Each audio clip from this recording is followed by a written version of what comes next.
Good evening. Hello, hello. It's me. I'm still in my Christmas gear. How's everybody doing? Hello, Alex. Hello, Ray. Welcome in. Oh, I meant to stream Christmas Eve or Christmas Day, but it just kind of didn't end up happening. Didn't have the energy, but we're back. I'm gonna see if I can get a couple streams in before the new year, because I want to make my first stream of the year the big debut. Also, Blue's here. Blue's visiting for the holidays. So if you hear someone other than Nutty in the background, that's little Blue Blocks. What? Oh. But yeah. So I've seen people playing this demo and it looked really cute, so I figured we might as well give it a try, and depending how long it takes, I've got a couple other games lined up. Every puzzle has an answer. Allie, thank you for the resub for, damn, 19 months already. And hello, Cave. A bunch of chapters of Kimi wa Medo-sama came out on the 25th, and it has been deliciously eldritch. They're fighting a vampire. I'm not familiar with that manga. I assume it had something to do with maids, because Medo. But yeah, we're playing Adorable Adventures today, which is, to my knowledge, a game about being a cute little wild boar. Ah, vous voilà. Venez. Oh, and also it's French. Aujourd'hui, je voulais vous parler de quelqu'un de spécial. Son nom est Boris.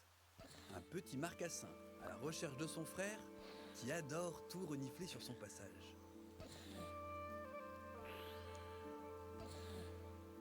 An assassin gives up her life as an assassin and becomes a maid and tries to live a normal life. Oh, cute. Also, this game is very intensive on my graphics card. I had to turn the graphics way down to make it run smoothly.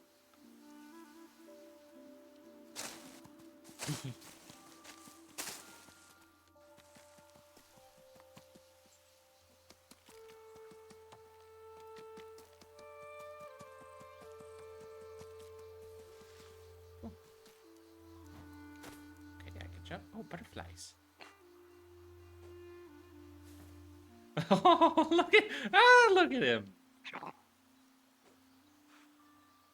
Oh my gosh, this is so cute. I was expecting an indie game hand-drawn based on the title, not these impressive graphics. Yeah, no, it's like really well done.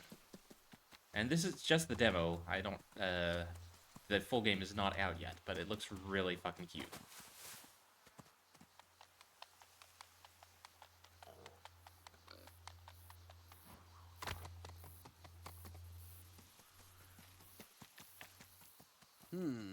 Son frère était forcément passé par ici. Heureusement, Boris possède un groin d'une redoutable efficacité. La voici. Faible, mais familière. La piste de son frère. Ah, there we go. Sniff, sniff, sniff, sniff, sniff. Sniff, sniff, sniff, sniff, sniff.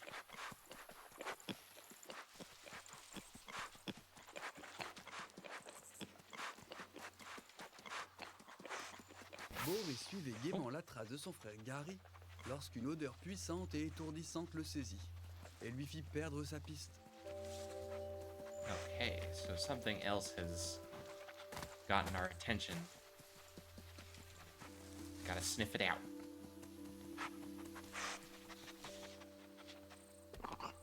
Ah, juniper. L'odeur venait donc de là. Si Boris parvenait à la mémoriser, il pourrait l'ignorer. If he learns the scent, he can ignore. Okay, so I gotta find more to be able to start tracking my brother again. Cool, okay. That's fun. Sniff, sniff, sniff.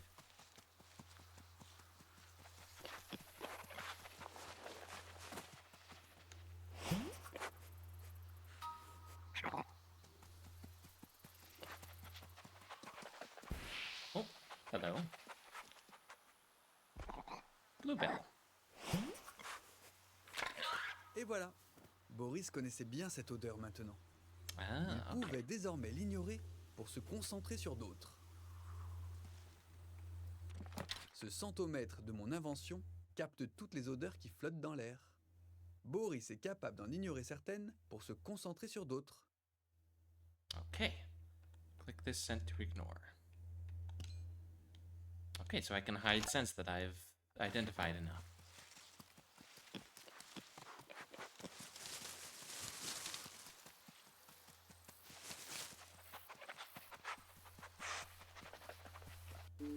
Oh, mushroom. Mushroom. Oh, thank you for the tea check, Cave. I have a pot brewing right now.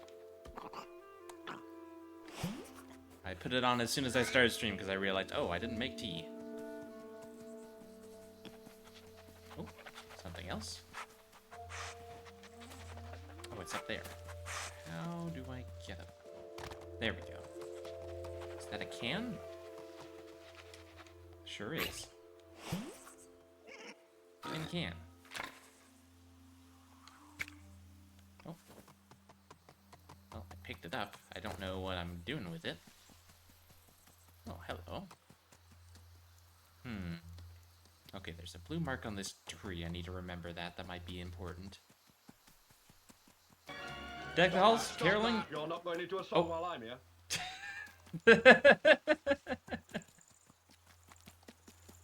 I guess I'm not singing Deck the Halls then. Stop that, stop that.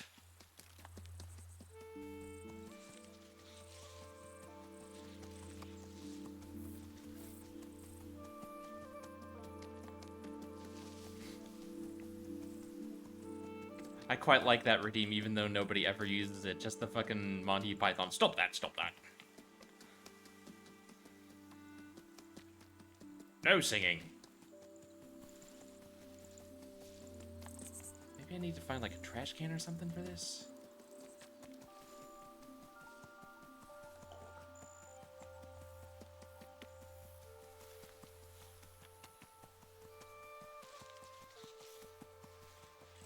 Had to get through the whole song in half a second, damn. I'm not gamer enough, I guess. Got some picnic tables. Oh, what's that?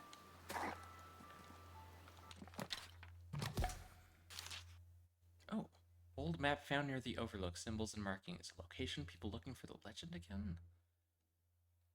Oh, so that's what the blue X is. Okay, so there's 4 blue X's and something right in the middle. Interesting. Okay, so the blue tree is like over that way, I think.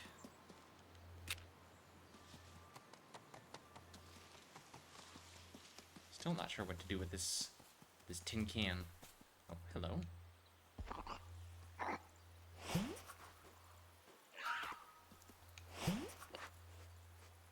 Red poppies.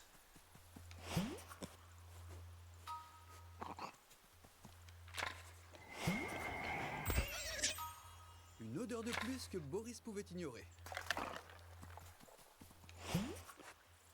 I see, and if I identify 12, that'll complete the herbarium entry.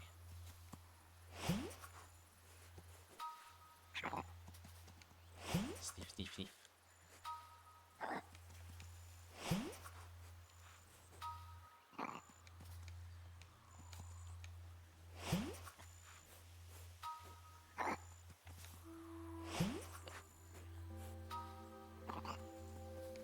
This game is very cute.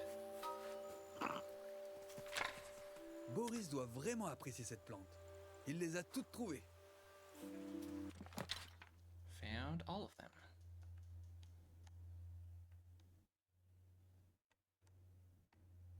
Okay, so there's the bluebell, there's sibling. What do I do with this tin can, though? Like, the fact that I can pick it up means I should be able to do something with it, surely.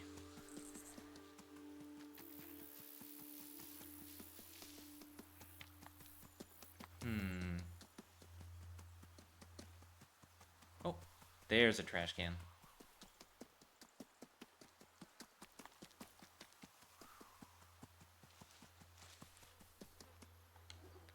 Yeet. Merci Boris. Une bonne action par jour et vous redonnez le sourire à la forêt. Oh. Okay. You know, actually, that's... Yeah, okay. Destroying cairns is a good thing, because those are actually detrimental to the environment. Fun fact. Oh, another can.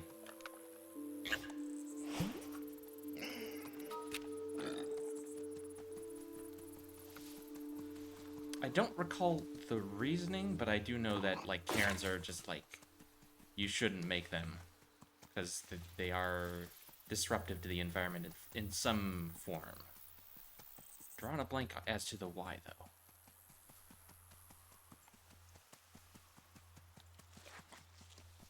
Oh, what do we smell? More juniper.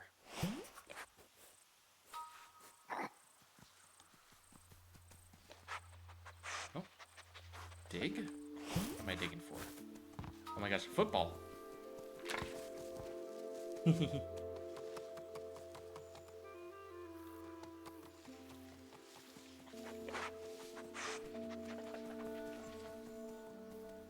What do we have up here? Mushroom?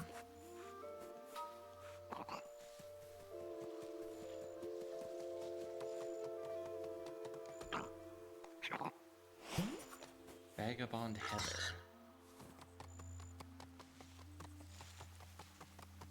Oh, wait, oh, there's another blue X over there. Hold on. Okay, so there's one blue X there. One blue X, like, I think it's that tree up there. Like a little animal. Yeah, we're playing a little wild boar. His name is Boris.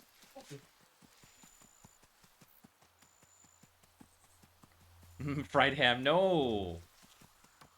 Boris is too cute to be fried ham. Not allowed. Every puzzle has an answer. Thank you for the resub, Nutty. You stinker.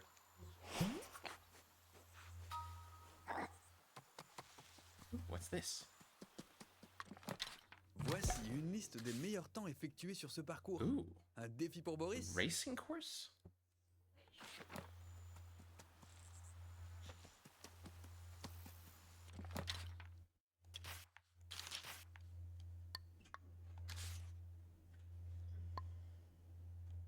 Rolling rock.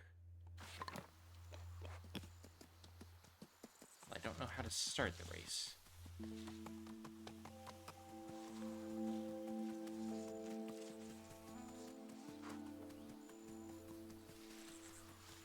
Okay, this way. Oh, never mind. We're being distracted by juniper berries again. Oh, leftover Christmas ham. Okay, fair enough.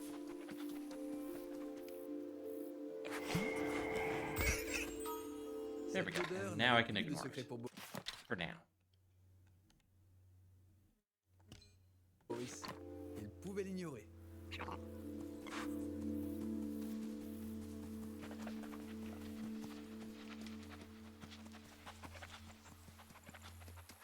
Sniff, sniff, sniff, sniff, sniff.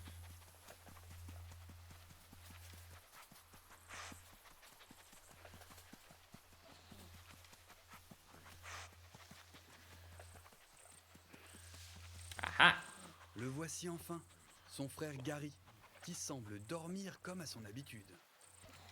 Mais quelque chose ne tourne pas rond. Son frère n'arrive pas à se lever. Il a besoin d'aide et Boris pense connaître le remède parfait. La racine de l'arum tacheté, bien connue pour soigner les sangliers ou les frères un peu paresseux. Okay. So we need to find arrowroot.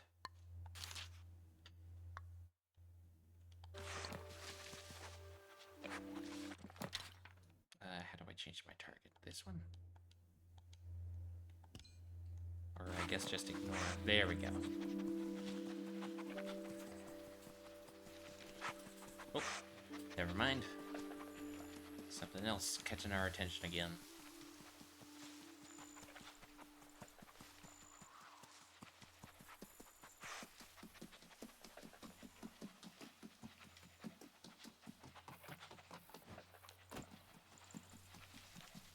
Aha, there it is.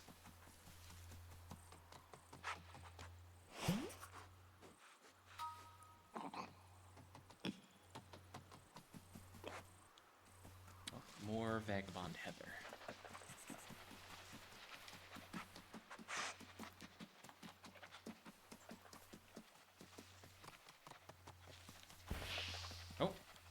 mushroom.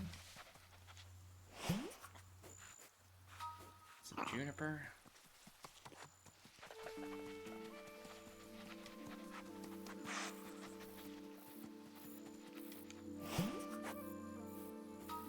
Lurid bolete.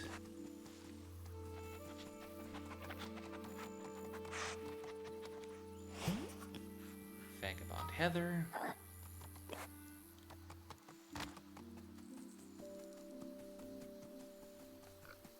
Is there like a sprint button that I don't know about? Doesn't. Oh wait, there we go. Yes, okay. There is a sprint button. There we go. Now I can ignore Vagabond Heather. N'avait plus aucun secret pour Boris.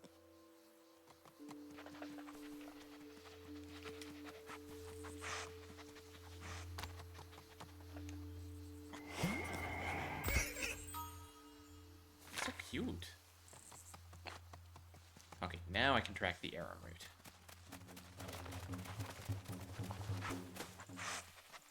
Oh my god, the fucking the drums when you're running. Oh, football.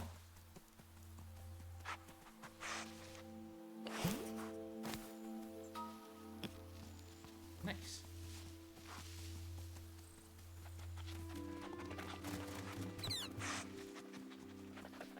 Oh, tin can.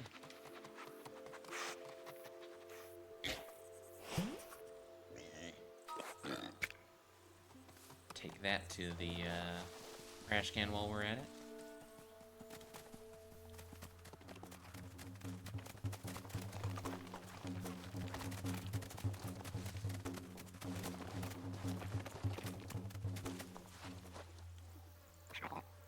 Yeet. I wonder if there's something I can do with those footballs I found.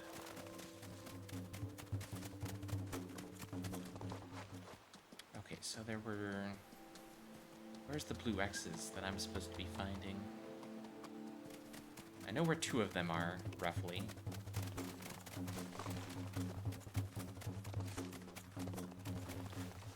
Yeah, okay, one's right here. And one is, like, over that way, I want to say?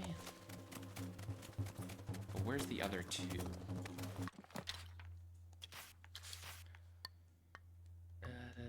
There it is. So there's two more blue X's somewhere on the map, and then something to find at the intersection.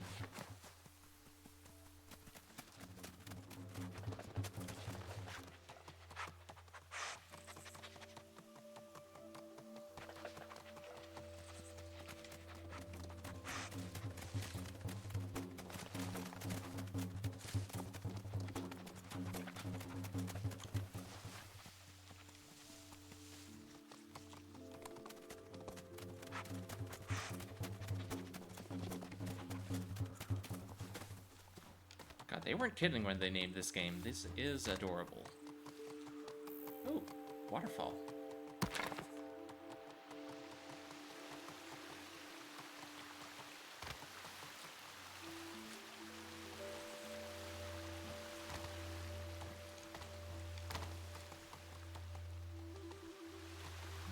Hang on. How do I... Uh-oh.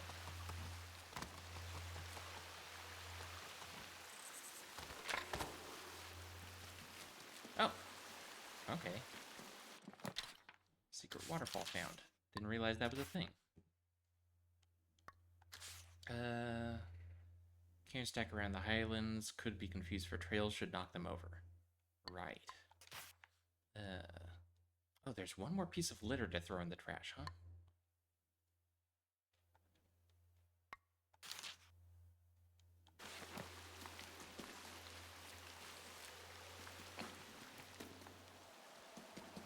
Oh, what's this? Oh, another map. Or, racetrack. Just don't know where or how to start them. I'll figure it out eventually.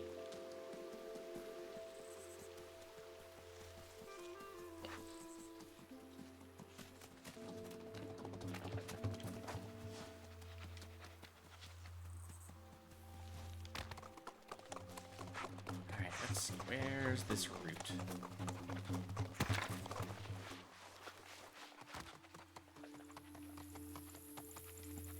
Aha. La racine de l'arôme tacheté. Il l'avait enfin trouvé. Click the send to unignore. Gotcha. Il ne restait plus qu'à la ramener à Gary. Oh, there's another X. Okay, so one there. If only I had a map that I could mark where these are. Boris donna la racine d'arôme à Gary, qui en croqua un morceau. Gary se sentait beaucoup mieux et était impatient de montrer sa trouvaille à Boris. Le lieu idéal pour aménager une nouvelle tanière pour toute la famille. A new home. Hey. Follow Gary, I guess.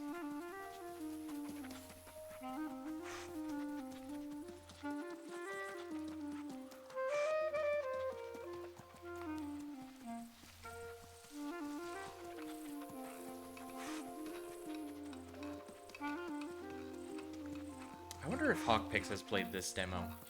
It would not surprise me, because she's all about them pigs.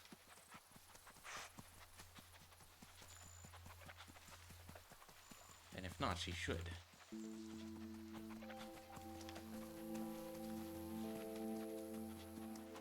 C'était un bel endroit, calme et abrité. Gary pensait que ce serait l'endroit idéal. Il ne restait plus qu'à convaincre les autres membres de la famille. Et pour ça, un peu d'aménagement ferait quand même du bien. Quelques fleurs, quelques jolis champignons, et tout le monde sera content. Okay. Gather flowers, plant the garden. Okay, cute.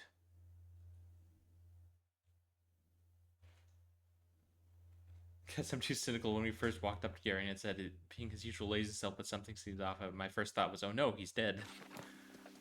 Thankfully not. What's this? Boris avait trouvé de vieilles photos qui lui semblaient familières. S'il trouvait un appareil photo récent, il pourrait les remettre au goût du jour. Find and take the camera. Drop the camera where this picture was taken. Get the prize. Okay.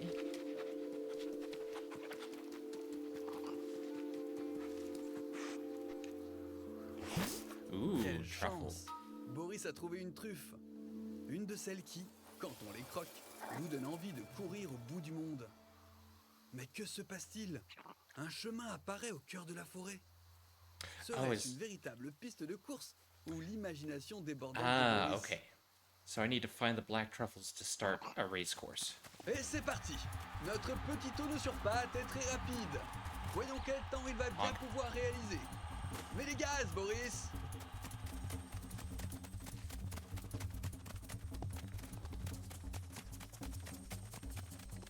He's got a lot of drift when you try and turn him while sprinting. It's kind of silly.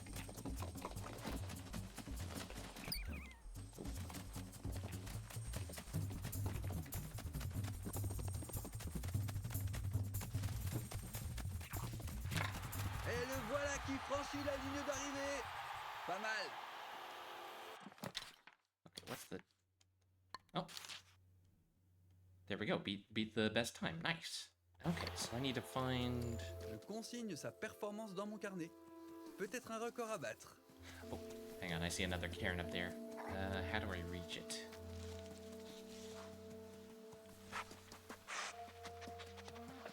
Okay, here's another blue X. So... where are the other ones? Well, there's one, like, down that way. And one over there. So there must be something in between here. But what?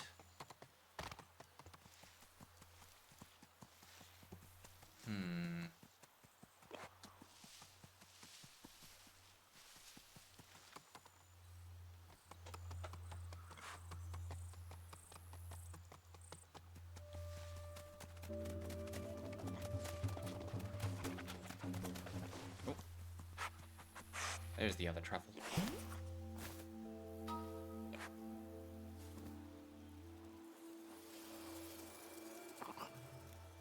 Alright, Time to zoom.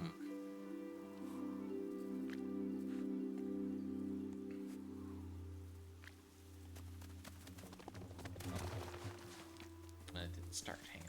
Maybe need to get more of a lead up.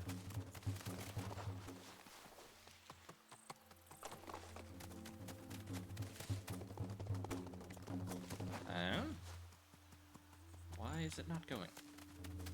Come on, racetrack. I want to race. There we go. Okay. I gotta walk over it to start it.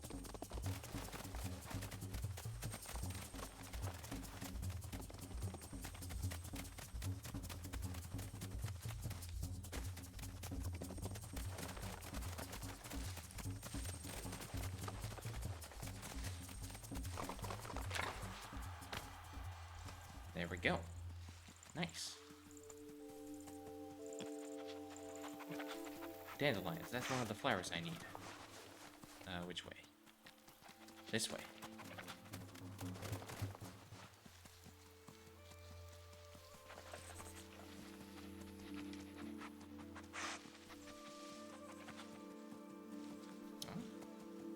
Oh, there it is.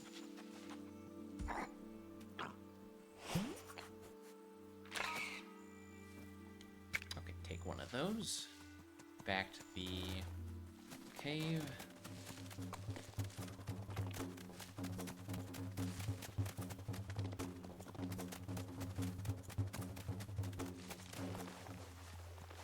Oh, whoops.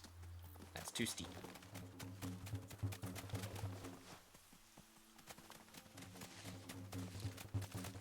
Here we are.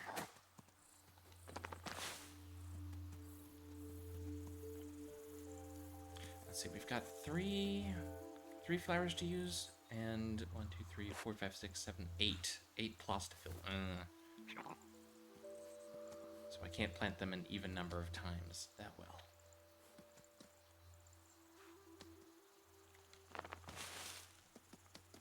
Let's go with that.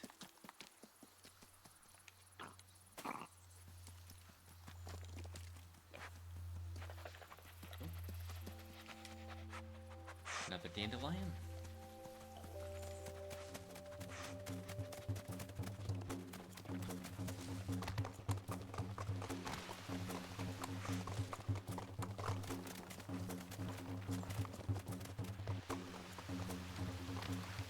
Oh, got stuck.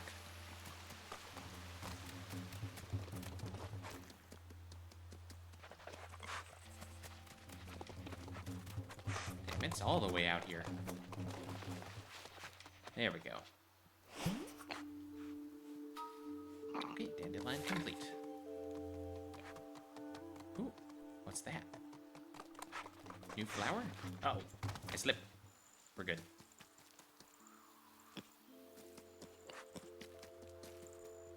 I think this is back where we started, isn't it?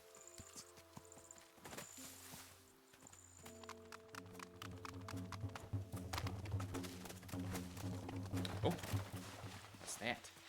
Sunglasses? Pardon?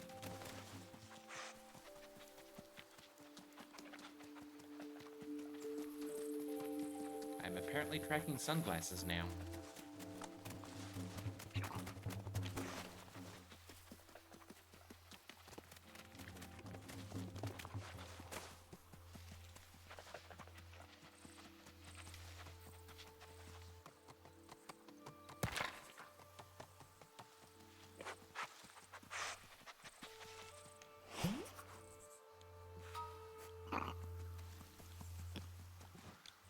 How do I... Oh. Nope, not quite. Hang on. How do I get up there? Around this way, maybe?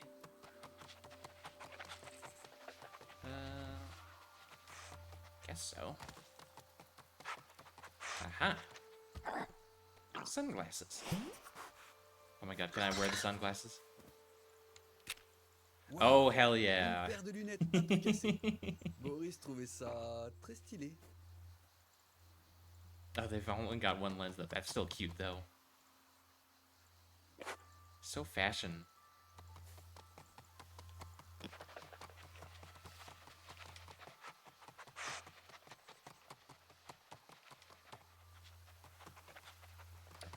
get out of here, though.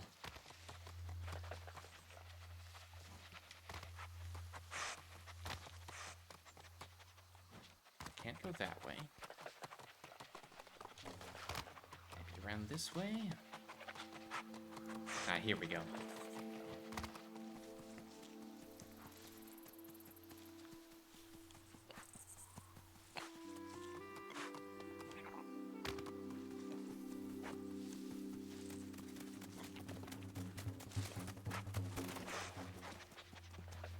Here we go.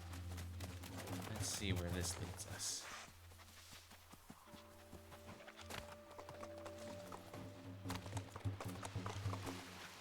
Sneak, sneak, sneak.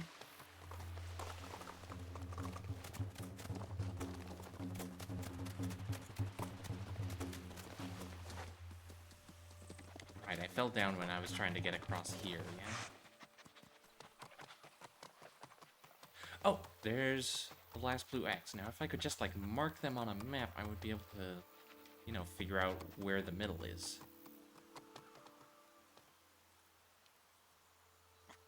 Let's see. There's one here. One over that way I want to see. One over there and one over there. So it should be, like, somewhere... around there? I guess. I'll try and track it down once I find this flower.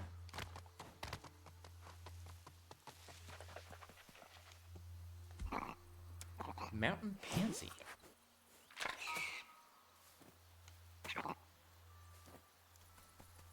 Oh.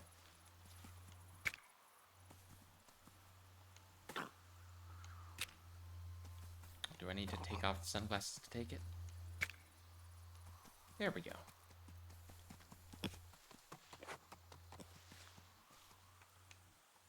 So I can only carry one thing at a time.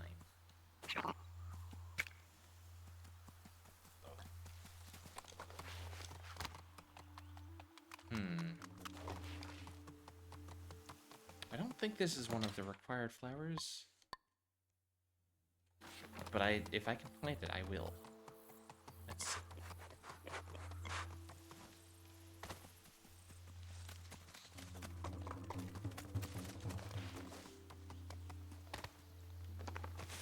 There we go.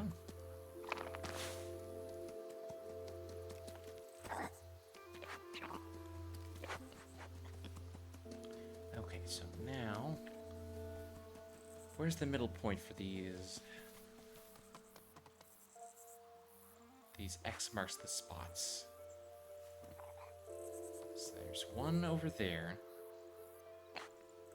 One up that way. One over there. And one over there. So it should be like right around here somewhere. Ooh. But where? Ooh, wait, hang on. Is this? No. Thought that was a cave for a second.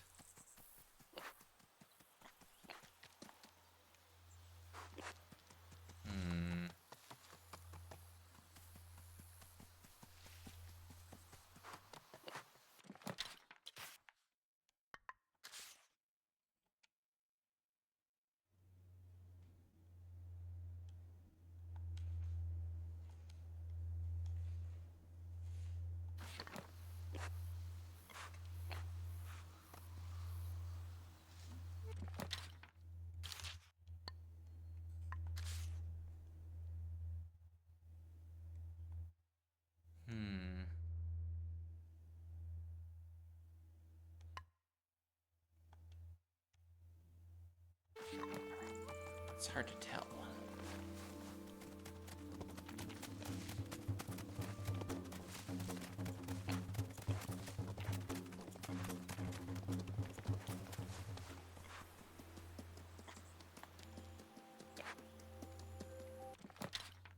Let's see, what sense am I ignoring?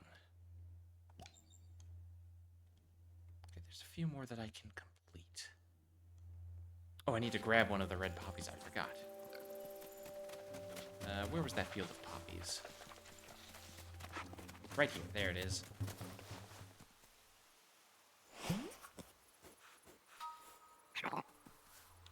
Yoink one of those for the garden.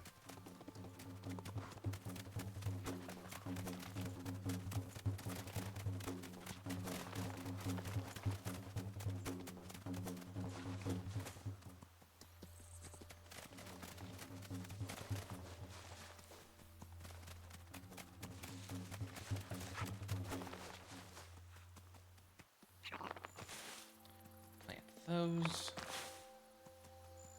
Okay, and now I just need bluebells, I think.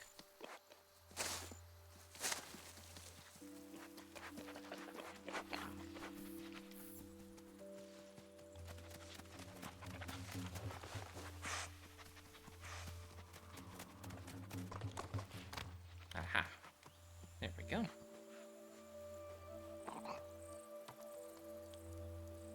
Oh, okay, so I can plant other flowers too. Interesting. Not just the 3 that are required. Oh, hold on.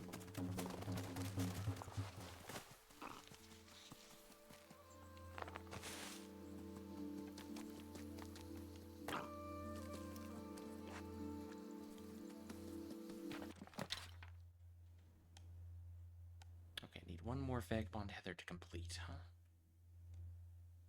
Wonder if I can plant the mushrooms too.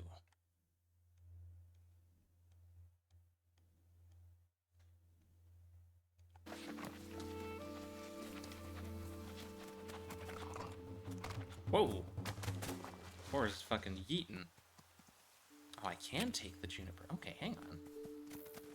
Let's plant a sprig of this, why don't we?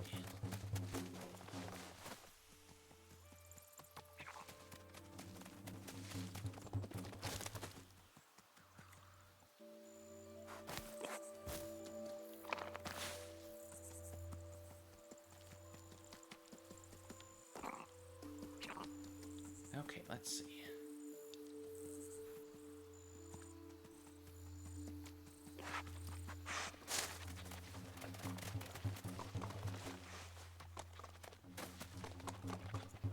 Oh, whoops.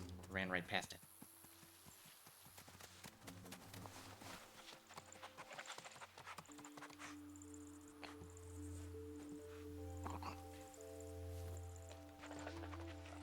Okay, why is it not completing the thing?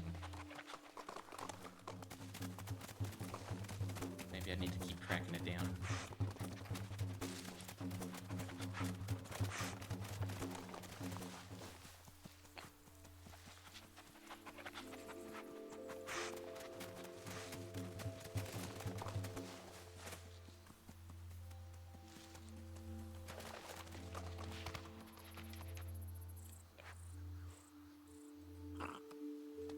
Okay, I think these are all ones that I've identified before, so it's just kind of...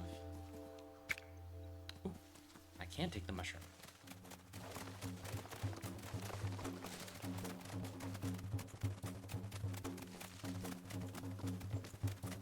See if I can't plant one of those.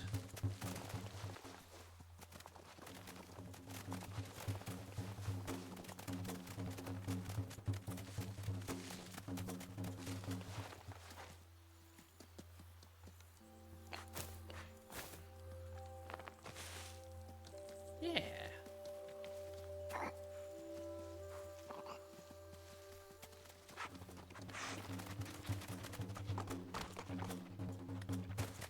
Dang, horse is just flying. My goodness.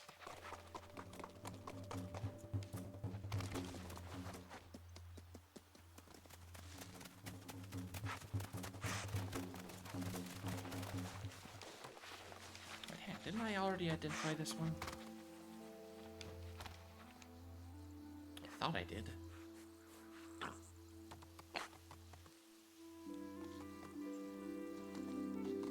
Okay, over that way. Or this way? Whoa! Calm down there, Boris. There we go, that's the one I was missing.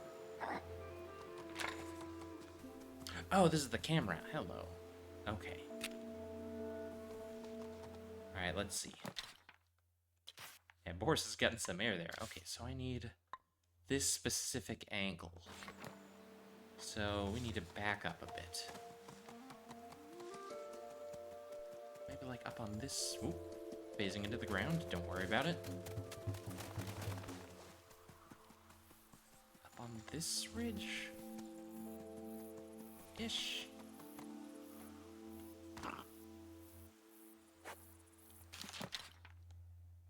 Ooh, that's very close. Okay. A little more to the right, I think.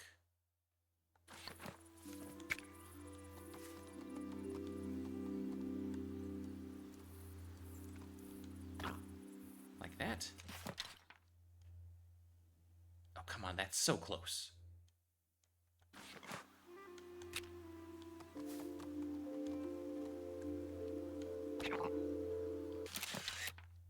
There we go. Got it.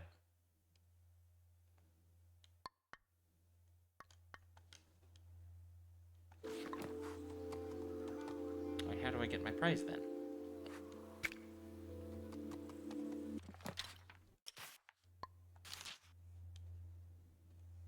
Oh well. I guess that's that. Good enough. I think I saw something back over at this Stonehenge. Oh, not a Stonehenge, it's a collapsed building. Oh, it's another photo. Panorama. Find and take the camera, drop the camera where this picture was taken, get the prize. And then, of course, cairns. Oh, here's another one. Yeet. Oh, that's all of them. Got all the cairns. Nice. So where's the last piece of litter that I'm missing then?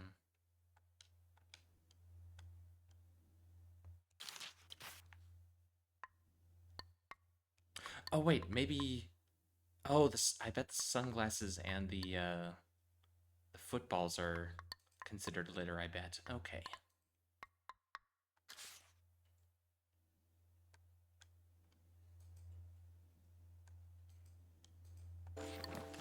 Where did I leave those? Up on that cliffside, yeah.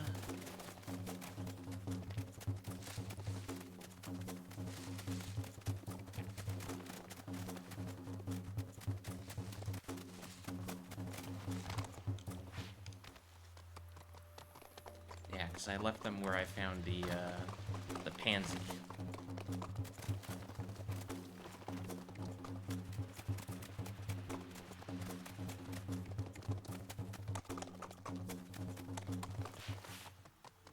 Okay, I need to figure out where this midpoint between the blue X's is. That's got me stumped. There it is.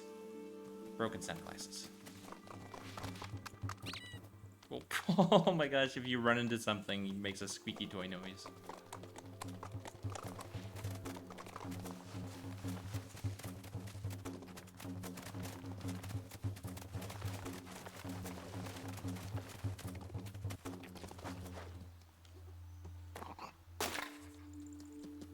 There we go.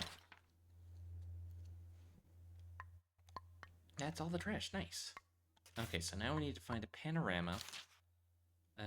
This, and it looks like there's one more thing to find. Because I've got this little corner here that's unmarked. Let's see.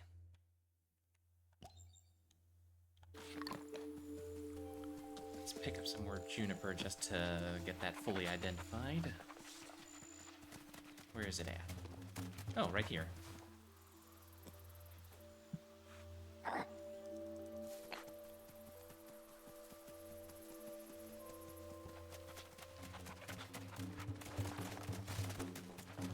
Oh, there's some more. There we go. That's one I haven't found before.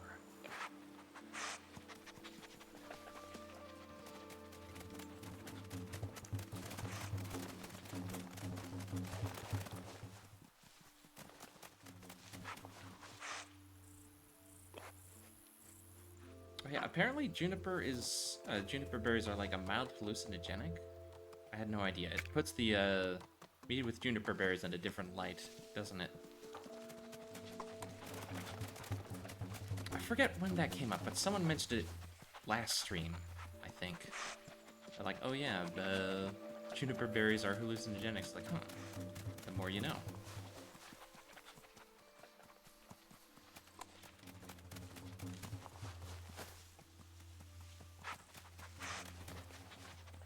Okay, pretty sure I've identified this one before too.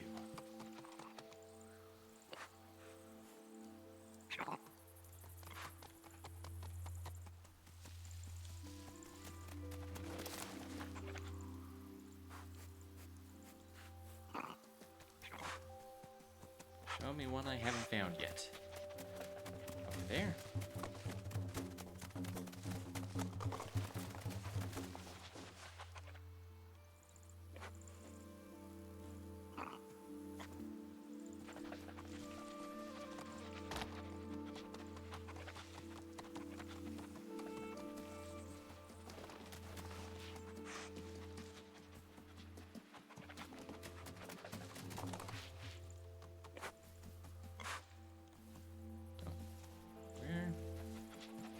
Where is it?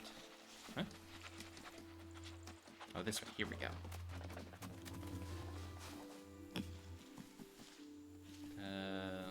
Game? Game's getting confused. Apparently there's supposed to be some juniper right here, and there is not. Oh, never mind. Nope, never mind. It just needed to re-pathfind. Here it is.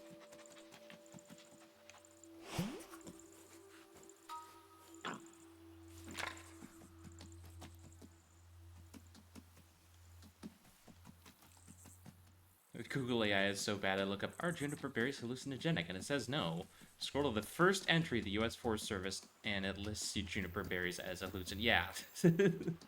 Good fucking AI, man. It's so bad. Okay, let's see where this last, this other photograph spot. Hey! Horse is flying. Again. Okay. That kind of looks like... Hold on.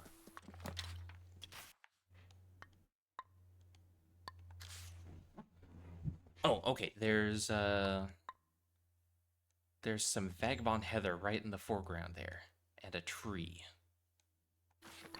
Okay, so we want a spot that's got vagabond heather, unless it's the spot where I already grabbed some vagabond heather. Oops.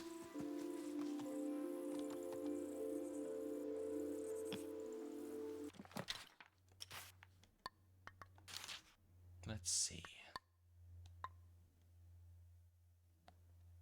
There's a big rock that way and a pointy rock over on this side.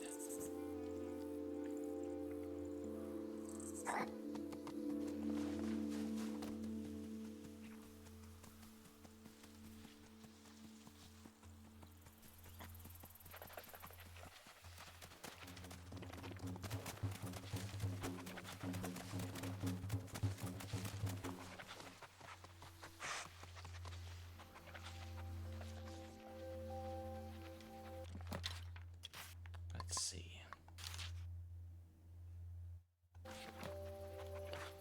It might be right here.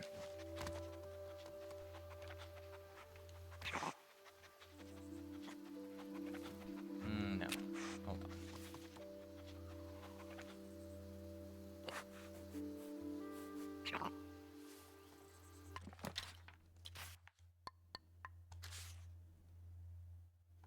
Actually, it might... Hang on.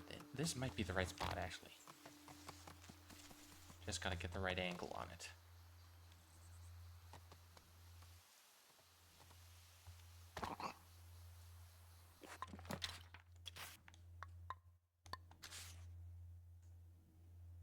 Yeah, no, this definitely...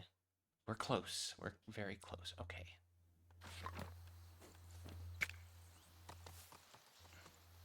The problem is I can't get any closer this way. Like that? This photography quest is very finicky. Actually, hang on. No, you know what? We need a higher angle. It needs to be all the way up here, doesn't it? Okay.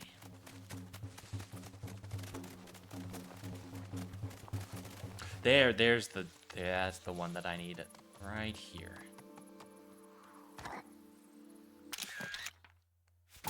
Yeah.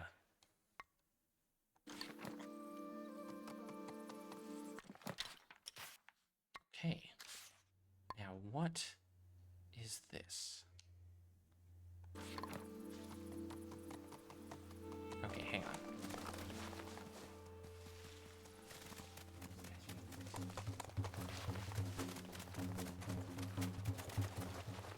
Okay, so there's an X here. And the other X, the X across from here is over that way. And then there's an X up on that bridge and an X on the tree over there. So, where is this? It's like up there? Maybe?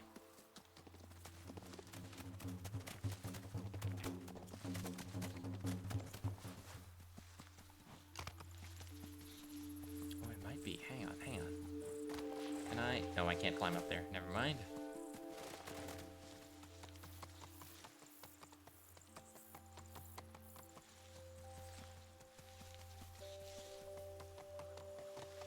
Oh! No, I thought that was a thing. Thought that was... No, it's just a mark on the rock. Never mind. Got excited for nothing.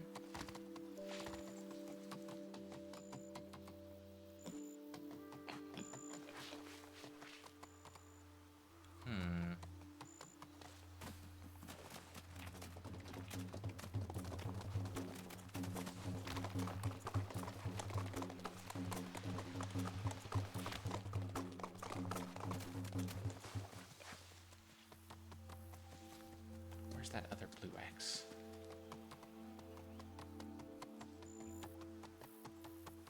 I know it's like on the back of a rock or something around here.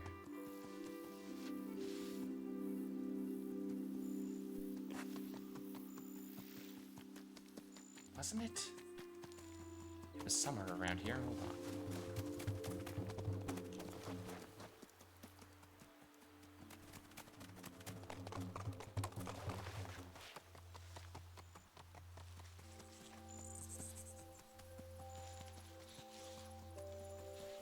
No, wait, no, it was over by where Gary was, wasn't it? Yeah, it's over here.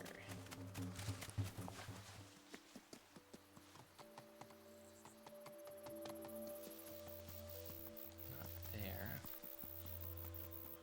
Am I crazy?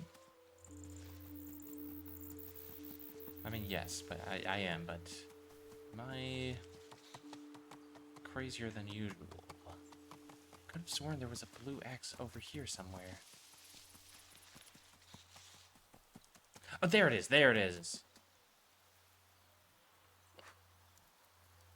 By the way, you were looking for white cairns. We're bad for the environment. Got this from the Institute for Environmental Research and Education. One of the most significant concerns surrounding cairns is their impact on habitat disruption. When rocks are moved to construct cairns, the underlying soil is exposed, leading to soil erosion. The erosion can negatively affect plant growth after water runoff patterns and ultimately impact the entire ecosystem, many organisms from insects to small animals. Yeah, exactly. I figured it was something like that, because, like, you're not supposed to take anything when you know, are hiking in the woods. Don't take rocks, don't take pine cones, nothing. 'Cause even the smallest change in the environment can cause major disruptions. Small mammals rely on the undisturbed microhabitats beneath rocks for shelter, foraging, and breeding. Removing these rocks disrupts these crucial ecological processes. Yes, precisely.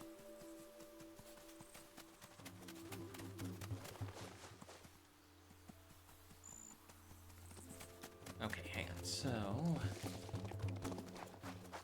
we've got an X right here. And one, like, I think it's one of those dead trees over there. So where the fuck is the treasure?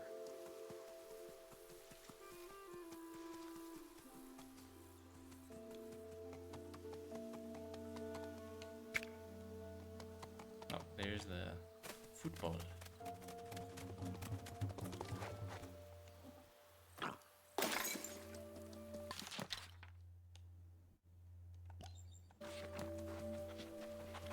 should be one more, yeah? Where was the other football? Oh well. I threw one of them in there. Could have sworn there was another one.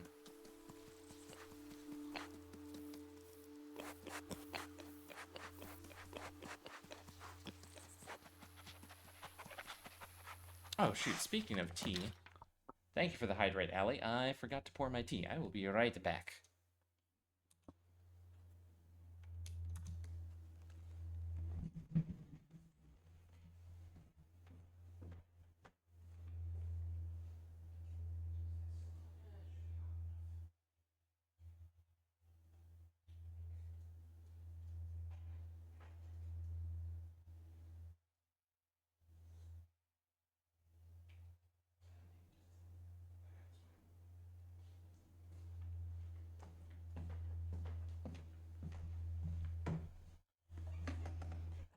Okay.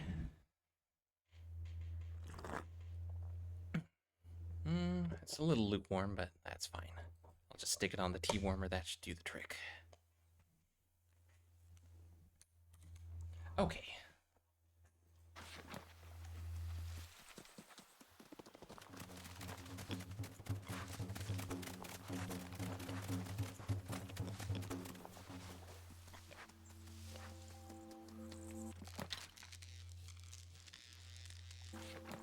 Huh?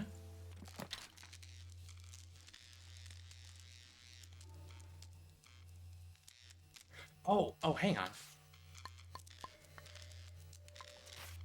Radio, something says, so there is something here. It's messing with my little radar thingy.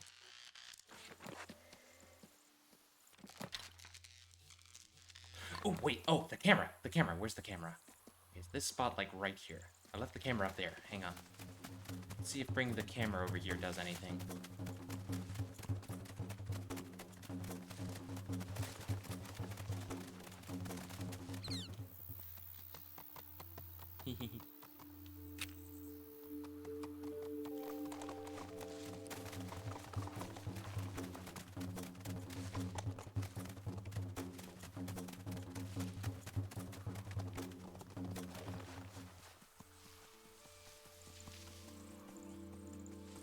It's like this spot right here, was it? No. Where was it?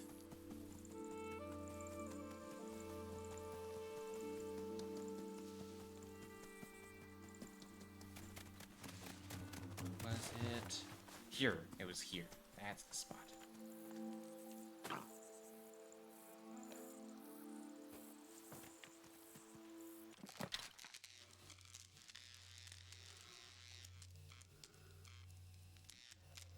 What is that? Oh! Okay. Secret, photo opportunity. Okay, so that's one of the gates.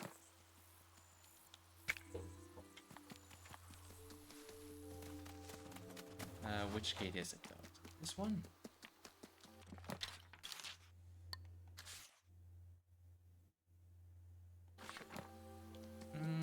No, I think it's the other one.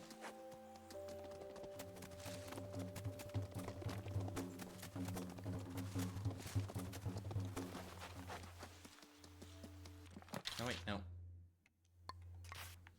No, it's definitely the other one. This one doesn't have high enough walls. Okay, so it's definitely this one over here. Just gotta find the right spot to take a picture from.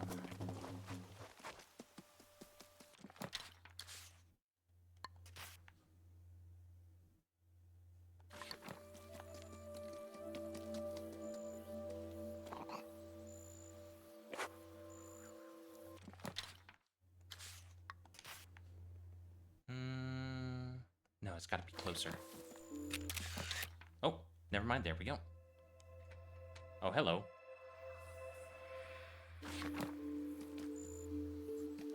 Okay then, spooky ghost picture. Alright, mystery solved, I guess. Still leaves the question of what goes into that last bottom corner there. Hold on. Oh, what's this say? Le lapin de Garenne. Ornithologus cuniculus. The rabbit of... Don't know what Garenne means. Observe discrètement autour de toi. Tu es sur l'habitat d'une famille lapin. Look carefully around yourself. You are in the habitat of a family of rabbits? A rabbit family? Cette espèce mérite une grande attention sur le territoire du parc pour son rôle écologique dans les champs alimentaires en tant que proie des grands rapaces et des petits carnivores, mais aussi par sa capacité à creuser des terriers pouvant être réutilisés par d'autres espèces amphibiennes, reptiles et mammifères. Okay. This species merits lots of attention in the park territory for its ecological role in the food chain.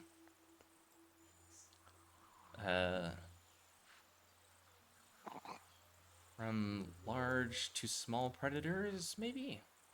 But also for its capacity to... I don't know what creuser means. Something to be reused by other species, amphibians, reptiles, and mammals. Une question demande au garde forestier Maxime. I bet that link actually leads to, like, one of the devs. Okay, apparently we're in rabbit territory, huh? Oh my gosh. Hello, camera.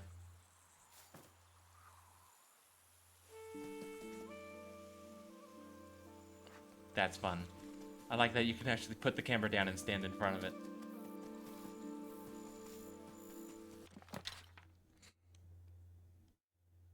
Alright, I need, any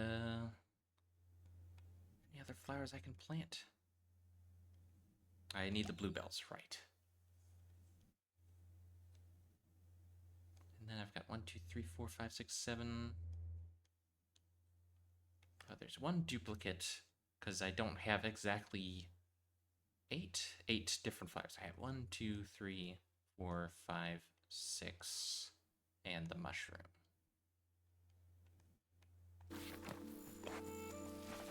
Right, let's find that bluebell then.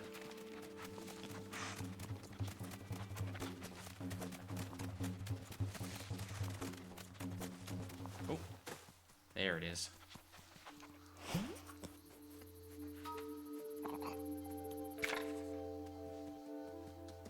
Bluebell's now complete. You got a surprise.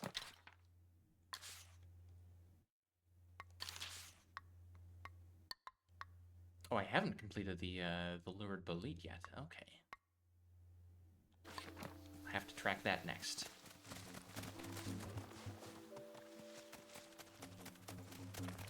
Actually, let's track that right now. Hold on. Bolete. There it is.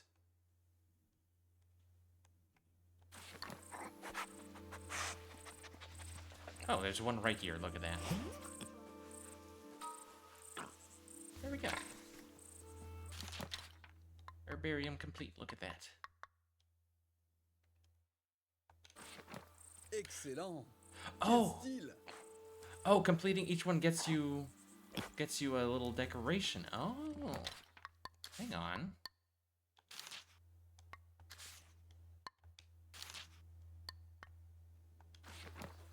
Oh, you get a little wreath of the different flowers that you identify.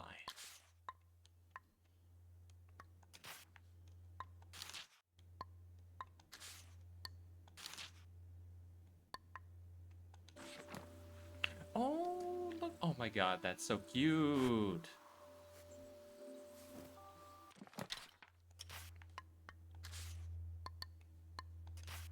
Let's see, what's this one look like? Oh. Looks like a lion's mane. Look at that. Oh my god.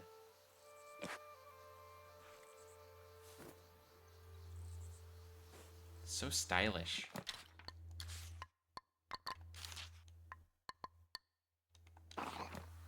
The little dandelion sticking out the top of his head.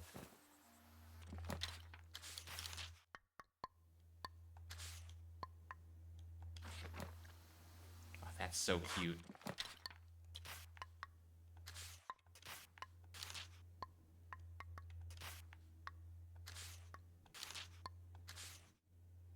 Did I wear this one yet? Oh my god. Looks like a fucking afro. Or a mohawk. That's fun. That's a fun way to reward people for tracking down all of the plants. Boarhawk.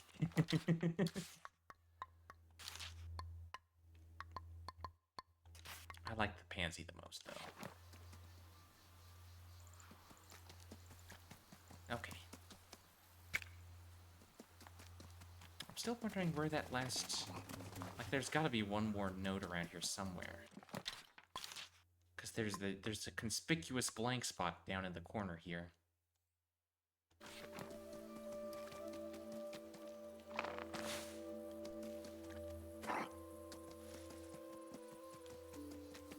Et voilà, Boris avait construit son petit bout de jardin avec beaucoup de soin.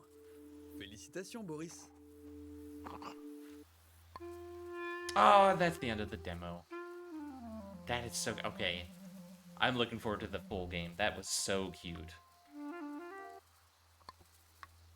Okay, well.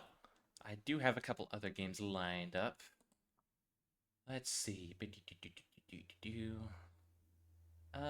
know what?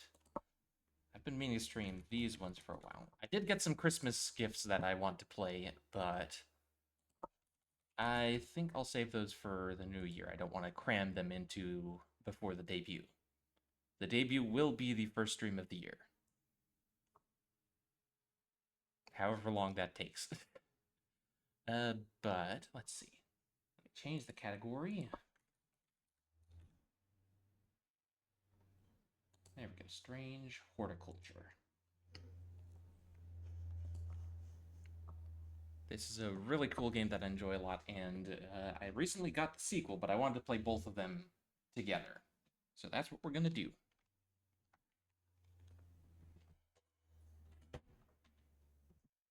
Just as soon as the game boots up here.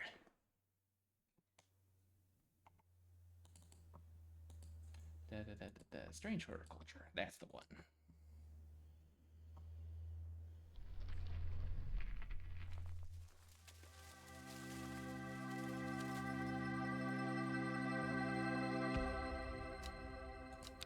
New game. The streets of Undermere are narrow and claustrophobic. In many places, the buildings lean out at the upper floors so that neighbors can reach across and shake hands, or more likely exchange pleasantries.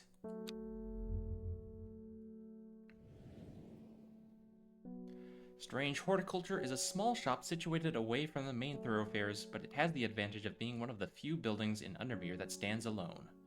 Plants, you may have noticed, need light, and light is in short supply at street level in this town.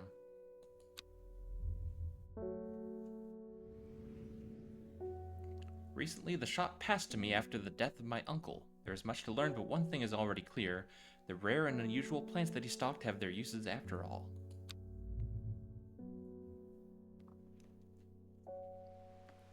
Day 1, Friday. Game features some small text if you're having difficulty reading. Shift to zoom in. Oh, look at that. Cool.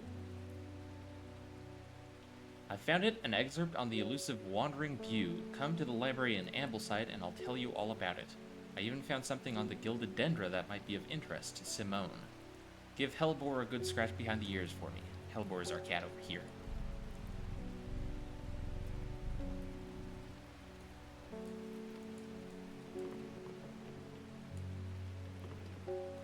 Okay, so library in Ambleside.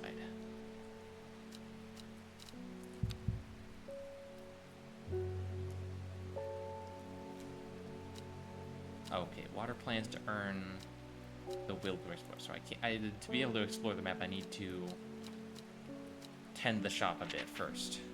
What's this? Something. Dangerous plant grows sparsely in the hills to the northeast of Back Barrow. Keep it secret. Okay. Oh, there we go. There's the map. Okay. Alright, let's see. So the library at Ambleside, wasn't it? Where is Ambleside? The library here in Ambleside is one of my favorite haunts. Simone, the librarian, is always helpful and friendly and shares some of my passion for unusual plants. Today she's grinning ear to ear and she can't wait to show me what she's found. Book entries. Gilded Dendra and Wandering View. Okay, that gets added to our little horticulture book here. This encyclopedia can be used as a reference to help identify plants. Note that where I have included sketches, these are not always intended as an aid to identification.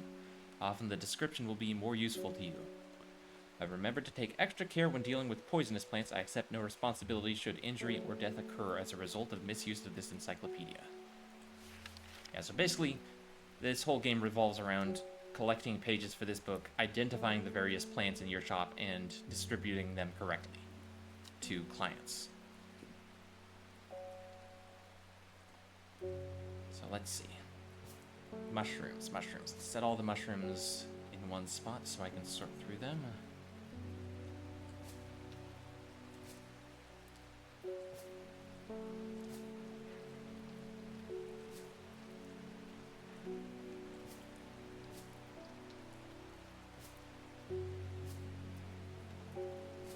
Okay, let's see.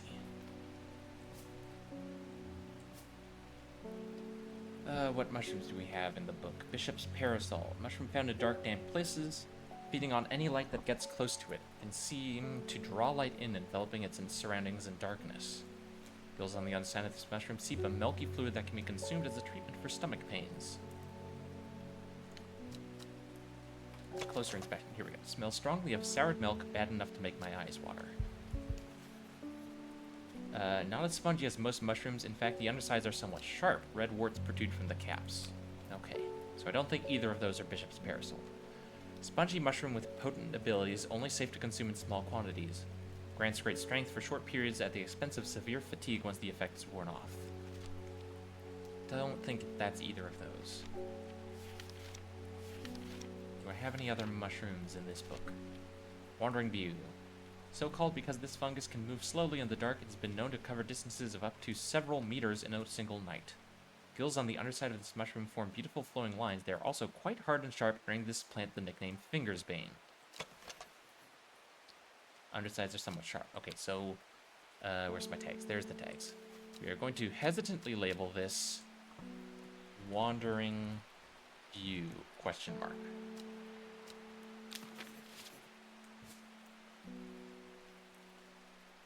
Alright, let's see. What other flowers do we have to identify? Winter borer. Oh, that's the end of the book. Never mind. Also known as blue aloe or blue winter after its cool blue-gray flowers. Okay, so not this one. It's the right shape, but it's the wrong color. Purple flowers have a light buttery scent. Yeah, okay.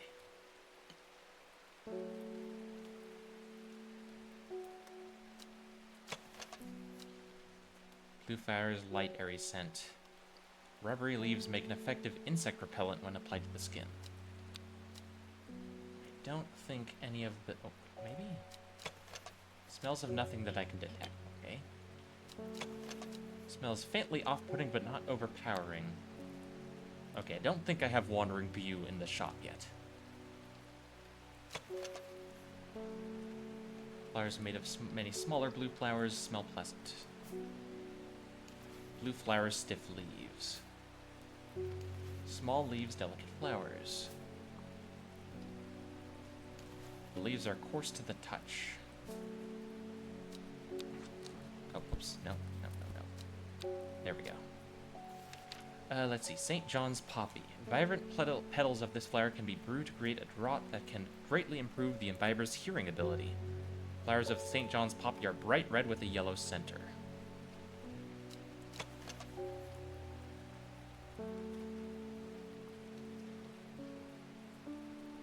Okay, this is a maybe. This is potentially St. John's poppy, but I'm not confident.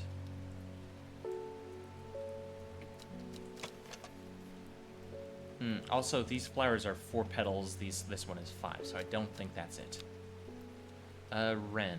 Long leaves of the wren are known to turn black in the presence of certain poisons, and so can be used to detect them. It has no flower. It is said to smell unpleasant to those who have known death, and sweet to those who have not. Okay, so a flowerless plant.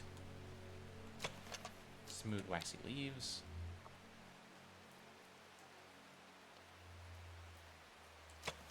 Has a scent that scratches at the back of my throat. Possibly... Okay, this is maybe wren. But again, I'm not confident enough to label it. Mellow glow. Among other uses for this plant, the most remarkable is that it can allow a person to pass unnoticed. Though not invisible, it is possible to become hidden from sight and memory. Mellow glow has sharp thorns that protect it from predators.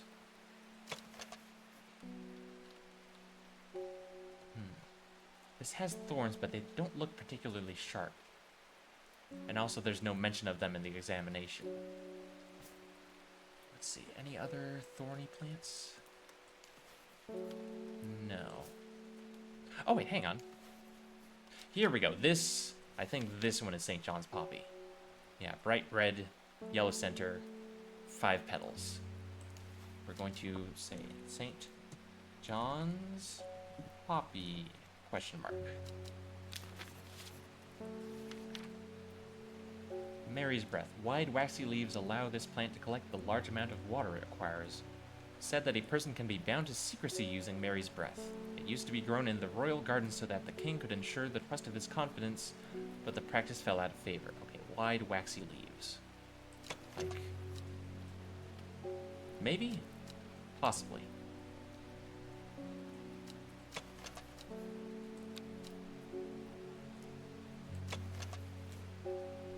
Oh, wait, no. I think it's this one. Because it specifically mentions veined leaves and a waxy finish. Veined leaves. Wide and waxy. I don't think... did this one say waxy? Smooth, waxy leaves. I don't think that's the Mary's breath. I think this one might be.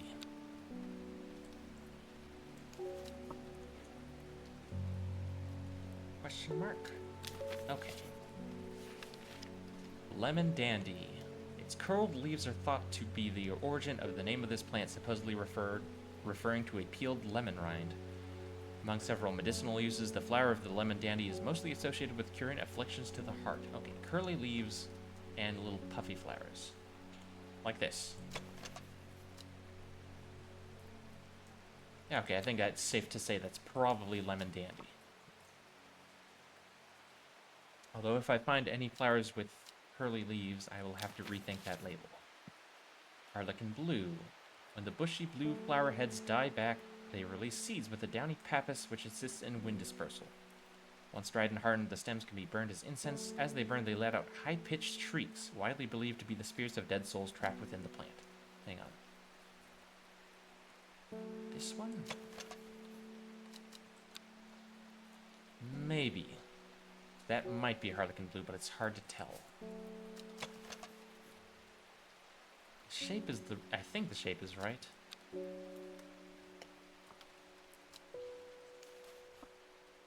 Harlequin blue, question mark?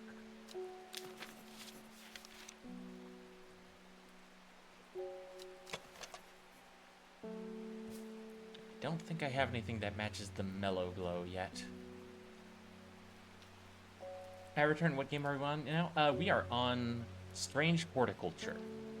We are running a flower shop and trying to identify all the plants on our shelves so that we don't give people poisonous plants. Kill the dendra. Do not drink this half of this plant. The lips and veins will turn black as the blood succumbs to dendra's miasma, a sure and painful way to die.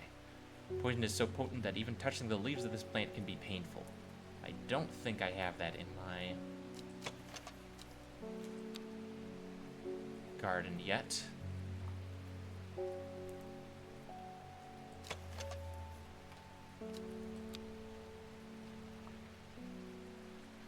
Candy root. plant with medicinal properties that can aid with digestive troubles when prepared correctly. Care must be taken, however, as the rough leaves can be an irritant. Only the petals are safe for consumption.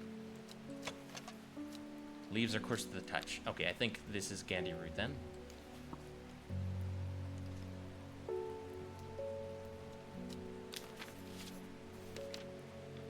Box button. An offering of box button is considered by some to represent a contract of friendship between strangers. Thick, shiny leaves grow in opposite pairs along the stems.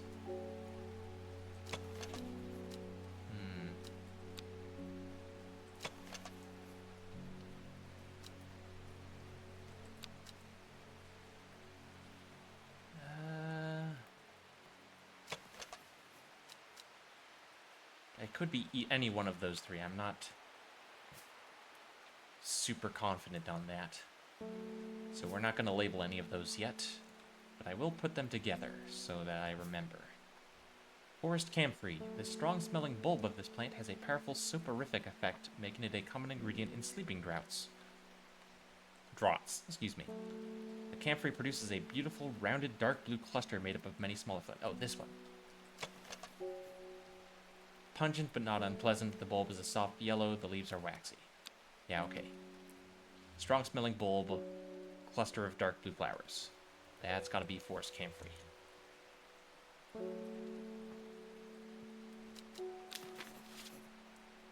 And technically I'm supposed to be taking customers, but I'm just taking the time to, you know, get all this setup out of the way. Maybe do some exploring. Let's see, I didn't find a farmer's worry or a bishop's parasol. Okay, that's all we've got for now. Okay. A dangerous plant grows sparsely in the hills to the northeast of Backbarrow. Okay, Backbarrow. Backbarrow. Hills northeast. The weather changes fast out in the hills. What started as a gray morning has turned into bright sunshine. A good thing, too, because it takes me several hours to find what I came for. By the time I'm done, the cloud is sweeping back over, a cloak of unwelcome shade. New plant acquired. Let's see. Red fruits, long, flat leaves. I don't think I have anything that matches that in my book yet. Okay. I'm not sure what this is for yet, but we're gonna hold on to that. Yeah, I think that's everything we can do for now. So let's take a customer. Victoria Gray. I must walk past this shop 100 times without ever stopping to look. What a wonderful place to spend your day surrounded by plants. I came here because I have an unusual request. At night, I hear whispered voices too faint to hear clearly coming from the floor above me, but nobody lives up there. The rooms are empty. My curiosity has got the better of me. I must find out what they are saying. Okay, so she needs St. John's poppy, which I'm pretty sure is this one. There we go. Confirmed. Oh, and I got a new entry, Clavilium. According to legend, Clavilium can be used to open any lock, no matter how complex or secure. Heart-shaped leaves have earned this plant the nickname Lovelock. Okay, so that is confirmed St. John's poppy. Let's see, do I have anything that matches the entry for... what was it? Clavilium. Heart-shaped leaves.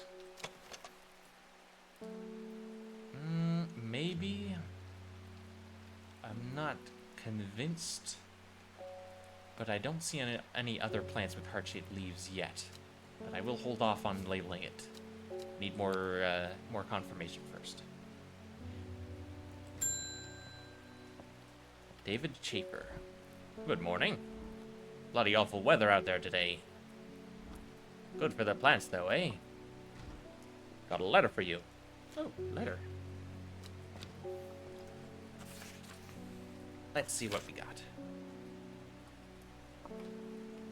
Gosforth is a hateful town. I was beaten and robbed and left to die in the streets. After many days, I was rescued by a kind stranger just as I had come to fear that wickedness had infected the heart of every soul in that cursed place. I began my recovery in the woods to the south of the town with a group of travelers. On the northeast corner of the wood, I sat and stared at a bright flower, and tears flowed down my face at the reminder that there is beauty in this world. I shall be returning to Undermere soon. Warmest regards, Amos Duncan. Okay. Woods south of Gosforth. Northeast corner. Okay, Gosforth. Gosforth. South of Gosforth, northeast corner. The wood has a calming effect on my mind. It does me good to escape into nature, away from the stench and clamor of Undermere. It's not long before I spy a bright flower among the trees. Nice.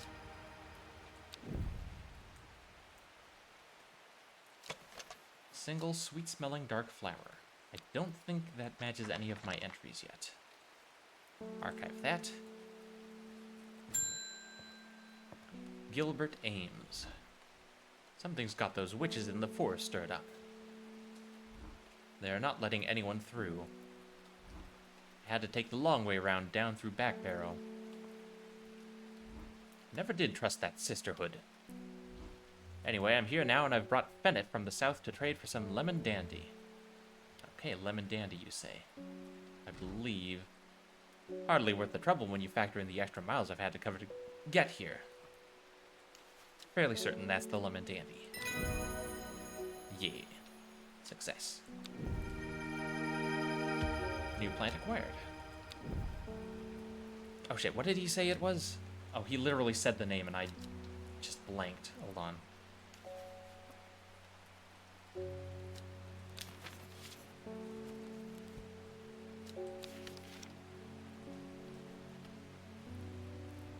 Oh, what did he say the name was? Shit.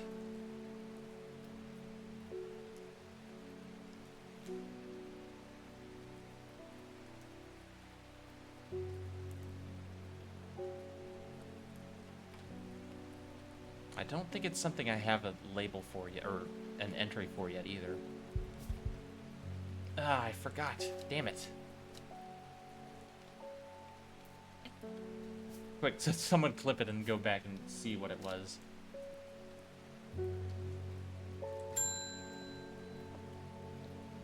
Faye Swift. My dreams are becoming more vivid. I saw a woman, her face hidden behind a mask, and next to her a terrifying black skeletal creature. It stood tall, its roving head scanning the landscape, and though it had no discernible face, I could sense a hint of an expression about its features.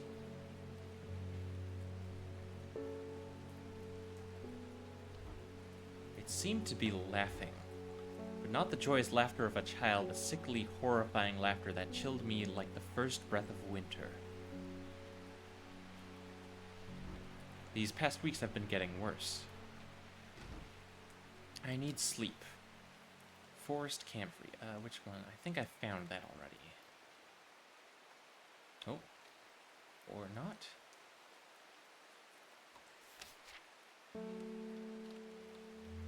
Oh wait, yes I did. Where is it? Where is it? There it is. Forest Camphor.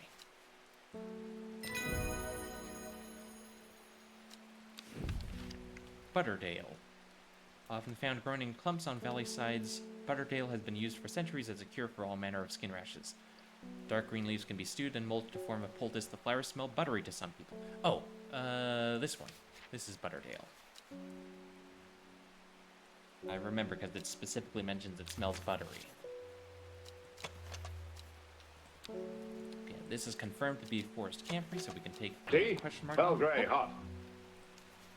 Lucy Plays, thank you for the follow. Welcome in. Pull up a chair and grab a cup of tea and enjoy the show. Okay, let's see. Forest Camphor, St. John's Poppy. I don't think there's anything else I can identify. I forgot what the guy said this flower was. He literally said the name and I forgot. And there's no, like, chat log or anything I can look on. Oh well. I'll figure it out eventually. Nora Butterfield. Got any wandering view? It always reminds me of... Oh, what's his name? That old hermit inventor, the Wanderer. Anyway, the pew if you got it. I believe I do.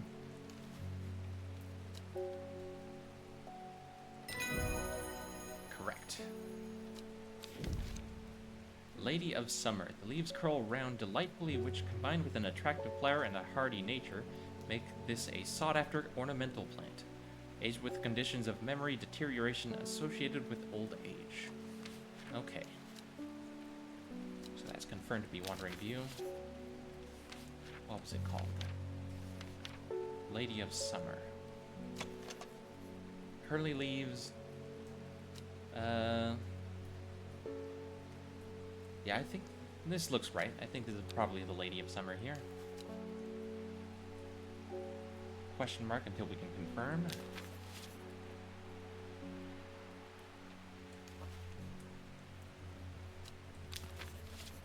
Man, I'm gonna be kicking myself. I wish I'd paid more attention to what that guy was saying about his plant that he was trading for the, whatever it was I traded him for.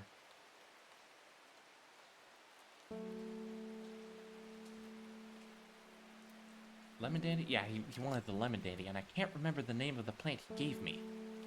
I know it's this one.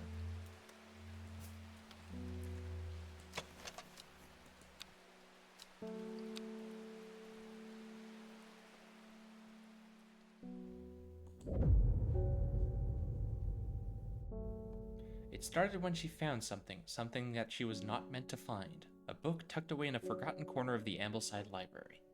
Okay, row H, Third River. So that is something to look for on the map.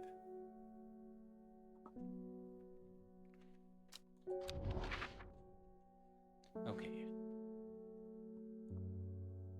Row H, Third River. 1, 2, 3. Right? Yep. A dead deer in the river, yellowed bone protruding from matted hide and rotted flesh. Death for one provides life for another. Hi, Pixie. How you doing? New plant. Dark blue petals are soft and feathery to the touch. My fingers ache from handling this plant. Okay, that might be the gilded dendra then. Hold on. Even touching the leaves can be painful.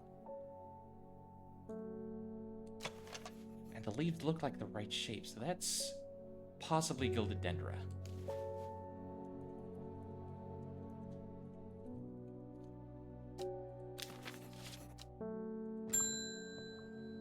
Isidore Burbage. Bring me a sample of Apis demyssus. And be quick about it, that damn cat is setting off my allergies. Alright, well, I dislike you immediately, sir. Shouldn't have an animal in a shop like this. Alright, he's asking for the scientific name. Oh, but I just so happened to be open to the page already. Gandy root. This one. There we go. Meek dew. Beautiful flowers made up of many smaller flowers make this a sought-after decorative plant, although it is difficult to care for. It may be a pleasant-looking plant, but touching the leaves against bare skin will result in painful sores. Okay. So that's confirmed to be Gandy root. Meek dew.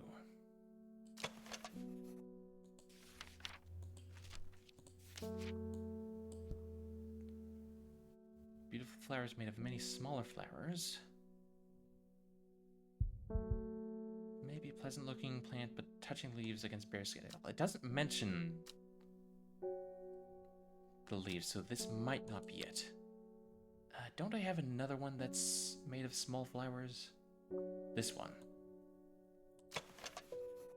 Small leaves, delicate flowers. Well, neither of those are particularly clear on whether it's meek dew or not, so we're not going to label that just yet. Ah, the mailman. Lake Undermere's looking fine in the sunshine today. Here's your mail. Alright, what do we got? There's an old slate mine at Hard Knot that has some interesting looking fungi growing in it. I've never seen anything like them before. They seem to have found a niche in the damp, dark tunnels left by the tramways. Thought you might be interested. Warmest regards, Amos Duncan. Okay. Old slate mine at Hard Knot. Don't mind me, just bought this game because it's 60% off. Oh, highly recommended. Make sure you get the bundle with the sequel game too. Strange Antiquities. I have not played that yet, but I intend to after I finish this. Let's see. Okay, so it was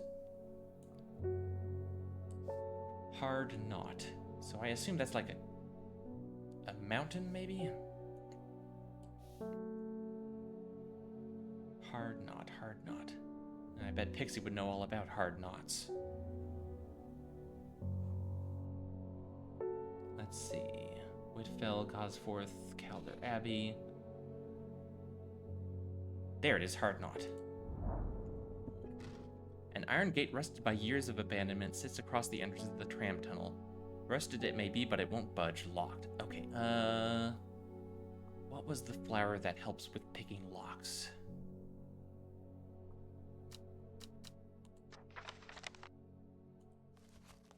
I have one of these, is it? Let's see. Clavilium, that's right. I think it's this one. This is the only one with heart-shaped leaves that I've found so far. Slap that in there, see if we're right. There we go. Gate swings open slowly, complaining loudly on its rusty hinges. After a short exploration of the tunnel, I am rewarded. Ooh, new page. Agaria. When burned, incense made from the woody stem can enhance psychic abilities, strengthening the clarity of visions and prophecies. Light blue flowers like rounded tufts of gentle lambs will characterize this plant. Don't think I have anything like that. I have this one, but this doesn't look like tufts of wool, so I don't think that's it.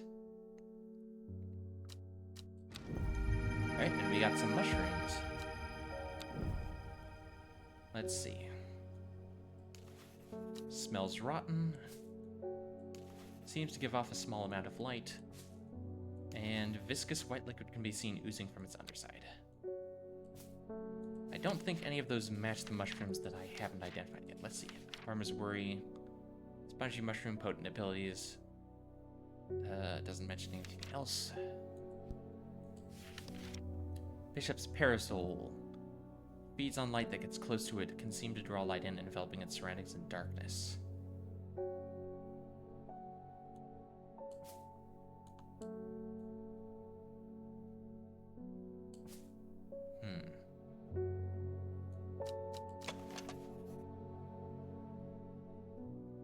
Viscous white fluid can be seen oozing from its underside.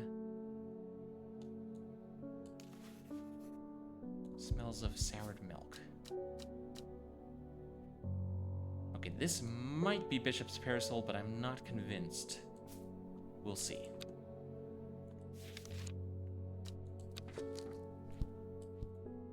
For now, though, archive that. Okay, Reuben Ward. I'm headed to Grisdale Forest, investigating a possible murder there. Can't say I'm looking forward to it. The Sisterhood are a secretive lot, and they're not keen to talk to me. Their leader, the Arda, or whatever they call her, she's dead. Dun dun dun. My instinct is they're hiding something. I was hoping you might have some fox button that would help me win them over. Fox button, fox button.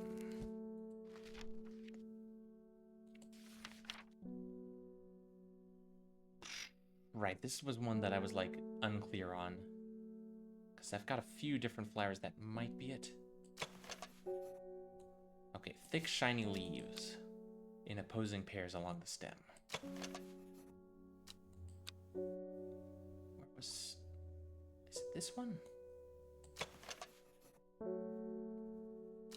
These leaves look the most like the picture.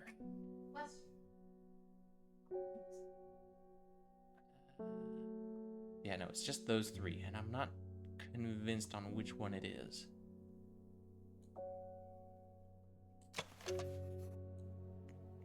Going into lurk mode while I play Final Fantasy XIV. Have fun, Alex. Let's see. Which one? Which one? I don't think it's this one. This one doesn't look like the right leaves.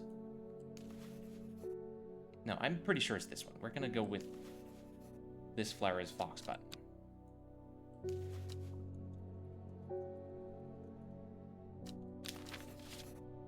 Fingers crossed. Nice. Good shit. Brimlock.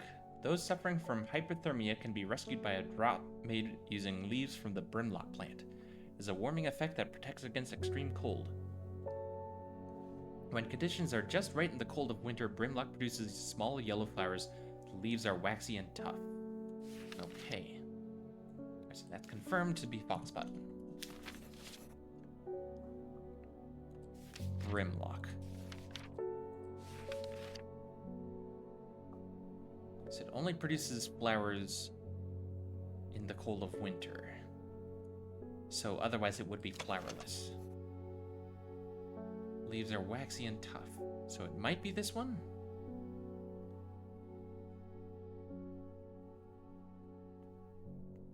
I don't see anything else with small yellow flowers, so we're going to tentatively label this as Brimlock. Oop, where'd it go?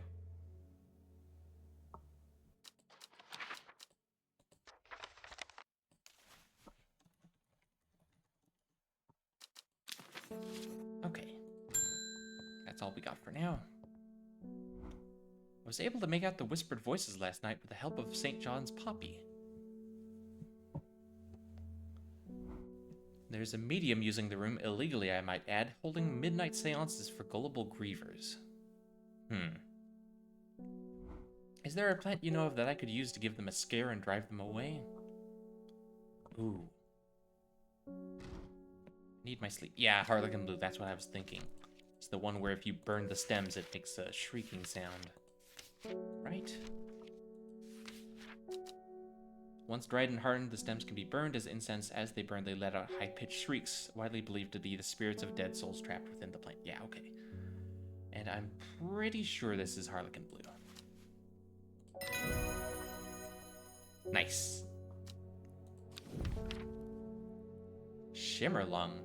Dry stem of the shimmerlung burns very brightly and noisily, letting off a near-blinding white-purple light. Flowers grow wrapped in large, ridged leaves. Okay, don't have anything that looks like that.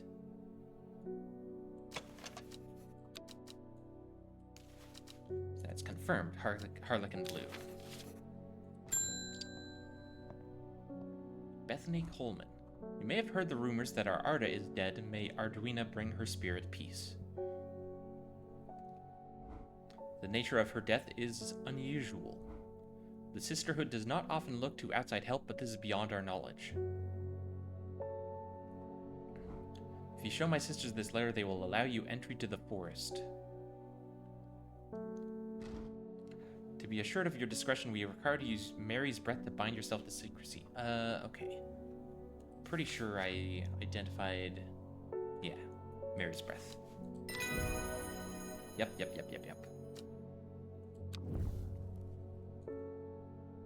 That's confirmed. Mary's breath. Let's see where this leads us. We have failed in our duty as protectors of the forest. Our secrets have been stolen, and the Arda has been murdered. You will find us deep in Grisdale Forest, a mile from the lakeshore across from Torver. Please help us. Yours in hope, the Sisterhood of Arduina. Okay. Grisdale Forest.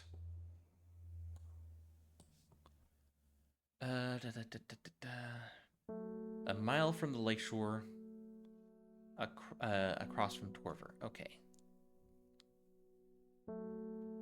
So, like, here, I think. There we go.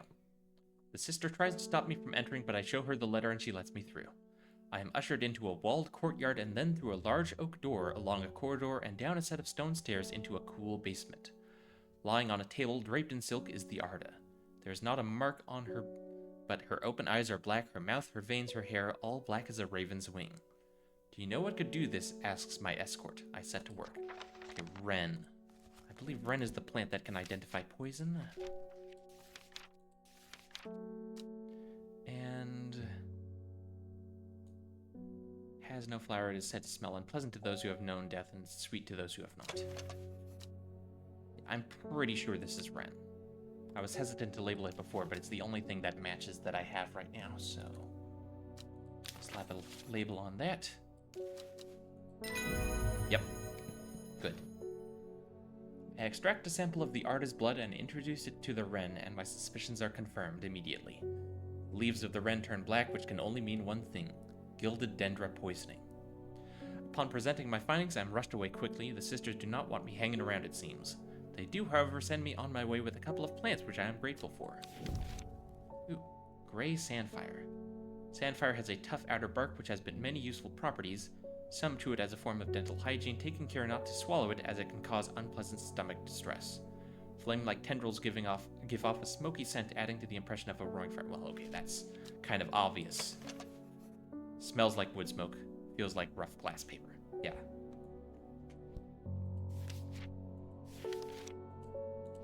What was it called again? Oh my god, my freaking memory. Gray sandfire, that's the one. That is a very unique plant. There's no way that's anything else.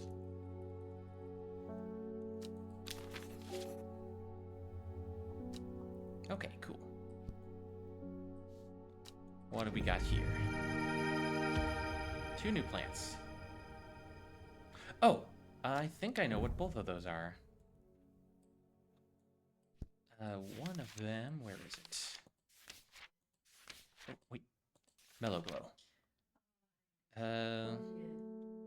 Sharp thorns that protect it from predators. I think this might be mellow glow. Mellow glow question mark? And the other one was shimmerla, yes. Wrapped in large rich leaves. Yep, definitely.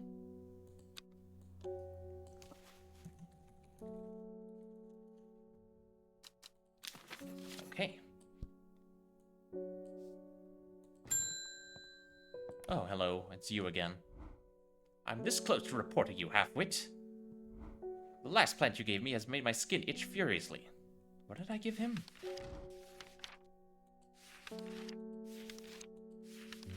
Candy root. Aid with the digestive troubles when prepared correctly. Care must be taken, however, as the rough leaves can be an irritant. Only the petals are safe for... Okay, well, that's not on me, buddy. You misused my fucking plant.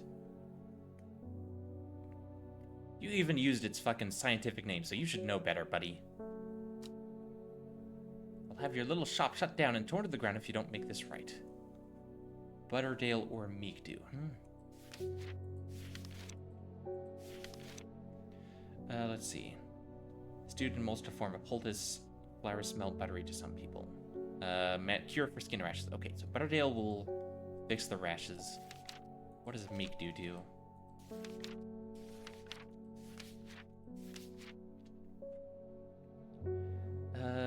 Maybe pleasant looking, but touching the leaves against bare skin will result in painful sores. Ooh.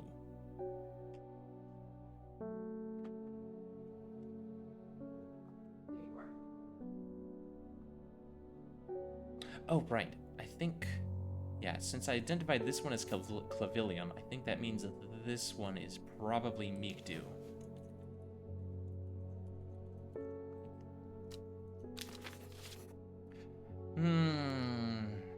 Do I make it worse, or do I fix him up? That is the question.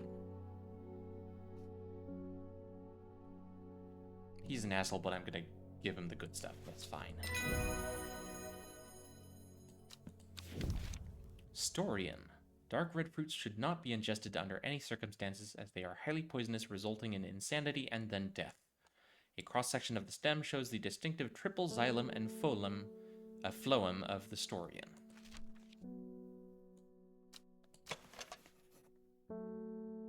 Okay, I don't think this is the one, because it mentions the triple stylum, which I think means it would, like, split into 3. Ooh, this one, though, maybe. Maybe? Possibly. It's hard to tell. For the sake of your shop, you should fix it. Yeah, probably.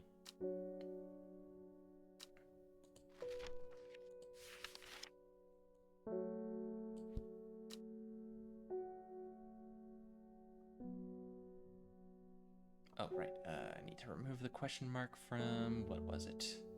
Butterdale. Okay. And I don't have any more clues to follow up on, so we're good.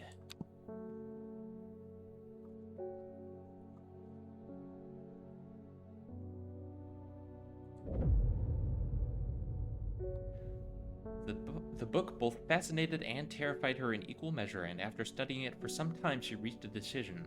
She would never use the power she had discovered. She would hide the book where it could never be found. Okay, and we got another clue for the map. Day 3. Let's see.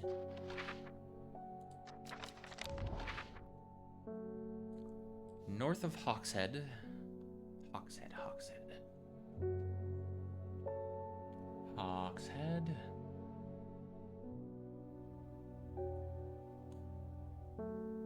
Where is Hawkshead?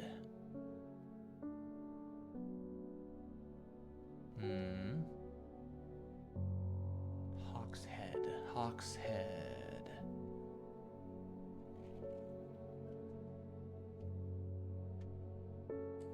Hang on.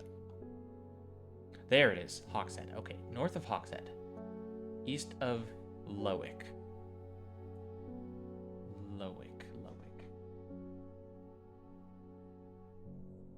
Lowick's here. Okay. North of Hawkshead, east of Lowick. So it's got to be in this area. West of Rusland. Rusland.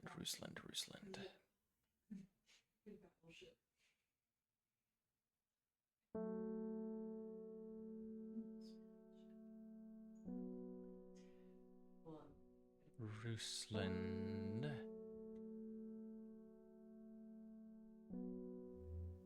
Where is Rusland?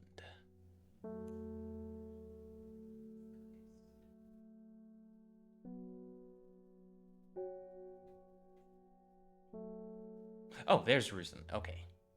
So it's in this column here, north of Hawkshead, south of Crinkle Crags. Well, there's Crinkle Crags, so it's this square right here. My eyes are drawn to the silhouette of a grizzled old man standing at the edge of a field. His mind is broken seemingly beyond repair. Vacant eyes fixate on nothing, a whisper of an expression as my gaze sweeps his face, but only a whisper. He raises his arm, points. I follow his outstretched finger and am surprised to find a cluster of wildflowers growing there, hidden from view. Okay then. Let's see if those match any of my unidentified plants. Let's see. Fluffy light blue flowers. Nope, don't have anything like that.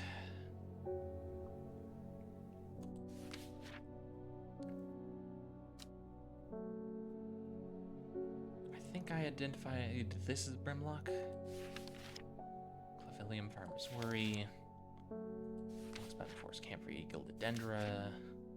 Gray Sandfire. Lady of Summer. It's that one.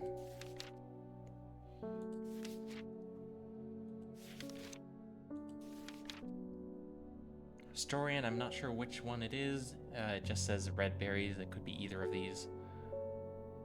Or, sorry, dark red fruit. So it's probably this one. I don't know. Winter boar. Let's see. Blue-gray flowers. I don't know that I have anything that matches that.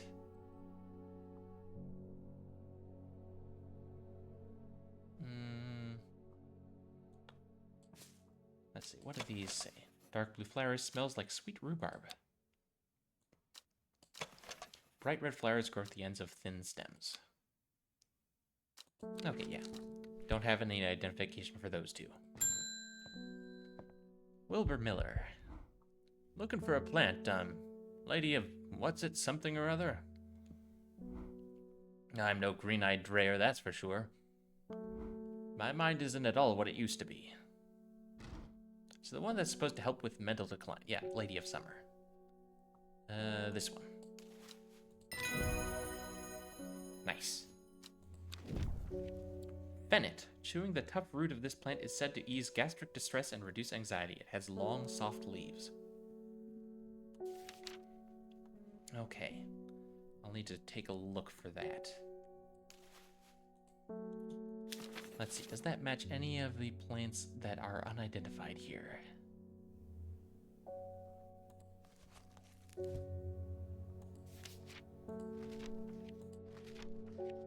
Bennett. Long, soft leaves.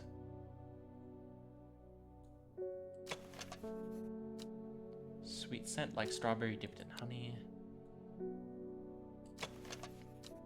Smells like sweet rhubarb.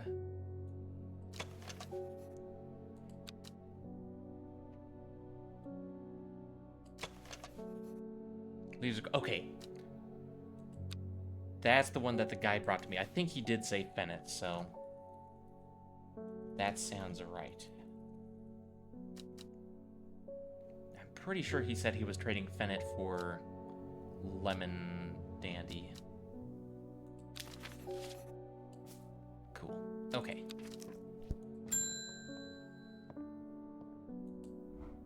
They're saying the art has been killed.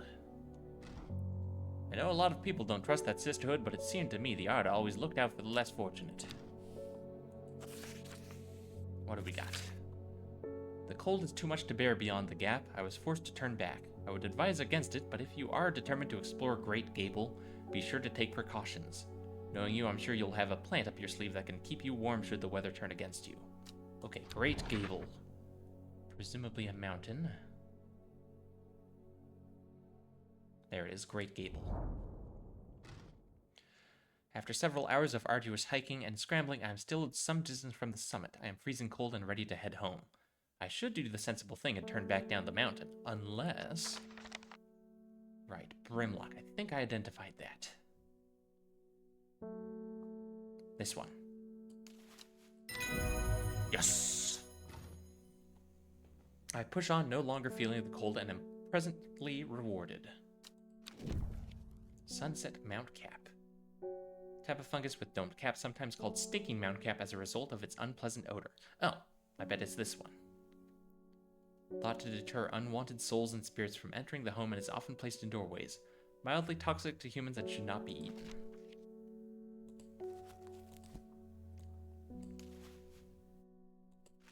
So that was Sunset Mount Cap, yes? Because if I remember correctly, this one specifically says it smells like soured milk. Yeah. It smells real bad. And what plant did we get? That's gotta be winter boar. Blue-gray flowers. It's got the right shape. Rubberly leaves make an insect repellent. Okay. So that is probably winter boar.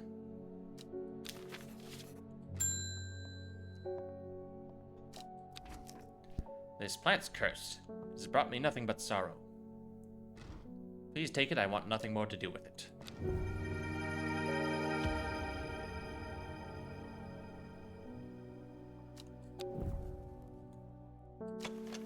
A mushroom-like plant with red warts growing on it. So not actually a mushroom, it just looks like one. Interesting. I'll keep that in mind. I don't believe I have an entry for that in my book yet. Oh, Simone, our library friend. Hellebore. Always a pleasure, my feline friend. Hope he hasn't been nibbling the plants again. I have a favor to ask. You owe me for the hours I spent digging out the information on those plants. Fair enough. Been burning the midnight oil again and could use some common trouse, and I know where to find it. According to Grayson's herbology, it grows in abundance on red pike. I'll come by the day after tomorrow to collect it. I have business in Sedberg in the meantime. Here, take this. Okay. Despite being described as common, the trouse can in fact be quite tricky to find. However, it is known to grow in abundance on the slopes of red pike, nobody knows why. These have been used for centuries as a balm against eye strain. Gotcha. Okay. Red pike, red pike. There it is. I enjoy a pleasant stroll up the fell. The going is easy, the weather agreeable, and the views majestic. Do not have to look hard to find what I am after.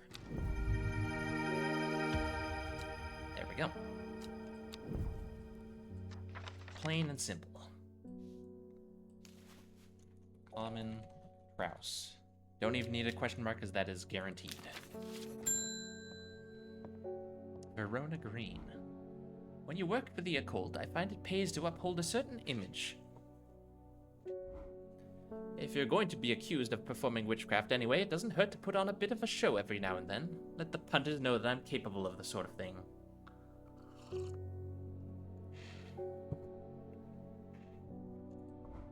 Long story short, I may have threatened to turn a small boy into a toad, and the little bugger called my bluff. Oh, don't look at me like that. You know what little boys are like. I can assure you he deserves to be turned into a toad.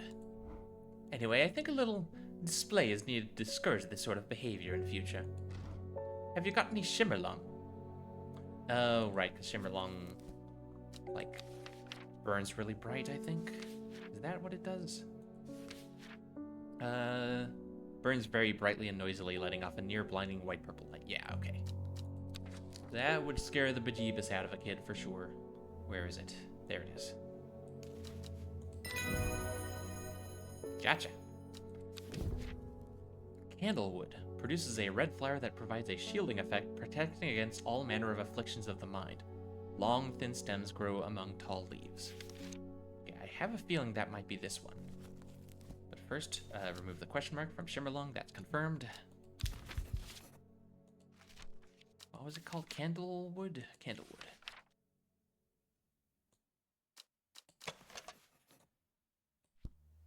Bright red flowers at the end of long, thin stems. Certainly looks like it would be called candlewood, doesn't it? Let's hesitantly label that candlewood. Okay.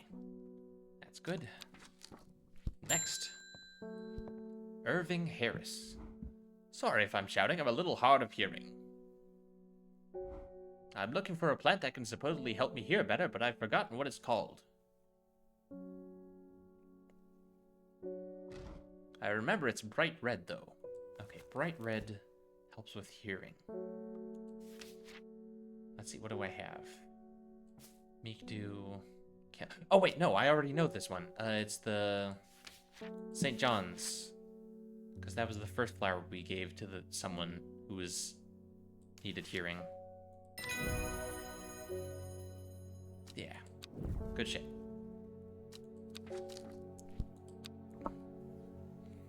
Alright. What do we got? Okay. Time passed, a year and then another. The book remained hidden, but out of sight did not mean out of mind. The book was what her thoughts settled on when she rested, what she brooded over when she did her chores, what she pictured when she dreamed. Okay, what could this torn card mean? Maybe like a shoreline?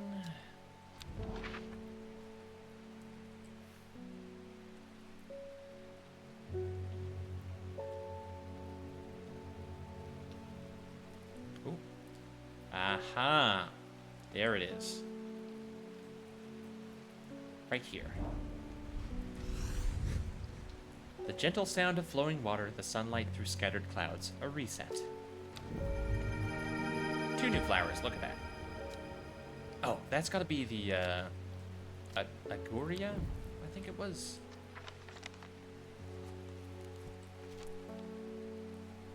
Light blue flowers like rounded tufts of gentle lambs. Oh, absolutely. Gotta be. Aguria.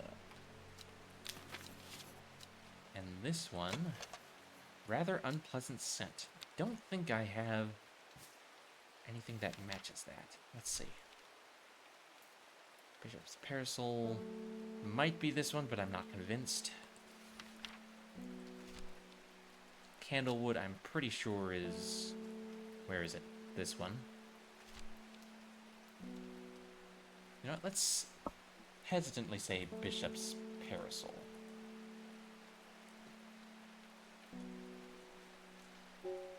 But very hesitantly. Give it a red label so I know that I'm not guaranteed on that one. Let's see.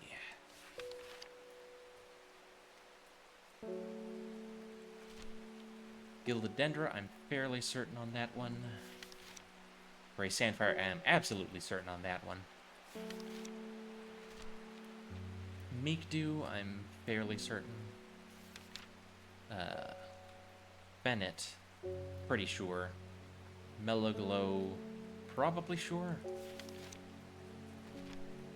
Storian, I'm not sure which one of these two it is. Kind of hard to tell.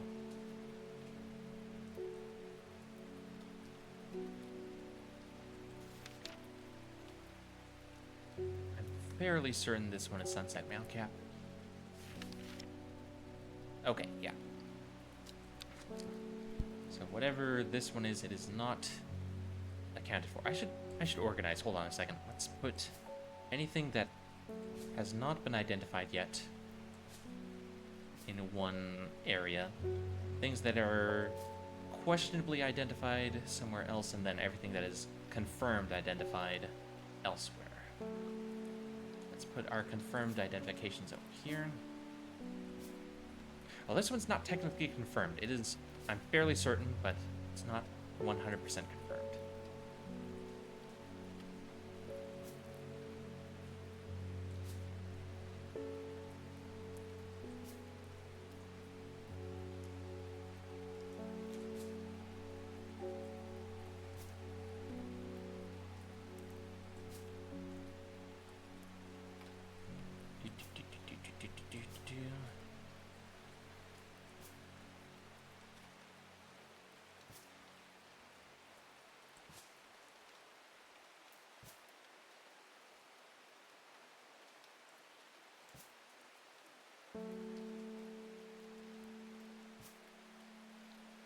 Let's see. Unidentified goes to the right.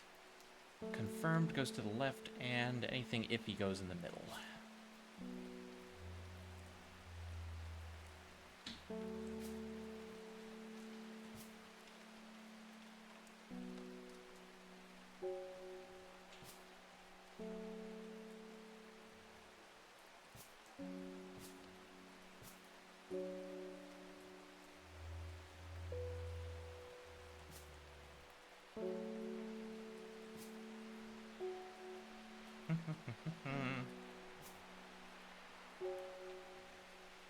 I really like this game. It's very cozy. Let's see. These are all question marks. Oh wait, this one's confirmed. I used this one for the climbing.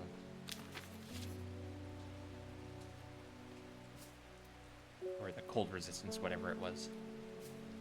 That is basically confirmed, just not officially confirmed.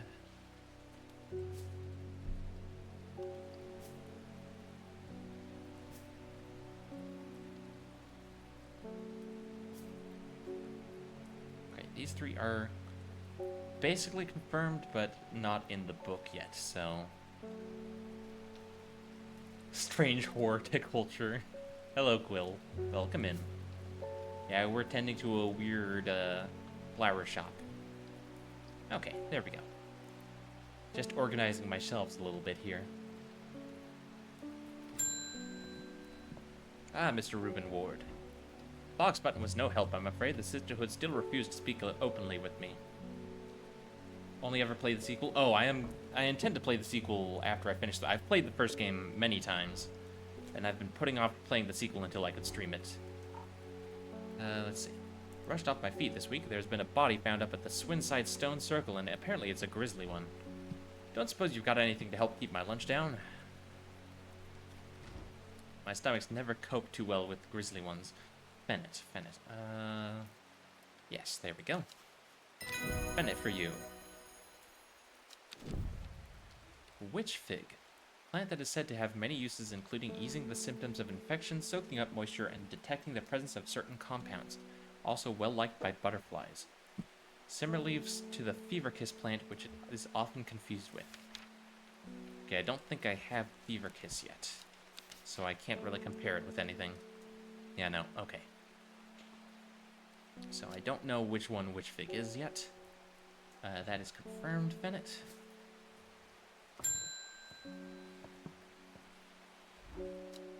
Morning. Verona Green handed me this for you. Seemed in a good mood. Meant to tell you this yesterday, but it slipped my mind. I discovered a plant on a recent trip to Grisdale Forest, just northeast of Rusland. It was like nothing I've ever seen before. I would have brought it back with me if the sisterhood had given me a moment alone. But they seem overly protective lately. Kind regards, Verona Green. Okay. Rusland. Just northeast of Rusland. Okay, so that is right there. From the moment I step off the road, I can't shake the feeling I'm being watched. Suddenly, I find my way blocked by 3 women wearing green cloaks and holding short elm bows. Nobody may wander freely throughout the forest by order of the artist, says the leader of the trio. I turn to walk back, but then again, I have a few tricks up my sleeve. Right, Mellowglow lets me pass undetected. I believe... Yes. Confirmed. Caballia, a rare plant that is believed to help the dead find peace in the afterlife. Those who can afford it place wreaths made from it at the graves of their loved ones. Caballia flowers almost always contain 6 petals. Finding a 7-petaled flower is considered to bring good fortune. Okay. So this is confirmed. Mellowglow. Put that back over this way. And what have we got? Oh. Bowl was quite firm and turquoise in color. The orange fruits have no noticeable odor. So that might be witch fig, but I did mention that there is another plant that is frequently confused with, so I'm not going to take a wild guess on that just yet.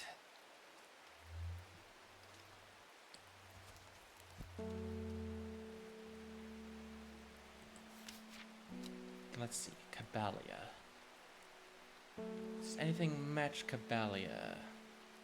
Let's see. Nope, 5 petals. It might be this one. Maybe.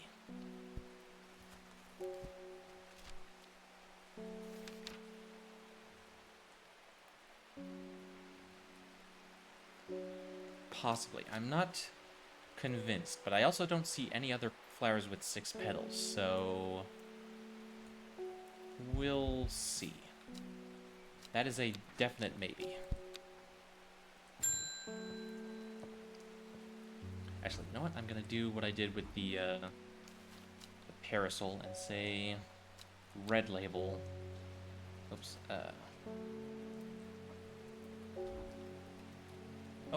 The camphor you gave me is helping me sleep, and I'm very grateful for it, but the visions are as strong as ever. The woman in the jade mask appears in my dreams every night. She screams at me, but I do not know why, and behind her that presence is always there, dark and dreadful. I don't know what to do. Dreams feel like a warning that I don't understand, a mosaic of color that refuses to come into focus. Some part of me wants to stare down that abyss, but I'm afraid. Right, so this is another choice thing. I can either encourage the visions or help her avoid them.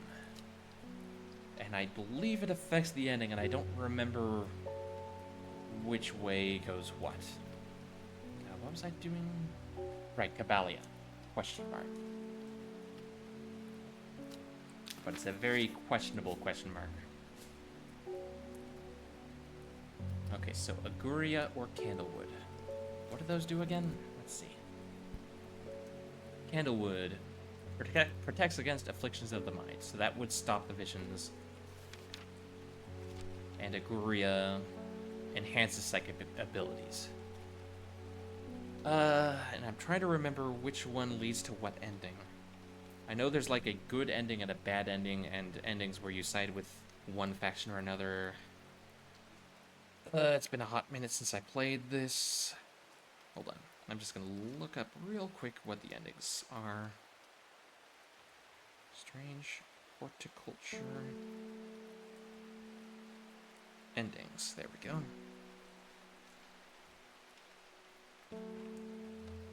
Let's see.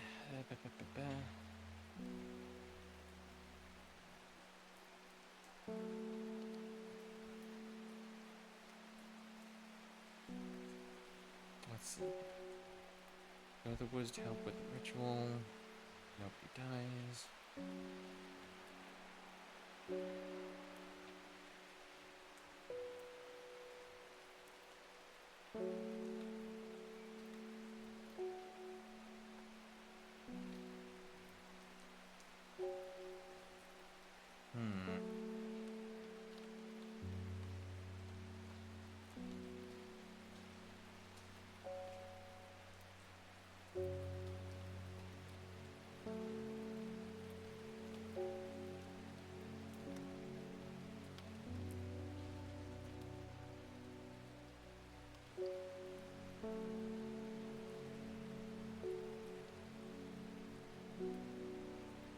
Boy, there are a lot more endings than I remembered. Let's see. Trying to remember which one I usually try to go for.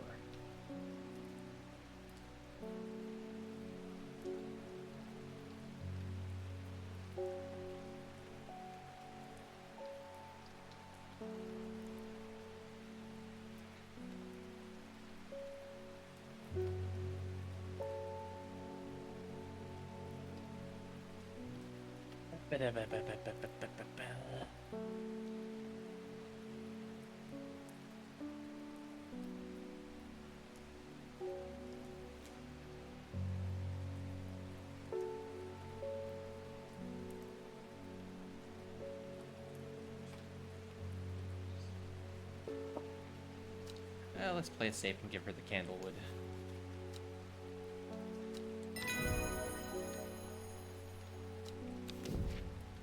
Worryless. Worryless is an aptly named plant. Inhaling the smell of the flower is said to help ease symptoms of anxiety. Okay. It's got these long leaves, and it does have a flower.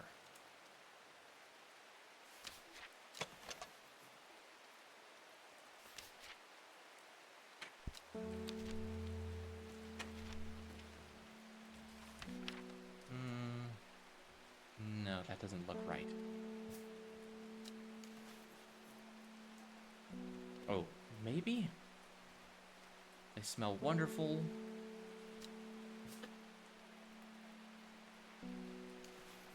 No, I don't think it's that. I think this might be it. The shape of the leaves is almost identical. So I'm going to tentatively label that worryless.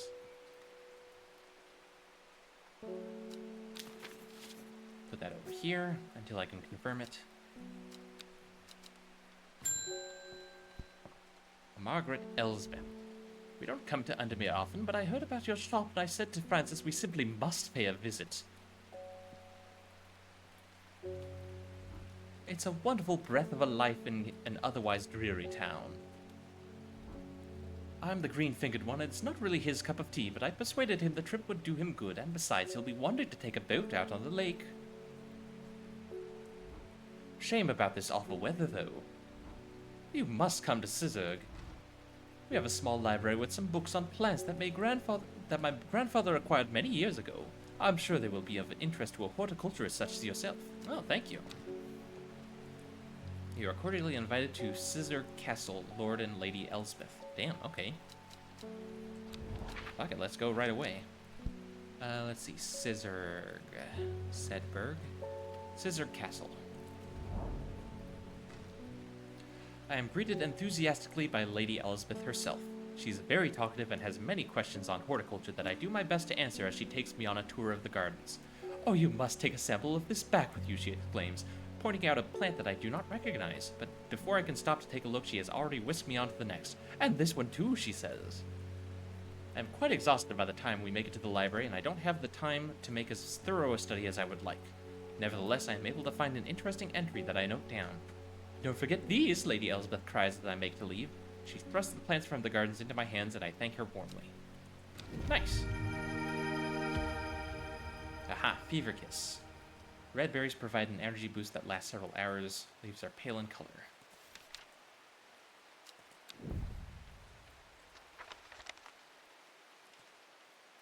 Okay, let's see. Fever kiss, fever kiss.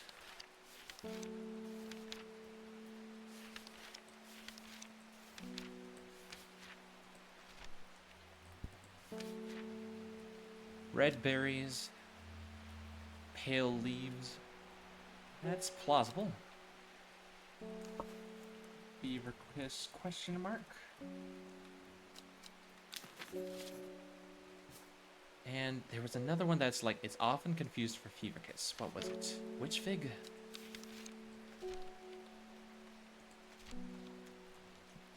Plant is said to have many uses. Similar leaves to the fever kiss plant, which it is often confused with. This does look very similar to fever kiss there. I don't see anything else with quite the same likeness. We are going to tentatively label this witch fig.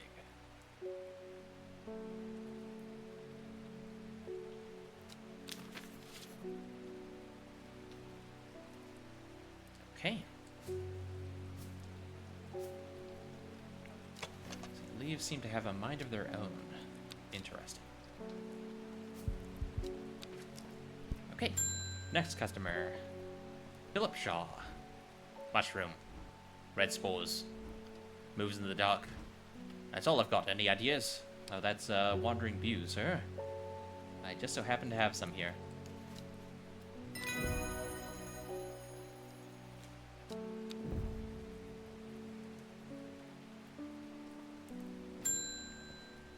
Selena Scott. They're saying Black Comb is haunted now. Bradley Miller told me he saw the ghost of a huge deer, antlers and all, but then Bradley Miller also says he can talk to squirrels. Either way, there's something evil in them hills, and I'm not taking any chances. Awful what happened to that poor young man up at Swinside, Ride the murderer. I've come for some stinking mount cap. I believe I have identified that. Yes, there it is. Oh, right. It's called Sunset, but it's also known as Stinking, right? Yeah, there we go. Sometimes called Stinking. Yeah. Easy peasy. Henchuck. The fruit of the henchuck can have startling effects on the memory. Even a small dose can result in short-term memory loss, but in larger amounts it has been known to cause severe amnesia. Tuberous bulb has an unusual structure growing in bursts that give it a striped appearance when cut open. When the outer layer hardens and turns blue-green, it is ready to harvest. Okay, so a blue-green bulb. That is confirmed. Sunset Mount Cap. Put that over here with the other confirmed plants. Let's see. Henchuck, henchuck. Bulb is quite firm and turquoise in color. I believe that's it. Let's see, outer layer hardens and turns blue-green. Yep, I'd say that's a safe bet to call that, henchuck.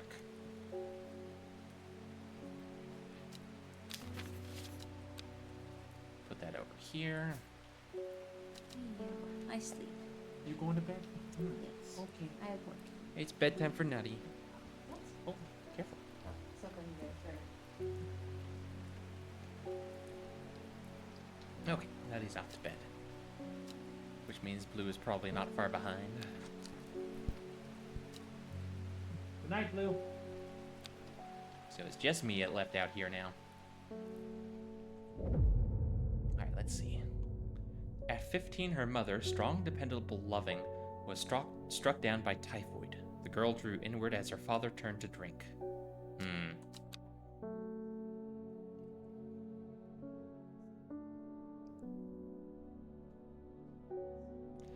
Okay, let's see.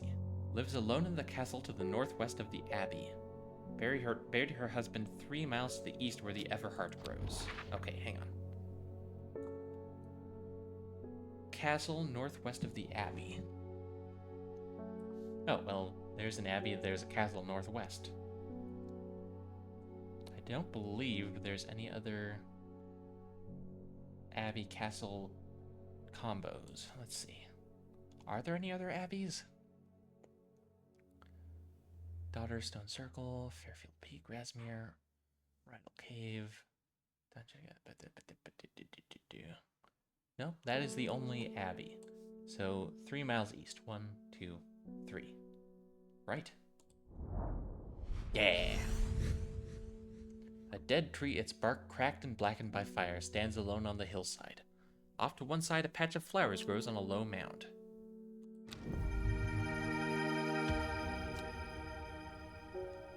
Wait, shit. What did the card say the flower was? It literally named the flower, and it just went out of my head. Fuck. Alright, well.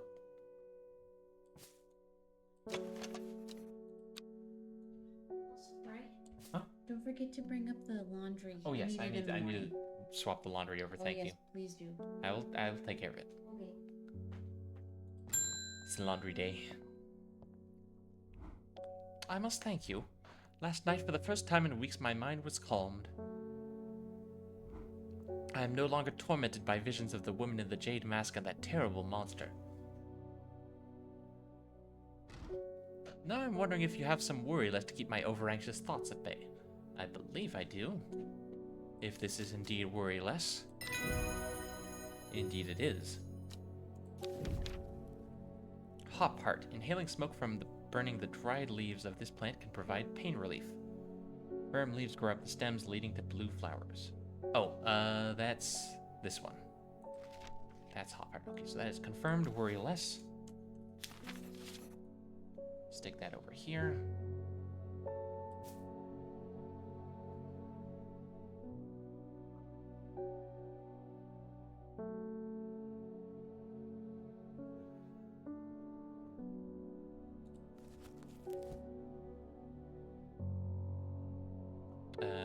What was the flower again?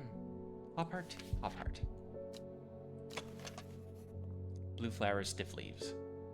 Firm leaves, blue flowers. Same shape, structure of the flower. That is most probably Hop Heart. Okay. Good shit. Yeah, I'm really excited to try the sequel game, Strange Antiquities, because it's more of this, but also it's like weird doodads and knickknacks that you gotta figure out how they work. Which, you know me, I love a good puzzle box. Oh, hello, Simone. That's right, you're here for your, common trouse, aren't you? Met a strange man on the road to Sedberg not 2 days ago. Stranger still, he asked about you. Said he had something for you, don't ask me what. So I told him where to find you, but he looked stricken when I mentioned Undermere. Said he doesn't come near towns at all if he can help it. He was headed west, at least I think he was. Said he was looking for the Winster Spring. I'll write this down for you. Anyway, that's my news. Did you manage to find the plant I needed? Common Trouse. For you.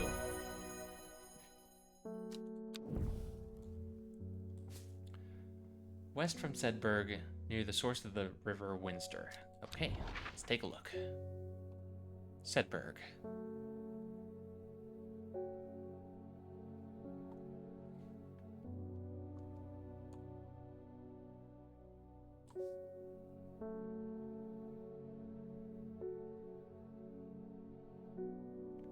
Near the source of the river Winster. Sprint. Kent. Lake Undermere. River Crake.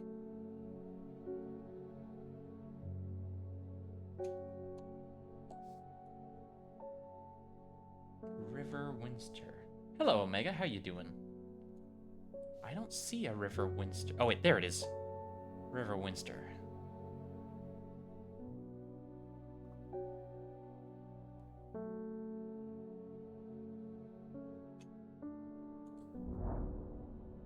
There we go. Hermit's Cap is easy to find, nestled between 2 boulders above the spring. Cooled remains of a fire ringed by stones is the only immediate sign that anyone was here. I call out, but there is no reply. The hermit is not here. A more thorough search of the campsite yields something interesting. Tucked off to one side, I discover some broken pieces of wood arranged on the floor. Okay, down 2, right 3. Okay, so that was from here, down 2, 1, 2, 3.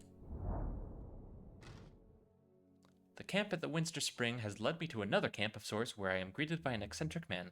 Oh, yes, yes, ho, ho, ho, the man says. You must take this. Take it, take it. At his insistence, I receive the looking glass that he thrusts into my hands. He places an envelope delicately on top. Ho, ho, it's no use to me anymore. Ho, ho, no use. Don't forget the red, the red, the red, the red. Ho, ho, ebony. I'm sure that he is quite mad. Ebony. I don't believe I have that flower. Let's see what this letter says. It said that red ebony plant has the property of uncovering that which is hidden or secret. I have perfected a device designed to use extract from the plant in concert with a viewing window in order to permit the user to see magics otherwise invisible to the naked eye. Interesting. But I have not found any red ebony yet, so that is going to have to wait for now.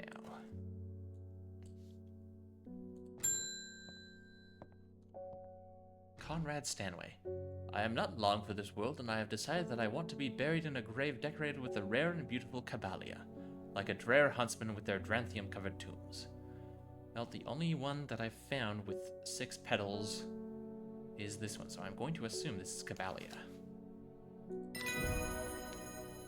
There we go. Alright, so let's change the label on that. As confirmed, Caballia.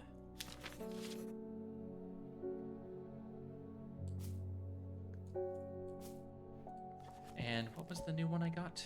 Eyebright? Take care not to touch its brightly colored thorns. They will do no lasting damage, but they contain a small amount of venom that will cause a severe pain for several days after. A plant that only grows to the south in warmer climates, they call it the loath, after a long-dead king. Known to improve eyesight at night in even the darkest places. I don't think I have anything that matches that.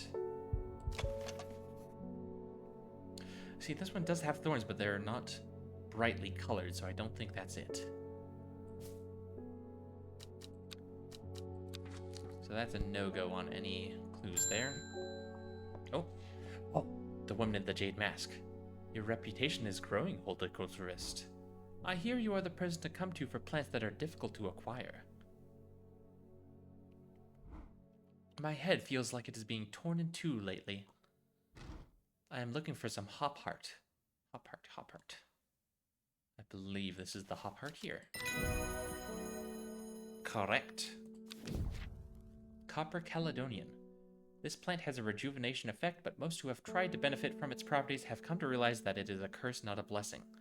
Though you may appear younger, you will quickly become more frail and brittle. Red patches that are often seen growing on it are in fact a type of fungus themselves and not a part of this plant. Right, that's this thing. It looks like a mushroom, but it's not actually. So that is... what was it? Copper Caledonian. Copper Caledonian. Okay. And... what was it? This is confirmed hop heart. Stick that over that away.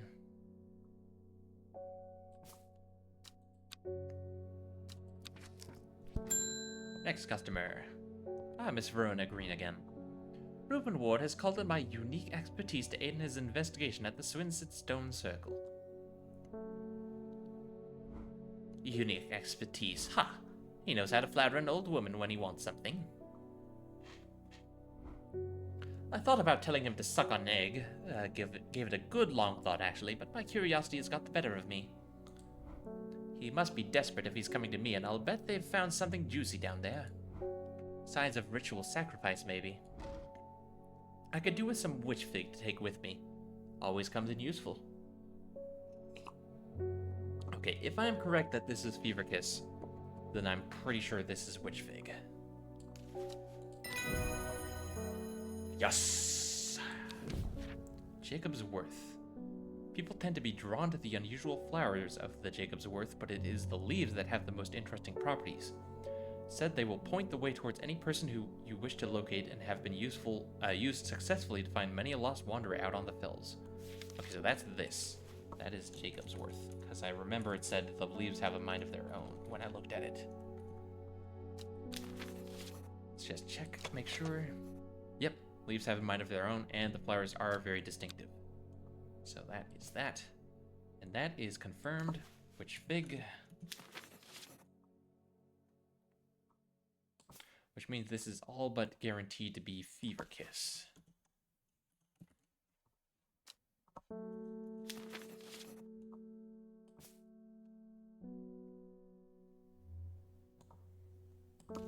I'm pretty sure that's gotta be Jacob's Worth. Let's see.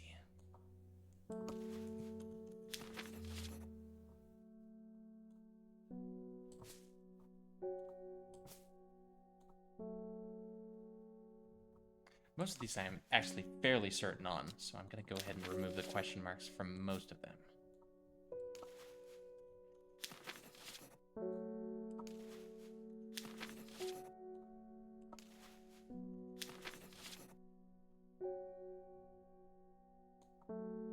Oh wait, I already confirmed this one, didn't I? I used the candlewood. So that should go over here.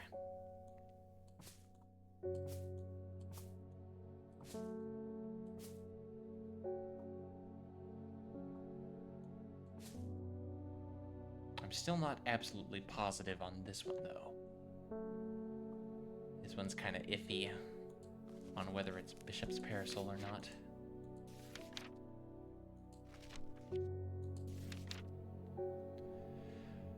Let's see. Gills on the other side seep a milky fluid that can be consumed as a treatment for stomach pains. Viscous wet liquid can be seen oozing from its underside. So that's... I mean, it's probably it. Until I find another mushroom that sounds like this, that's the best bet I've got for that one. Oh, it's you again. I never see anybody in your shop. It's a daily surprise to me that you're still in business. And yet here you are. Believe me, I wouldn't be in here if I didn't have to be, especially with that damn cat still here. I need some Bishop's Parasol for a work-related matter. Well, I guess we're gonna find out if this is the one. There you go. Royal Gentia. Everheart. That was what was on the card. This is the Everheart. Royal Gentia. I'm quite positive on that one. And this one has been confirmed. Bishop's Parasol.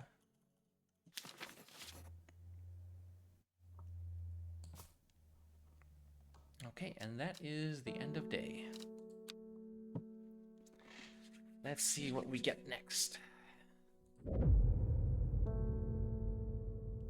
Not long after the girl left home, her father wept, but he was so caught up in his own grief that he let her go and did not look for her. Alright, let's see what today's map puzzle is.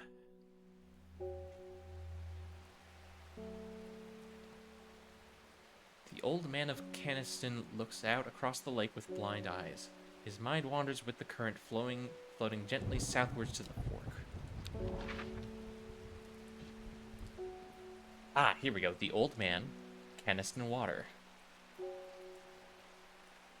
Old man of Caniston. Looks out across the lake with blind eyes. His mind wanders with the current, floating southwards to the fork. So here. You know it. Puzzle Master Supreme up in here. The heavens open up as I reach the fork. I take a moment to pause and listen to the sound of water on water. I'm soaked through, but my spirits are high as I return home. I am not empty-handed. 2 new plants today. Alright, let's see what we got.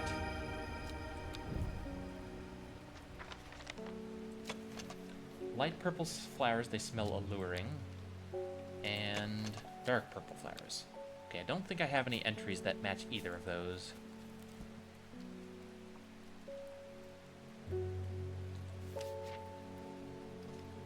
I haven't found any Farmer's Worry yet.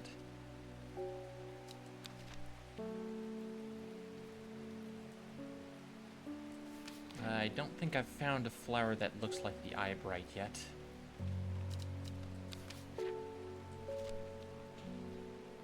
Handchuck, Meekdew, Royal Gentia.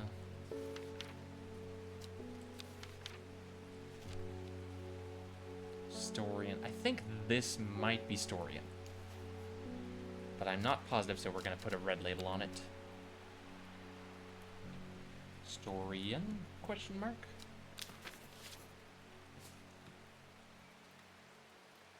Okay.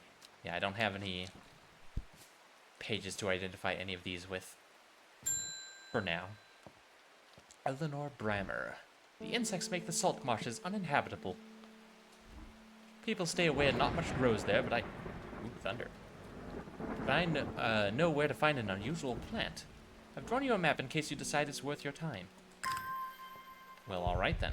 And I believe I already know what plant I'm going to use. One of these is insect repellent, and I don't remember which one. Let's see. Insect repellent, insect repellent.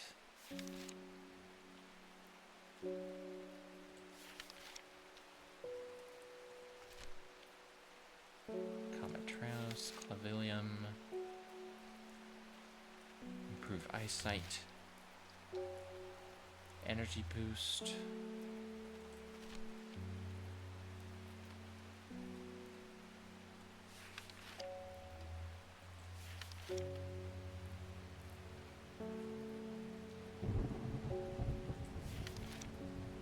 I mean, it's gonna tell me what plant it needs, but I want to try and figure it out myself before I go there. Hold on, let's see. Jacob's Worth, that's for detecting people. Memory aid. Heart afflictions. Sworn to secrecy. Causes sores. Improve sight and memory. Reduce anxiety.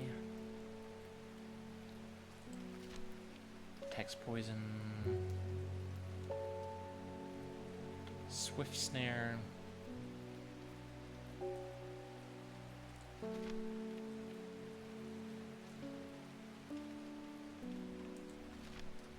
I know I've read that one of these is used for insect repellent, and I'm drawing a blank on which one it is. Is it winter boar? No. Which fig?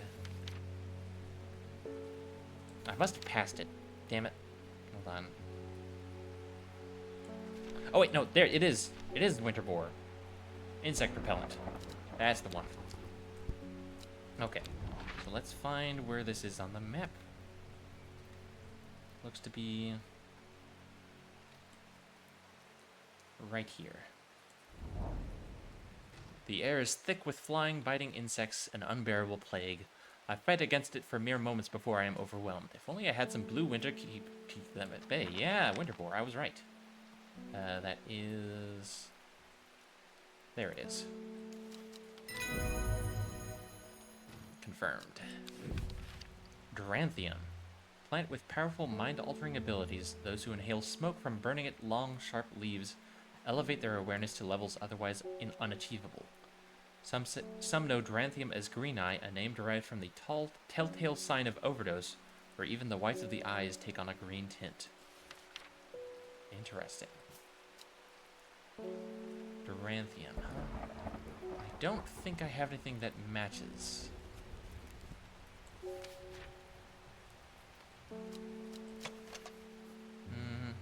No. No, I don't think so.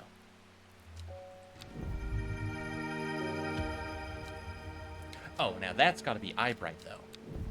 It's got the bright colored thorns. Thorns look menacing. I'm staying well clear of them.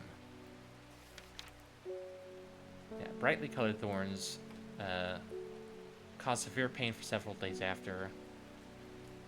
Improves eyesight at night. Yeah, okay. That's got to be eyebright.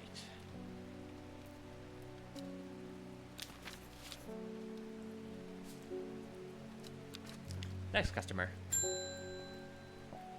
Bethany Coleman again. Thank you for your help and discretion earlier. The Sisterhood is grateful, but the news that the ardor was poisoned with gilded dendra has everyone worried. Hang on, I need a sip of tea. I'm thirsty.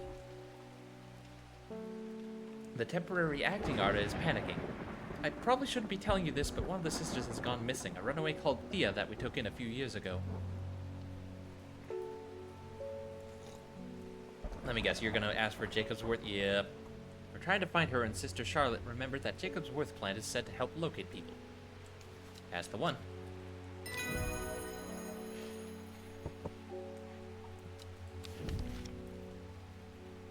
Solomon's Scepter. Also known alarmingly as Hell's Gate and sometimes Solomon's Scorn, this flower of the plant are commonly used in witchcraft and other satanic practices. Many sweet-smelling small flowers grow along the stem. I think that's this one. Move that over to the confirmed section.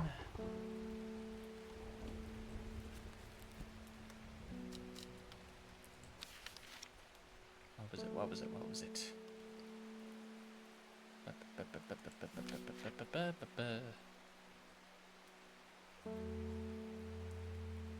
Solomon's Scepter, right, that one. Light purple flowers smell as alluring. Yeah, lots of sweet-smelling small flowers along the stems. They look just like that. That is for sure Solomon's Scepter. Probably.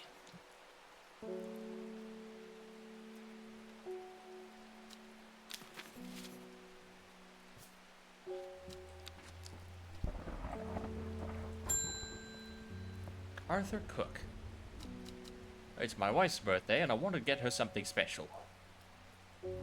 There was a plant that she used to love as a child that she hasn't been able to find in any years. Sort of bulb-like and has a strong smell to it, but strong in a good way, and no, the flower is more like lots of little flowers. I believe that is camphor. Pungent, but not unpleasant. Bulb is soft, yellow, the weed leaves are waxy.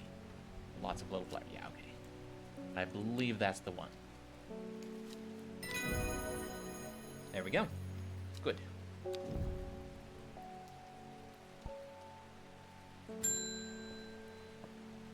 Oh, hello. You look like Edgar Allan Poe. We've had our eyes on you for some time now. Join us. Praise the Dendru. Pardon? I represent a group called the Seeds of Redemption. Your expertise would be very useful to us, and we have much to offer in return. Let us know we can count on you by leaving a single St. John's poppy flower outside the Sagil Church before Friday. Do not make the mistake of ignoring us. Praise the Dendru.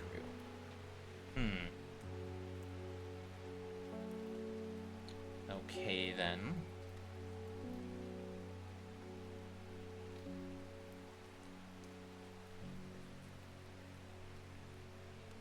I wonder if... I guess I could help them. I don't know. This sounds like a cult. But then again, who am I to judge cults, you know? That's kind of my whole kit and caboodle, isn't it?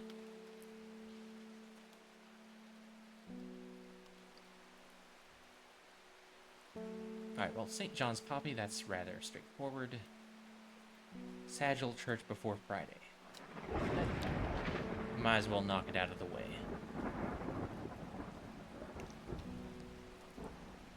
Let's see. Sagil. Where's the town of Sagil? Or Sadgil? One or the other. Grasmere, Ambleside. Oh, Sagil. There we go. Church isn't hard to find in the small hamlet of Sagil. This must be the place. There we go. St. John's Poppy for you.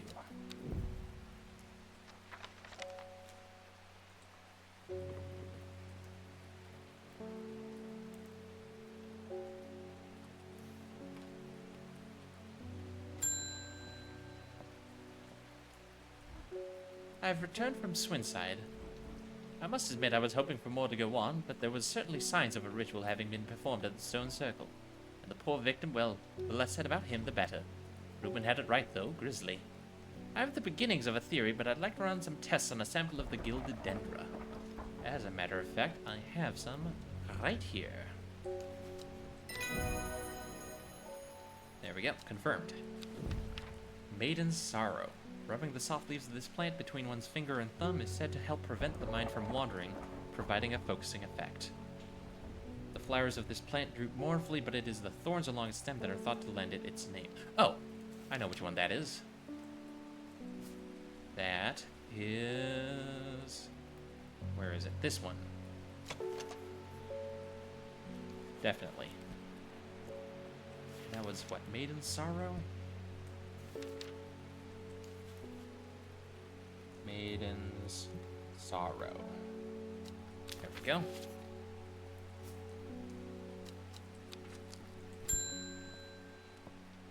Anne Wood. Hello. My aunt died 2 weeks ago and I inherited her house. I have been sifting through her possessions and last night I found something unusual. In a forgotten corner of the attic I found a coffin. More unusual still, it was bound by strong vines, so strong that I cannot cut through them. I immediately thought of your shop. You know about plants, right? Right, Royal Gentia is... it undoes a specific kind of vine, apparently? Yeah, one of the few known ways to release the vines of Swift Snare is to apply a paste created from the sap of the Royal Gentia. There you go. A new entry... Elderfinium. Petals of this flower can be brewed to create an antidote to Dendra's miasma, a deadly poison that causes the blood to slowly turn black, eventually resulting in a painful death. Has an intoxicating scent similar to that of Solomon's Scepter. Okay, let's see. So that is confirmed Royal Gentia.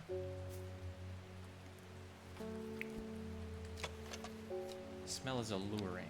Do I have any flowers that also have that same scent? Elderfinium. Looks like it's got like lots of small petals. I don't think it's this one. The shape of the petal isn't right. And also it's an unpleasant scent, which is the opposite of what I want. Sweet scent. That doesn't look right.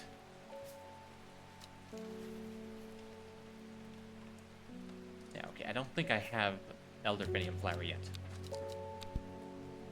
But that's the end of that day.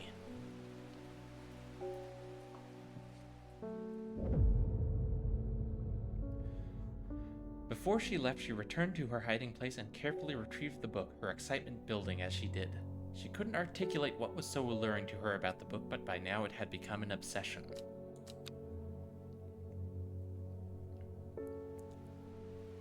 Day 7. Here we go. Okay, let's see. 5 miles south of the tallest but one, it grows in peace in the midday sun. A tallest but one, so the second tallest... Well, the only things with height markers are mountains. Let's see.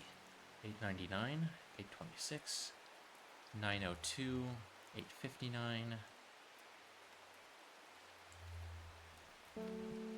551.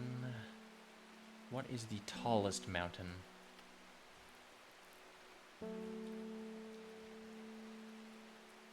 902, 978.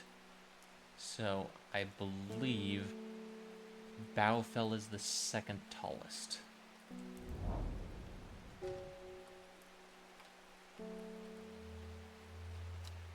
Nope, never mind. I misread that. Hold on. Okay, Scaffold, 978. Bowfell, 902. So far, Scaffold seems to be the tallest. 826, 899, 692, 573, 600,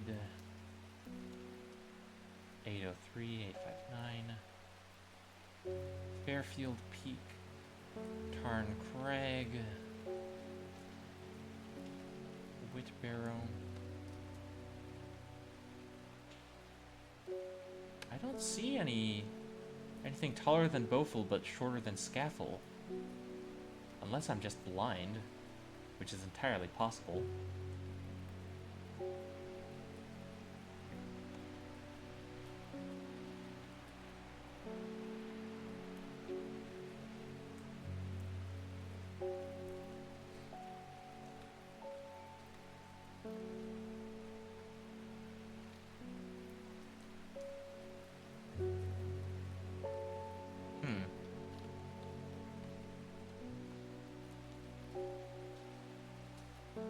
puzzling. I thought I was onto something there.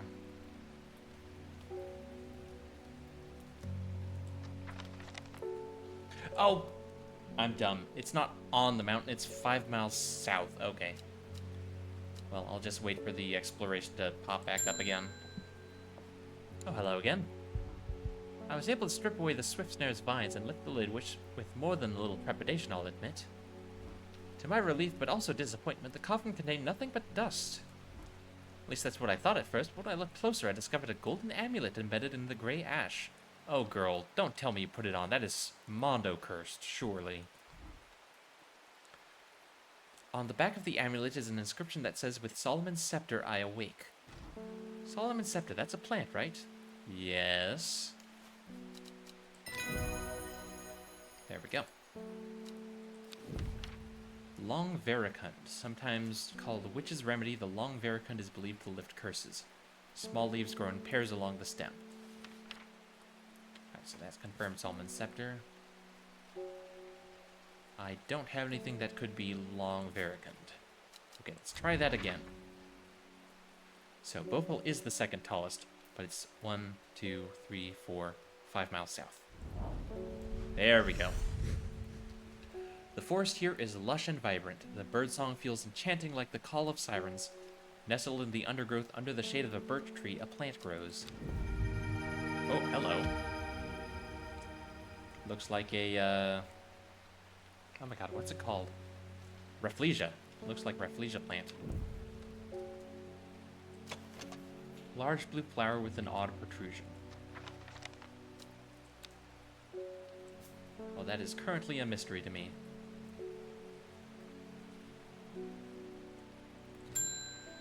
Next customer.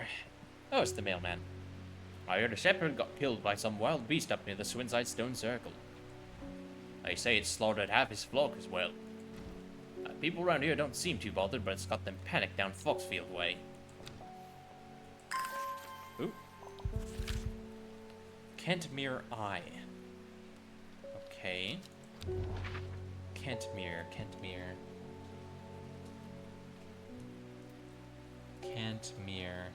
Kendall, Killington. Grasmere. Undermere. Chrysale. Whitbarrow. Kentmere. Wastwater, Lowood. Gosford, Calder Abbey. Swinside. Haverig. Where's this Kentmere?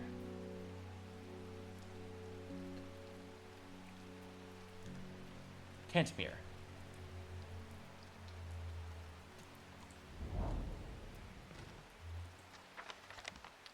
I descended to a pleasant valley where the village of Kentmere is situated. On my way, I passed Brock Stone, or Badger Rock, which has always been popular with local children who challenge each other to scramble up its craggy sides. Make a beeline to the village church, St. Cuthbert's, which is sheltered by an ancient yew tree. There are many plants to admire amongst the headstones and tombs, but sadly nothing extraordinary for me to find today.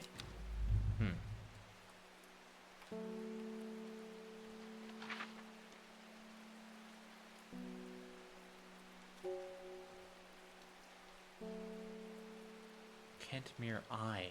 What does that mean? Maybe the head of the river? I don't know. I feel like I'm missing something here. Maybe I need my my magic looking glass to be able to read it. I don't know why I have this coin either.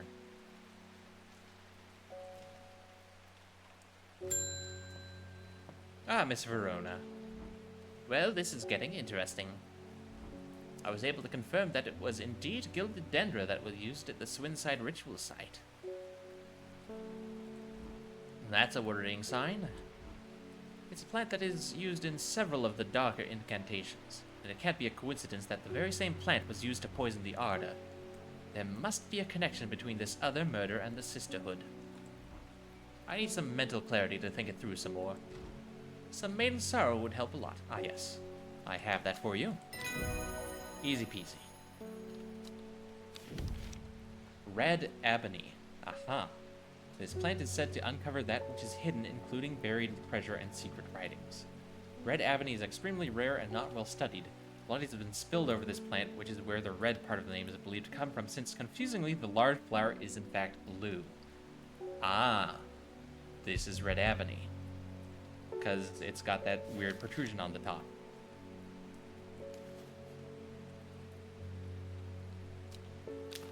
Going to bed, but gonna lurk till stream ends. Good night. Good night, Alex. Thanks for hanging out. Have a good lurk. Sleep well. Alright, so that's Maiden Sorrow is confirmed.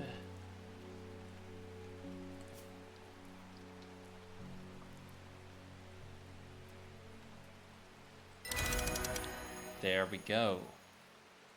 Red ebony, success. So what does this do?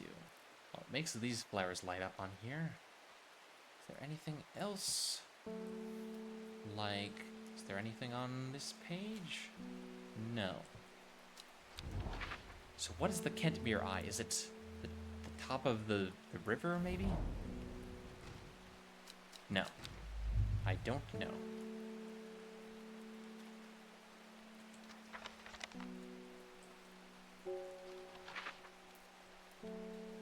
See anything on the map? Ooh.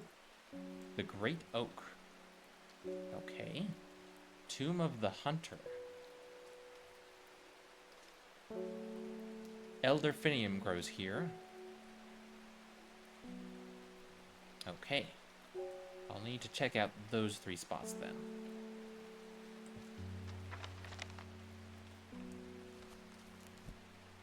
See anything in the book?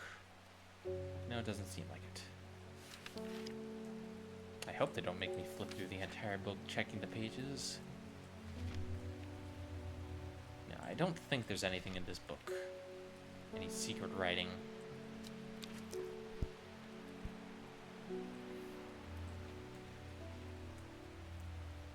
It works. Indeed it does. Okay. Archive that.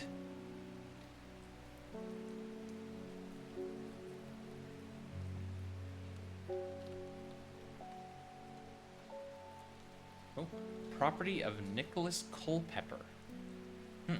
Interesting. Thank you for the hydrate, Allie. I will do that. One moment. Oh, goodness knows I need it after all that reading.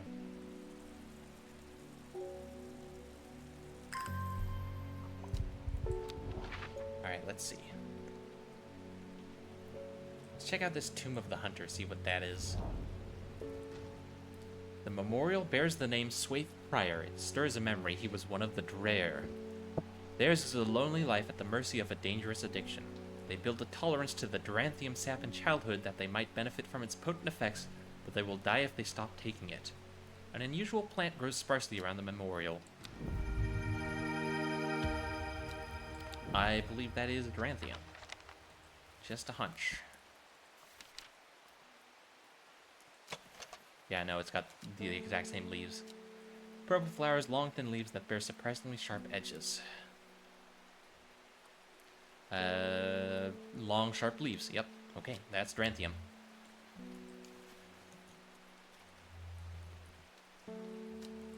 For sure.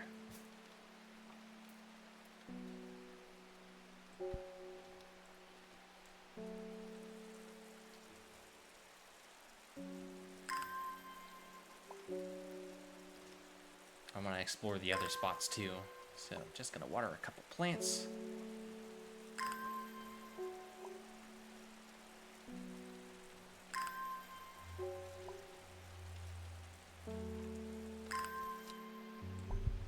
There we go. Okay, and let's see. Elderfinium grows here. Whoever wrote on my map has been very helpful. I would never have thought to come out to this desolate place in search of plant life, but a quick search yields exciting results. And that is absolutely Elderfinium. Elderfinium. There we go. Okay, there's one more spot on the map, I believe. I still haven't figured out what this Kentmere Eye... Wait. Oh, hang on. No, I tell a lie. I do know. Eye. That's right. I think you don't find out in-game for a bit longer, but I remember that there's like a code system where it's like location and symbol, and you put the coin over it to find the yeah. Oh, hello, Ruben. Looks like I'm going to have to make a trip to Blackcomb. Verona noticed something at the Swinside site that's had me pondering. A piece of slate with a symbol drawn on it in black. Can't think of anywhere else around there where you'd get slate from. That and Bradley Miller keeps insisting that he saw something up at Blackcomb. Then again, Bradley Miller does claim that Fairy stole his wheelbarrow. Bradley Miller claims many things. If I'm going to spend a night out in the hills, I'll want to take some eyebright with me. I wouldn't want anyone sneaking up on me in the dark. Got you, homie. Wild coal. The purple berries are recommended by physicians in place of a hair of the dog mentality as a tonic for those suffering the effects of having drunk too much the night before. There are some who consider wild coal a sacred plant, perhaps owing to its rarity, and claim that it is bad luck to pick berries from it. Okay, so that's eyebright.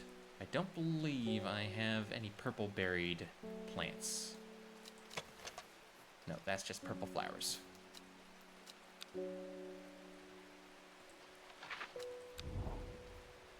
Okay, let's see. Kentmere.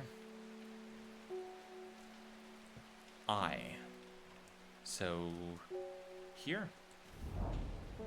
There we go.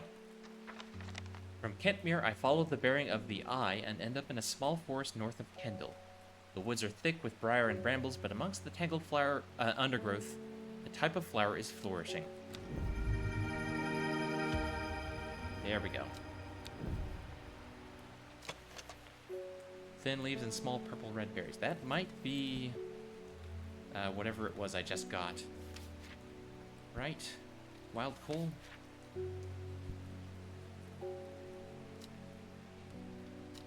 Maybe. We'll put a maybe on that one. I'm not super positive on that, but... Wild coal? Question mark?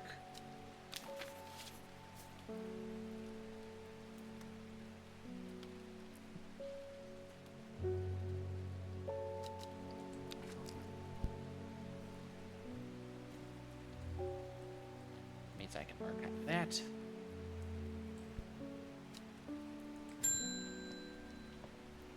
Forest Vare. Does it ever stop raining in Undermere?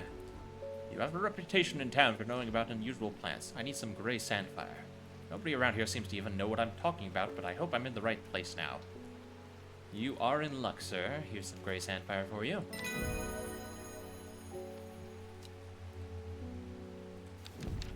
Ember Soul. Ember Soul is thought to have protective properties. It is sometimes given as an offering to various deities in return for sanctuary. It produces flowers with many petals. Watch out for the leaves, they're razor sharp. Okay, I don't think any of my plants match that description.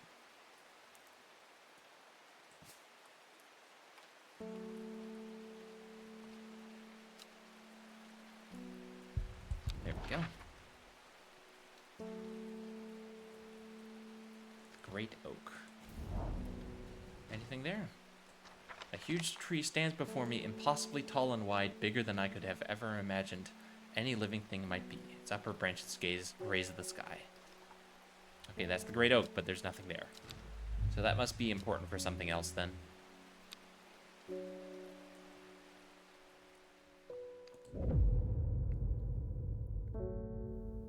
Lowick to Ilgill Head, Foxfield the Crinkle Crags. At first she felt free, but it wasn't long before the reality of her situation began to take its toll. She stole food when she was hungry and slept in makeshift shelters, not knowing where she was going, not caring. Eventually she made her way to Grisdale Forest.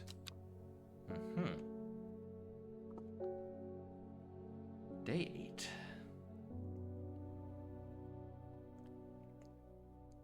Alright, let's see. Lowick to Ilgill Head. Alright, where's Lowick? There's Lowick. Ilgill Head. like the head of a river, or is that a mountain? Ilgil. Ilgil. Ah, there it is, Ilgil Head. Loic to Ilgil Head. Foxfield to Crinkle Crags. There's Crinkle Crags. There's Foxfield. So it's between...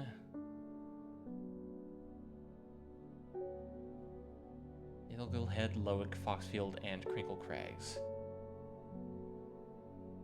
So like here-ish? They don't give me a ruler, so I can't really get specific with it, but I think this is the right spot. There we go. The magpie sees me before I see it. I do not know how long it has been watching me, but I can tell that it is interested in my movements. A strange sensation creeps over me, and I feel an urge to leave this place, but not before collecting a plant for further study. One for sorrow. Turning to leave, I see another magpie and another plant I've never seen before. Two for joy. Oh, that's right. It's magpie sitting on a fence. One for sorrow, two for joy, three for a girl, four for a boy. I don't remember the rest of the rhyme. Ooh. Interesting. Let's see what these are.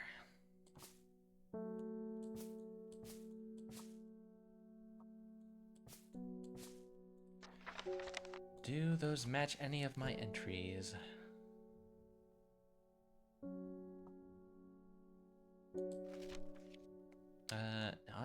Not Ember Soul.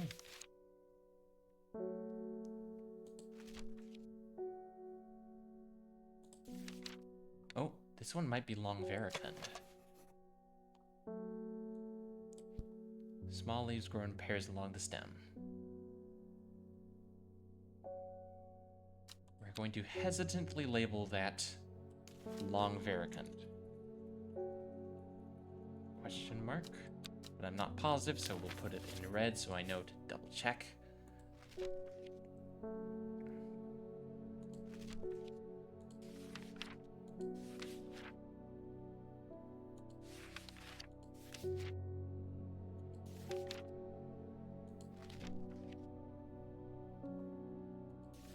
Okay, looks like I don't have anything to identify this as. Oh, hello, sir. You were wise to pledge your support to the Seeds of Redemption. Together we are stronger. Now that the Dendru has awoken, the redemption is upon us. It is a glorious time. Our deeds will be remembered for 1,000 years. Those of us that have put our faith in the awoken Dendru will be saved, but we must act swiftly. We will be in touch soon. Praise the Dendru. Right. Oh, and here's the lady with the jade mask again. My mind is clouded, dark. I see it, and it sees me. All of me. Elderfinium is the answer, it must be. I will not forget those who helped me, Horticulturist. Elderfinium, there it is. Good shit. Larkshine. Larkshine is a plant with a powerful defense mechanism. It releases stinging barbs triggered by a light touch. The pain is said to be unbearable and can last for several days. Sometimes confusingly called kidney flower, this is thought to be a reference to the kidney-shaped seeds held within the spiny pods that grow on this plant. Definitely don't have anything that matches that.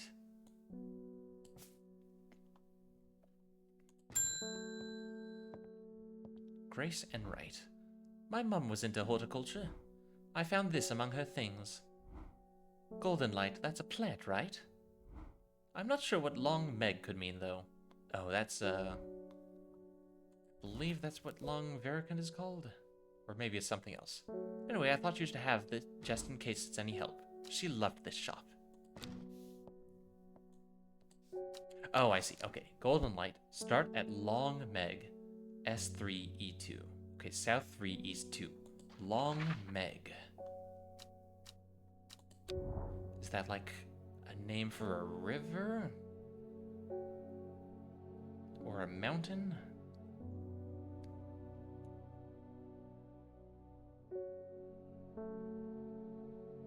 Meg.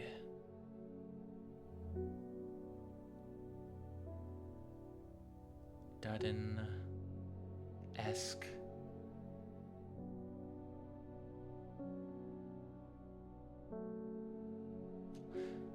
Well, hang on. If it's start at Long Meg, it's got to be a specific point to start at. It can't be a river.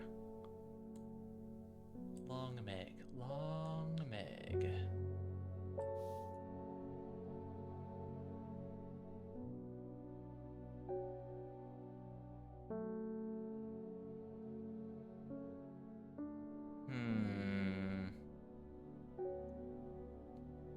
What on earth could Long Meg be?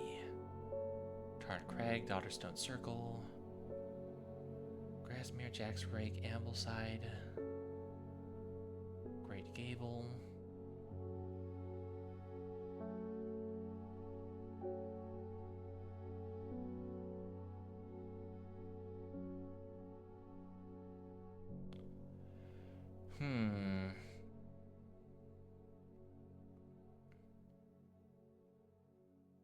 I don't see anything that could be called Long Meg.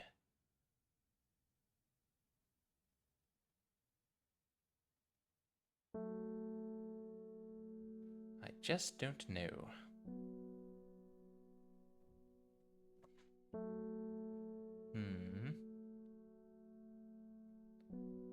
Maybe if I go to, like,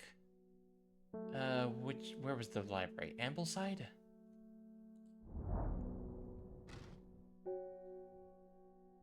No, okay. I'll figure it out eventually. Probably.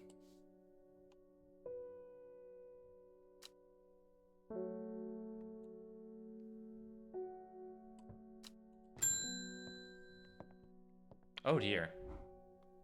Oh my god, yeah, okay. I told you it was cursed. Alright, Long Veracund. There you go. Oh, thank goodness. That was dangerous, lady.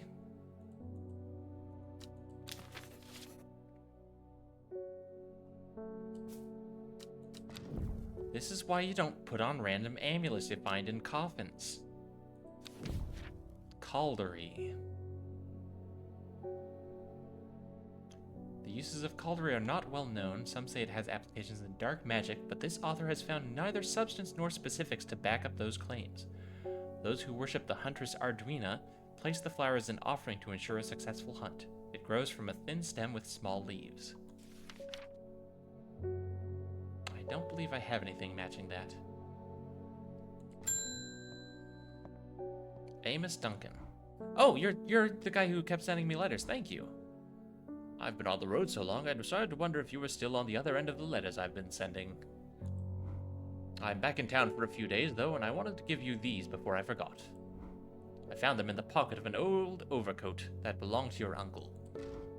I almost threw them away, but I thought the symbols on them might mean something to you. Oh, here we go. Alright, hang on, let's clear their way here.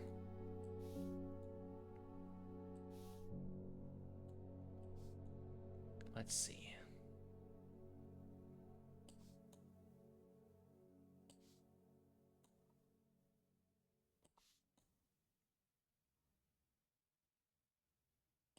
Okay. Okay, so 6 petals. Oh, I see. It's a combination lock. Here we go. Okay. 6, 5, 4. Hey, Morgs, how you doing? Downward bell. 3 petals. There we go. Ooh, secret compartment. 1813, Gosforth. Ah, see, this is how you're supposed to figure out that you use this for navigation.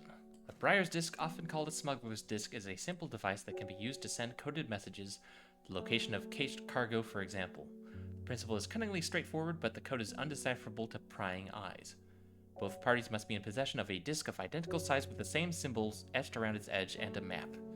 To encode a location, you would then place the disc over some named point on the map nearby and note whichever symbol is pointing to the location. May be necessary to string multiple symbols together, but you can use this method to reach any other point on the map as required. Devil's Nightcap.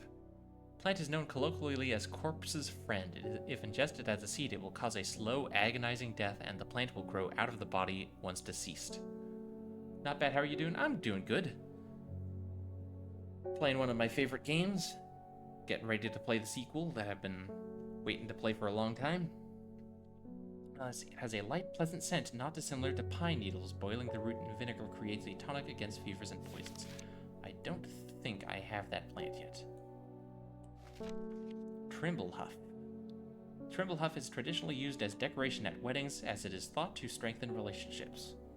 A cross-section of the small cup-like flowers, they generally point downward to avoid filling with water and to allow easy access for pollinating insects. Tried playing this one and I don't think I was smart enough. It's very difficult puzzles for sure. Alright, let's see. Robert Barrow's Medicinal Herbology. Blackall Road, Kendall. Kendall. There we go. I find the medicinal herbology shop off Blackhall Road. I know you, says the man behind the counter. Robert Barrow, presumably. You're the owner of Strange Horticulture. 2 hours later, after a lengthy and engaging discussion covering a variety of botanical subjects, we decide on a trade. It turns out Robert is a collector of unusual fungi, and I have just the thing for him. Copper Caledonian. Ooh, 3 new plants, hell yeah.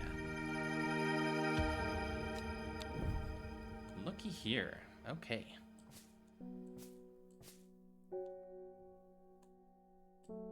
Archive that. Has a distinctive smell that reminds me of old books. Musty.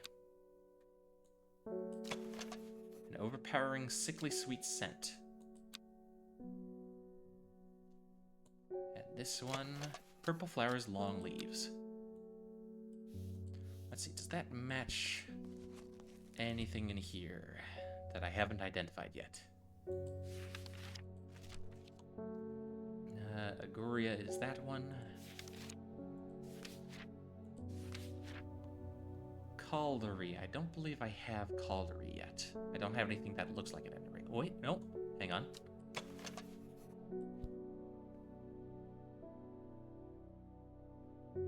Thin stem with small leaves, not Caldery. Okay, so that's not it. Dranthium is this one. I don't believe I have Devil's Nightcap yet.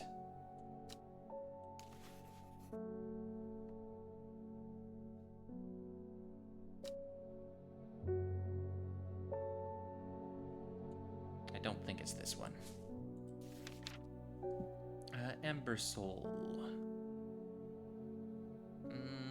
No, don't think I have that. Farmer's Worry, Forest Camphor, Fever Kiss. I'm pretty sure is this one.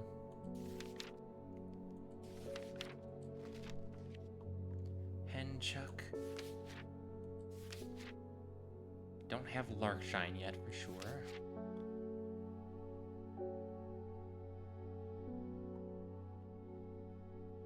Okay, Long Veracund hasn't been confirmed in the book, even though I did use it to break that curse already, so I know that that's it. Oh, no, yes it has. I'm blind. There is a check mark right there. Meekdew hasn't been confirmed, but I know that it's probably... Oh, hang on, what's this doing over here? This belongs in the unconfirmed pile.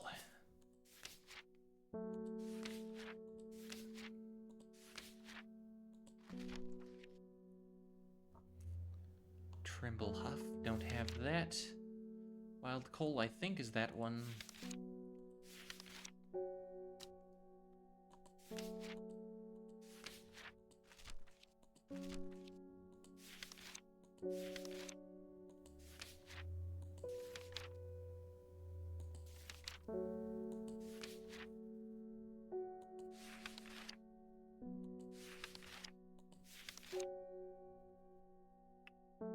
Was just watching a video where a guy wrote a file system that took 1,200 floppy disks and used it to emulate a virtual hard drive, and then he installs Factorio onto it.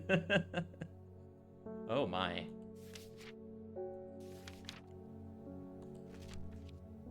Yeah, no, that sounds like a Factorio player.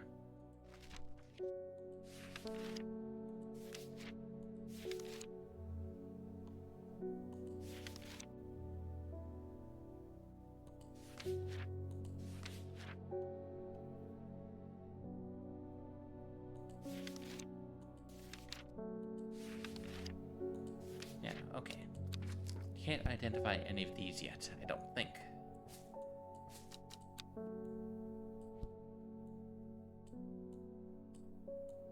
Stick those in the archive since I already opened that secret compartment.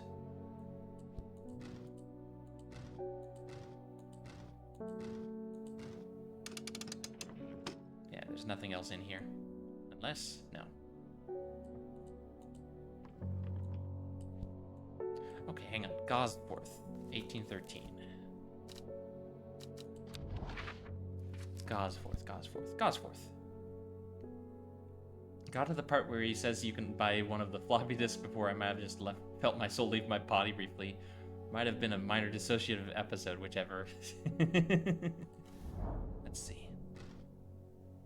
Oh, should not have come here. A darkness hangs over this town like an executioner's blade. I feel a rising dread in my chest. Oh. Ah, not good. Yeah, so if you mess up orders, this starts to fill up. If it fills all the way, you lose. So I don't know what the deal with this coin is then. Gosforth 1813.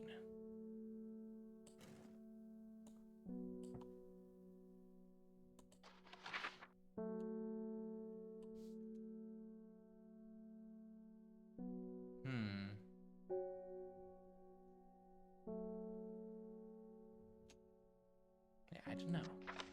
Not sure what the point of this coin is, but I guess I'll hold on to it.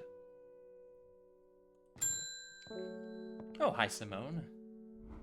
I have no idea what any of this means, but it seemed like something you might find interesting. Found it while clearing out the nook off the east wing. Oh. Baylock's Elixir. Made from the crushed petals of 3 distinctive plants, Baylock's Elixir is a potent aid to memory. Thank you for the tea check, Cave. I've got a few sips of my... What tea did I make? Earl Grey? Earl Grey. A few sips of Earl Grey left. Gonna need more tea soon, especially if I'm gonna be playing Antiquities after this. Oh, I still need to swap over the laundry too. Heck, okay. Alright, let's see. Potent aid to memory, allowing those who drink it to ensure that they retain important information that they will never forget. Care must be taken after drinking, however, to avoid the fate of Grey Gale, who slowly lost her mind after taking Baylock's and staring at a blank wall for 12 hours. Okay. Memory aid. I think I know which flowers these are. I'm trying to remember the names, though. Let's see.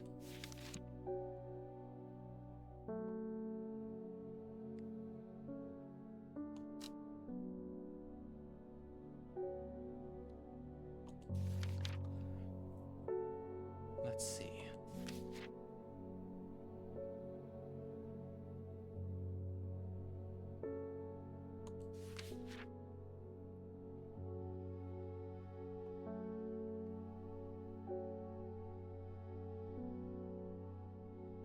What are the flowers that aid memory? I'm trying to remember.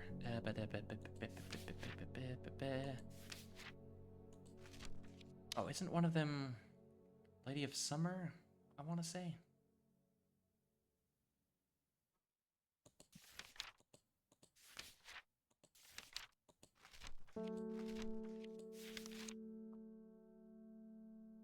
Yeah, aids with memory deterioration. So that might be what this one is? I don't know. It's not like I have a brewing kit anyway, so I can't make potions. But I'll hold on to that for now.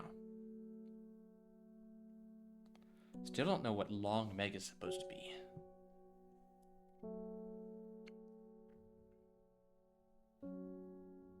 Long Meg.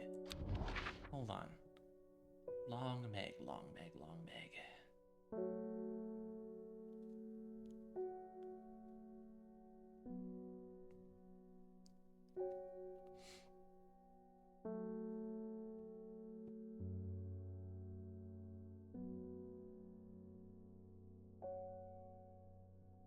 I mean, is it... Maybe it's the longest river? I don't know. This one looks like the longest to me.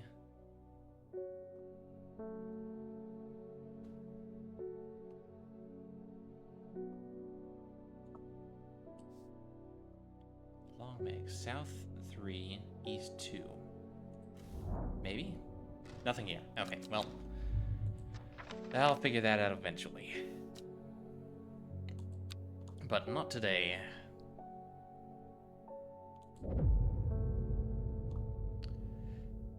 A young woman alone in the world, she was taken in by the sisterhood and given a home. It was a chance for redemption, a new start.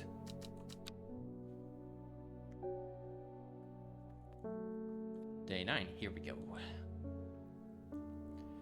In Tibet, a noble elder stood silently watching starry sky. Okay, hang on, those are cardinal directions. Tibet. Tibet.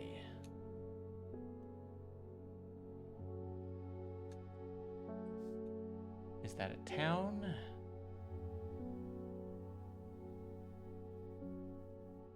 Tarn. Tibet, there we go. Okay. Noble, elder, stood silently, watching starry skies. Got him. I find myself on a patch of moorland surrounded by jagged peaks and menacing clouds. A distinctive plant stands out against the swathes of purple heather, and there another.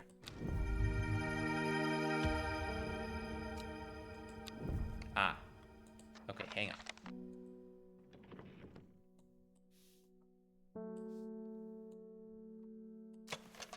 That's for sure that plant. I don't know what it is, but it's definitely that. And looking at it, I think... Yeah, no, that's definitely this flower. So which one is this one? 5 petals, kind of red. Oh, this one. It's gotta be.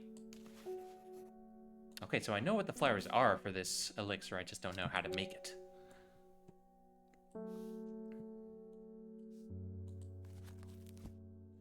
Alright, let's see if either of these match any of my descriptions. Guria, Bishop's Parasol, Brimlock Butterdale, Caballia Candlewood, Caldery. Grows from a thin stem with small leaves. That looks like it. So that would be Caldery. But we're gonna go ahead and put a question mark on it to be safe.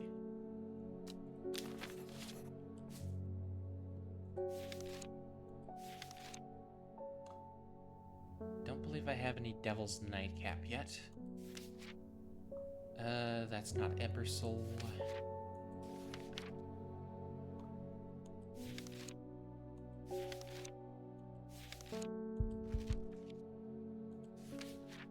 It's definitely not Larkshine.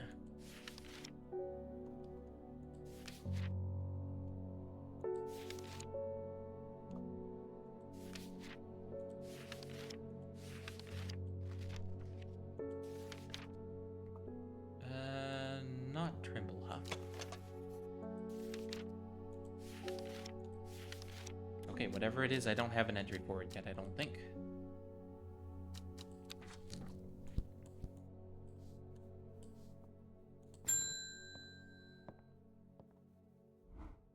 Long Meg. Oh, so this is how I figure out what it means. Sorry, I've not heard of it, but I'll keep an eye out for you in the library. As long as you can get me some Fever Kiss, that is. As a matter of fact, here's some Fever Kiss right there. Too many late nights at the library are taking their toll. Nice. Mountain Astery. Promotes an aura of confidence and persuasiveness. Large cup-like flowers produce a stale, damp smell. Oh, I think that's this one. Reminds me of old books, musty. Yep, okay, so that is... whatever I just picked. Oh my god, my freaking memory is garbage. Mountain Astery, that's the one. Mountain Astery. And this is confirmed to be Fever Kiss.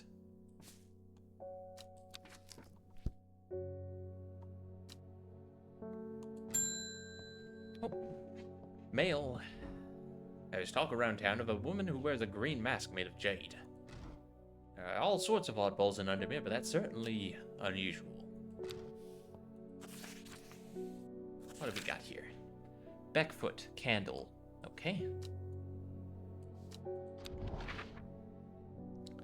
Beckfoot. Beckfoot.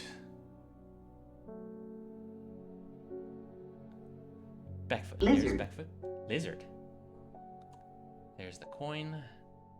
Beckfoot. Candle. There we go. The candle leads me east of Westwater. To the north, the mighty Scaffold Pike grazes the sky, the tallest peak in England. The challenge beckons to me, perhaps another time. Ah.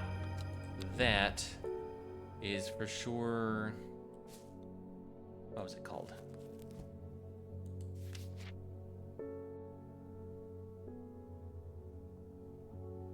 Larkshine. Yeah, definitely. Definitely Larkshine.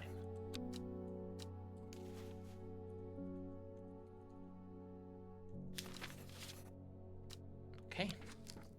Stow that. I still don't know what the coin is for. Ah, hello, Forrest. I've been talking to people around town, trying to learn as much as I can about this beast that is rumored to have been seen in these parts. In the old world, they called this thing the Servant, but the people here seem to have forgotten that name. Except that group calling themselves the Seeds of Redemption. They are something I did not expect, and they have made it clear that they want me to stay away from the Servant. They seem to worship it. But I'm getting distracted. My Dranthium supplies are low, I need more. Dranthium for you, sir.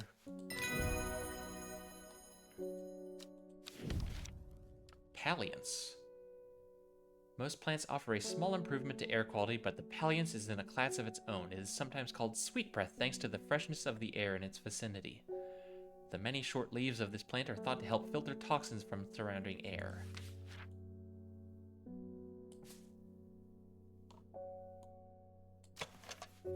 Pleasant fresh aroma. Okay, so that's...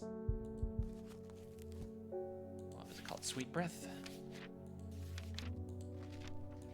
Oh, Palliance, that's the one.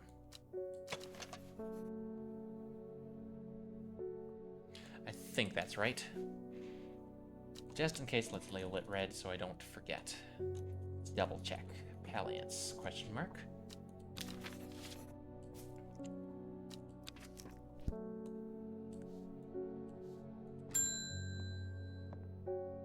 Ah, Mr. Reuben Ward.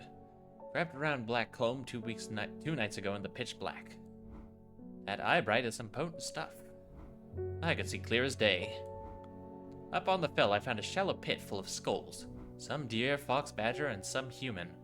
There was an eerie silence about the place, and every part of me was screaming to get out of there. Back down on the flat, I heard a terrible noise like an axe maker's whetstone, but unmistakably animal. High on the ridgeline, I saw a cowled woman wearing a jade mask watching me, and beside her, something dark and human, and bloody huge. I don't mind admitting that I'm out of my depth on this one. I'll need to speak to Perona again. While I'm here, I'll grab some wild coal for my pounding head. You'd have been out drinking too if you'd seen what I did. I'm pretty sure this is the wild coal. Yep, okay. Good. Norwood. Bite of the crunchy root of this plant has the effect of a cold bucket of water thrown over the face, an unpleasant sensation accompanied by sharp focus. It's claimed that Norwood releases spores that are invisible to the naked eye, showing up only under unnatural light. Huh. Alright, so that is correct wild coal. Put that over here.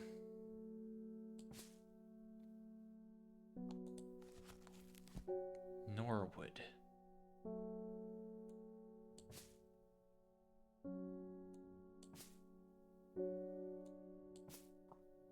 Oh wait, hang on. Ah, there we go. So that is Norwood.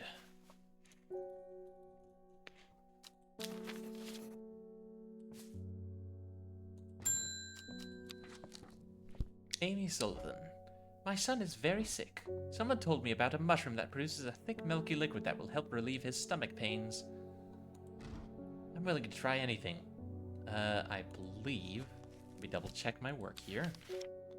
I believe that's Bishop's Parasol. Milky fluid that can be consumed as a treatment for stomach pains. Yep, okay. There you are.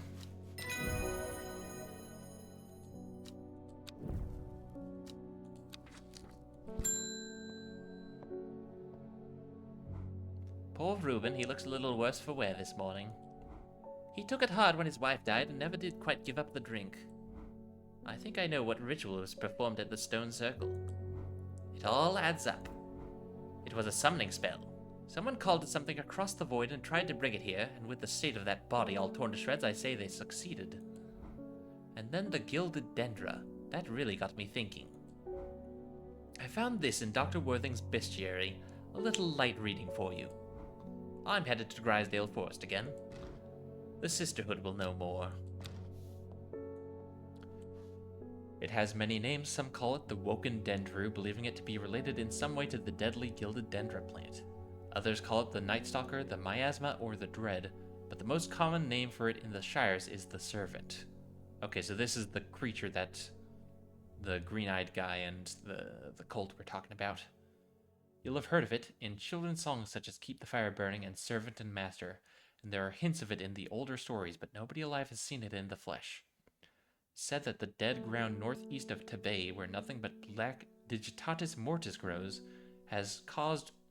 was caused when the servant last walked our land hundreds of years ago. Yeah, Digitatus mortis. Is that...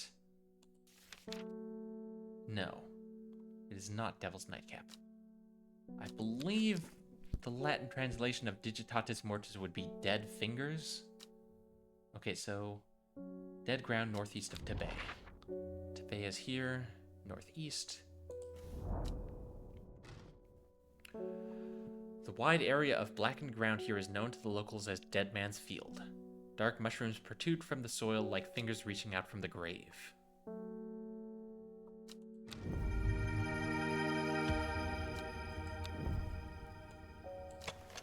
Looks eerily like a ghostly hand. Okay, so that is Digitatus mortis, whatever that may be. I don't know yet.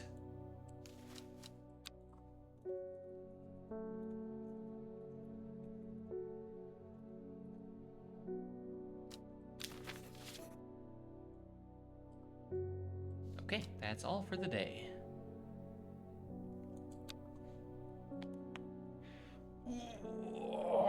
Oh, big stretch.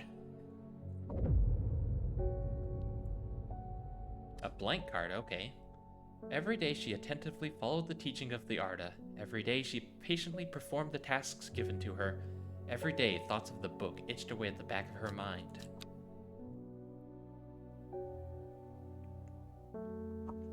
Okay, clearly I need to use my little black light thingy on this card, right? Aha! A secret uncovered is a secret no more. 2 miles north of Foxfield. Okay. Foxfield. Foxfield. 1, 2. Right there. 3 ravens circle above, their caws and croaks cleaving the silence. An omen. I take what I came for and leave. Oh, I think that is Emberwood. Embersoul, excuse me. Embersoul. Produces flowers with many petals.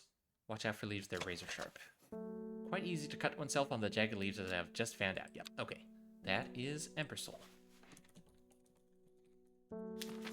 Coolio.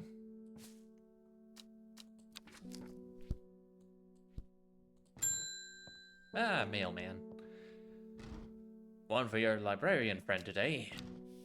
Is this about Long Meg? In reference to your question about the other day about Long Meg, I'm afraid I do not have an answer, but Calder Abbey has a wealth of knowledge on local lore. If you ever go there, the monks will request a plant from you, but they won't tell you what they want. Sort of test. They've never allowed me to look through their stacks. Okay. Calder Abbey.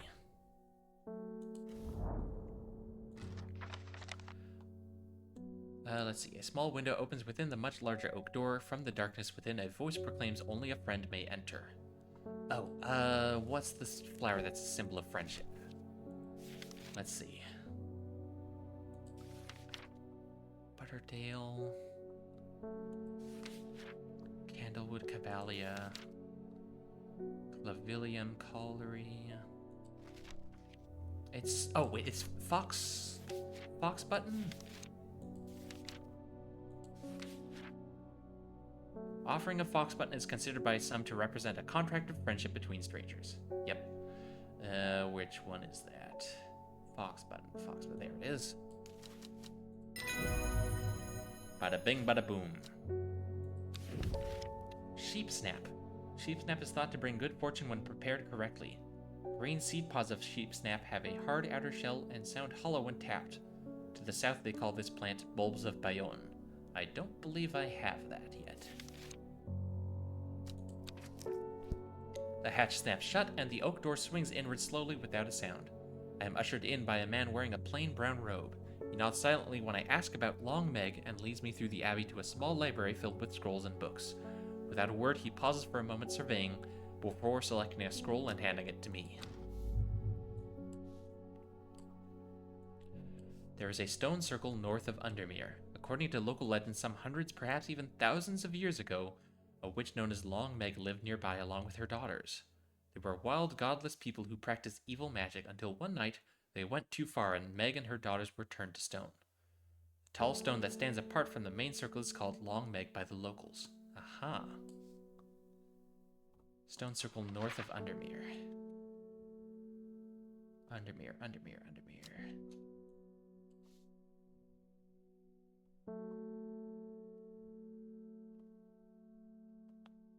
Cantemere. Okay, so I think it's this stone circle. And I need to go south 3, east 2 from there. Just as soon as my exploring power winds up again. Okay. South 3, east 2. There we go. The river is in its youth here, flowing swiftly through the rocks with a melodic gurgle. Among the tall grasses that line the riverbank is a much more unusual-looking flower. Nice. New plant. Stow those now that I'm done.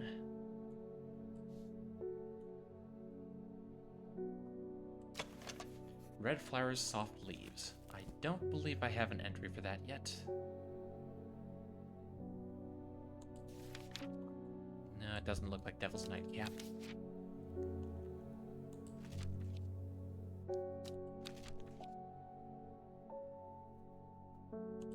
I still haven't found the Farmer's Worry mushroom, which is odd because that's been in my book from the very beginning.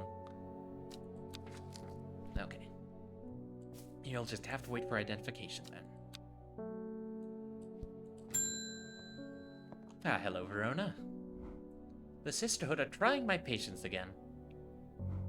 If the old Arda was around, but she's not. They've kept secrets for hundreds of years. If ever there was a time to share them, it is now. They know of a way to defeat the servant, some ritual or weapon or something, but their stubborn pride won't bring them to ask for help. Well, I won't sit idly by and do nothing. Every puzzle has an answer. Morris, thank you for the Prime sub. I'd better have a little chat with this new Arda, and I think I'll take some Mountain Astery with me. Mountain Astery is this one. What does that do again? Oh, wait, that's the one that boosts confidence, isn't it?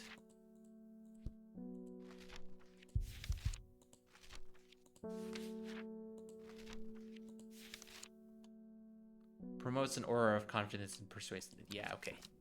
That's what I thought. Confirmed. Weeping Bell. Oh, that's got to be this one.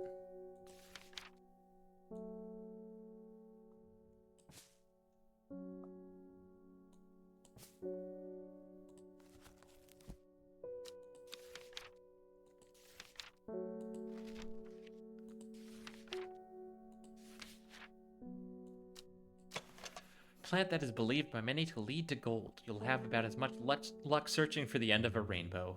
The soft frilled leaves can soothe insect bites and stings. It's also known as golden light and sometimes fool's hope.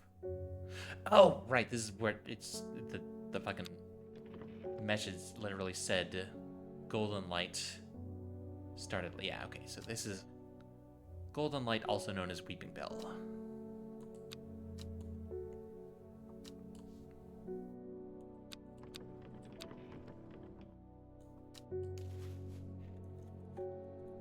Weeping bell. There we go. Head over here. Next customer. Hello, sir. I have finished the designs you asked me to work on. Be very careful in wrapping these. Some of the glasswork is quite delicate and have taken great care transporting them.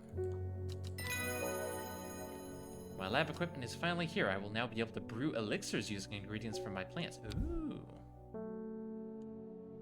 Okay, so I can make this now. Okay, I believe it looks like Eyebright, Palliance, and I don't know what this is, but I think that's the one. Oh, hang on, what's this? Patterson's Guide to Fatal Fungi and Their Antidotes.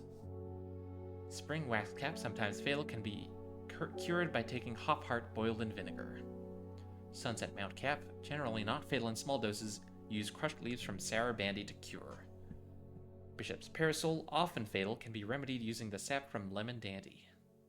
Copper Caledonian, often fatal, no known cure. Farmer's worry, often fatal, an antidote can be made using royal gentia. Okay, so if anyone comes to me with mushroom poisoning, I know what to give them now.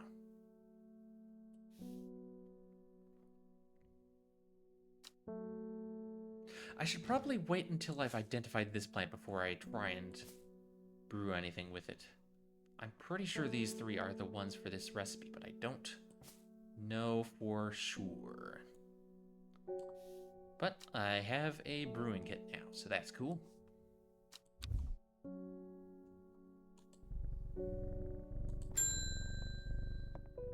Oh, hello, Bethany. The new Arda wouldn't like me being here, but the forest is in danger. I spoke with Verona Green earlier. It's bad. If the Dendru has awoken, then it will come for us. You must place an offering at the altar of Arduina.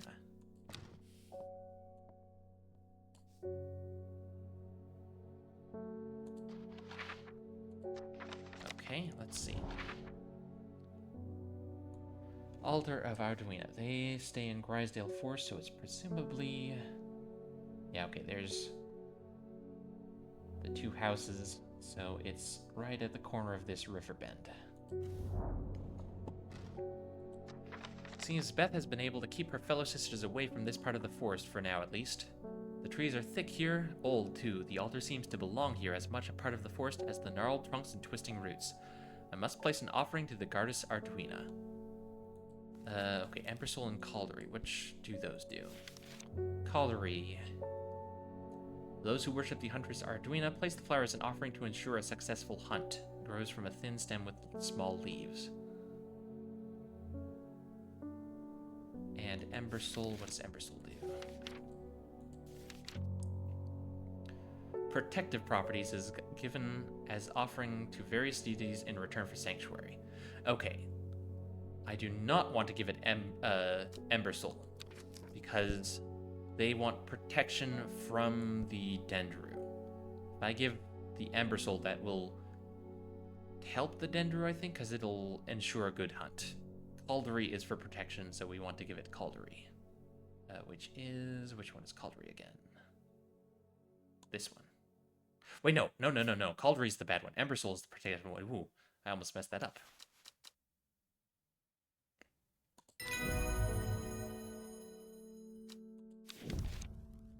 Evulum. The scent it produces is considered overpowering by some, but is said to stimulate the senses and rejuvenate aching bones. Ephilum has many short, pretty leaves. Doesn't look like I have one of those.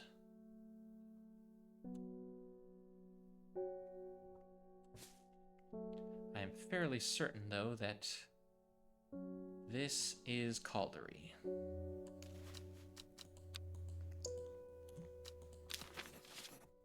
Certainly looks right. Natalie Cooper, hello. I'm being harassed by loonies shouting about the redemption, saying they're going to set it free, whatever the hell that means.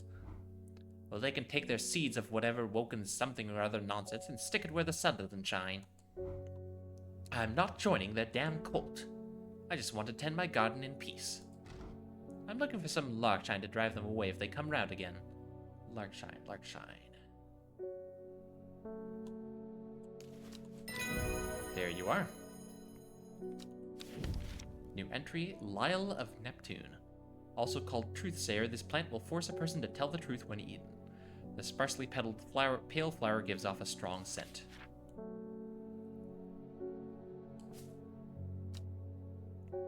Okay, that's it for that day.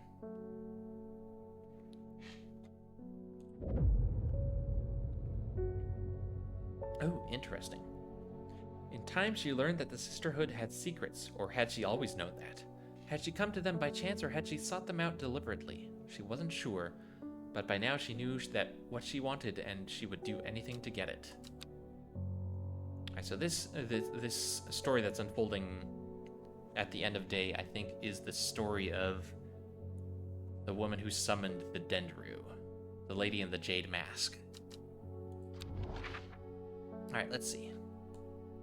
902, 803. So that's probably mountains, right?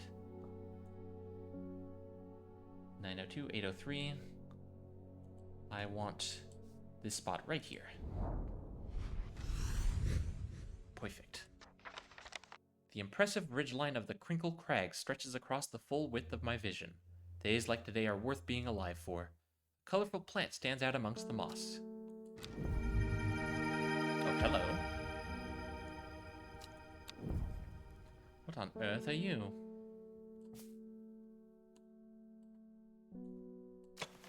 The leaves feel smooth and soft underneath. The large stamen seems to be the source of that acerbic odor. I don't know that I have any entries that match this. Don't think it's Devil's Nightcap.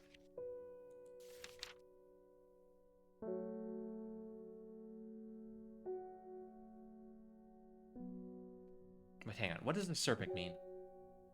Acerbic. Acerbic.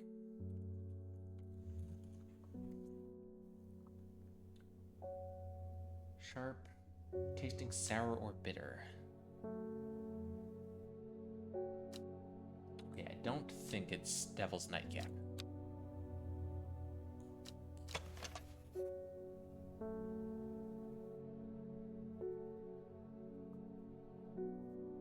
It also doesn't have the pattern on the leaves that the image does, so I don't think it's that.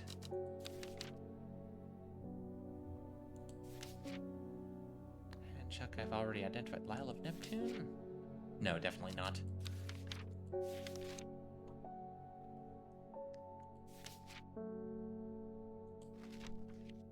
Norwood Palliance Fennet. Ranrat. Sheep Snap. Nope. Nope, nope, nope, nope. None of those are matching up.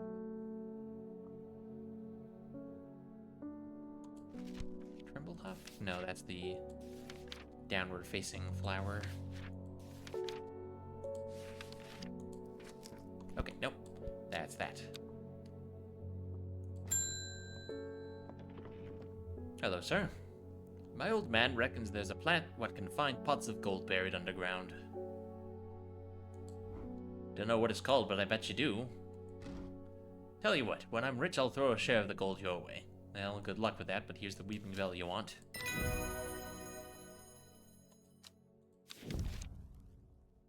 Lesser Meridoc. Round flower head of the Meridoc is made up of smaller yellow florets. A single drop of the strong-smelling sap from this plant can utterly drain a person's mental faculties, rendering them slow and uncomprehending. Okay, definitely don't have anything that matches that. Oh, hang on, didn't I confirm Copper Caledonian? Yes, I did. That belongs in the completed pile.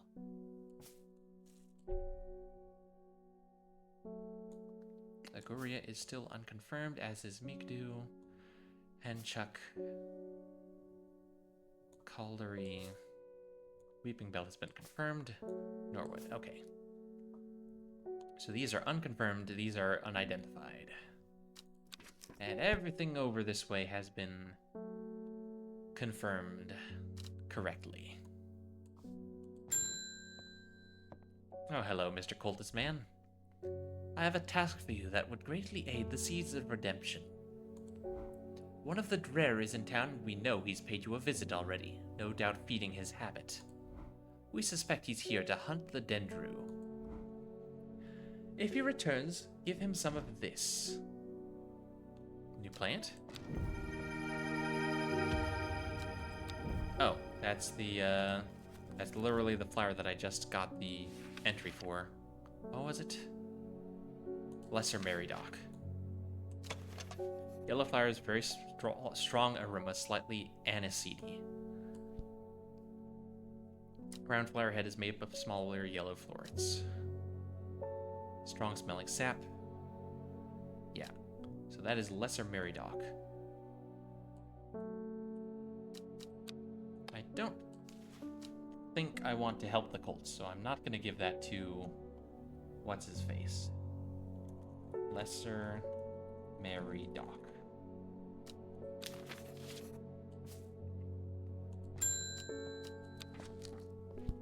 Oh, hello, Amos.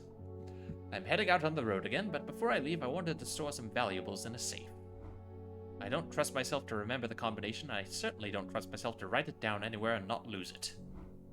This is where you come in. Surely you've got something up your sleeve for me. Oh, he wants me to make the elixir. Okay, well, my best guess is that this is Ember Soul, Palliance, or sorry, Eyebright. Palliance, and whatever this flower is.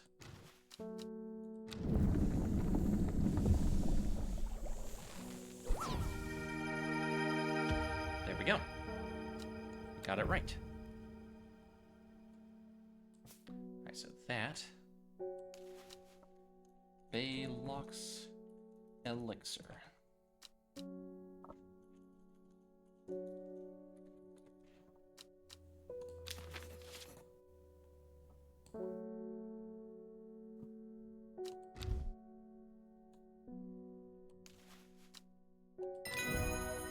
There we go. New entry, Spring Wax Cap. Edible mushroom with some mild medicinal properties. When dried and eaten, it can help relieve pain. I don't believe I have that yet. I have these two mushrooms, and that's about it for now.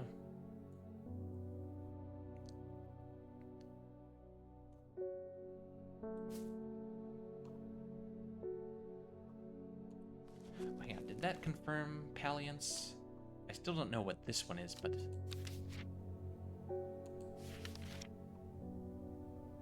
Nope, that does... Okay, so that did not confirm what it is. It's just... I got the shape of the flowers right. Oh well. I've run out of... Oh, I can't remember its name. It's a sweet-smelling plant with small purple flowers. I need it for reasons. I believe, since she's being coy about it, it's Solomon's Scepter. Because that's for witchcraft. Yep.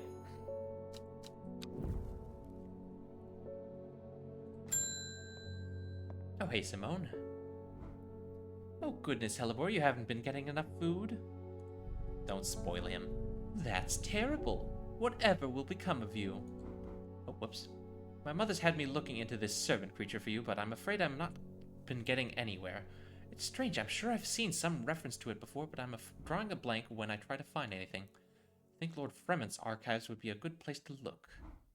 I was going to push this to you, but I was in town anyway, so I thought I'd drop it off in person. Oh, so Simone is... What's her name? Yeah, okay, Verona's daughter. I didn't even connect that they have the same last name. Oops.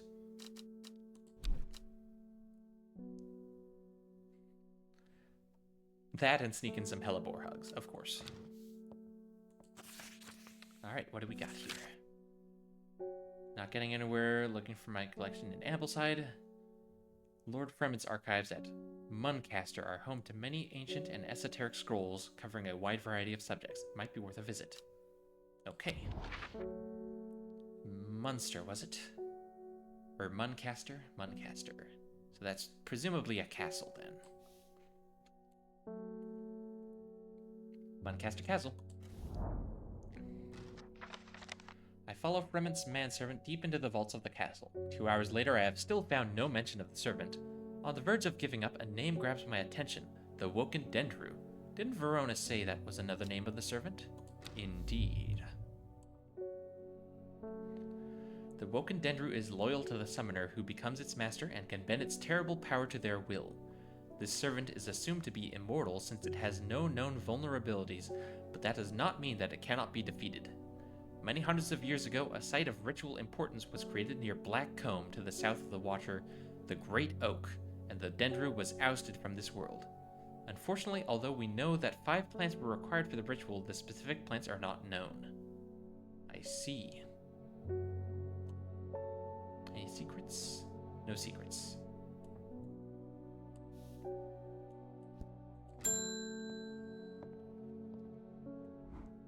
Norwood, please. I find it's the only thing that can keep me from nodding off on the night shift.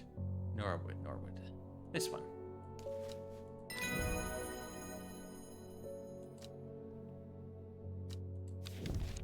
Daisy Dock. Oh, that's what this one is. I recognize the leaves. Simple potion that will grant courage can be brewed from its leaves. It's said that ancient warriors would take it before going into battle. So that's Norwood confirmed. And this one can be labeled as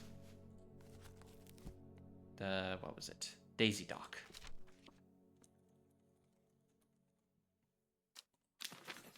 Is that the only flower I'm seeing with that particular shape of leaf? Okay. Another successful day.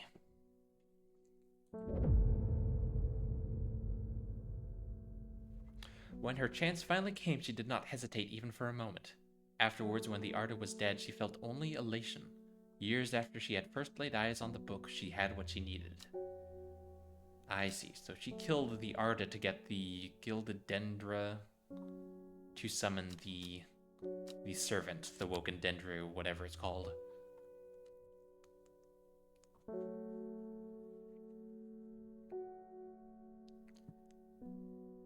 Oh, the first letter of a Latin name of a plant known as golden light, the number of petals on a lucky cavallia flower. Okay, let's see. Golden light is... what was it called?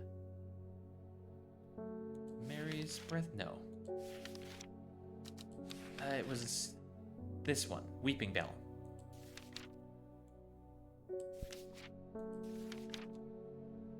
Also known as golden light, yeah, okay.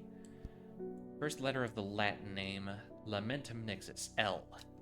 L and the number of flowers, petals on a lucky cavallia flower, I believe is 7. Almost always contains 6. 7-petal flowers considered good fortune. L7. Got it. L7. Bada bing, bada boom. I amble through the meadowlands, stopping every so often to examine any wildflowers that catch my eye. Buttercups, daisies, cowslips, red clover, knapweed, cat's ear, and hidden among them something new from my collection. Okay. Let's see if these match any of my descriptions.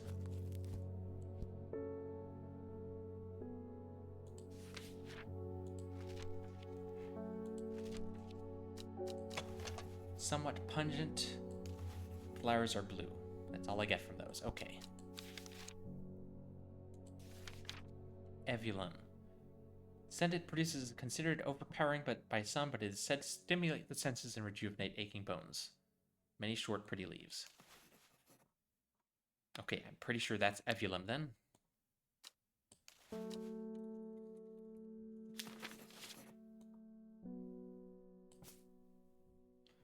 And what was this one? Oh, you know what? I think that might be... Where is it? Trimblehuff? Yeah. That looks like Trimblehuff. Trimblehuff.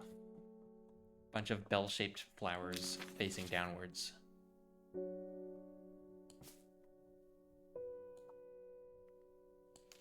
I'm gonna go ahead and say that I'm pretty sure that's Palliance. And I'm pretty sure this is Storian.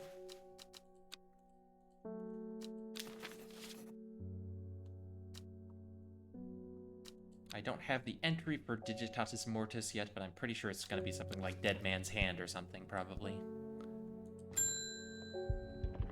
Oh, hello, Bethany. It came for us. We were attacked in the night by the servant. In all my time in the forest, I have never experienced anything like what happened last night. The forest came alive and drove the beast back. Arduina saved us. It's the only explanation that makes any sense. Okay, we gave them the right flower. I'm pretty sure if I had given the other one, they would have all been killed. One thing is clear, we cannot do this alone, and we must not allow the servant to get its hands on what it's looking for. I'm trusting you with this, a secret that the Sisterhood has kept for hundreds of years, a tool to defeat the Woken Dendru. Keep it safe. Use it wisely, you'll know how to open it, of course. Oh, Clavellum, where is it? Clavilium, there we go. Follow the Dudden tributary to its source. First is the corpse's friend, a reminder. That is Devil's Nightcap. Corpse's friend, yeah. I don't have that yet. Then comes the ankle grabber, the binder. I don't have that either, but I think it's mentioned... which one is it? It's mentioned in one of the entries. It's this one. Royal Gentia. Swift Snare. Right. Don't have Swift Snare either. Third is the Fearbringer. Fourth to Lift a Curse. Lift a Curse, that is... Long Varicund. Last, a Petal to secure Black Blood's reverse. Which one's the cure for Dendra poison? I know I found that entry. I've read it already. Where is it? The cure for Long Dendra. Or, not Long Dendra, Gilded Dendra.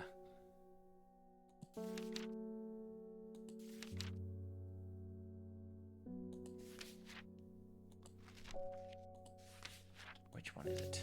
And I don't know what the Fearbringer... I would need to read through all of my entries to figure out which one causes fear. Let's see. Which one of these cures the Black Dendra poison?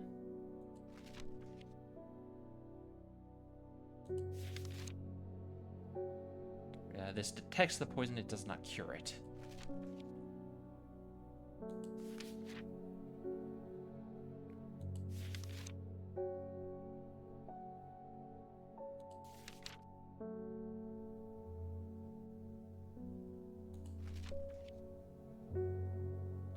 Long Varicund lifts curses.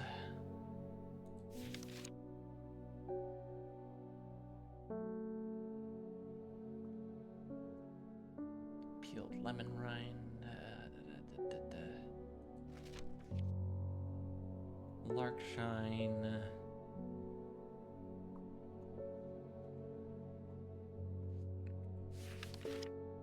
One of these is a cure, and I'm trying to remember which one it is.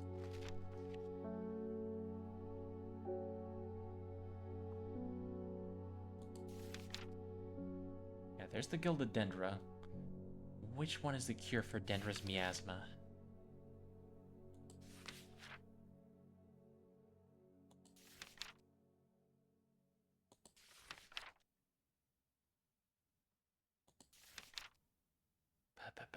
There it is, Elderfinium. That's the cure. Okay, so Elderfinium is Blackblood's reverse. Lift a Curse is Long Veracund. I don't know what the Fearbringer is. Ankle Grabber is the Snapvine, and Corpse's Friend is Devil's Nightcap. Okay, but we do have another clue to follow up on here. Follow the Dudden tributary to its source. Okay, Dudden. Ah, here we go, River Dudden. Tributary is a side river, right? So it would be this one. Never seen this plant before, and here it is growing in abundance. Oh, hello.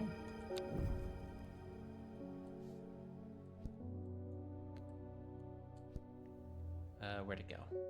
There it is. Does that match any of my unlabeled entries?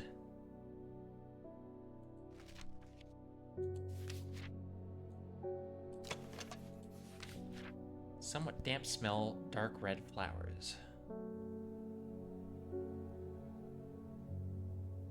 Okay, don't think it's Devil's Nightcap.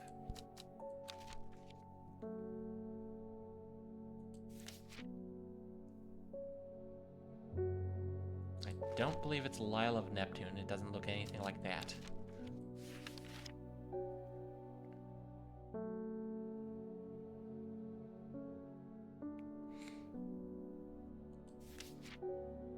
Nope, okay, I don't have an entry for it yet. That's fine.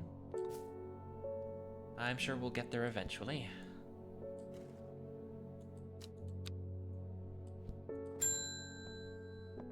Ah, here's the mail. They're saying the Sisterhood has been attacked. Don't know much more than that, but those Seeds of Redemptionists have got all excited about it.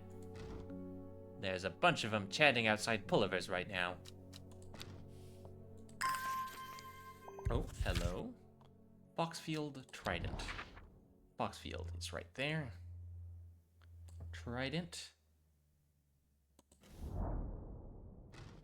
There we go.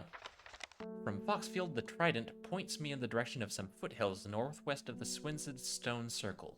A faint path leads me over a ridge and into a dell. Here, a plant thrives sheltered from the wind.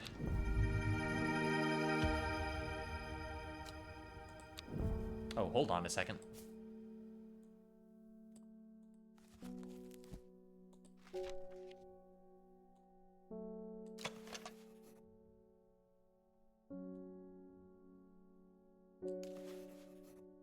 No, okay. This one is Daisy Dock. Because it's got 3 prongs on the leaves instead of 2 like this one. This is not Daisy Dock. Ooh, that would have been bad. Don't have a name for that one yet. This one is Daisy Dock.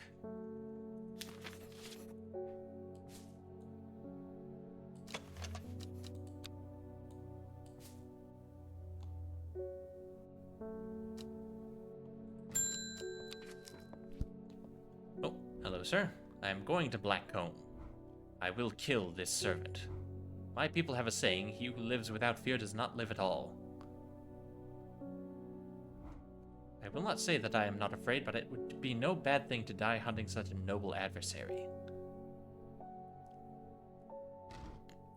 I will take Embersoul. Okay, I could poison him with Lesser Mary Dock, but I don't think I like the Colt, so we're going to give him Embersoul, which is this one.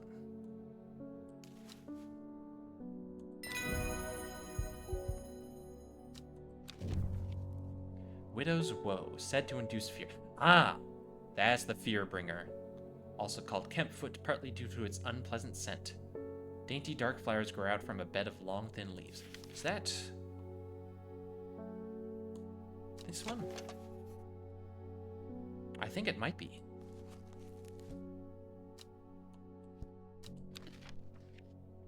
Let's see, that was... I have already forgotten the name. Fuck. Widow's Woe. Yeah, no, I think that's it. Okay, cool. Widow's Woe. And that is the Fearbringer that we need for that combination there. Allow me to present my services. I own a small shop that specializes in curiosities. I would have thought that someone in your position ought to be interested in perusing our collection of manuscripts on elixirs, for example. Okay. Arnside Antiquities, 21 Orchard Road. Arnside, huh? Where's Arnside? Or is he just in the same town as us, which is Undermere?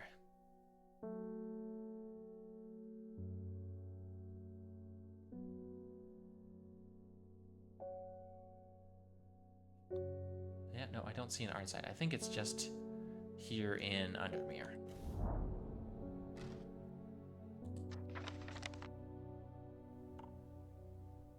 Never mind. That does not lead me to anything.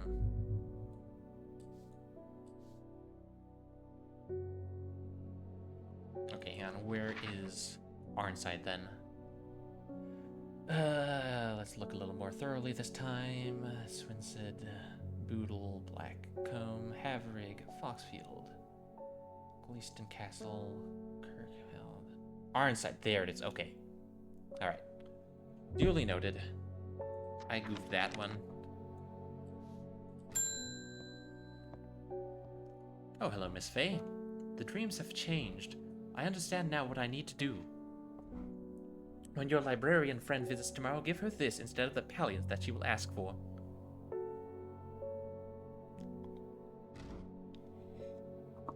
She knows something that she's not telling you. Oh. That would be Lyle of Neptune, wouldn't it?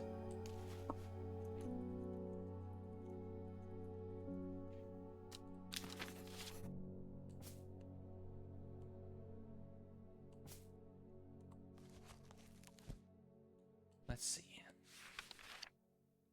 Palliance. What does Palliance do?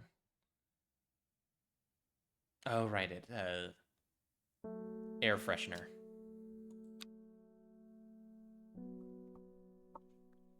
Alright, what we got?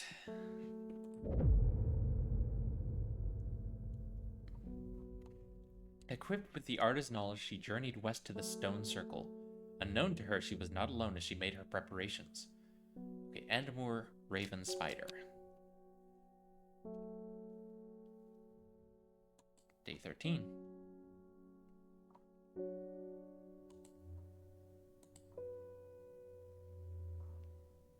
Okay, let's see. Endmore is the start point. Endmore. Where? There's Endmore. Okay. Endmore. Raven puts us there. Spider puts us here. There we go. A jackdaw croaks hidden somewhere nearby. Strange shapes of old stones pierce the long grass. Among them, some plants grow. What do we got? Aha! I believe I know what this one is. Though the baubles look soft, they are in fact quite hard. I believe that would be... sheep snap. Green seed pods, yep. Sheep snap.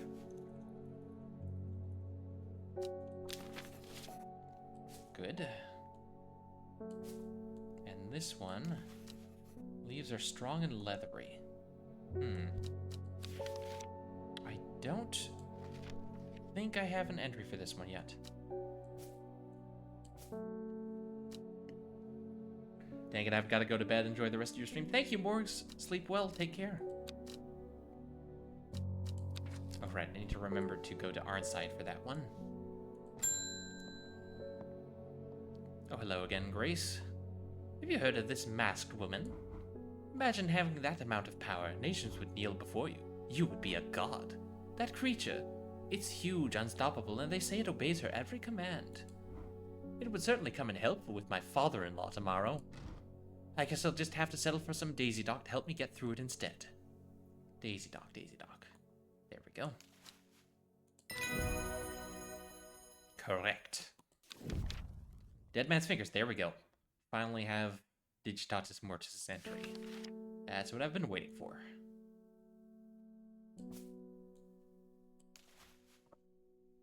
So that is...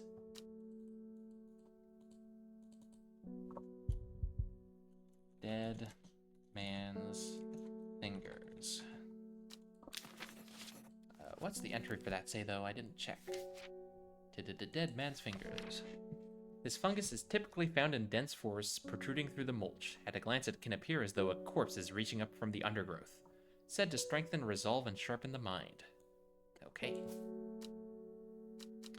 Arnside. Arnside was down here. There we go. The dark exterior of Arnside Antiquities blends it into its surroundings. A tailor called Jones and an ugly-looking haberdashery, to the extent that I walk past it 3 times before I find it. Inside, however, I am greeted by a world of intrigue and wonder. Old trinkets sit alongside faded books and manuscripts, while strange utensils and machines, their uses unfathomable, occupy rows of display cases. It is some time before I peel myself away, returning to Undermere with 2 new recipes for elixirs that demand further study. Okay, let's see. Elixir of the Damned, made from a combination of Arbutum alacritus, Maculosus retinentia, and Mens Fortis. Okay, I need to look at the Latin names for some things here. Arbutum alacritus.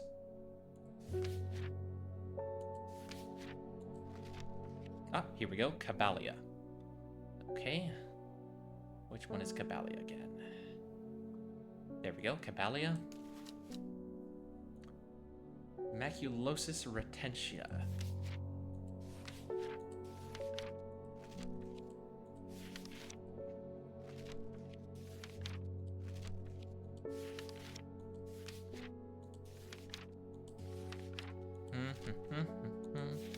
Maculosus retentia. There it is, Henchuk, which I believe is this one. There we go. Henchuk and Mens Fortis.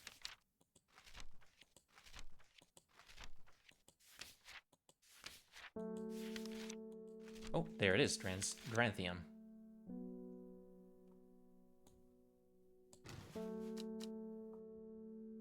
Okay, got a pretty good feeling about this.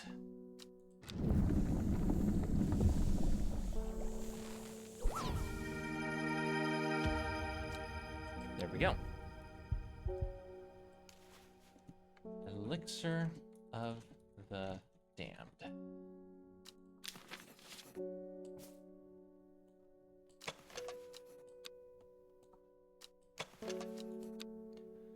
This powerful elixir is dangerous and extreme caution is advised. It is said to bring a person back from the brink of death, but at the expense of their soul. Those who have drunk it appear vacant and lost, alive but no longer really with us.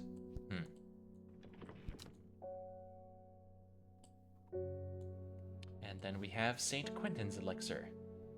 Will enable any drinker of it to overcome their sense of fear, though it should be considered beforehand that fear is not always a bad thing. For example, it would not be wise to drink this near the edge of a cliff. A 5-pointed leaf to grant courage. I believe that would be Daisy Dock. Right, isn't that her courage? Yeah, grants courage. Daisy Dock. Red flower to protect the mind. Candle wood.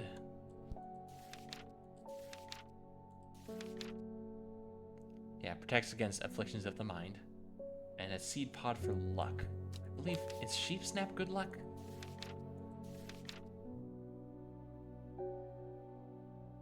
Yep, good fortune.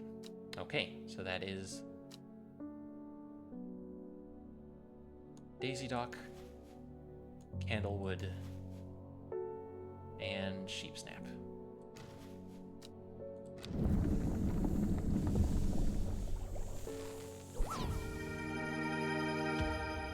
There we go.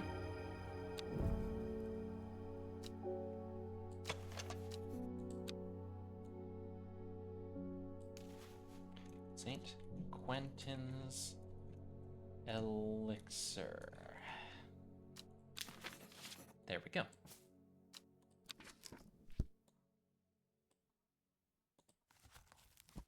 Oh, and that also confirmed sheep snap for me. Presumably it also confirmed...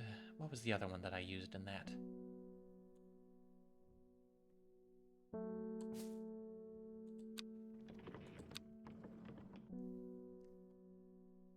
Henchuck? Henchuck was the other one. Where did I put the henchuck? There it is. Yep, okay, henchuck is confirmed, so that can go over here now.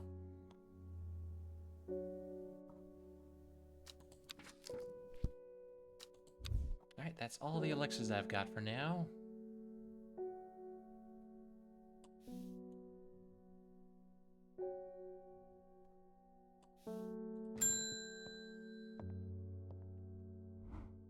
This letter was delivered in an unusual way. There was no address provided, just the horticulturist spelled wrong. Oh yeah, the horticulturist. Have to assume it was meant for you.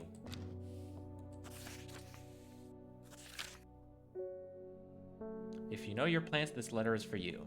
Let me guess. There we go. Oh, so you got it working. Oh, yes, yes, it works, it works. Look to the north of Bowfell, at the source of the river Esk.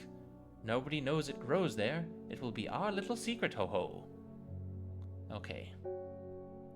North of Bowfell, source of Esk. Okay, Bowfell. Where's Bowfell? Boodle, Ravenglass, Muncaster, Backfoot, Bowfell. Source of the river Esk. Yep, that's the one. Sure enough, I find a plant here that I have never seen before. What's it gonna be? Interesting. I don't know that I have an entry for that yet. Doesn't look like anything I've read.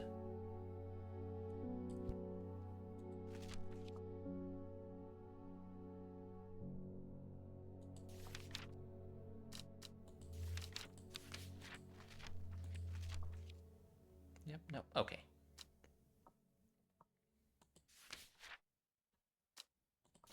All right. That is as yet unidentified.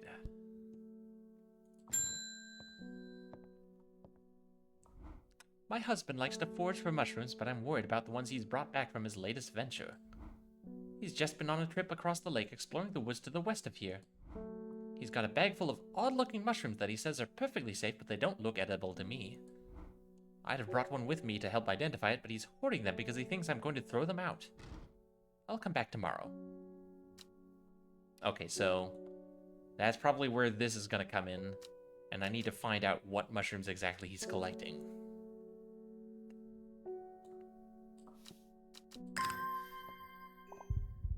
Mushrooms, woods west of Undermere across the lake. West of Undermere across the lake. Mushrooms! How have I never been here before? They're hard to find at first, but soon I'm seeing them everywhere. Okay, so which mushroom is it, is the question.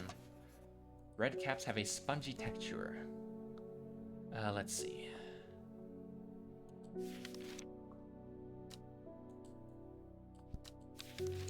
Mushrooms.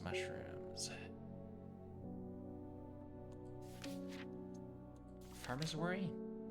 Spongy mushroom with potent abilities, only safe to consume in small quantities. So it could be that. I believe I have one other mushroom unidentified. Spring wax cap? Edible mushroom with some medicinal properties. And dried and eaten to help relieve pain. Doesn't look like that, though, because that's more triangular.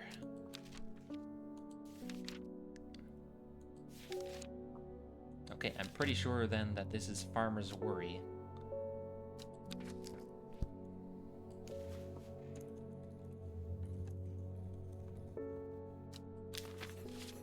Which means... the cure for that...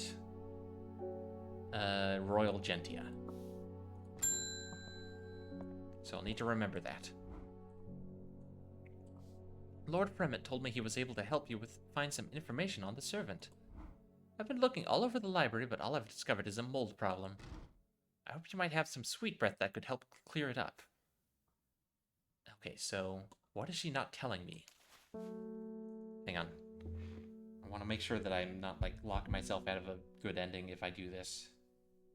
I'm hesitant to slip my friend a truth serum, but desperate times call for desperate measures. What day is this? Day 13.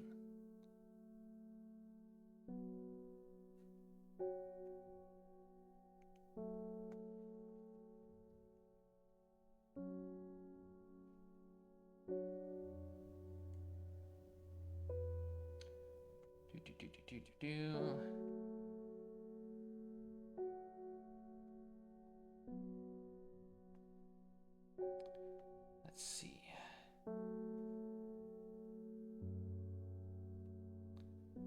Daisy Dock, Mailman, Thora done.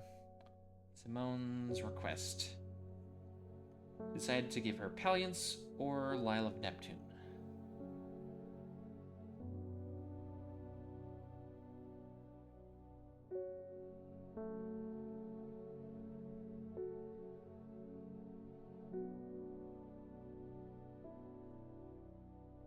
I see.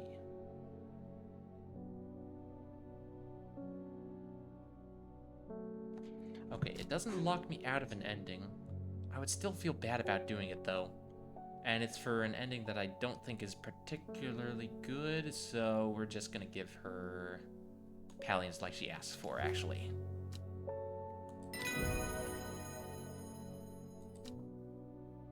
I am a good horticulturist. I do not poison my friends. Oh, Sarabandi, hang on.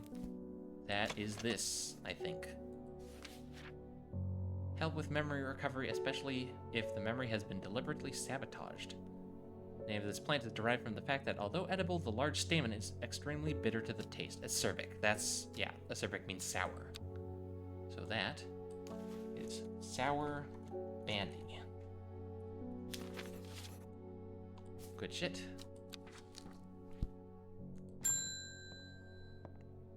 Lorena Chapman. My cousin will be married in 3 days. If you've got some tribble huff, then it'd save me the trouble of going out to find some myself.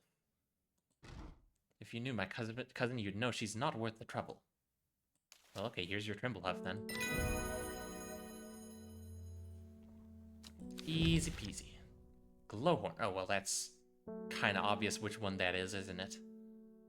Glowhorn or forest lantern or pixie lamp is phosphorescent, illuminating the trees that it grows under. Good grief. Suspicious travelers avoid walking towards it, fearing that the faint lights will lure them to their demise. That's a bit obvious, isn't it? It's right there in the name. Glowhorn.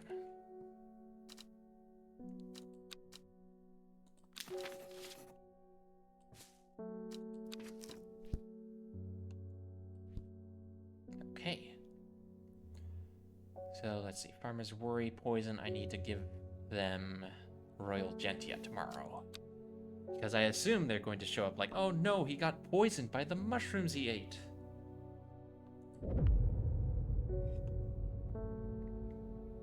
Ah, this is when the coin comes in handy. 8 miles to the east. The shepherd watched as she prepared the leaves and roots that she would require. He watched as the hours dragged by, the sun set, and she worked by candlelight, at times sitting still, at times moving like a dancer among the stones. The change happened suddenly, but also subtly, so that at first the watcher was not sure that anything had happened. Then he saw it.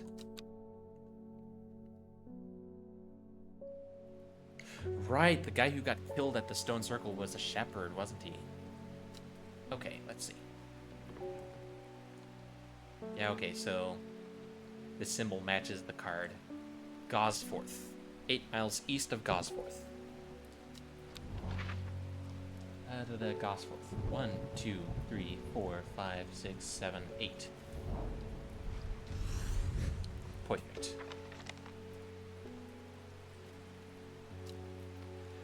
Gazing at the still water of the lake, its black waters draw me into a reflective trance. Here and there, flowers that I don't recognize grow along the bank. Hey, look at that, 2 new flowers.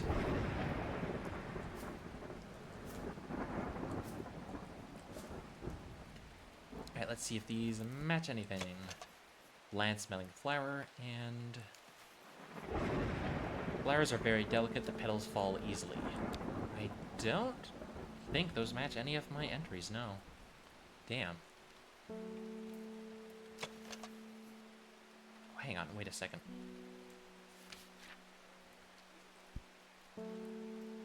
No, this is an unpleasant sense. That can't be that.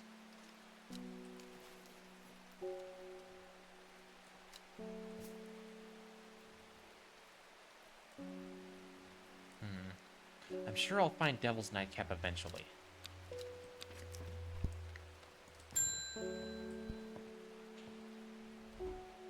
Well, he went and ate those bloody mushrooms. And of course, now he's sick. Is there anything we can do? He's in a bad way and I'm worried about him. Yes, a royal gentia will put him right.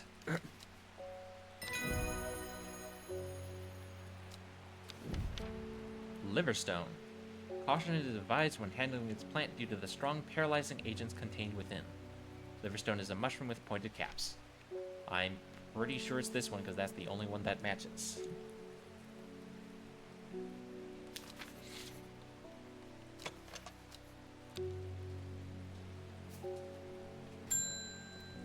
I like how Hellebore just like jumps every time I ring the bell. I have been to Blackcomb. I have fought the servant and lived, but still my adversary stands. It must be defeated. For my part, I am ashamed to say that I am done. And my soul could use the tonic of St. Quentin's elixir if I am ever to recover from the horror that I have seen. Okay then. There you go.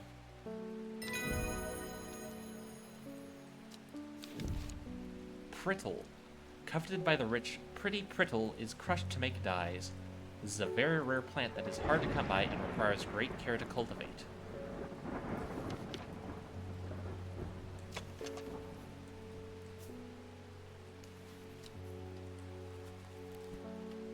Well, I'm not sure which one of these it is. Hang on, let's see.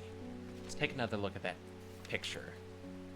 Okay, it's got indented petals, so it's not this one.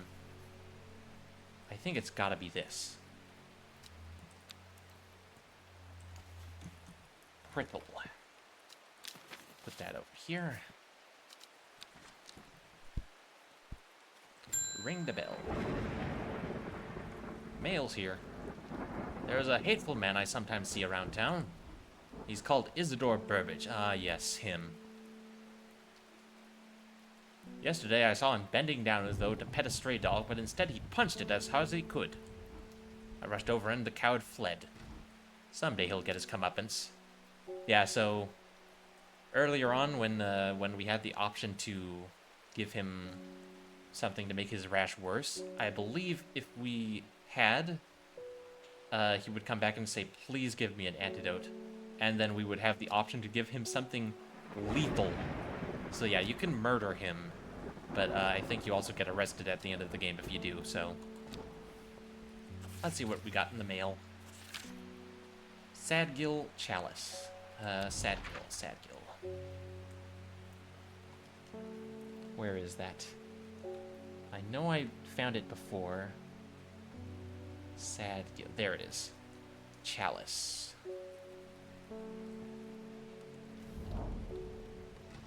There we go. The chalice clue takes me directly south of Sadgill to a spot next to the river. Moss-covered rocks line the banks, velvet to the touch. In the moist conditions, a deadly-looking plant grows abundantly in the lush grass. Hello. That's a straight-up carnivorous plant right there.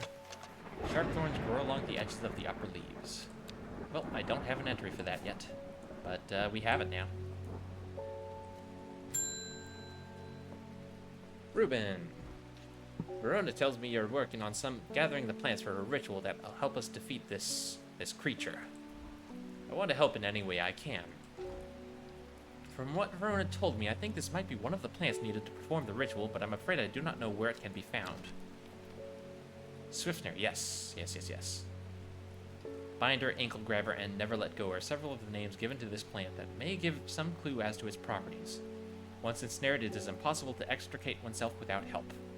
Swift Snare has small heart-shaped leaves.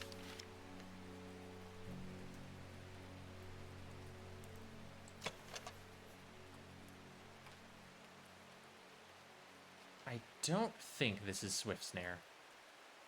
It certainly doesn't look like the right thing. I mean, it might be, but I doubt it. We'll wait and see if another heart-shaped flower leaf shows up. Bleh.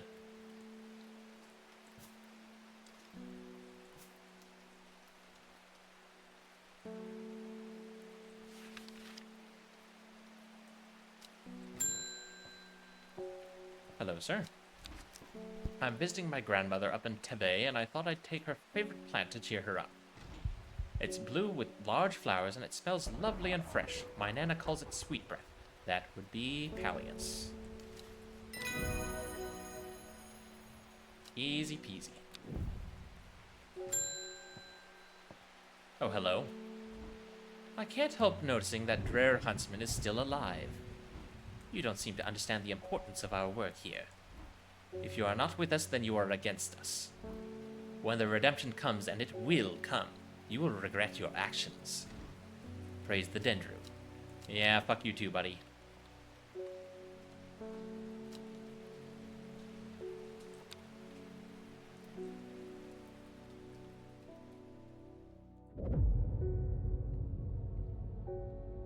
Behind the woman, a dark skeletal figure began to rise, and a low primal snarl sounded across the clearing. The shepherd turned and ran, cold fear coursing through his veins. He did not run for long.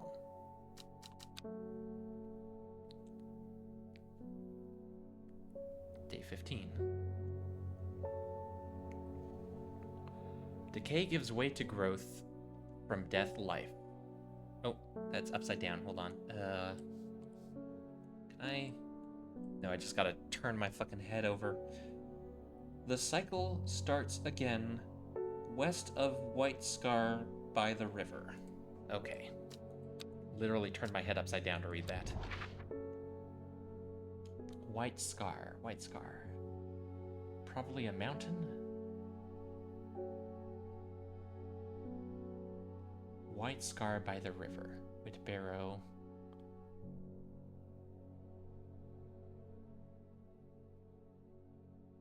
Ah, here we go. White Scar Cave by the river. Oh, well, that's gotta be the devil's nightcap, then. It's growing out of the guy's chest. Sun-bleached skull fixes me with its black-eyed gaze. A reminder. From the chest of the skeleton, a plant grows.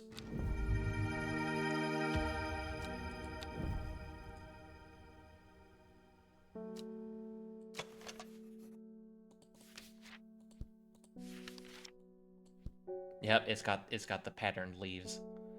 Soft aroma that reminds me of a pine forest. Yep, pine needles. That all checks out. Definitely devil's nightcap.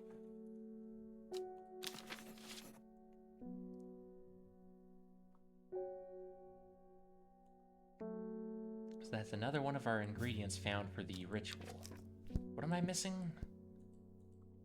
Swift Snare, right, I still haven't found the Swift Snare. I think I have everything else, though. Corpse's Friend, that's Devil's Nightcap. Ankle Grabber, that's the Swift Snare. Fearbringer, Widow's Woe. Lift a Curse, Long Veracund. And Blackblood's Reverse, Elder Filium. Or whatever it's called. Elder Finium. That's the one. Okay. We're close, though. Just missing a couple entries for my logbook here. I've lived in Undermere all my life, and I've never seen the people as worried as they are now. Everyone's talking about the sisterhood and the servant. Somebody needs to do something to stop that beast. Ooh. I was speaking to a woman from Arnside who told me of a cave nearby that the locals stay away from. Apparently there is a strange plant that grows there, but the cave is believed to be haunted. Unfortunately, she was vague about where the cave was. Somewhere to the east was all she would say when I pressed her. Okay, east of Arnside. Arnside. Where is Arnside? There's Ironside. I mean, it's gotta be White Scar Cave.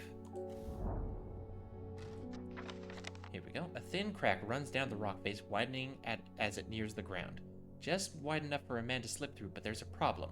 Large boulder blocks the entrance, too heavy to move. Farmer's worry.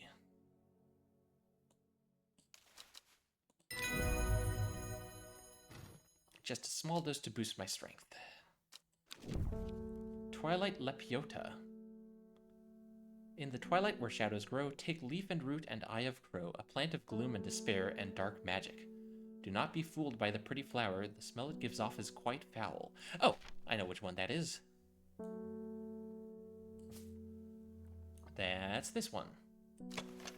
Rather unpleasant scent, with a pretty flower. And that was...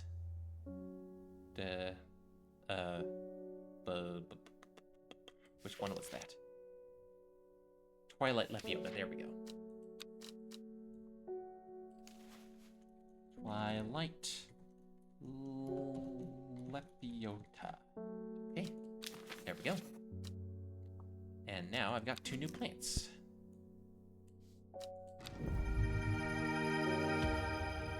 Ah, mushrooms. So that's probably the 2 mushrooms I'm missing. Oh, which means this might not be liverstone after all. Hold on. Dark and imposing, my fingertips feel slightly numb. Okay, yeah, nope. Not liverstone. This one's liverstone. I don't know which this one is then. Smells rotten. I don't have an entry for it, I guess.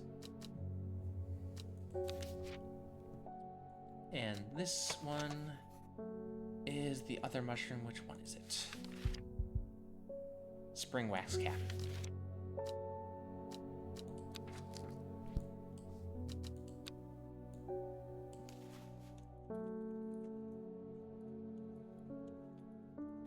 There we go. Okay.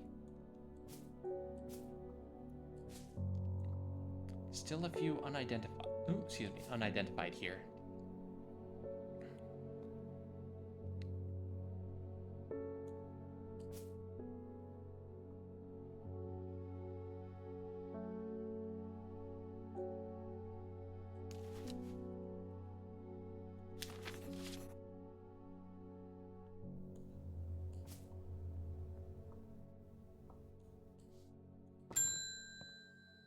Alden Gregory. My wife of 30 years is dying.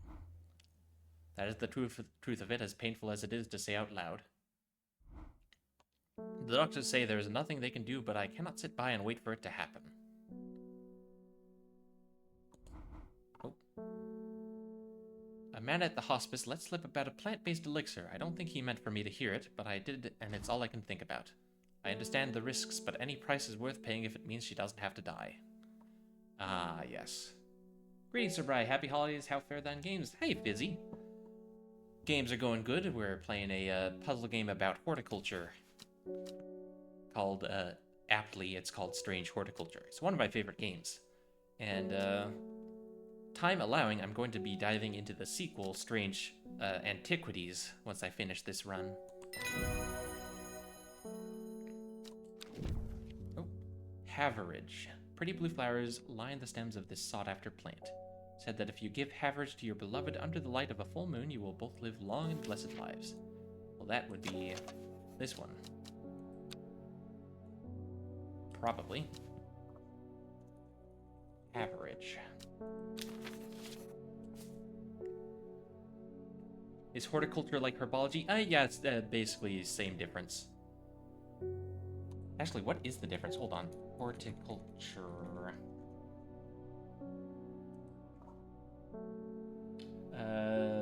Horticulture is the art and science of growing fruits, vegetables, flowers, trees, shrubs, and ornamental plants. And I believe herbology is specifically herbs.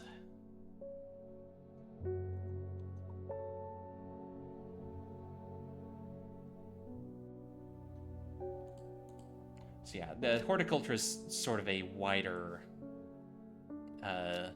field.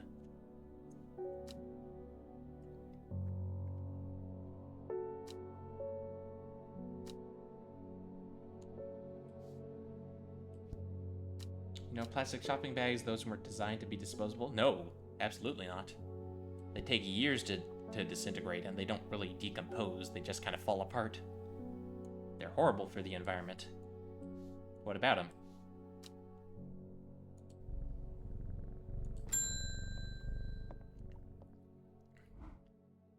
What a delightful shop you have.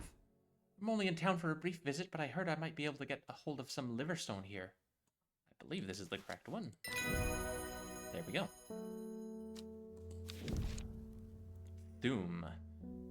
Oh, excuse me, tomb. Pronounced tomb, this flower is sometimes associated with death. Tomb is used as fragrance in soaps and candles. I don't think I have a flower that matches that.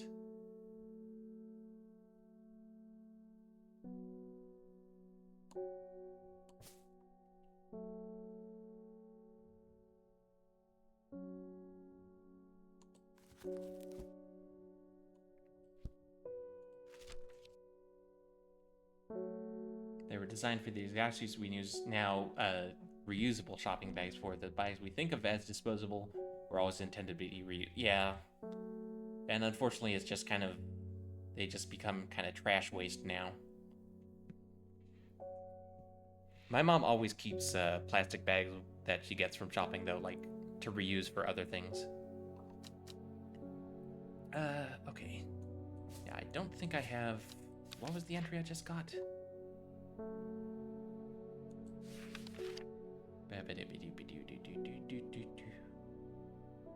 Average? No, that's the blue flowers. I found that one.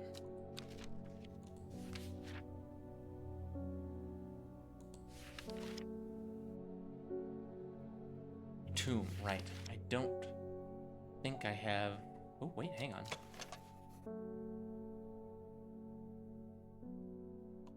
Fragrance in soaps and candles. The leaves look right. Okay, this is tomb, then.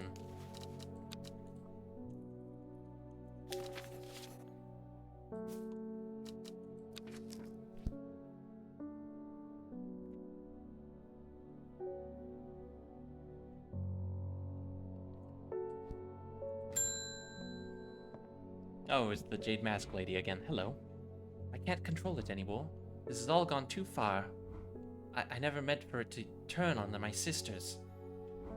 It's too strong. I'm trying to hold it back, but it wants to kill. That's all it wants. Death, death, and more death. You have to help me. Okay. I believe Widow's Woe causes fear, right? Induces fear. Dead Man's Fingers. What does Dead Man's Fingers do? Thank you for the tea tech and hydrate. I've got exactly one sip of tea left here, so I will have to make some more. But I will sip that tea.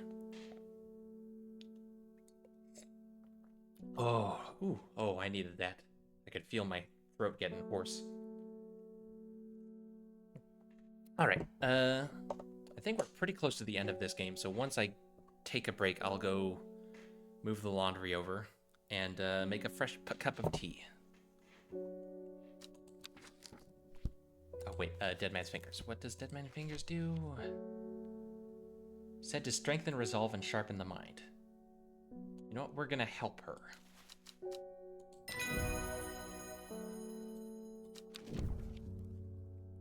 Carnivorous torrent. Gee, I wonder which plant that could be. Known in the north as Andrew's Bane after the unfortunate demise of a man called Andrew Jardine. He was caught and slowly eaten alive by a large specimen of the Tauren. Revered in the occult world, a cross-section of the torn stem reveals pentagonal symmetry. Yeah, gee. I wonder if this could be it, huh? Carnivorous Orin.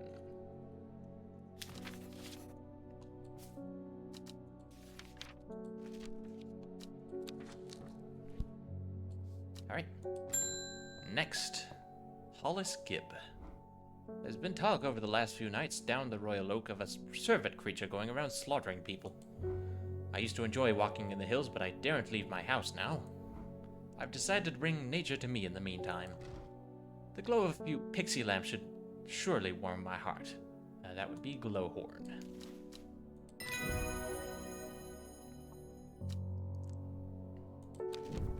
And Pennybell. Leaves of the Pennybell are chewed by some for their hallucinogenic properties. However, it is highly addictive and can lead to sickness and death. Alright, well, with a name like Pennybell, I'm pretty sure this is it. Pennybell. Okay, end of day. They're so cheap that companies started giving them away with every purchase rather than sell them as products in their own right. Created an oversupply of them, cementing them as cheap trash rather than a miracle of engineering. We had to invent an entirely new, inferior product to replace them, which was free of the associated baggage. Modern, less compact, reusable bag. Yeah, basically. Ooh. May have missed a comment before the oh, right. They are a miracle product. They're ungodly cheap, stronger than they have any right to be, and fold up to take almost no space. All properties which were intentionally designed in them. Yeah. Like, they really nailed the design, and then they just kind of, you know, oversaturated the market with them, and everyone's like, oh, they're just garbage.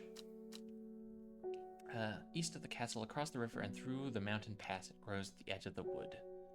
She finally had the power she had craved all these years, a servant to do as she willed, but that power came at a cost. The servant was awoken, and it would not be contained. It was the Dendru, the dread, it was death.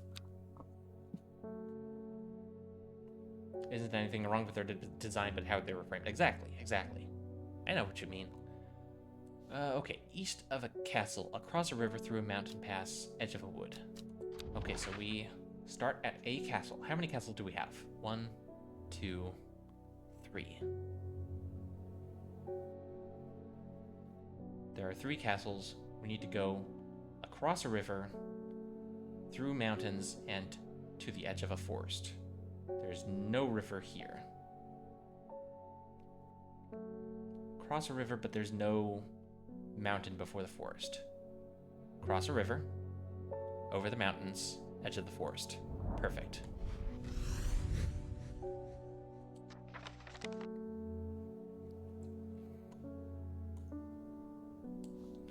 The trees sway effortlessly in the cool breeze. The low hum of crickets chirping rides the wind.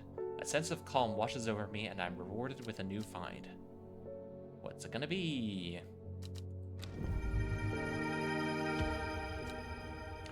Now that's gotta be Snapvine.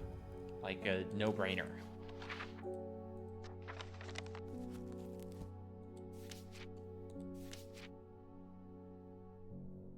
Or, sorry, Swift Snare. Swift Snare. Heart-shaped leaves. Yeah, that's a gimme. Okay. I believe then that we have all of the ingredients for the ritual. Corpse's friend, a reminder. That would be the Devil's Nightcap. Ankle Grabber the Binder. Swift Snare. Fearbringer. Widow's Well. Lift a Curse. Long Veracund. Where is it? Over here. And Petals to Secure Blackblood's Reverse. Elderfinium. Let's go ahead and put them all on one shelf so I don't lose track of them.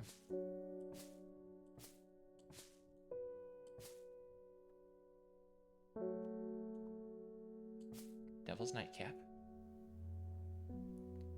Swift Snare. Widow's Woe. Long Veracund. Elderfinium. There we go.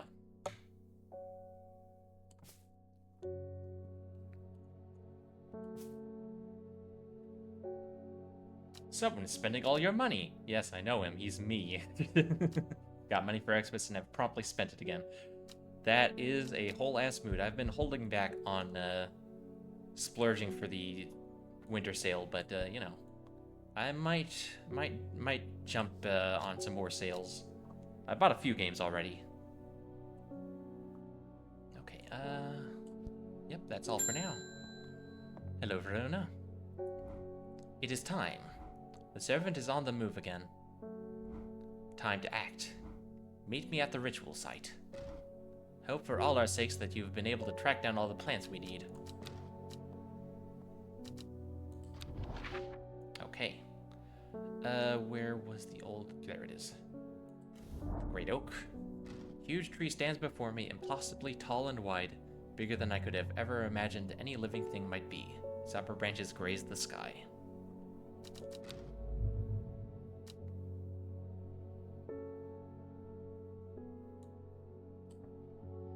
Is that not the ritual site? I thought that was the ritual site.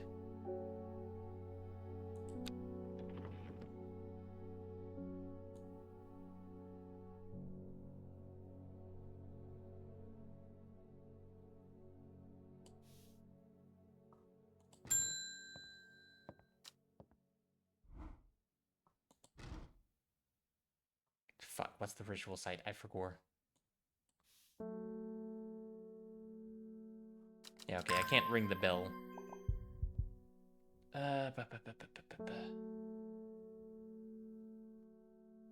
Is it, oh, is it just the place where it was summoned in the first place? Which would be the stone circle by... Yeah, I think it's that.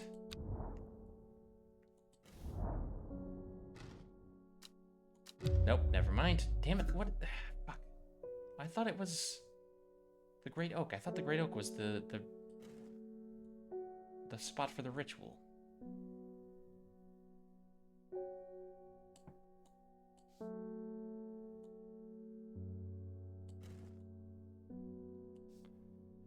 Let's see. Oh, here we go. Site of ritual importance was created near the Black Comb, south of the Watch of the Great Oak. Okay. South of the Great Oak. I'm done.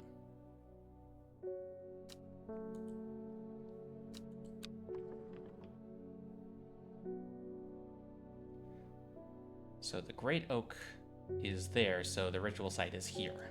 Got it. My mistake. Let's just water some plants real quick to build up our exploring power again.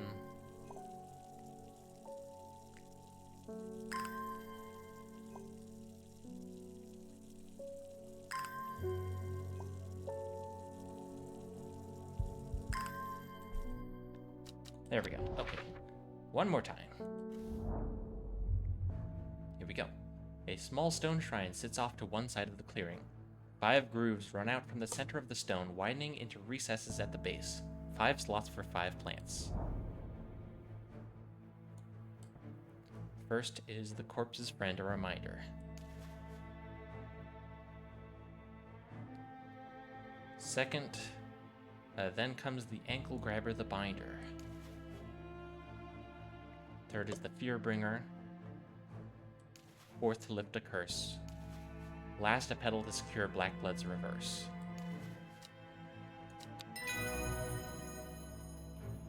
Hell yeah. Well done, I will take it from here. I stand back and watch as Verona walks around the shrine, muttering soft incantations. Feels like a long time passes before she looks up, but in reality it was perhaps only 10 minutes. Nothing's happening. What do you mean nothing's happening? Have we got the right plants? I think so. Perhaps we just need to be patient. A loud noise behind us makes us all jump. Turning around, I see something that makes my blood run cold. The woman in the jade mask is walking calmly and slowly towards us from the other side of the clearing. Behind her, standing tall and terrifying, is the black silhouette of the servant. Holy shit. What was that about being patient? I think we're out of time. Do not be afraid. I am here to surrender willingly. The servant cannot be allowed to... Ah! creature lunges forward and brings a huge arm scything towards her. Her scream pierces the cold air and she drops to her knees, clutching her head, but the blow seems to glance off to one side as it comes hurtling down, and the beast's claws end up embedded in the dirt instead of the woman's back. I can't hold it back much longer. You need this. Hey, Mizuki. She throws a small vial of red liquid, which Ruben deftly catches and holds up to the light. Blood. Quickly, I know what to do. Verona grabs the vial and fumbles to get the stopper out as she turns back to the shrine. The servant has its huge arm free again and is slowly advancing with strange, jerking movements. Verona pours the blood into a small cavity in the shrine, and everything seems to happen at once. A pillar of bright white light launches out of the shrine towards the servant and hits it in the chest. The huge beast shrieks and staggers backwards, drowning out the screams of the woman in the jade mask who is clutching her head and writhing in agony on the ground.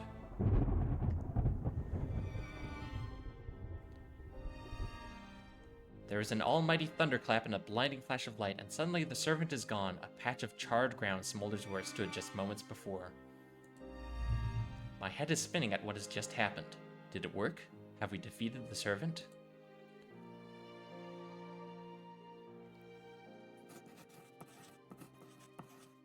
With the dust settled and the servant vanquished, I have been able to reflect on the events of the last few weeks. We were fortunate that Thea was able to stay in control of the beast for as long as she did. Who can say what would have happened if she was unable to prevent it causing the destruction it craved? Undermere has never felt so jubilant, so full of life. All the nervous tension that had built up evaporated in an instant, and the people have plowed their energies into celebration and merriment. They do not know the whole truth, of course, that Thea, the woman in the jade mask, was the one who summoned the servant. I promised Ruben that I would leave it to him to unravel that mess. She is his daughter, after all. Oh, right. Oh my god, I forgot they mentioned that Ruben lost his wife. So he was the father that was mentioned in the story that we were unfolding. As for myself, well, I'm back in the calm of strange horticulture, of course, with Hellebore for company. It's quieter around here, but I am content, and there are always more plants to learn about and discover. Yeah, so that's... I consider that the best ending, basically. Sleeping Dendru, it is done. The servant can go back to being a dark story for dusty shelves.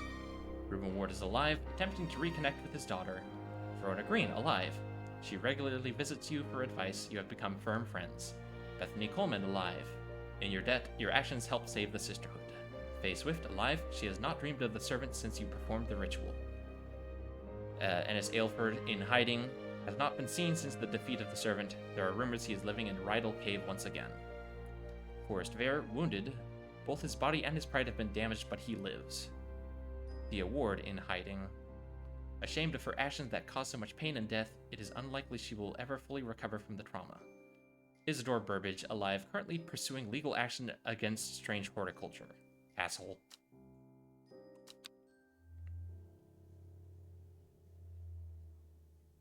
I really like that game. God, what a good game. I think you can continue... Yeah, no, I think there's like a few more... Yeah, there we go. Plants identified, 56 of 77. Ever heard of the Monastery of the Black Veil? I think it would interest you. I learned of it from a man from Ravenglass. If you're ever in that part of the world, you should ask him about it. He owns the Horseshoe Inn on Main Street. Ravenglass. Where is that? Oh my goodness gracious. Otter Pups, welcome in. Hello, Raiders. Welcome, welcome. You're catching us right at the end of this game, but we will be playing another game after this. How was the end of stream? What were you playing? I ducked out when you were still doing art, I think. Hi, Hogpix. Hold on one second. Let me get you that shout out. Otter Pups with 2S. Oh, Psychonauts 2. Hell yeah. Just as well that I dipped out then, because I wouldn't want to spoil it since Pups gifted it to me. Thank you so much, Pups. Definitely going to be streaming it sometime soon. Now I sleep. Please go sleep. Get some good rest.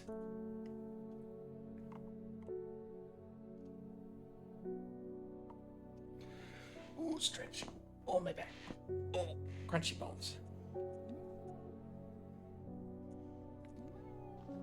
But yes, for those of you who might not know me, my name is Crazy Bragai. I am a flamboyant cuttlefish mind flayer. I play puzzle games, mystery games, horror games, and everything in between, and we are playing right at the very end of Strange Horticulture, about to jump into Strange Antiquities.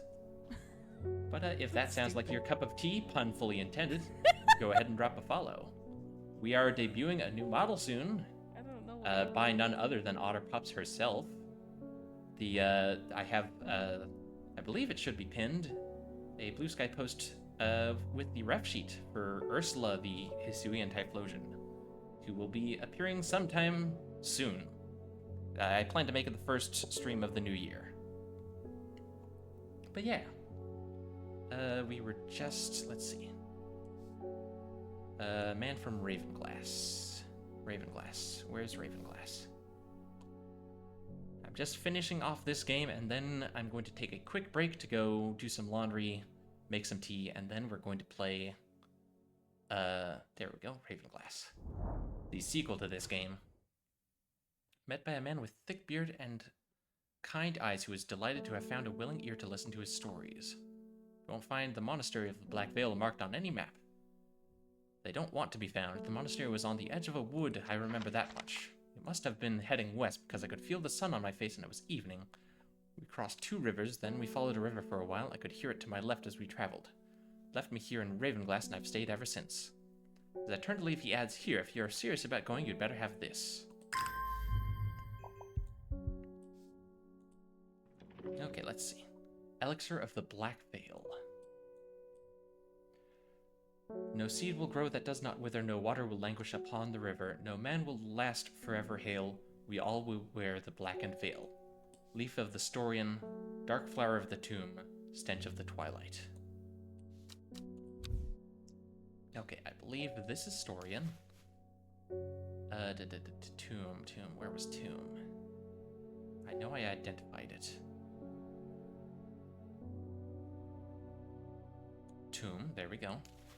And stench of twilight. Twilight Labiota.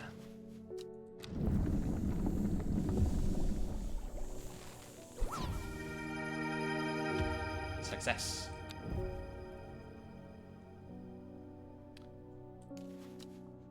Elixir of the Black Veil. There we go.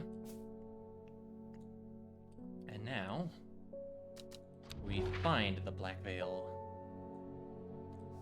Okay. Edge of a wood.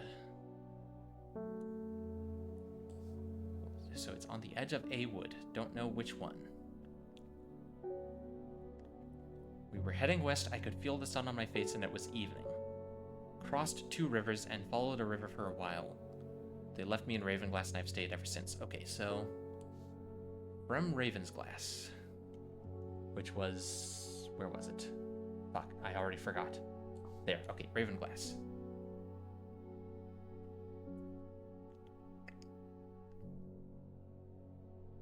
Follow the river. They cross 2 rivers. Or, sorry, hang on. Head west. Cross 2 rivers. Follow a river for a while and end up in Ravenglass. So I think it should be right here. Yeah. Yes! Success! 3 figures, their faces hidden behind black coverings, come out to meet me. The figure on the left speaks first. The monks of the Black Veil know of the horticulturist. Then the one in the center of the group adds they will share their knowledge if they receive the payment. The final member of the trio stays silent. Here you go.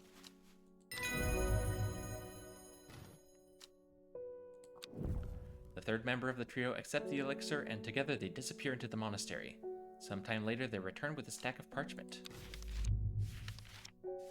There we go. That's, I assume... Wow, okay. I assume that's all of the book entries that I don't have. So now we can finish identifying all of the plants. Stow that. Pull out my book of horticulture here.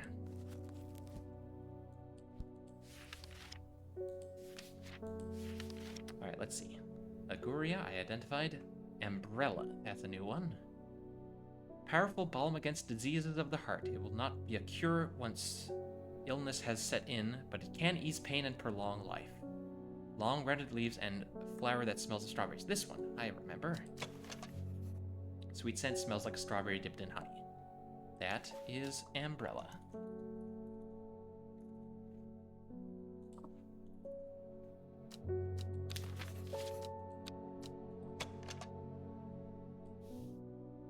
Okay, let's see. Bella Knox. Moonlight flower, dark, mysterious, and beautiful, has enchanted people for centuries. Hang on, let's see. Where are all my unidentified plants? Just those 5. Okay. Thought to send people mad with obsessive desire, seductively luring them to their deaths like a siren's call. Yeah, that looks right. Bella Knox. Birdum. Thick birdum leaves make tasty addition to soups and stews. Superstitious folk won't allow birdum into their homes as it is believed to bring bad luck. Birdum.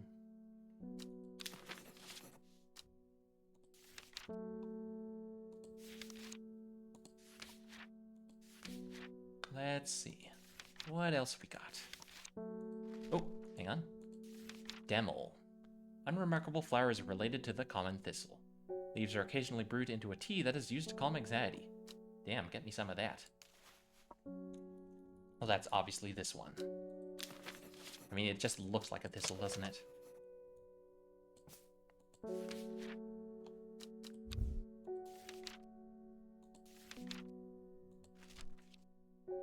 Oh, Fool's Midnight. I think that one's new. Used by some as an aphrodisiac, though the potent sulfuric aroma is enough to put off most. Dark mushroom has a fleshy underbelly said to have a unique, sharp taste to those brave enough to try it. Smells rotten. Yep, okay. That's it. Fool's Midnight. Okay, there's only one flower left that I haven't identified here.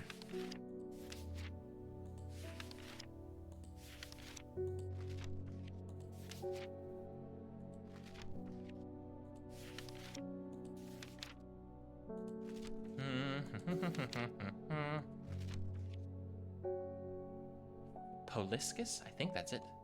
Poliscus flower is crushed into a paste to cure coughs and sore throats. Author can attest that the supposed cure does not work.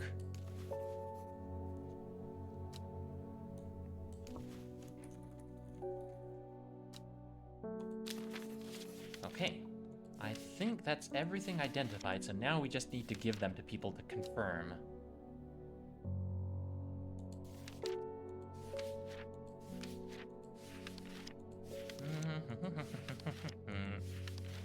Yep, nope, that all looks good. Some datasheets for electrical components are less helpful than others. Oh.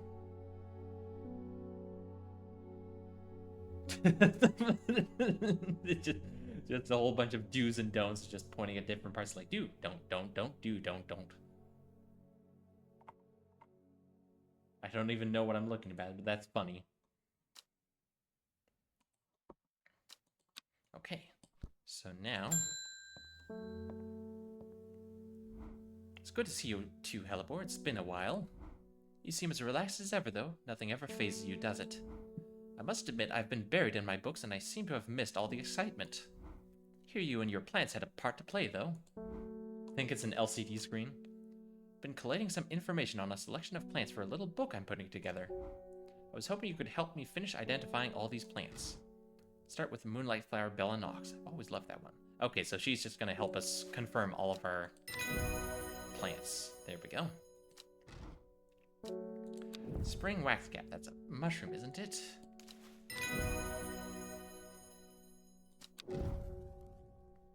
Haverage. Some romantic soul once gave me a stem of Haverage. I think I offended the poor boy when I gagged on the scent. He took it as a bad omen.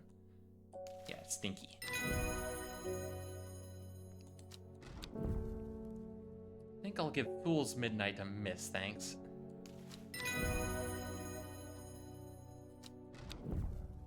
Demel sounds nice. I wonder if that's what Mum puts in her tea. So I've often thought she must have a secret ingredient that makes it extra soothing. There we go, Demel.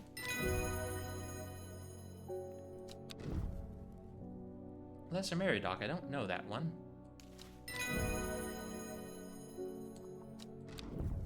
says here that Umbrella smells of strawberries. There's so many conflicting aromas in this shop, I can't pick it out. There we go. Never even heard of Evulum.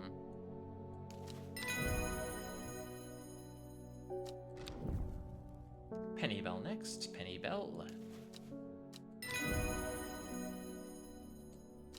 But yeah, this game has a surprisingly large number of endings based on what flowers you give people on certain days. Like there's one where you side with the cultists, or one where you take control of the servant for yourself. But I think the banishing the servant and keeping everyone alive is the best ending. Effluvium? No, Evulum is the name of the flower. It is... Hang on, let's pull up the entry here. Evulum. The scent it produces is considered overpowering by some, but it is said to stimulate the senses and rejuvenate aching bones. Evulum has many short, pretty leaves. Somewhat pungent. There it is. Birdum. Birdum. That is this one.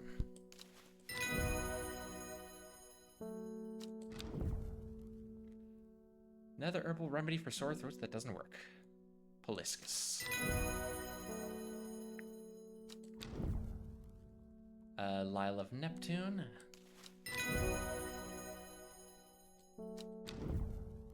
Aguria.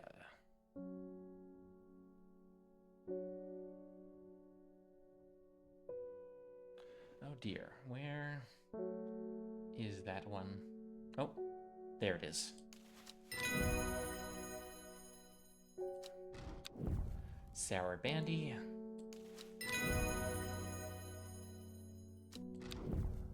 Meekdew.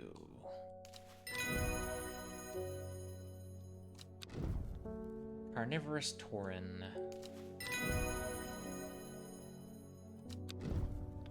Caldery.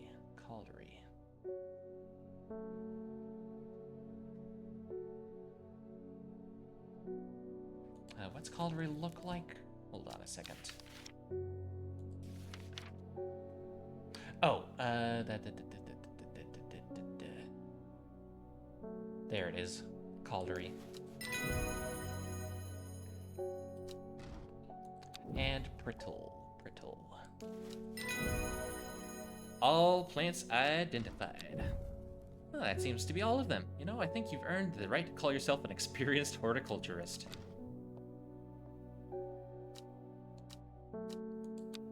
Okay. That is the game officially complete now. So, I am going to go make some more tea. Rotate my batch of laundry. And then we will hop into Strange Antiquities. Because I have been dying to play that game for a long time. But I will be right back. In the meantime, I'll go ahead and throw words on stream up. Let's see. Words on stream.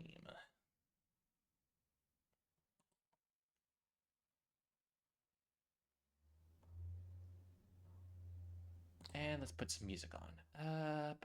Dreadmore, why not?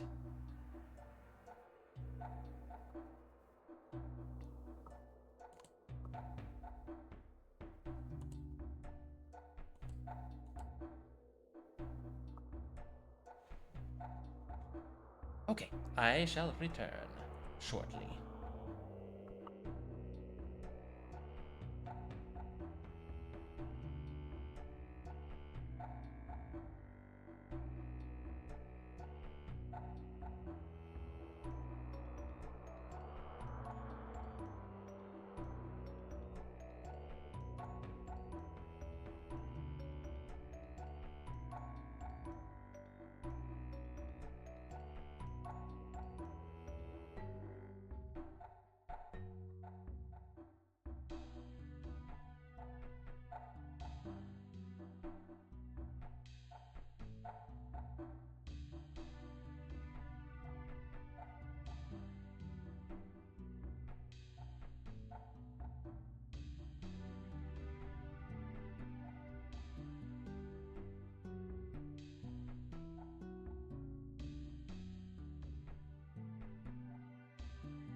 I've returned.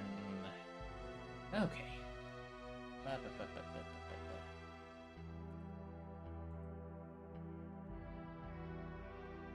Okay. Oh, let me pull up the game here. Hold on, I forgot. Oh, I need to change my category before I forget. Strange Antiquities. There we go. Alright. Whew. Got myself a piping hot cup of honey vanilla chamomile to wind down the night with. I wish we had some chips or something. I'm craving something salty, but we got no chips. Instead, I've got animal crackers.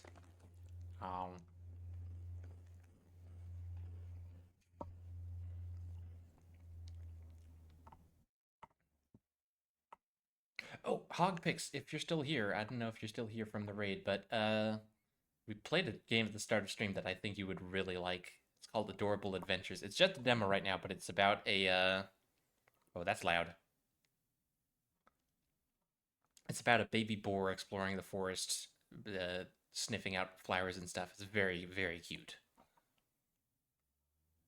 I'll link it in Pubs' Discord later. Okay, let's see sound. Let's go ahead and turn that down just a skosh.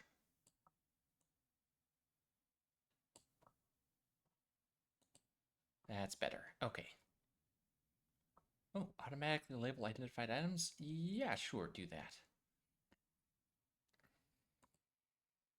Okay, start game. Oh, I think this is from the demo. Yeah, I played the demo. We're gonna start fresh.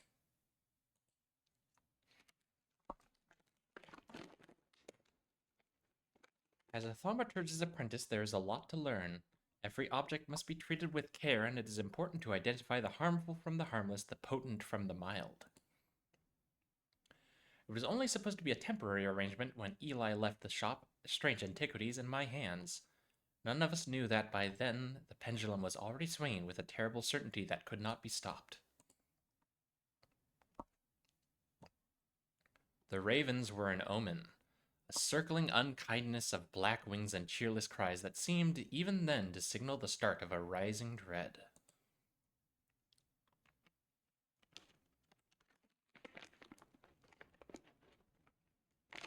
Okay, then.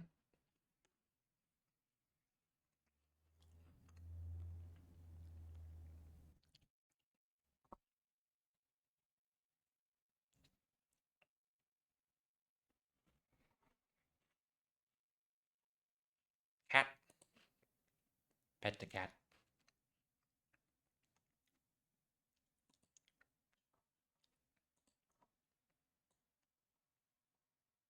Oh, what have we here? Okay, we've got some sort of thing that I need to stick something into. I don't think I have anything that matches that, though. Let's see. Got some weights here. Oh, you know what? I bet they go onto these pedestals. I just don't know in what order.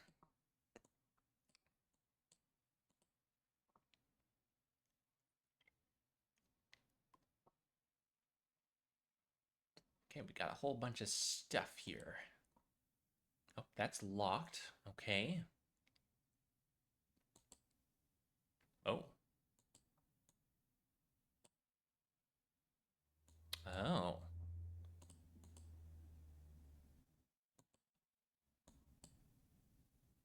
Okay, I don't know what that's for yet. But evidently it is doing something. Yeah, okay, so the different moon phases change the hands of the clock. I just don't know what is the correct one. Or what I need it for.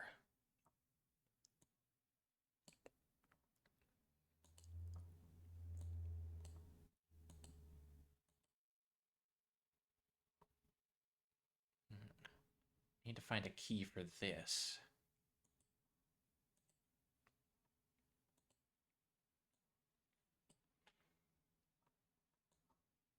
Reminder, I've stored a couple of items in the cellar of the wine merchant next door, EW. Oh.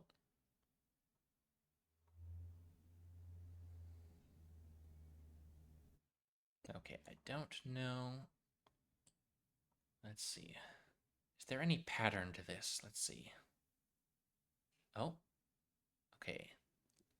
This double X is moon and sun square plus. I think that's Taurus. There are various like zodiac and alchemical symbols, it looks like. Base. Okay, there is a pattern. So this shape comes between this shape and this shape. So this square goes there. So we are missing... This shape should go here. This shape should go here. And... let's see, between the Z and the square is... the circle with horns. Okay. So I know what symbols go where, I just need to find... Oh. Ah, there we go. Map of Undermere. So now I can explore. Magnifying glass. Use shift to bring up the magnifying glass. Cool. Very handy. On thaumic fields, all thaumic objects produce a field of sorts. Although invisible to the naked eye, they can be observed by placing an object over a thaumic lens. These fields are not fully understood, despite attempts to study them over the years. Okay. So I need a thaumic lens. And then here we have some more antiquities that I don't know what they do or what they are, but we shall have to find out.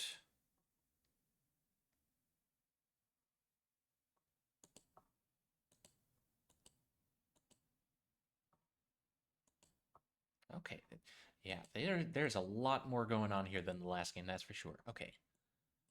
Let's go ahead and start by checking the cellar of the wine merchant next door.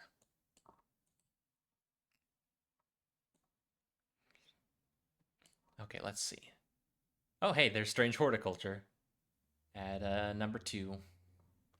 And Strange Antiquities is number 29. So that's us there. So I assume this must be the next door wine merchant. The proprietor, Mrs. Cranmore, begrudgingly grants me access to the cellar when I explain that I'm from Strange Antiquities next door. Yes, well, take the lot of them out of here, would you? I can't say no to Eli after all he's done for me, but I don't like the thought of those unnaturals in my cellar. 3 items discovered. Nice. Hang those up. We will sort out what all of these are eventually.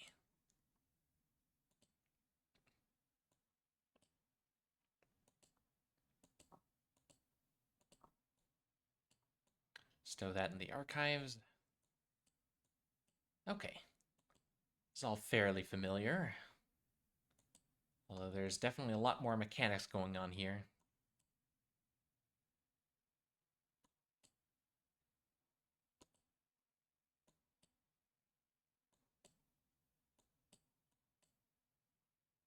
I just wish I knew what phase of the moon I need to be set to... Well, I'm sure I'll figure out what is relevant.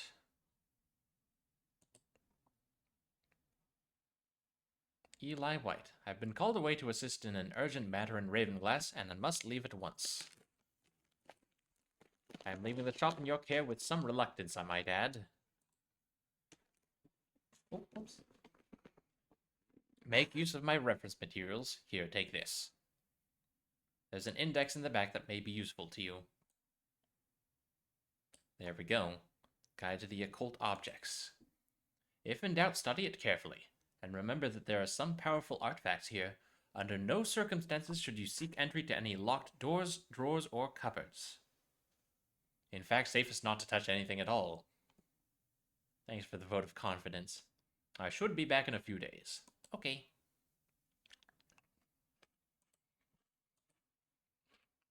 Alright, let's take a look here.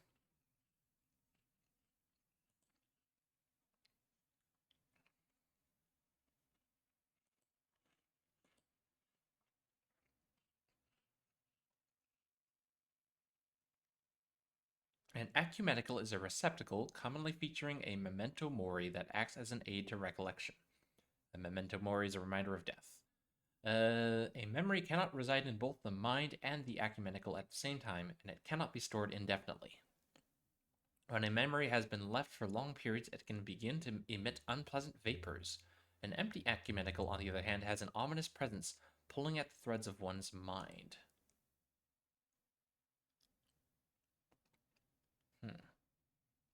Okay. So, an ecumenical would be some sort of vessel with a symbol of death on it.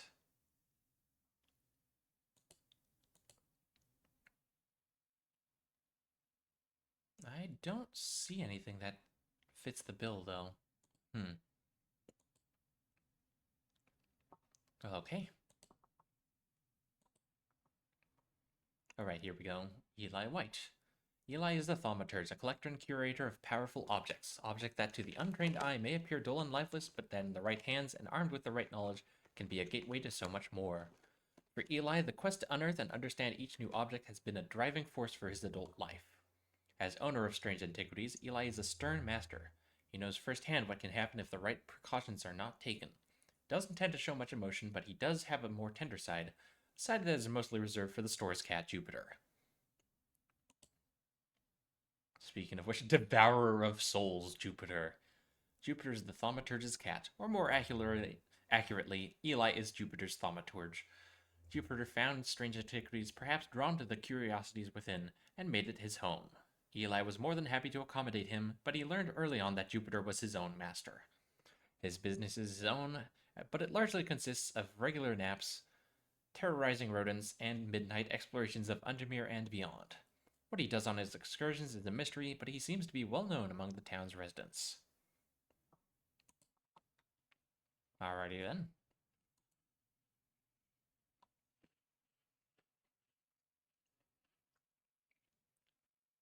Ares Remnant. These objects induce a form of synesthesia, where colors and tones, light and shadow can be felt through touch.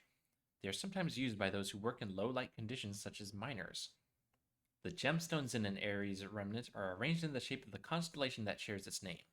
Okay, so an Ares Remnant has to have gemstones in this arrangement. Anything fit the bill up here? A no.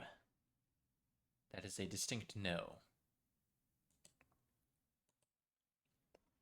Binding seed. These items are made of two distinct materials representing the mentic and the wixic, the mind and the body.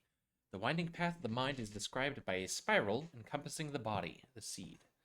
The binding seed is a form of punishment that amplifies feelings of guilt and shame. Okay, so spirals around something else. Anything that matches that? I don't think this is that. I think we're looking for something. Oh, hang on.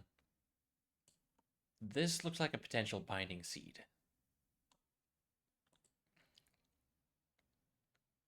Two distinct materials. In this example, we've got wood and stone.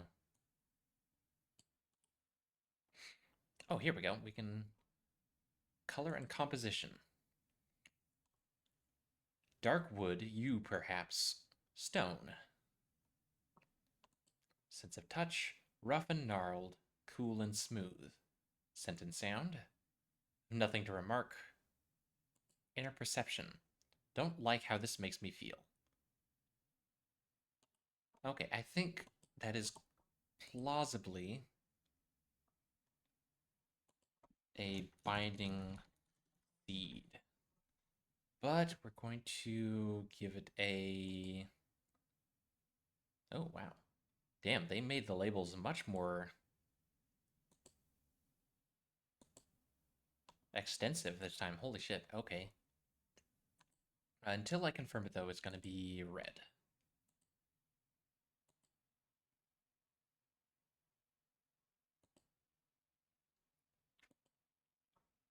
Ethereal Key. An ethereal key is designed to be hidden from prying eyes. When activated by moving the object in a circular motion, the key is revealed by its gemstone of light. These are rare items and not generally known about outside of Thalmec circles. Gemstones of the night power the concealment charm.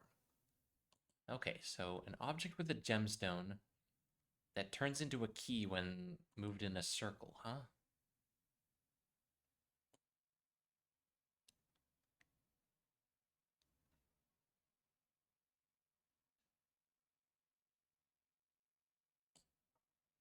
Hmm. What about this one? Aha! There we go. That is definitely... what was it called? Ethereal Key? Yes.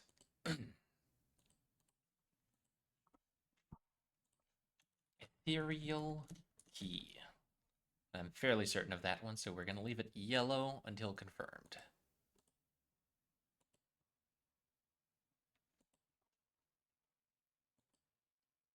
Eye of Cernunnos. Known as the Eyes of the Force, these ancient artifacts enable one to enter the minds of lesser creatures. It is alleged that Cernunnos himself wielded an eye. Eyes of Cernunnos are hard to come by. They are powerful and should not be used carelessly. Doesn't tell me much about what it is, though.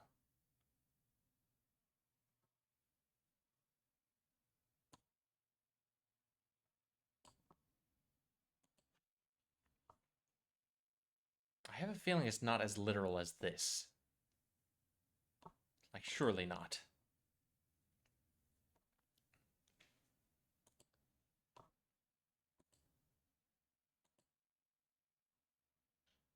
Cernunnos.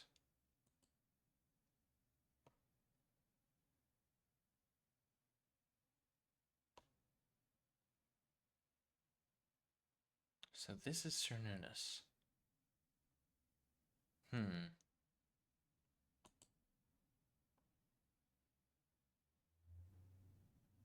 Guise of Lillian. These items allow the bearer to pass unrecognized. If used for any length of time, the wielder can begin to lose their sense of self. The remains of bygone creatures have been used in thaumaturgy for centuries, from petrified teeth and bones to trilobites, ammonites, and devil's toenails. Guise of Lillian is one such item that makes use of this ancient source of power. Interesting. Okay, so it's something with a fossil in it, presumably?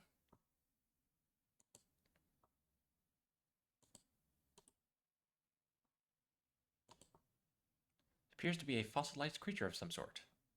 Stone. Hard and ridged, rough and pitted. Nothing to remark.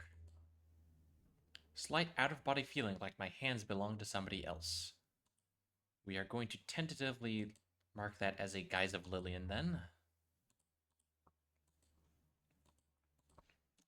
Guise of Lillian.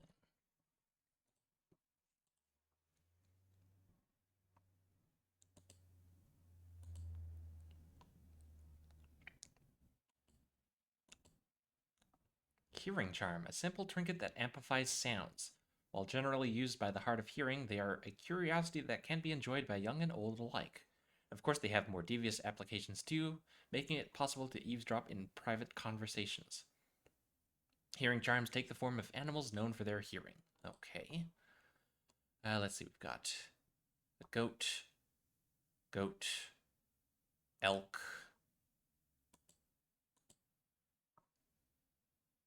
bat. That could be it, possibly.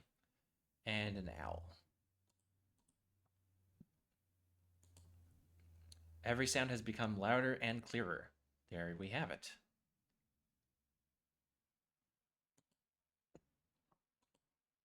Cool. Iron, a black gemstone. Okay, that would appear to be a hearing charm. Fairly certain.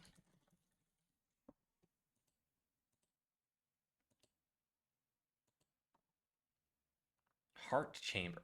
There is a vast skull in the catacombs said to be that of the beast Blencathra. Holgar's followers believe that when he slew it, he trapped its soul along with its power in an item known as the Wraith Chamber. Heart chambers are based on this mythical object, but they have morphed over time into a way to keep those dear to us close to heart after death. Okay, so this is Holgar, so one of the things he's wearing is presumably a heart chamber, but it's not really clear which one it is.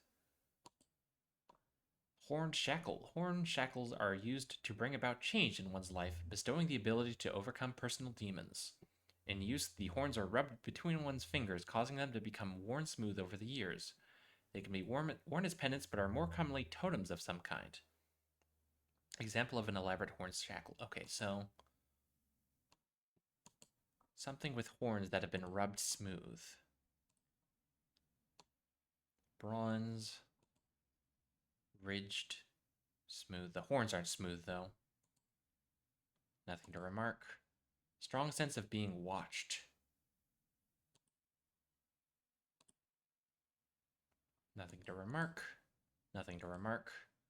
Textured. Pointy. Clay. Wood. Rough and pitted.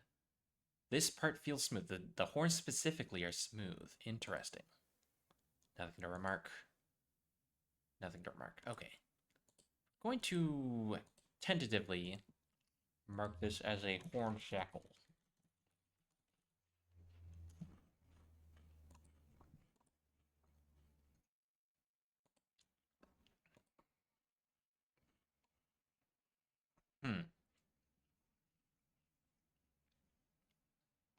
Hunter's Boon. A Hunter's Boon is a primitive item. They grant the power of the predator, enhancing perception and agility.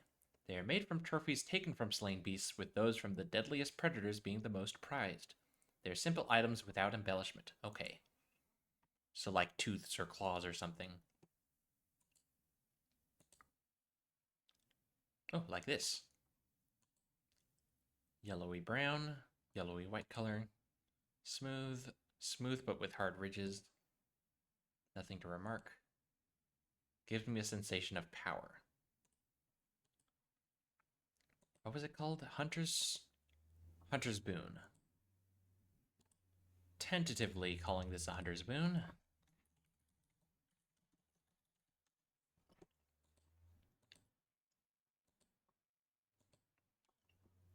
Lamb's Siphon. Used to reverse the effects of the Black Heart Curse, a skilled hand is required to perform the procedure, drawing the curse from the body over the course of several hours. The instrument is made using the dried seed pod of a sheep snap plant. Oh, hey, that was in the last game. Okay. So is there anything with like a dried round husk?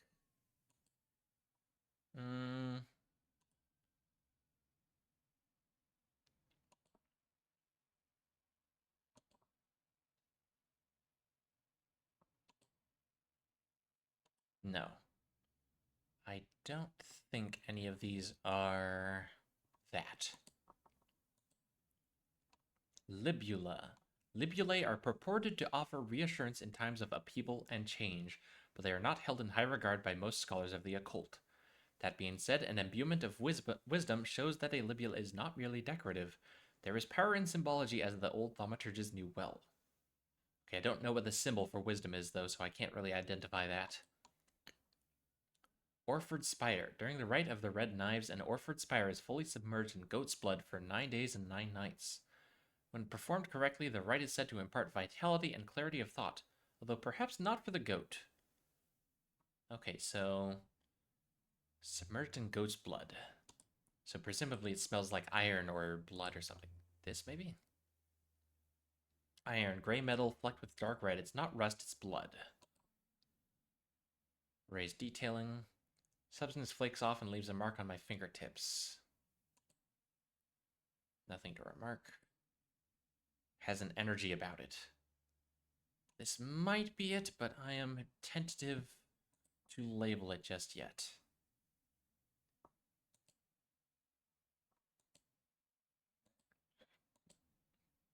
Why is there an X on this corner? I need to come back to this once I find like an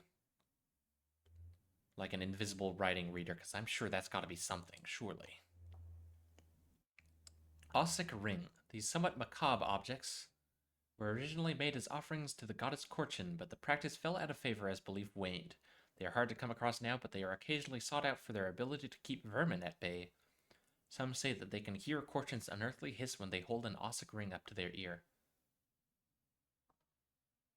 Oh my god, I'm stupid. I forgot to change the game capture this whole time.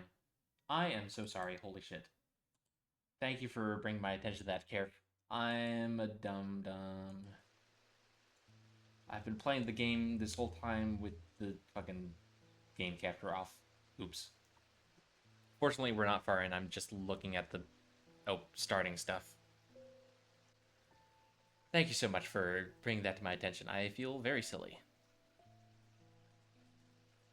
Okay, Ossic Ring. Asking about an X? Yeah, there's an X on the corner of this page here.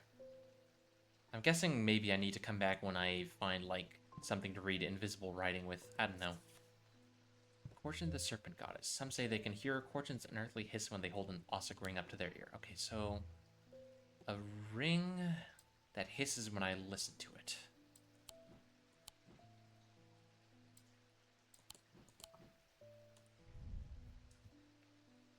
Has some evil quality to it. I do not like to hold it. Ah, there we go.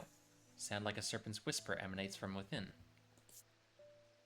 Hard and somewhat rough, coarse fibers, bone, yellowed white, brown twine of some kind. Okay, so this is probably an Ossic Ring.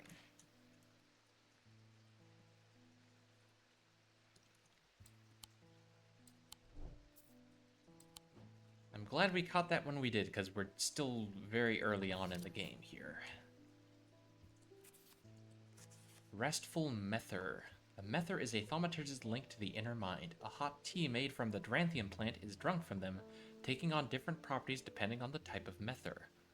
This particular type can be used to enter a meditative state and bypass the rush and clutter of consciousness, promoting clarity of thoughts.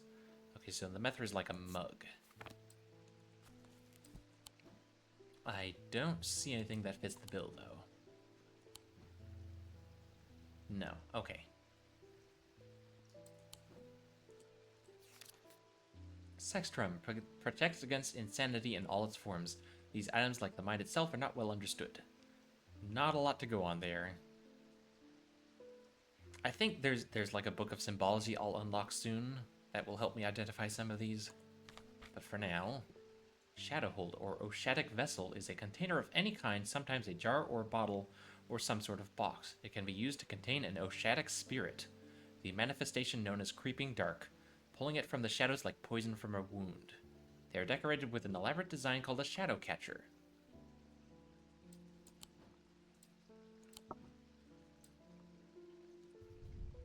That looks like it. We got clay and a cork. Hard and somewhat rough. These markings have been carved in. Spongy. Pungent.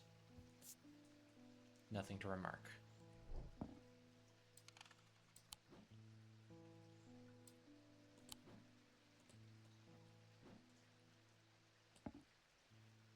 It certainly looks like the same pattern, doesn't it? I'm going to tentatively label this as a... what was it called? Shadowhold. Shadowhold. Love a good spongy. Okay. Not very confident in that one, though, so we're going to go ahead and make it a red label to be safe.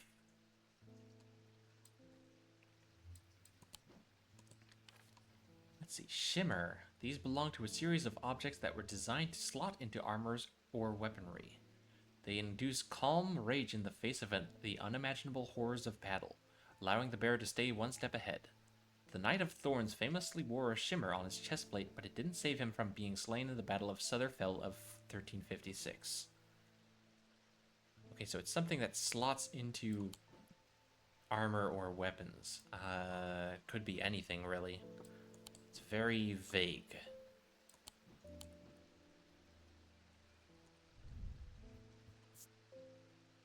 Let's see, this is made of bronze. Raised detailing. Nothing to remark. My heart feels lighter. Silent breath. There are those that consider the white hart a prize to be claimed, but there is no glory to be had from killing such a noble guardian of the forest. A silent breath contains a small token taken from a living white stag.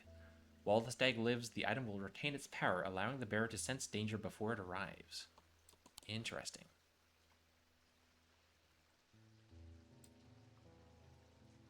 So it's something from a living stag that gives a sense of lets you anticipate danger. Interesting. Oh, I can grab the candles. Not sure why I would need those, but surely they will come in handy for something eventually. I don't see anything that jumps out at me as being this. Voice of Cernunnos is used to refer to any bronze torque that has certain imbued properties. With skill, such an item can be used to read the patterns of nature that are otherwise hidden to us. Cernunnos is a pagan god of the forest and nature, typically depicted as a man with the antlers of a stag and often wearing or holding a torque. A torque is... it's like a... it's this thing around his neck, isn't it? So, like this.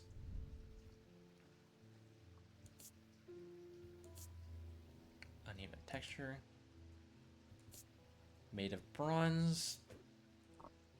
Voice of Cernunnos, maybe?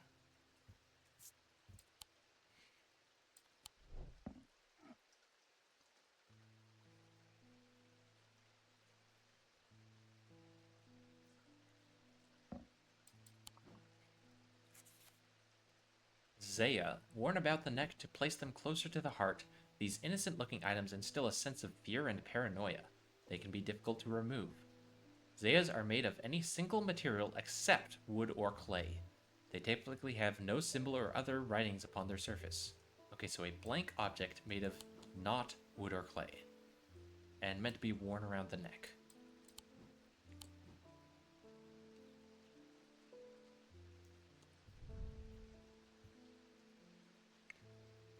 Okay, this is made of two materials, so it can't be this.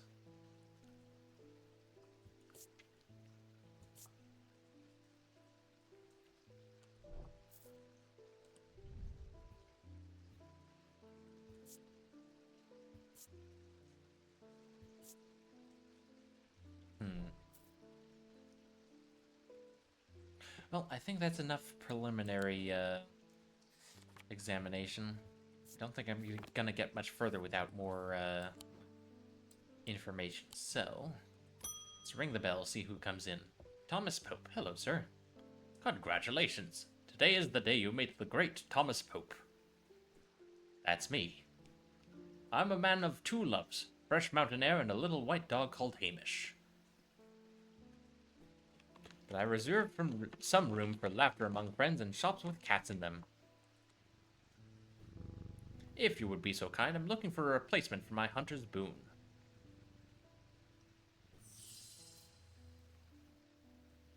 Use right-click on items to inspect them.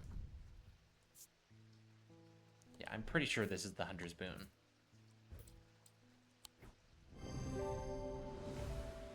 Yeah, success. This is a tiger's tooth, a trophy from a predator. On closer inspection, it gives a sensation of power. Hard to imagine him ever having friends. Wow. I mean, agreed, but damn. Saying the quiet part out loud. Selenic totem. These carved totems, more commonly known as moon hearts, can be imbued with a sentiment or feeling, such as love or joy, and then held tightly to recall the same feeling. They sometimes feature crescent shapes associated with both the Selenic and Noctic disciplines. Indeed, the form of the item itself will often have a connection to either the moon or the night. Okay. So, moon shape. I don't see anything that fits. Oh, wait. This maybe?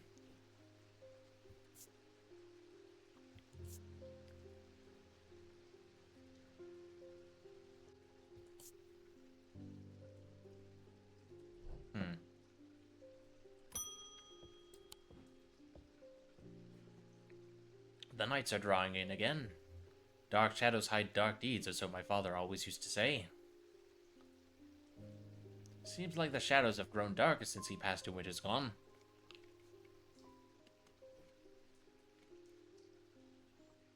A creeping dark is set up in my house. I'm told a shadow hold will draw it out.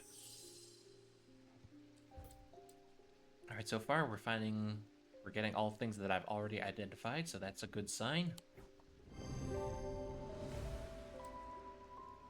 Item is a container of some kind. Design on the bottle is the same as the sketch. Yep. Cool. A sun bond is a small and lightweight. It's designed to be carried discreetly and made of a non-precious metal of some kind housing a gemstone of light. They carry the warmth and the light of the sun, a brightness that can pierce the darkest gloom. Okay.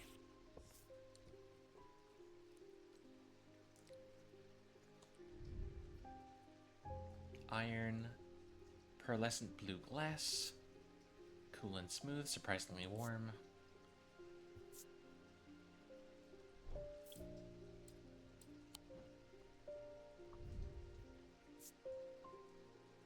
Gold, wood, orange gemstone, polished, warm. Sounds are muffled in its presence. Oh, interesting.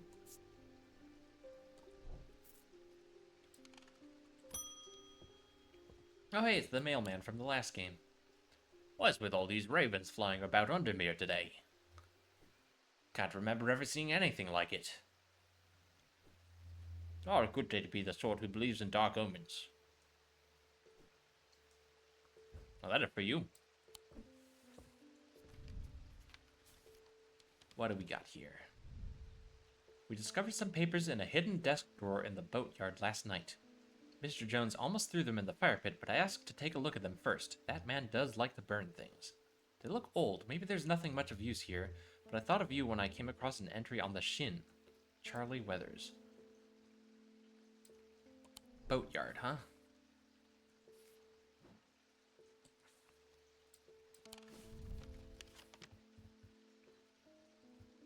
Let's see, where's the boatyard?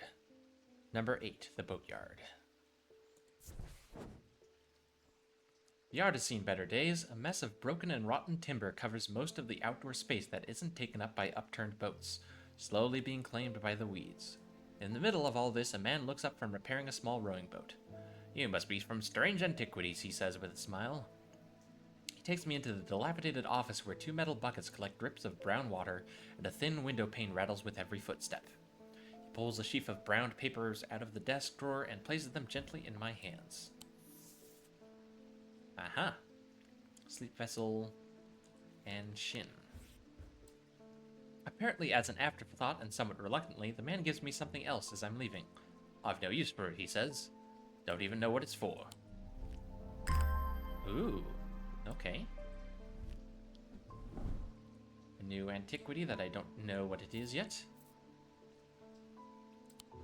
Alright, let's see what the new entries we got were. It was a Shin. These common items are made using materials with a connection to the ocean. They began as a superstition, simple objects made by sailors and fishermen to keep their boats safe. But with the help of the old thaumaturges, they became something more and many lives were saved. Interesting. Sleep vessel. The 6 points of a sleep vessel are said to represent the 6 thaumic disciplines: Selenic, Daedric, Noctic, Diurnic, Wixic, and Mentic. They help people to stay awake beyond any natural limits by storing their fatigue. Over time and repeated use, they become more and more difficult to handle, as though the undreamed nightmares within are beginning to seep out. Love antiquity, we don't know what it is. Yeah, you gotta love them. It's a good mystery.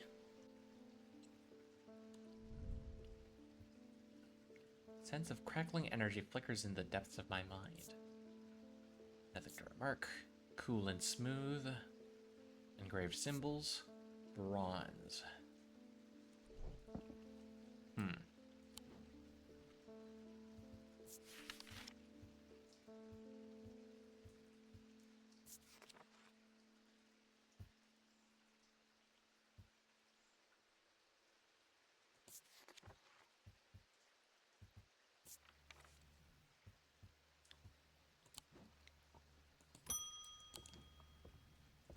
Hello, sir. I want an ossic ring. Ossic. That's a pleasing word to hold on the tongue. Well, lucky for you, I've already identified the ossic ring. Made of bone, this item satisfies the description of macabre. Closer inspection confirms that a hissing noise can indeed be heard. Evocant. These stone items weigh the same as a man's heart, according to popular myth. The truth is a little less dramatic, but the weight of these items is nevertheless important, and should not stray more than a hair from precisely 1 pound.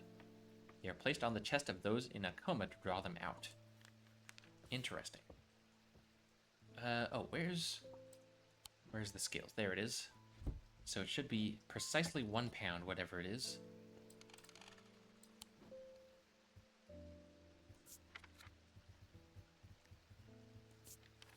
No, not the heart chamber. What was it called?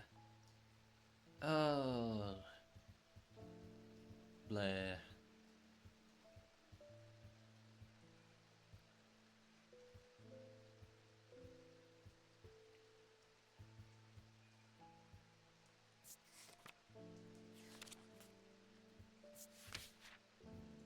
Oh, my memory is garbage. I forgot.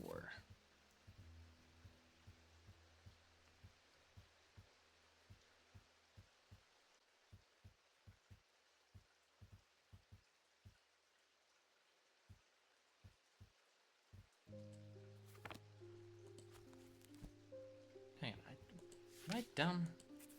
What was it? Let's just flip through. Oh, there it is. Evocant. Stone. Okay, so it has to be made of stone.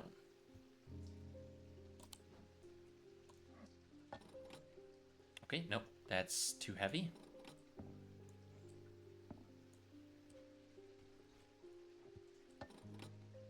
Also too heavy.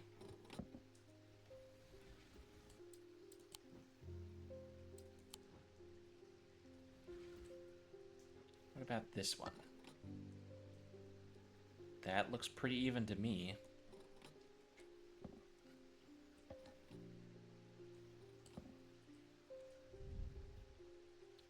Red paint, or perhaps blood. Hard and cool. Nothing to remark.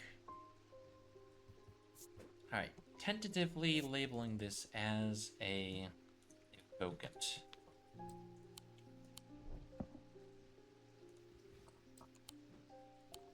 Just a hunch.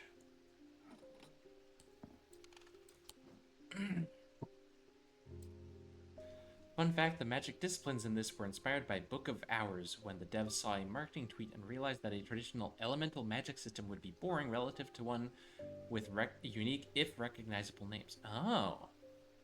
Interesting.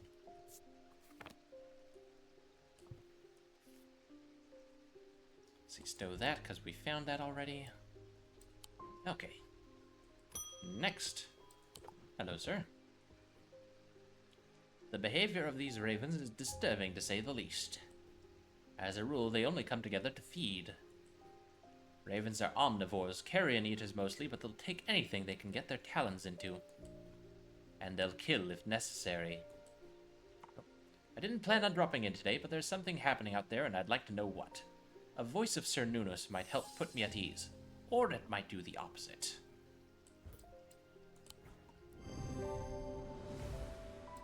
There we go. Made of bronze, and it's a torque.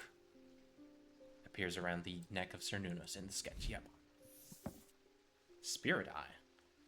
There are some who stay away from spirit eyes, believing them to be a window into a world that should not be seen, and others who deride their fear as nothing more than superstition. It is not clear exactly what they do show. Another layer beneath the invisible world, perhaps, a layer that requires something more than the traditional senses to experience. They draw their power from the opposing symbols inscribed upon them. So it's not this thing. So, opposing symbols, and it's something you're supposed to be able to look through, I guess. Oh, maybe this?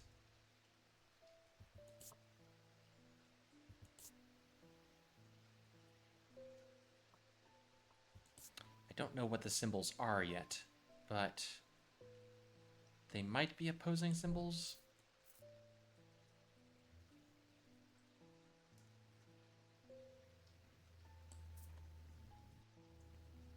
whatever the case, it's not really clear. Oh. Hello. Interesting.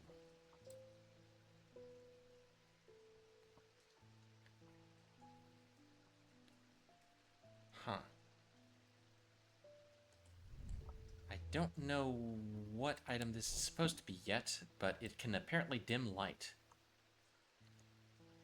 Ah, yes, the quintessential opposites, round bottom and pointy head. Let's see. Yeah, it'll get easier once I get the book of symbols or whatever it is. Oh, he's an ornithologist. 14th Lord of Gleaston Castle is a man of wealth and privilege like the 13 before him. He's a man who would be easy to despise as his father was, but he's well loved by those who know him. Now retired, he was a professor of ancient languages at the University of Cumbria, but his real passion is birds. His students learn to divert particularly dense lectures on Latin declension by asking about local owl species or by quizzing the professor on increasingly exotic bird calls. Edmund was only too happy to oblige, spending hours recounting stories of his adventures in Africa and New Zealand.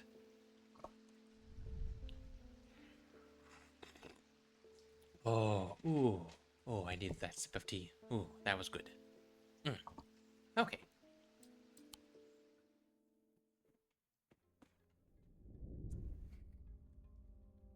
The black mare thundered through the icy rain, shining wet in the silver moonlight.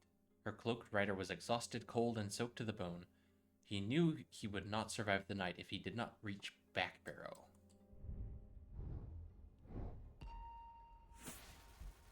Oh, what's this?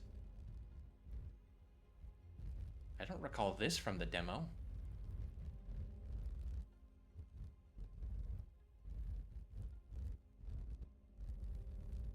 Shackles? Actually, wait, maybe I do remember this. An escaped prisoner ran northwest. He hid me in the first building he came to. Okay, I can work with that. Prisoner, so jail. Town jail. The old jail, here we go. 10. Ran northwest, hid me in the first building he came to. This one. Bada bing, bada boom.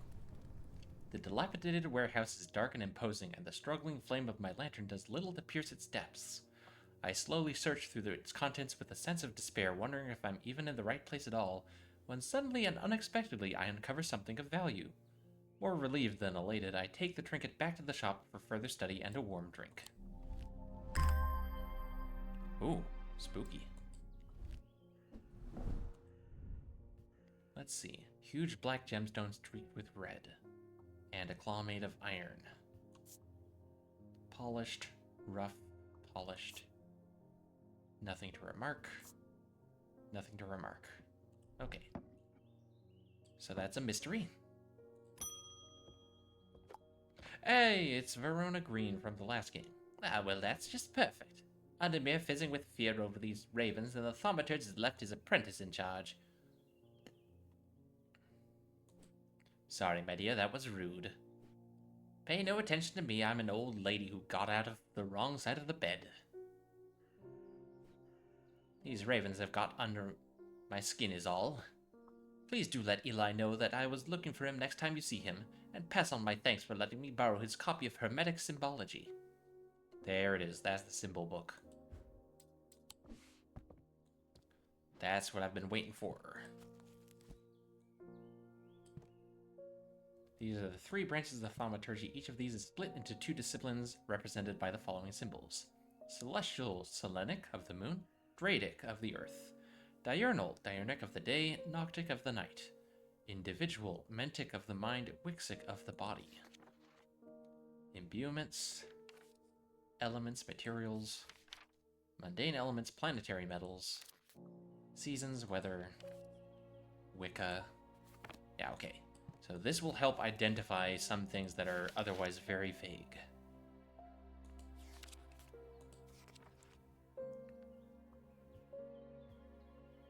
Made of 2 materials representing Mentic and Wixic.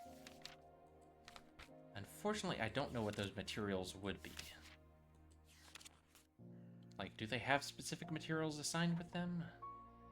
I'm fairly certain that this is a binding seed. Fairly certain.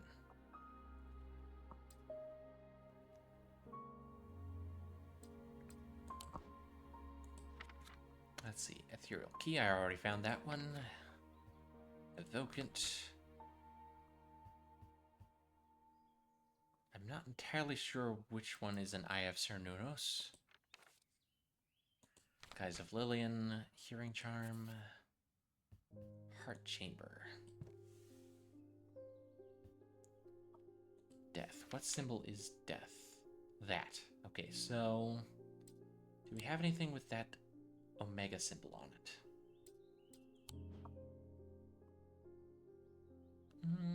Nothing that immediately jumps out. Hang on, what are these symbols? Hold on. Okay, we got a moon and a square with some lines through it. What symbols are those?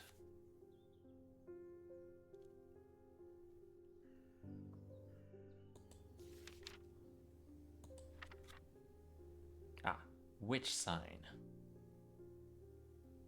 And a moon could mean a lot of things. It could just literally be the moon, or silver.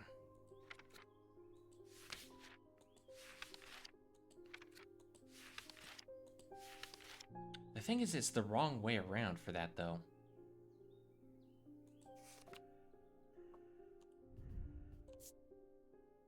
Wood, you, white paint.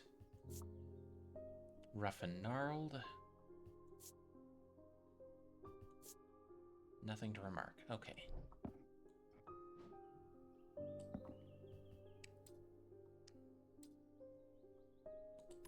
Well, let's go ahead and take some more customers, see if any of them lead me to solutions. I feel paralyzed. I have no job, no partner, no friends, no prospects.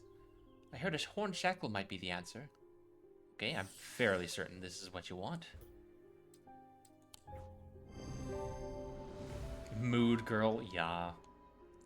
Item has horns. Closer inspection reveals the horns have been worn smooth. Yep, perfect.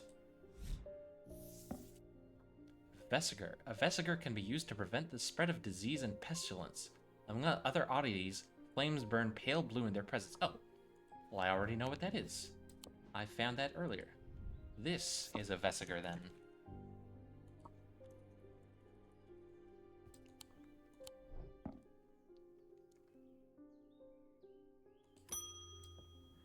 Oh, mail time. At least the weather's looking a bit better out there today.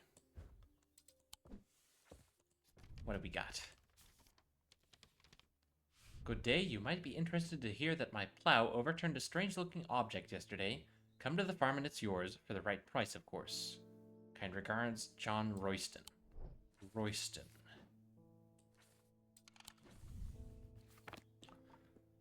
Royston Farm. There we go. Number 30. John grins as I struggle to hide my obvious interest in the item he shows me.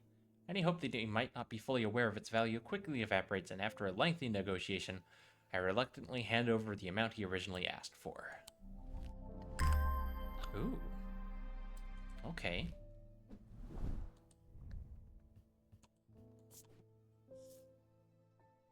Tarnished silver. Haggle failed. Raised detailing. Nothing to remark. Nothing to remark. Okay. Another mystery item for now.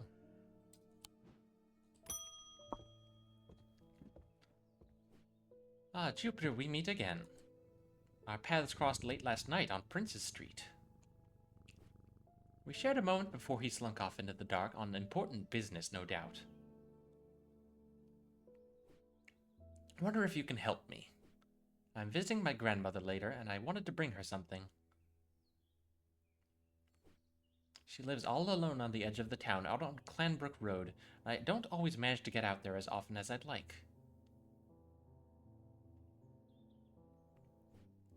I thought maybe a moon heart would bring her some comfort. Okay, so you want a Selenic totem, I believe is what moon hearts are also cooked. Let's see. Carved totems, more commonly known as moon hearts, can be imbued with this sentiment or feeling, such as love or joy, and then held tightly to recall the same feeling. Is there a symbol for love or joy? Let's see.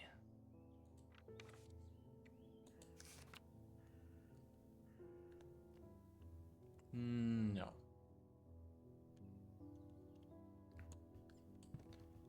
Let's see.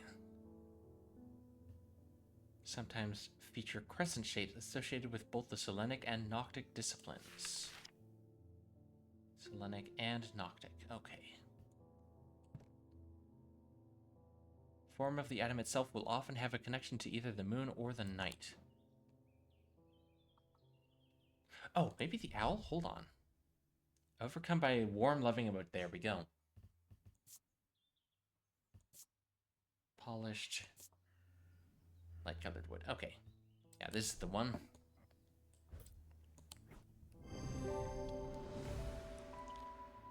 Carved totem. Owl is associated with night. Bears a concealed crescent. Oh, I didn't even... Yeah, no, there is a crescent on it. Using the closer inspect tool tells me it imparts a feeling of joy. Perfect.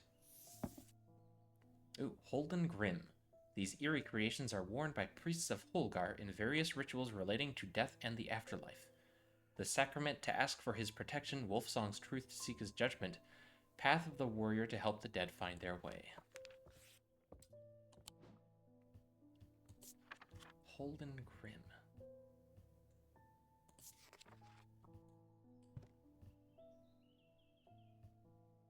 Oh, it might be this. Thought at first it was bone, but it is in fact clay painted to look like bone. A dark blue-green gemstone. Hard and somewhat rough. Cool and smooth. No sense of smell. Fills me with a sense of foreboding.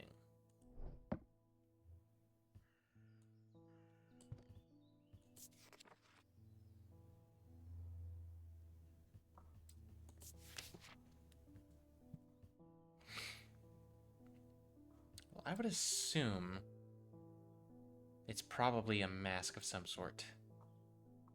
That's the only mask I see, so we're going to tentatively assume that that is a Holden Grim.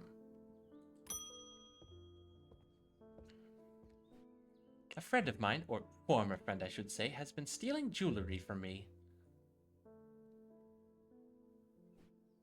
3 necklaces have gone missing over the past few weeks, including one that was a gift from my late grandmother. Oh, I know what you're gonna want. You're gonna want, binding seed. Do you have a suitable pendant that I could leave lying out for her to find that will teach her a lesson and make sure it never happens again?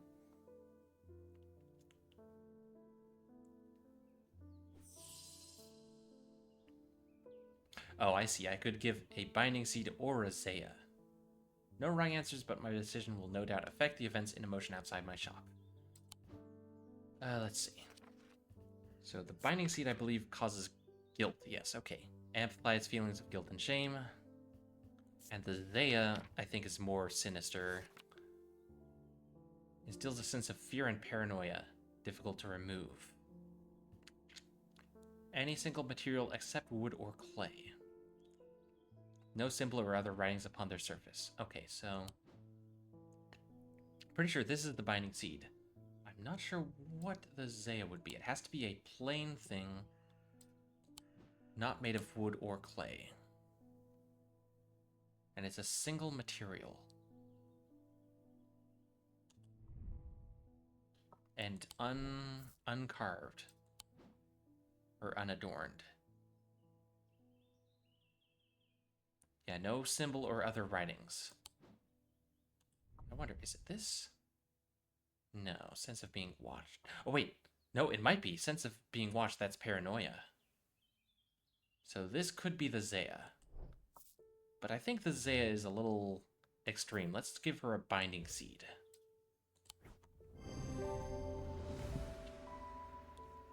Item is made of 2 materials, wood and stone. Features a spiral surrounding a seed. There we go. Shield Charm. Generic charms of protection have little to offer the skilled thaumaturge, but can have some small effect. An Oshetic spirit or a wandering shroud will not abide them, for example. Such charms make use of the art of symbology, an ancient and some would say primitive component of thaumaturgy. They can be made from a variety of materials, though rarely precious metals.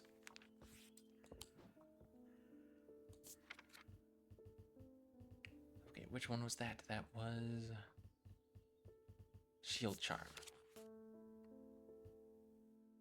Generic charms of protection.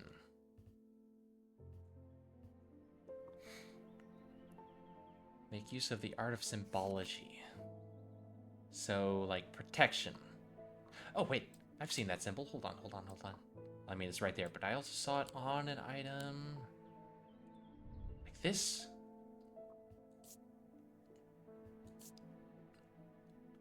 Rough fabric, hard and somewhat rough. Engraved detailing. Sheet metal of some kind, probably pewter. Bone yellowed white. Brown fabric of some sort.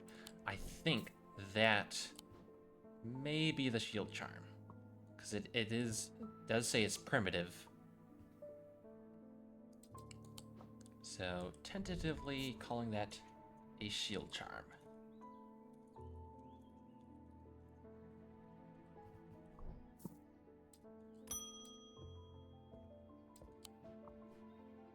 They found a man just now in that house where all them ravens were. Uh-oh. Which I hadn't seen, but I did. He was sheet white, but it was his eyes that are going to give me nightmares. All black they were. It was like you weren't there anymore. Don't need to wait around for another sign. I'm taking my family to Sedberg, and I'll be taking the Libula to see us safely through. Libula.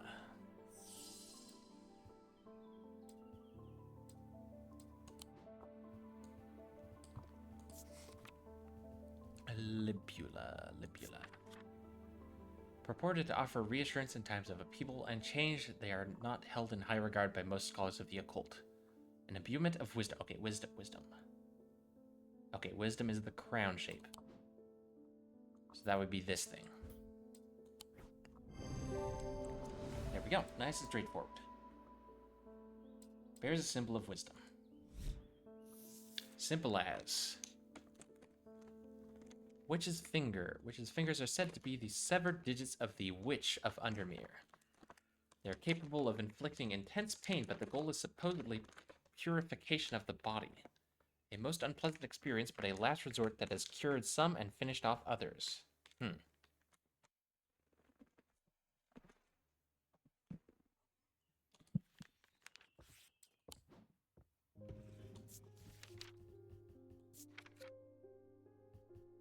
Pain. Is there a symbol for pain? Paralysis, poison, life, foresight, fear, hypnosis, insanity, death, confusion, calm, deception, fortune, wisdom.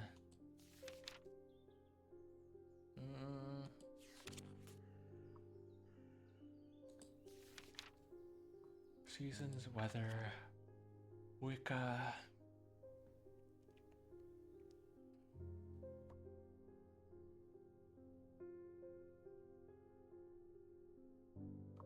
Hail Green Church, home of the witch. Hang on, can I just go to Green Church and see? Hi, Green Church, there we go. Let's see what this has to say. Church is old and the roof is in need of repairs. Moss and lichen add splashes of color to the otherwise gray exterior. I wander around to the back of the church where an old yew tree stands. Its gnarled branches scratch gently against faded gravestones in the breeze. The pastor strays into my moment of quiet reflection and imparts some local lore. The tree is known as the Witch of High Green Church. There we go. There are those that believe it to have unnatural powers. While the tree lives, the witch's fingers cut from its limbs are alleged to provide healing through pain. I think I know... Yeah, this one.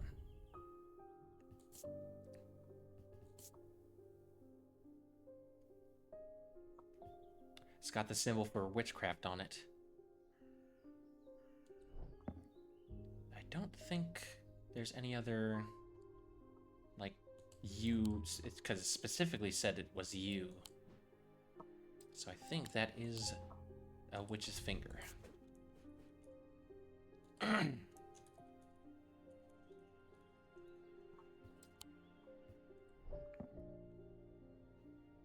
Which one do you want? Oh my god. Oh, the puns never stop. Nope. A deep pain radiated down the side of the rider's head where he had sliced himself with the diverging hook, and his thoughts were scattered and torn. He could not see out of his left eye.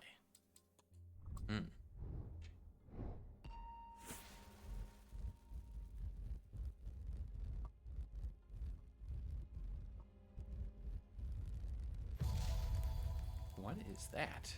A key? Oh wait, no. It's a building. I need to find this building on the map. Got it. I see. I'm really glad that they kept the card puzzles from the last game.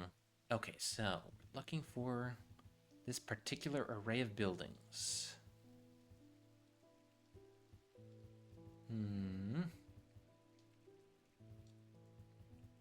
Let's see.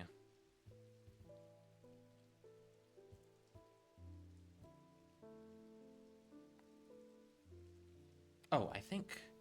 Is it this? It is this section here. The one we want is this building right here. There is a narrow gap between the two houses, and I spy a small wooden chest wedged firmly inside. Slowly, I manage to work it loose, and when it finally comes free, it shoots out onto the hard ground and snaps open, revealing its long-hidden treasures. They did a good job with the different search from the grid method. Oh yeah, it's completely different because you're staying inside the town this time, which is kind of cool.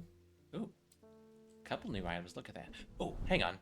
I know what this is. This is a shimmer because it matches the freaking outline of the armor and the artifacts. Hang on. Shimmer.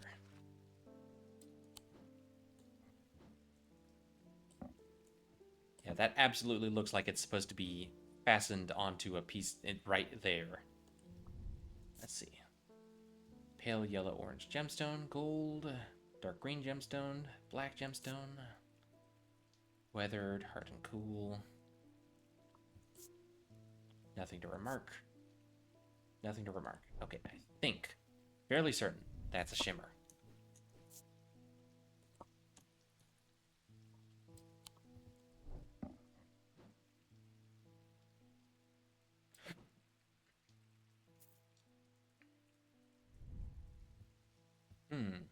What's this? Glass filled with a blue liquid.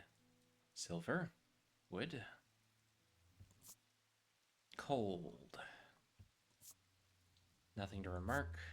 Seems to make the hairs stand up on the back of my neck. Well, I don't really have any idea what that could be yet.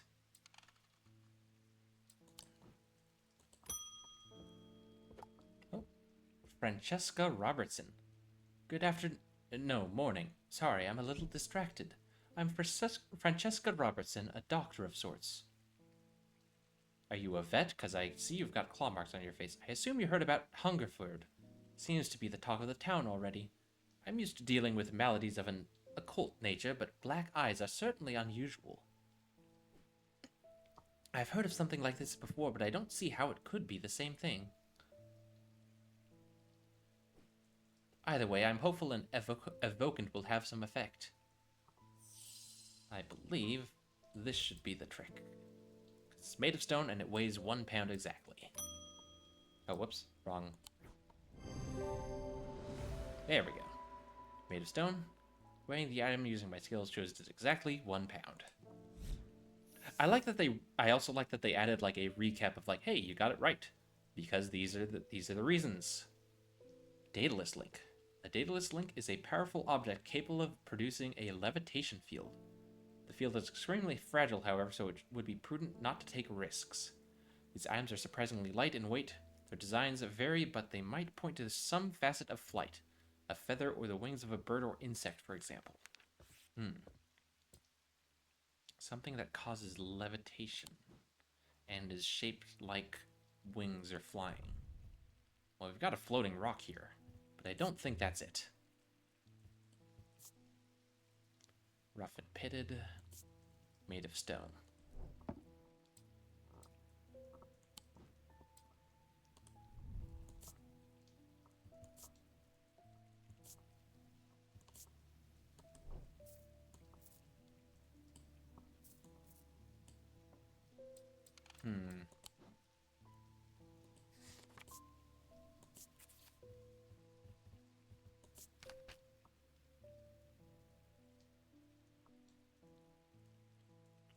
Surprisingly light in weight. Okay, so it should be like notably like, huh, this is oddly lightweight.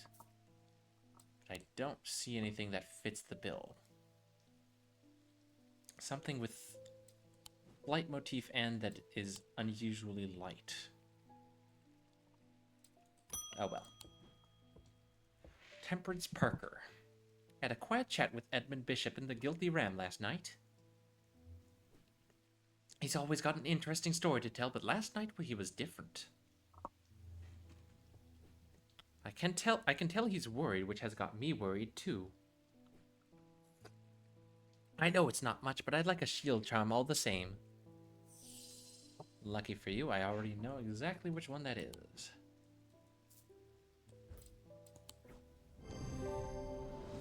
Huzzah!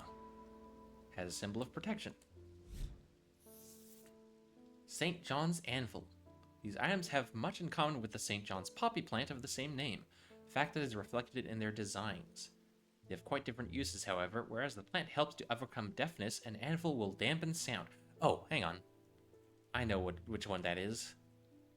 They can even be tuned to filter out certain noises but allow others to be heard still. That's this thing. Sounds are muffled in its presence, and I realize now that the leaves are the shape of the St. John's flower.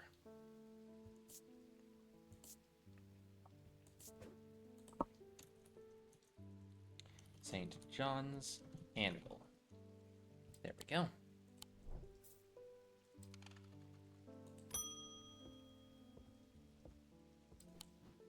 There's something I wanted to show you.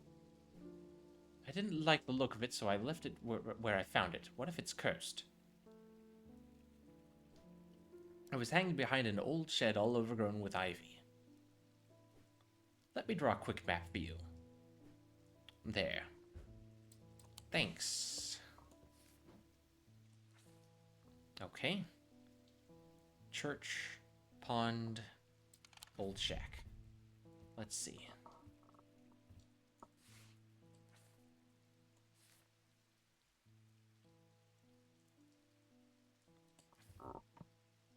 Let's see, High Green Church is there.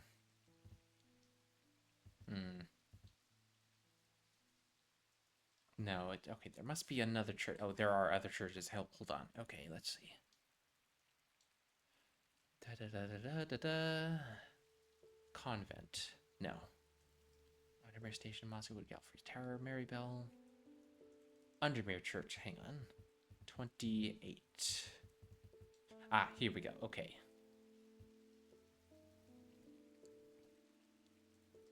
Yeah, okay, I think it's this one. It's the shed next to the pond. The shed is actually a wooden summer house that looks out over the pond, but it's clear that it hasn't been used in some time. Thick brambles claw their way up and over one side of the structure, and ivy covers the rest in a mottled green cloak. Find what I'm looking for to the rear. Parts of the ivy have been torn away recently, revealing an amulet hanging from a rusted nail. Something else catches my eye as I reach for it, and I notice that there is another pendant hanging next to it, almost completely hidden by the ivy. Hell yeah. Twofer.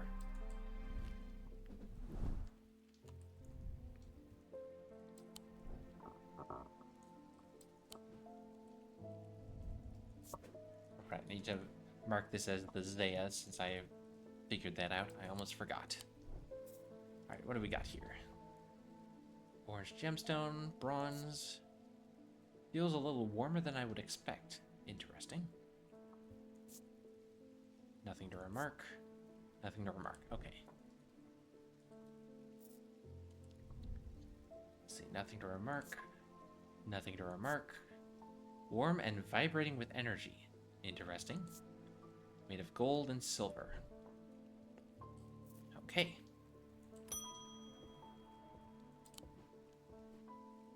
Eli's picked a bad time to leave Undermere. I've come from the Hungerford house where I've been helping Dr. Robertson and looking for any clues about what happened there. Yeah, it wasn't much to go on. I did find a shattered Oshatic vessel, but whatever did this was no creeping dark. There was a strange black stain on the flagstone floor that I didn't like the look of. And the ravens. Very unusual, but at least they seem to have dispersed. Oh, hang on, wait a second. Hungerford, is he the guy who came here for a shadow hold at the first day? I'm going to take a trip to Gleaston Castle to see if Edmund Bishop can shed any light on their behavior.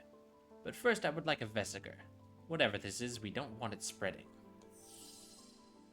Okay, vesiger. What's that? Can be used to prevent the spread of disease and pestilence. Oh, right. Flames burn blue. Actually, I wonder, what's the symbol for disease? Poison, paralysis, life, death, truth, strength, weakness, wisdom. Okay, nope, there's no symbol for disease. That's fine. I already know it's this one because... Oh, blue flame.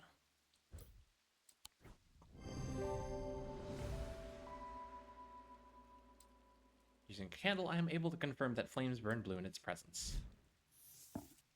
Moonstone Guardian. For the banishment of Hobbs' fear and Noctic sight. These tend to take the form of a comforting guardian.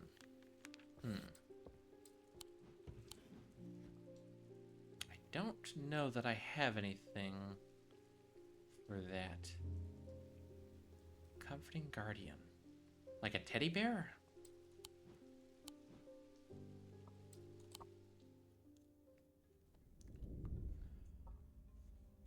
2 days earlier, the writer and his fellow adventurer were deep underground exploring the tunnels below the Kirkhead Tower when they made a discovery. Their elation at their find would soon turn to horror.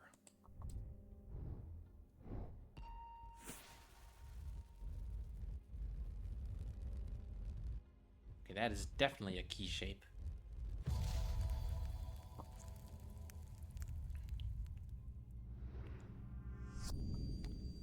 After a disagreement between two houses, I was buried behind lock and key.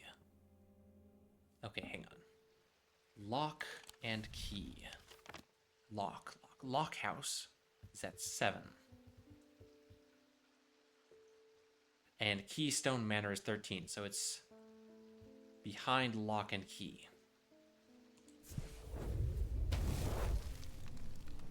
Am I good or what? A large flat slab of granite marks the otherwise empty field that bears an inscription. On this spot in the year 1813, Arthur Key did shoot and kill the beloved horse of Wellington Locke. Buried at the foot of the slab, I find an unlocked chest containing a handful of legal documents, as well as a pistol and another item that catches my attention. Ah, that is an Ares... What's this?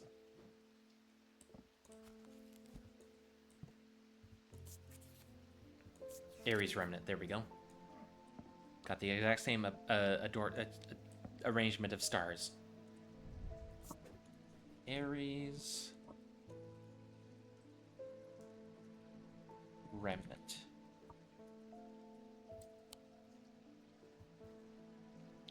Made of slate, dark purple gemstones. Rough and polished. Nothing to remark, okay. Induce a form of synesthesia where colors and tones, light and shadow can be felt through touch. Sometimes used by those who work in low light conditions, such as miners.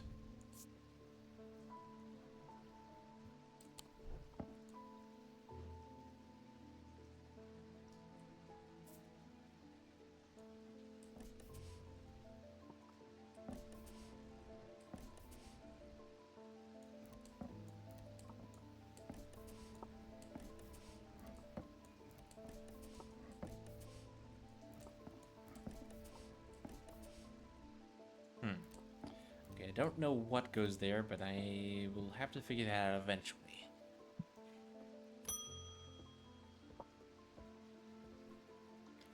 Well, the shop is still standing. That's something. Say what you will about Undermere, but this town is never quiet for long. I leave for a few days and suddenly everyone's talking about ravens and curses. I'm going to need to find Verona to get up to speed on what's going on. At least it didn't come away from Ravenglass empty-handed. I can always rely on quiet Susan to unearth an interesting trinket or two. Ooh.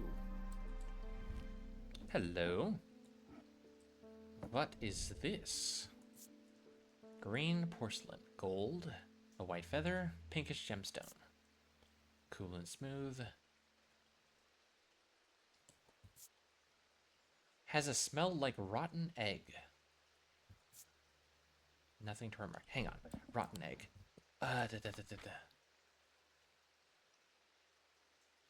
Ecumenical. An ecumenical is a receptacle commonly featuring a memento mori that acts as an aid to recollection. Memory cannot reside in both the mind and the ecumenical at the same time. Hold on. Mind. What's the symbol for mind? Is there a symbol for mind? Maybe not.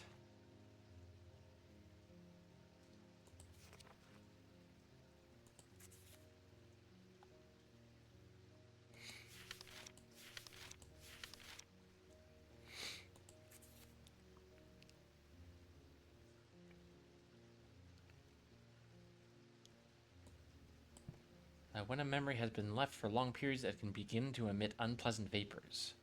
Empty ecumenical, on the other hand, has an ominous presence pulling at the threads of one's mind. I don't see a memento mori on this, though, is the thing.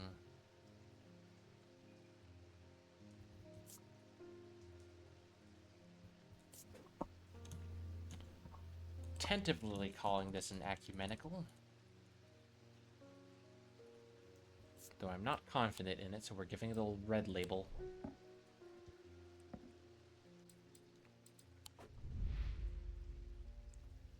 Ah yes, the doctor, Francesca Robertson. Growing up, Francesca's father was her hero. When he died suddenly and tragically in a mysterious incident, nobody seemed able or willing to give her the answers she demanded, and she grew tired of being fed the same stories that she knew could not be true. As she entered adulthood, she learned how to find things out for herself. What she learned opened her mind to a world she hadn't known existed. A world of occult maladies and dark articles. She learned about Tormund's paralysis, Hobbs' fear, and the Sapphire Curse. And she learned that these maladies could be cured.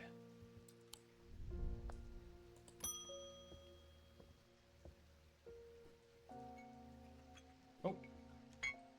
That's my alarm for the laundry. I should go swap that over now before I forget. Hold on. Oh, this is the lady that I gave the guilt, the binding seed. I'm not a good person. I'm pushing away the only people I care about. Help me do better. I have to change, but I don't know how. What do you have that can help me banish my inner demons and make the changes stick this time? Oh. Let's see.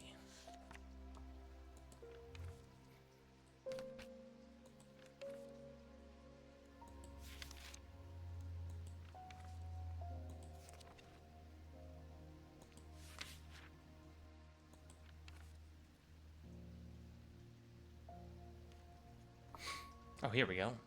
Bring about change, overcome personal demons. Oh, it's just a horn shackle again. I already gave that one out. But that's the only one that makes sense.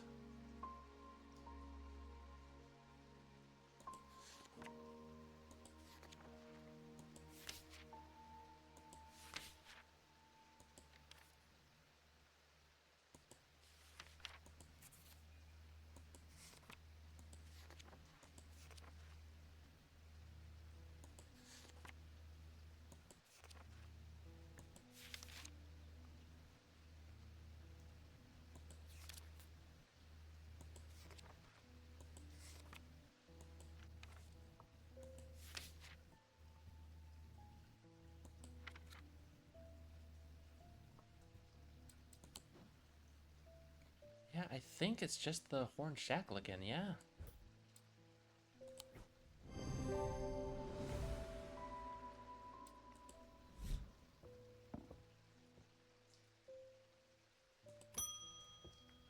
Oh, hello again, Francesca. The evocant didn't snap Mr. Hungerford out of it, unfortunately.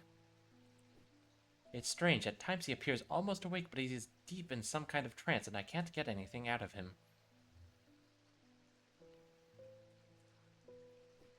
He seems to be searching for something.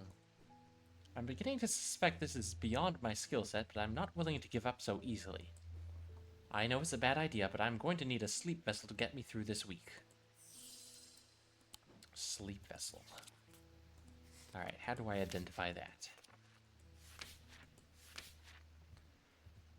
Said to represent the 6 thaumic disciplines. Help people to stay awake beyond any natural limits by storing their fatigue. Over time and repeated use, they become more difficult to handle as though the underdreamed nightmares within are beginning to seep out. Okay, so 6 points, and possibly painful to use. This has 6 points. What is this? Okay, that symbol is protection, and what's the 2 curlicues? Insanity. Okay, so protection from insanity. Hang on.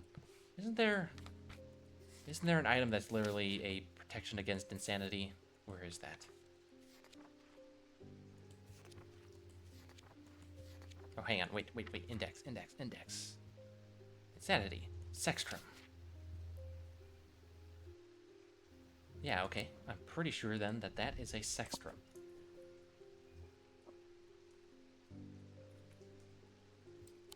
But that's not what I'm looking for here. I need a sleep vessel.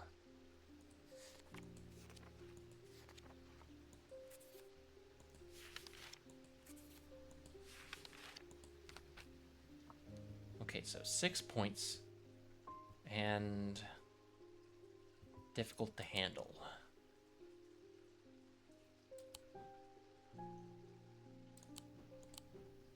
Oh, here we go. This has 6 points. Iron, bronze. Somewhat painful. There is a darkness to it as if it holds untold fears inside. Yeah, okay, this is it.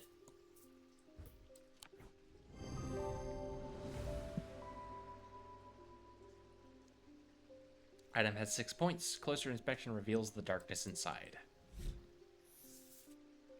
Resonance compass. Resonance compass will point towards nearby resonant objects, the only objects that can be detected in this way. Resonant objects are highly prized both by thaumaturges and those who collect occult curiosities. Something that looks like a compass? I don't believe I have anything that fits the bill.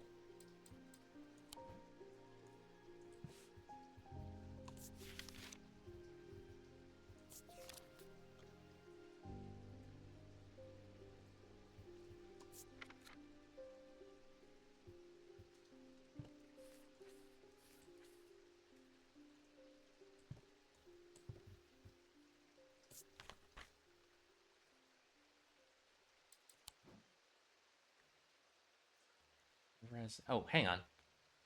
Is that it there? I think that's the resonance compass, but it's locked. Oh, wait. I'm dumb. I found the ethereal key. There we go.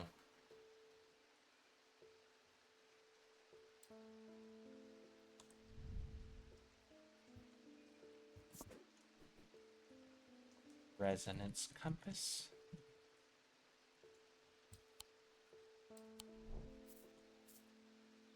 And it's pointing at this statue here.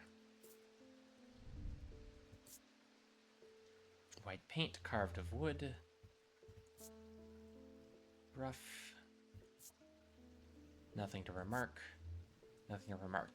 Okay, whatever it is, it's resonant though, because the compass is pointing at it.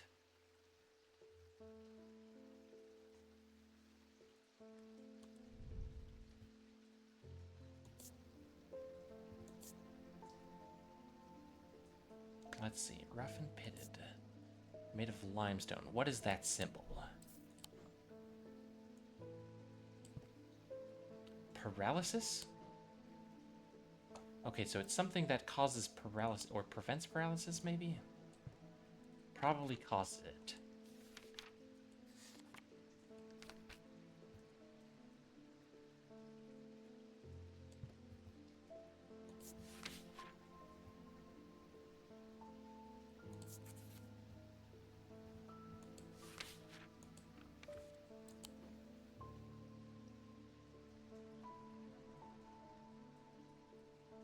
What is that symbol?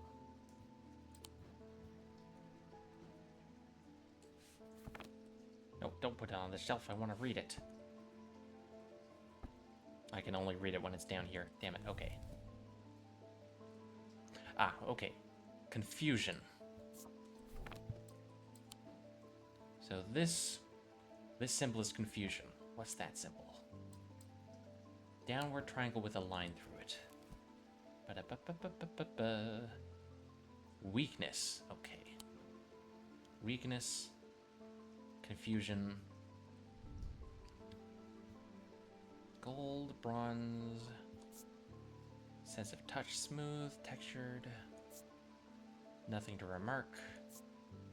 Nothing to remark.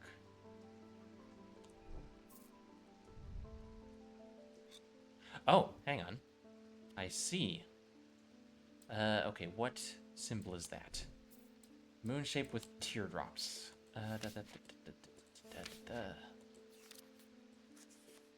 Blessings.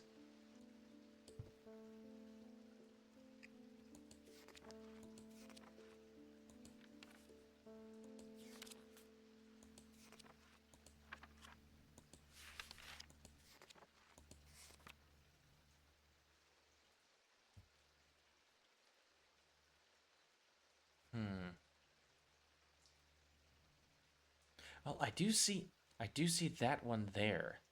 That might be it. It might be the heart chamber. I'm not positive, but I'm going to say maybe heart chamber.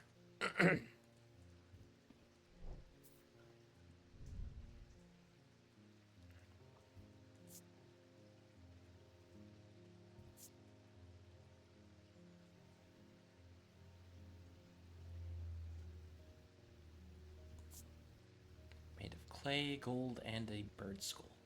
No idea what that could be. Oh, what's that symbol? 2 squares. Or 2 diamonds, rather.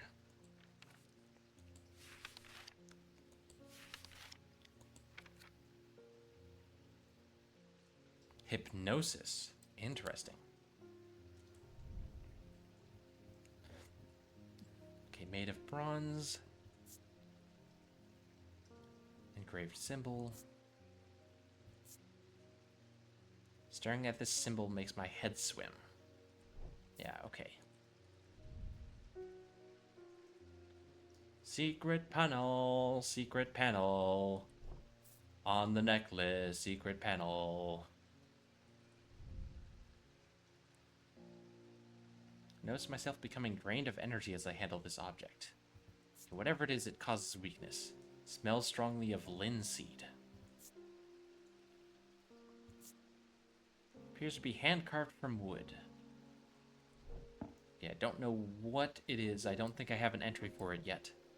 But I am fairly certain it is some sort of weakness-causing totem.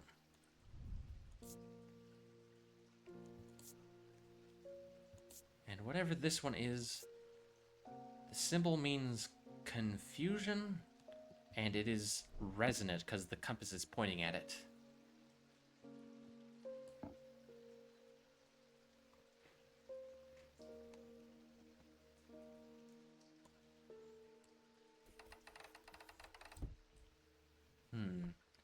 I don't see anything that could fit into here. Hold on, let's see.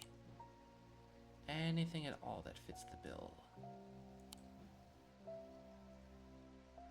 No, not really.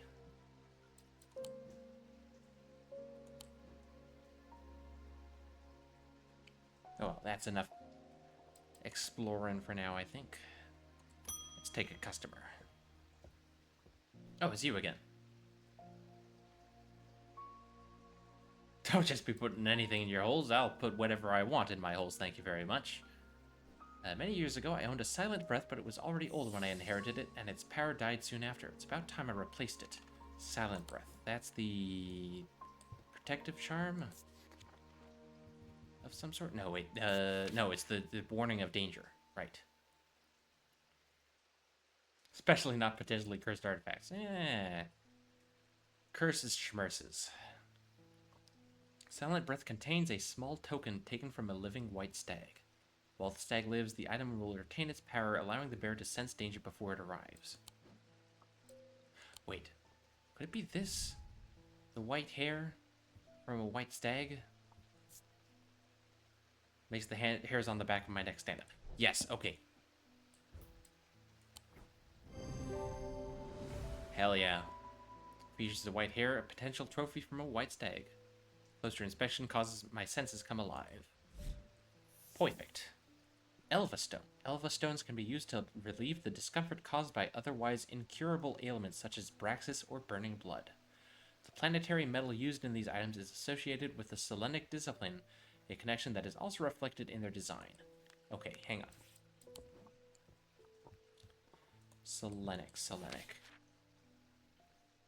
Selenic of the moon. The moon, silver. Okay, so it's something made with silver, and it has silver symbol or moon symbology in it. Which one was that?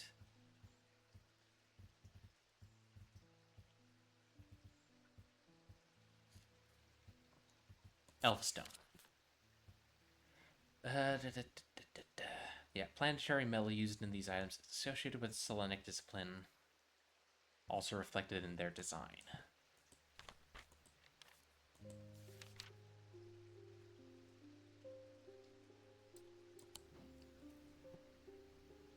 So it's something with silver.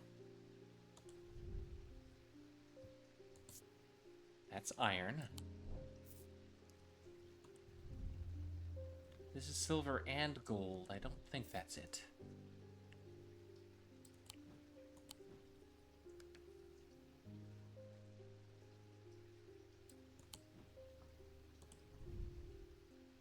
Oh wait, hang on. Tarnished silver.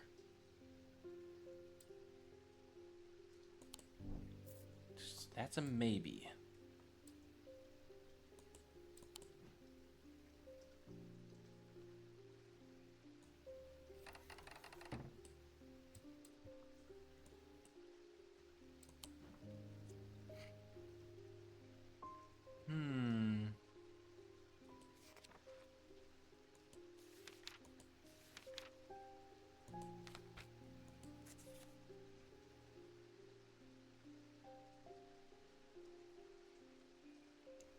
Excuse me.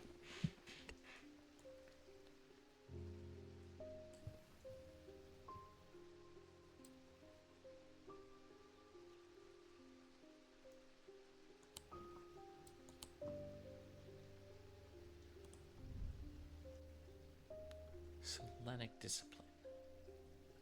I don't know that this design has anything to do with Selene, but it is silver, which is the important thing. If someone asks for a Selenic or an Elva Stone and I don't find anything better suited, that's gonna be my guess.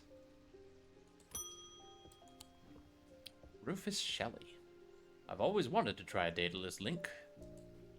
I have a personal interest in the celestial branch, so I'm not completely new to such things, nor am I ignorant of the risks. And now I have a good reason for it. I need to take care of some roof repairs, and this would seem the safest way to approach it. Okay. So a Daedalus Link. And he mentioned that it is associated with the celestial field.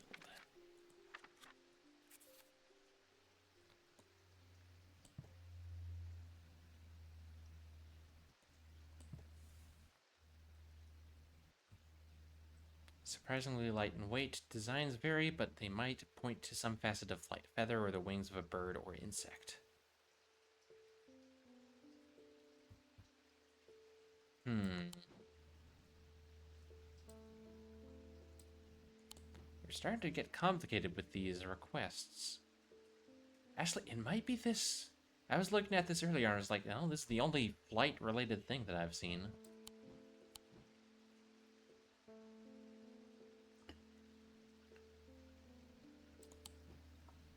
You know what?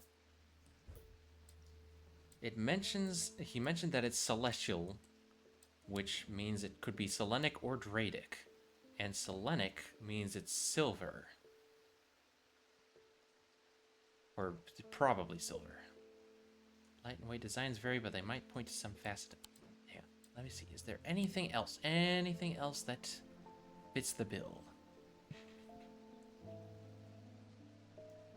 Surprisingly light in weight.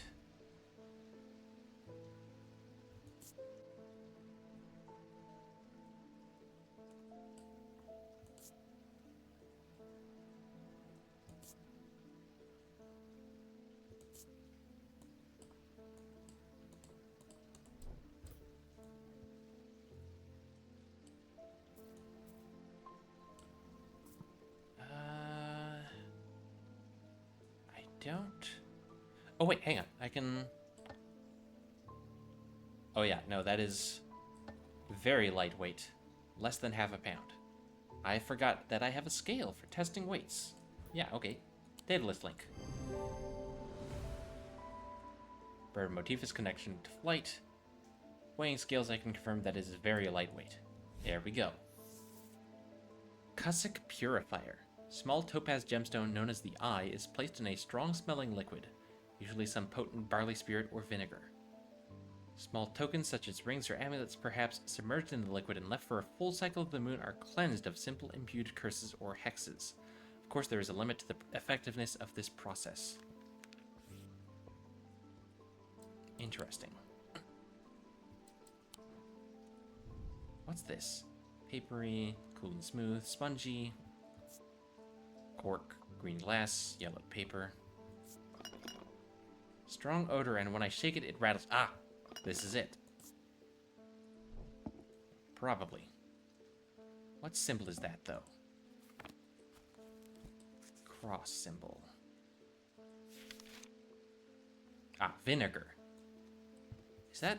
Hang on. Isn't that exactly the same thing that it just said? Fuck, what was it called?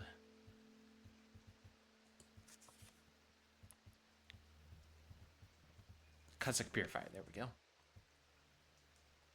Yep, topaz gemstone placed in a strong-smelling liquid, usually barley spirit or vinegar.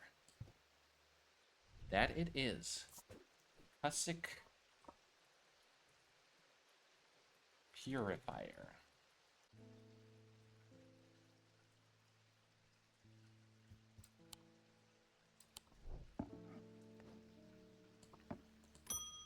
Good to know.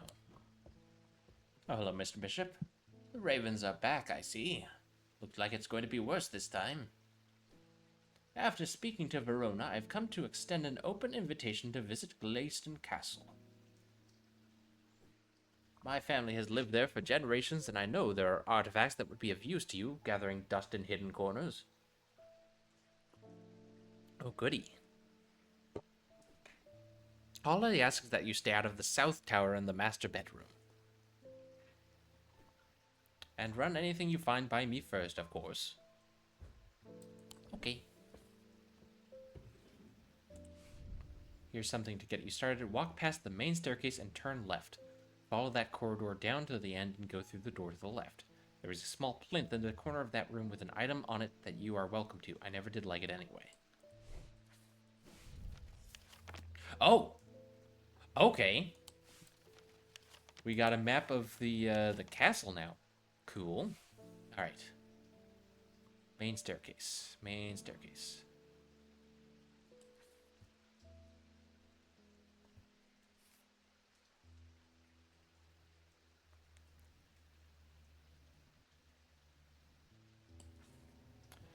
Okay, go past the main staircase.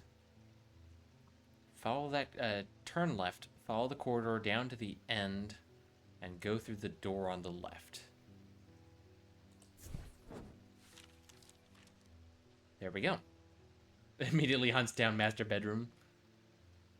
The plinth is not hard to spot in the corner of the room next to a small writing desk. A glass jar houses the object mentioned in Edmund's note. As I gather the item and turn to leave, my eye is drawn to a green book on the desk. The author's name is of particular interest. I pick it up and find Edmund on my way out, who encourages me to take it with me. Try to insist on paying for it at least, but he won't entertain the idea. Ah, a book about gemstones. That'll help with identifying. Ooh. Oh, I bet this is the Elva Stone. Moon symbols and probably made of silver, right? Ethereal quality to it. Cool and smooth, rough and pitted. Stone, silver. Yeah, this has got to be an Elva Stone.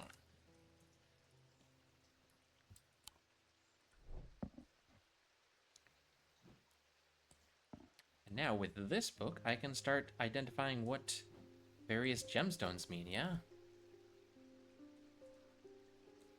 Oh, we can find out the associated elements of the stones too. Okay, diurnic, wixic, yellow or orange, sometimes containing impurities.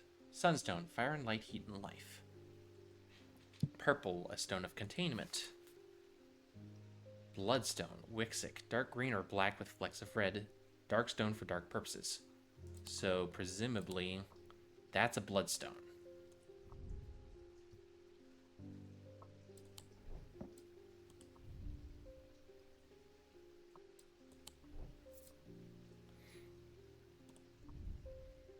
Let's see.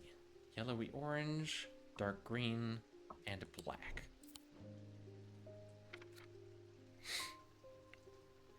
Let's see. Amber, diurnic, fire and light, heat and life.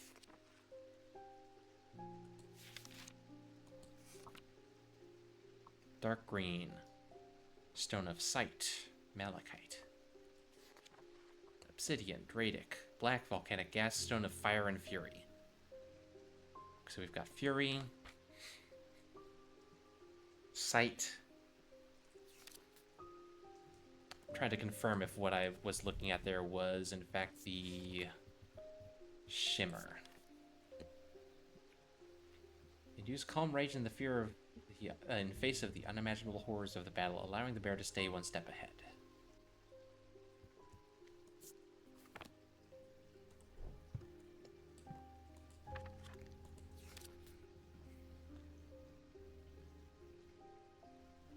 Let's see, so diurnic, mentic, and dradic. What elements are those? Diurnic is daytime, dradic is earth, mentic is mind.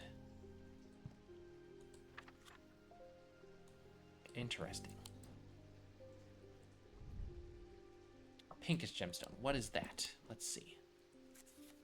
Oh, moonstone? Pearly opalescent, usually pink or off-white. Stone of protection and enveloping night. Maybe? Oh, what's this gemstone? Dark blue-green gemstone. This one? Vivianite, stone of death and decay. It grows on iron coffins and waterlogged corpses. Ooh. Nasty.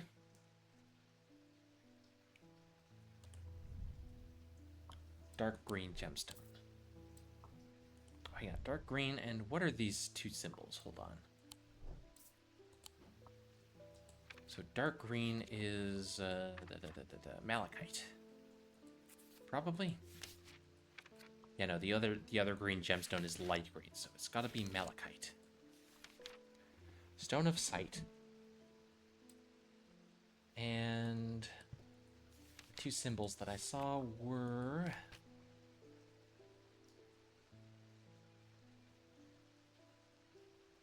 antimony and phosphorus? No, hang on, that's not right. No, those are different. Okay. It's a arrow pointing down, and the circle has to have two lines, so it's not those. Hang on. Cold and heat. Okay, so they are opposing symbols.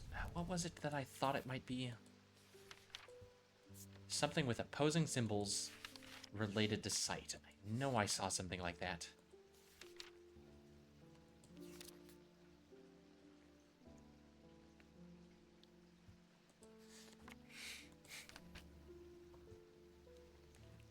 Spirit Eye. Draw their power from the opposing symbols inscribed upon them. That's it.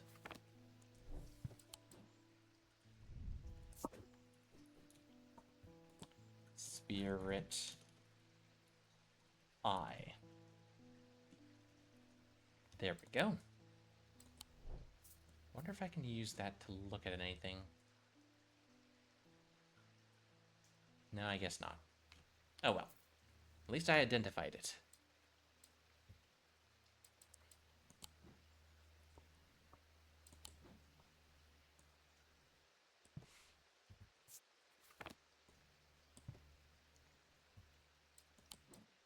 Let's see, what other gemstones would I like to identify here?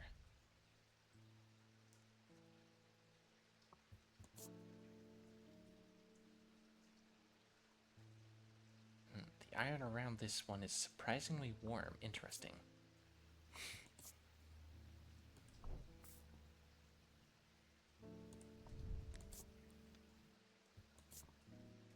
Orange gemstone. Which gemstone is that? Presumably amber. Unless there's another orange gemstone? No.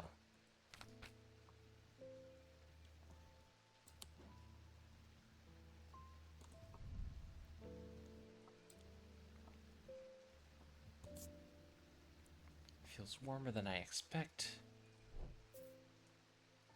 Interesting. What the heck is this? Ooh. Haven't even looked at the thing. I keep just like avoiding it. Leather and bony, quite unpleasant to touch. Hard and cool.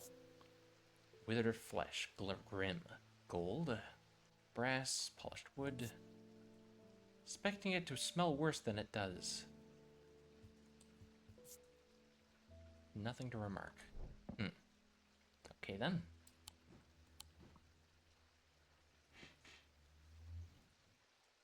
That's the head of someone who jerked it too much. Remember, kids, this is what happens. First you go blind, and then your hand falls off.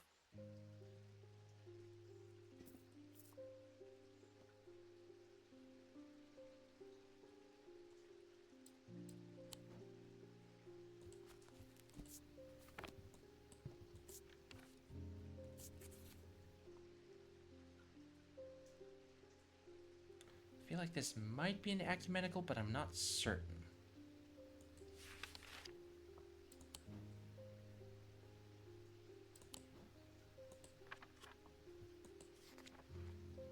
Cosmic Purifier, I figured that one out. Daedalus Link.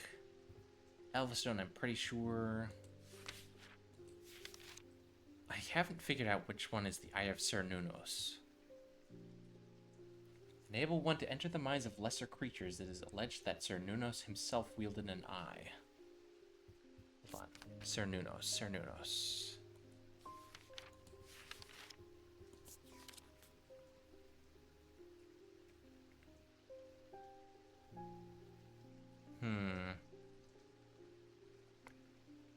I don't think I have anything like that in the shop.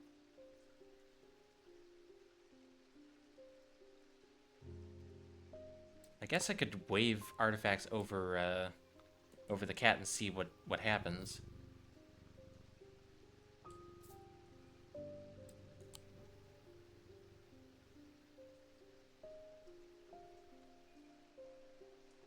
No hurt kitty. No, I would just be seeing through its eyes, I think.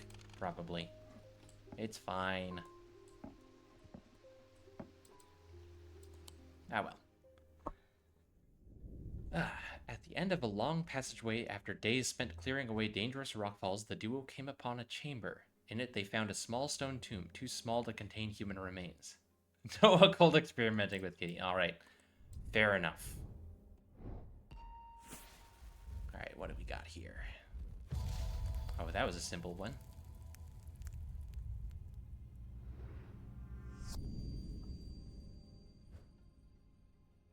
Oh, interesting. Okay, this one's like a cutout hole.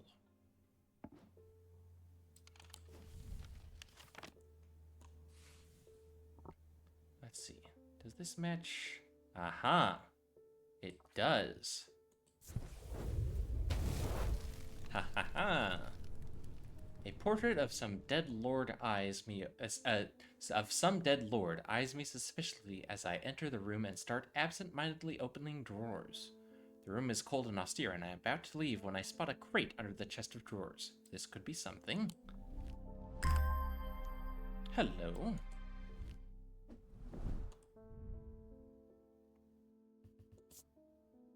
Nothing to remark.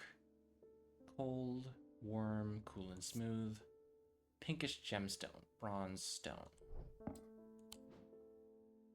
Let's see, pinkish gemstone. That would be moonstone, selenic.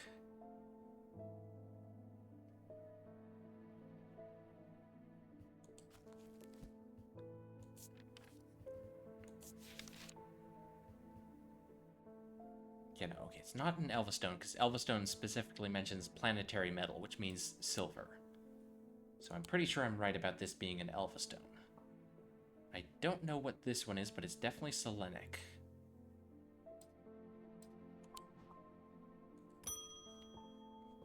Ooh, mail.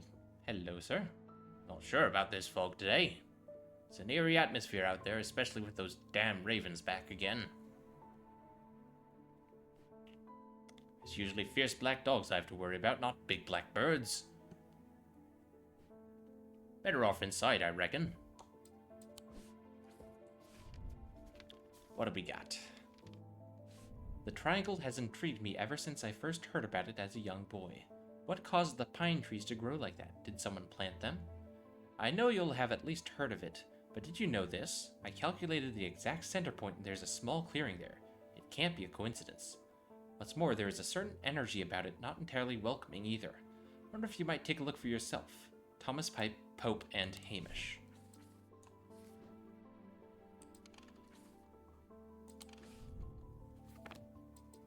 The triangle.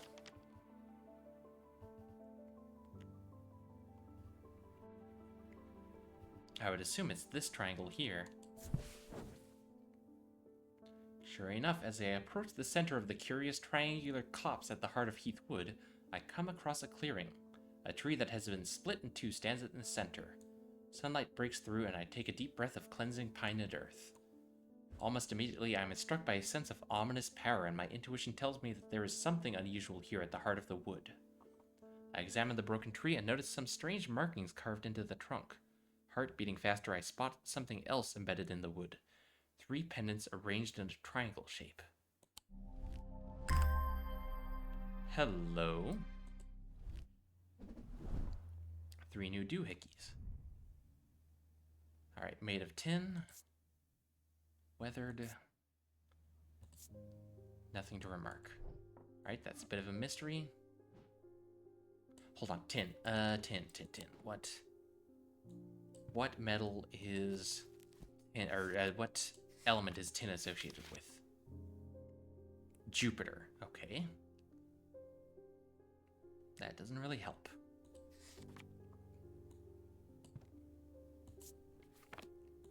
Well, I asked and I got an answer, I guess.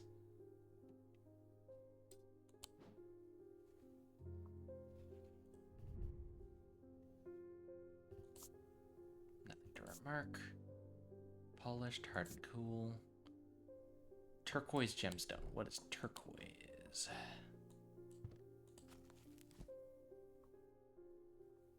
Turquoise gemstone? I mean, presumably it's turquoise, yeah? It's in the name. Oh, aquamarine. Fair enough. Stone of water. Okay. So, a hand with some sort of connection to water, apparently. Oh my, that's a lot of symbols. Hold on. Actually, it's a deep teal. Green gemstone. Green is either jade or malachite, but it doesn't look like malachite, because malachite's got the stripes. So I think it's jade. Earth and nature.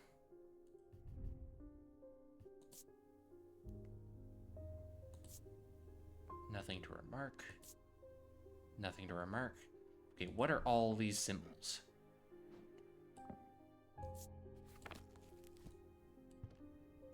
Let's see.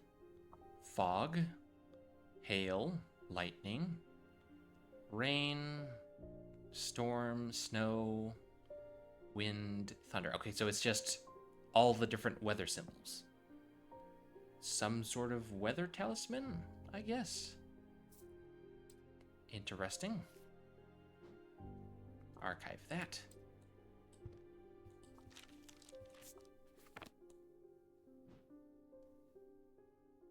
Oh, hang on. Wait. There we go. We can stick books on this shelf so they're easy to access from here.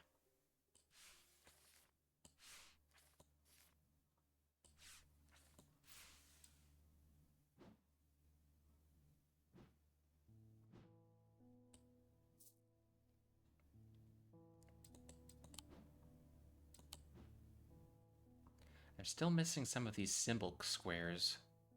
I don't know what to do with these.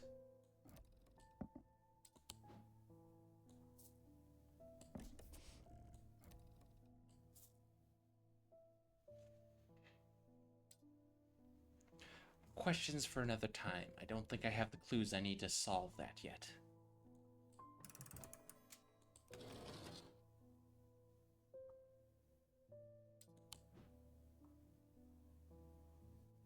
And I'm sure this will come into play at some point.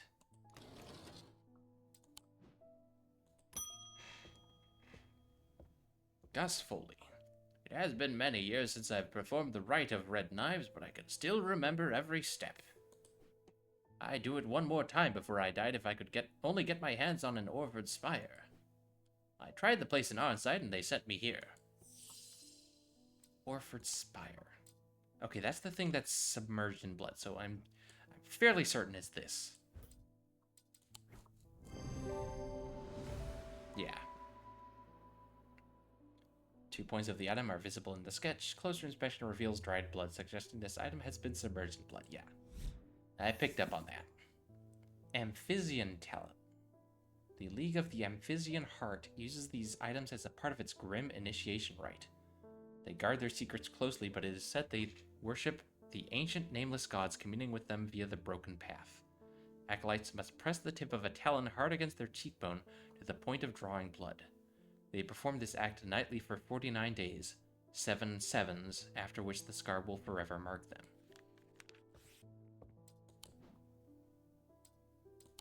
Interesting. Not to be confused with the amphibian talus. Yeah, I almost read it as that. And it's like, wait, no. I see.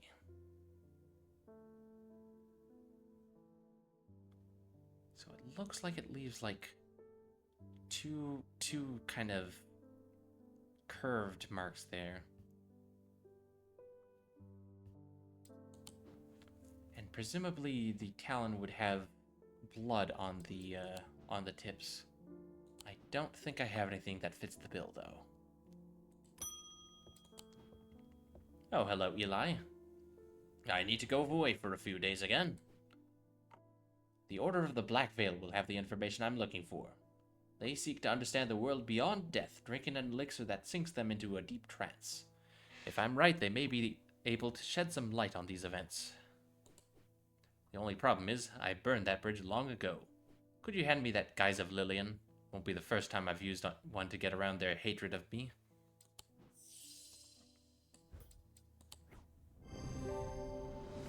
Yeah, I knew that was a Guise of Lillian already. Has an ammonite fossil. Reveals it produces an out-of-body feeling. Yep. Tenebran Cloak. Upon activation, a Tenebran Cloak can create a sphere of enshrouding darkness that will cloak all within its reach. A single stone set in bronze gives powers to these totems. Okay, so bronze with a single stone.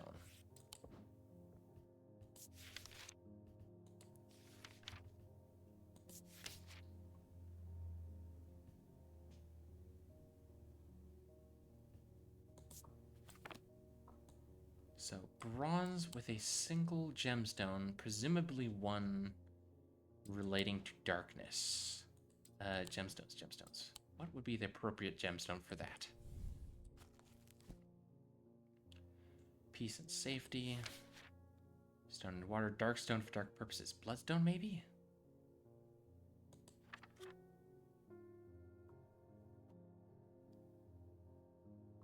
Let's Let's see. Fire and light, heat and life. Containment. Water. Peace and safety. Earth and nature. Sight. Body and mind. Fire and fury. Oh, hang on. Stone of protection and enveloping night. It might be that one, actually.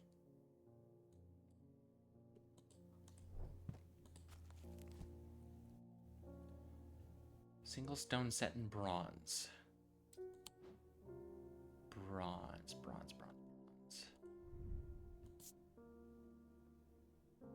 Turquoise gemstone. Which one is that?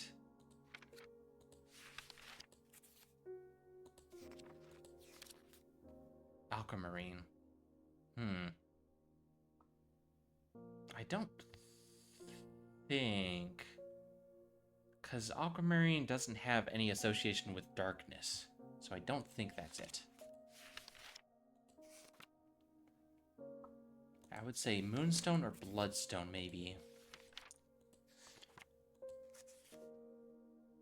Oh, or onyx. Could be onyx. Stone of night and darkness. Yeah, okay. So I'm gonna guess it's bronze with an onyx embedded in it. Do I have anything that fits the bill?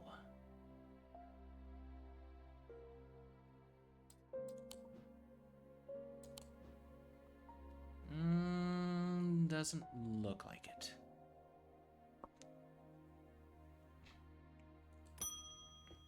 Oh, hello. Rebecca Rose. Hello. Oh, is that a cat? My eyes may have completely gone now, but it's good to know I still have my cat senses. I do hope I'm in the right place. My daughter told me about a shop that specializes in unusual items. My life's joy has always been painting. Without that in my life, I'm afraid I'm at a bit of a loss. I know that I will never see again, but is there anything in your collection that might help me paint again? Oh, yes, of course. I feel a little foolish for asking. It seems such a small thing, but to me it means everything.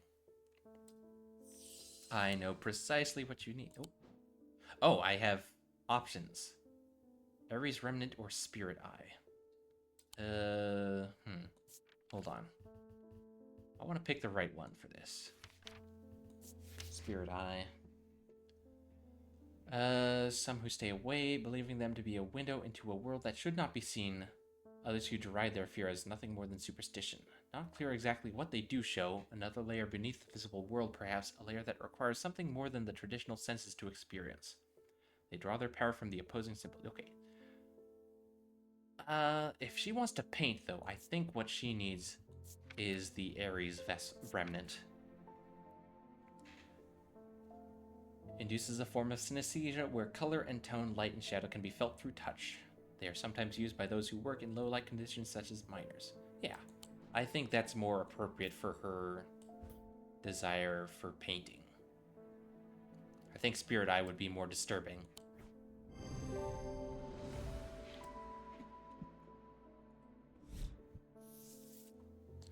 Scythian Charm. Older Scythian charms are carved out of wood, but the more powerful designs make use of the planetary metals. No two are identical. They are used by horticulturists to encourage stubborn plants to thrive. They change with the weather, usually quite cold, but warm and tingly to the touch while it is raining. Interesting.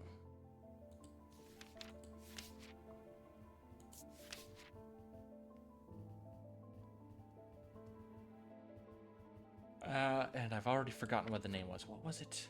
Scythian Charm? Yes, okay.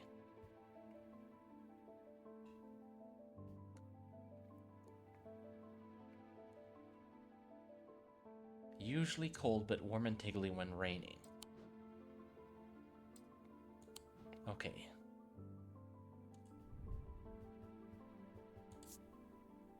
Oh! Oh, you know what? This was warm and vibrating the other day. It must have been raining that day, because now it's cold.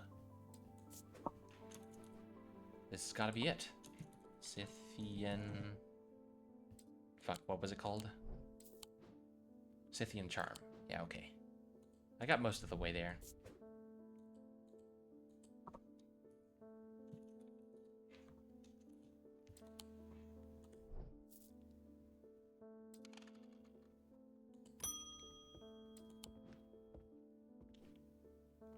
Those ravens have done for 3 more poor buggers.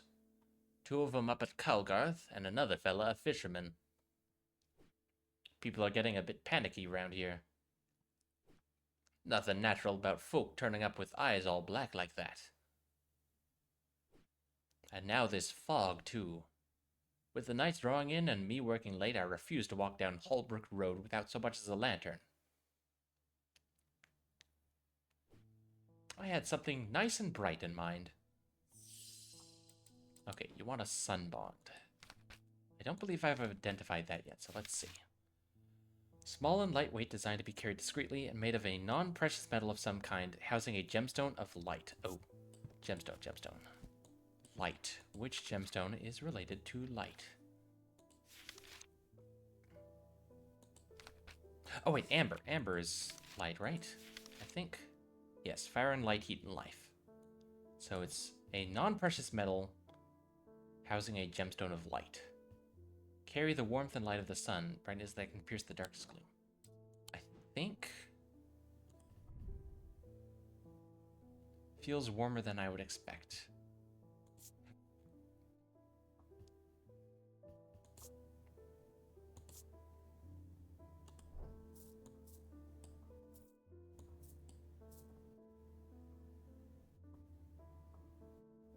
Let's see. I don't think there's anything else that fits the bill, so yeah. That must be the sun bond. Hell yeah. Item has an amber gemstone, a stone of light, made of bronze, non-precious metal. Close inspection reveals it is strangely warm. Perfect. Cyrene Ward. Made from basilisk scales, a material known to endure intense heat, these unusual objects can permit the bearer to withstand fire and flame and remain unharmed. They do not, however, offer protection against the deadly basilisk itself.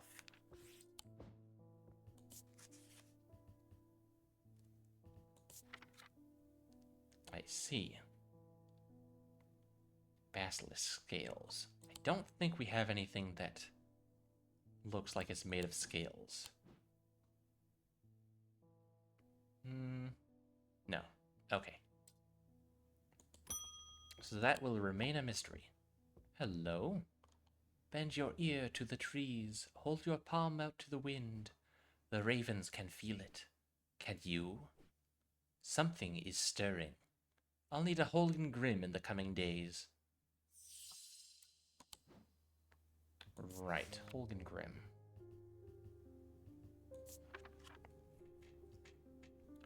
Eerie creations are worn by priests of Holgar in various rituals relating to death and the afterlife. Death. I think...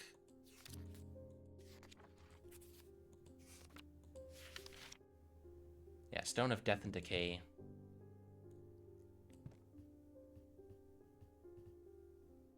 And I can see the horns on the guy in the picture, so I'm pretty sure this is the Holgen Ward. Or Holgen Grim, excuse me. Yeah! Eerie can be worn. Shows the priest with their mask, with their back to us. Find a sketch of Holgar to whom the mask bears a striking resemblance. And the gemstone is Vivianite's Stone of Death. Yep. Lead Heart. These items depict the god Cernunnos in his non-human form. They are heavier than they look due to a core of lead hidden by a modest exterior. They are said to kindle romantic interest in and are sometimes given as wedding gifts. Okay, hang on. Cernunnos' non-human form would probably be a stag, right?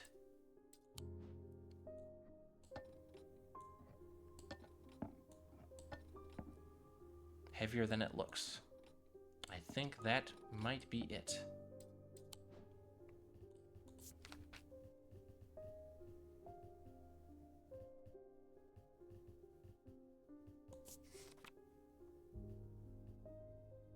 Oh, you know what? It's heart, not in the well, I guess it could be both. It's lead heart in the sense of both the, the core is made of lead, but also a heart is a word for a deer or a stag. Double meaning. Pretty sure this is the lead heart, though.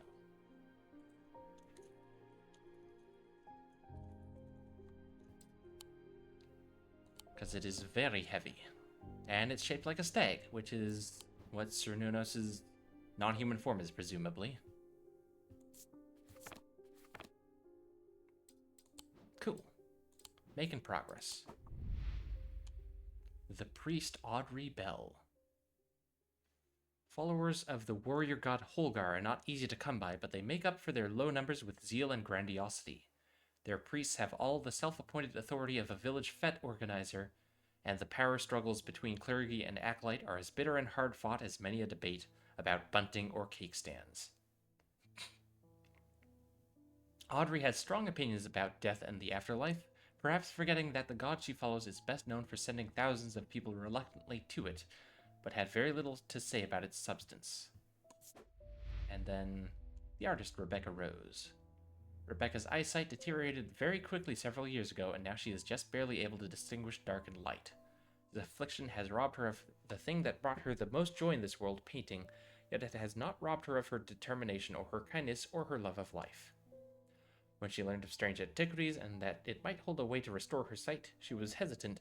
She never did anything without careful consideration, but eventually her desire to paint again won over, and she decided...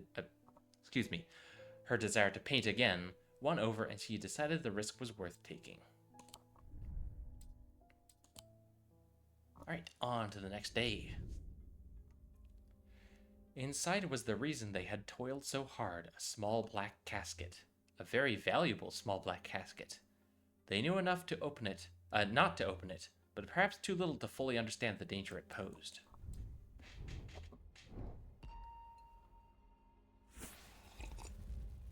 Oh, all this reading is doing a number on my voice. Okay, stairs. So that's probably in the manor. Up the stairs, left, then left again. Second on the right is where I spend each night.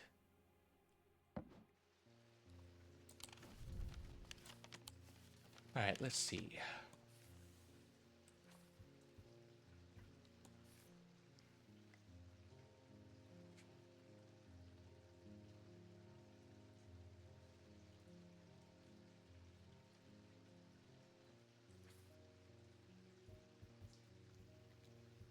So let's see.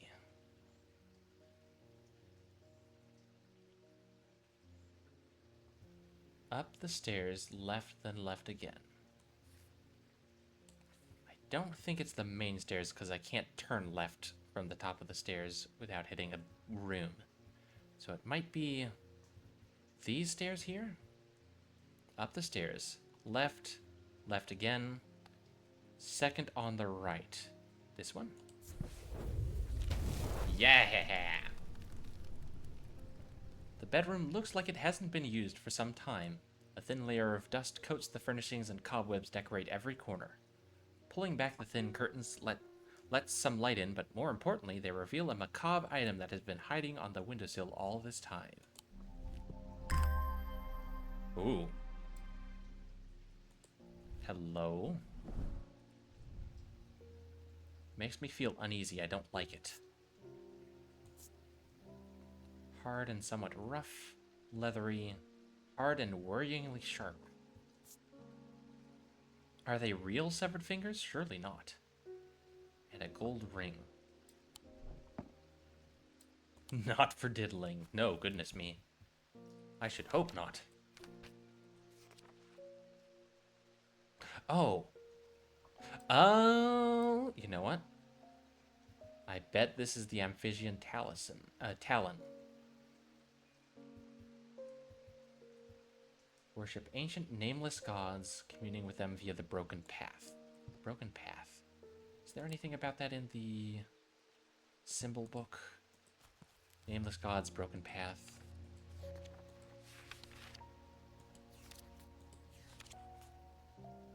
No. Okay.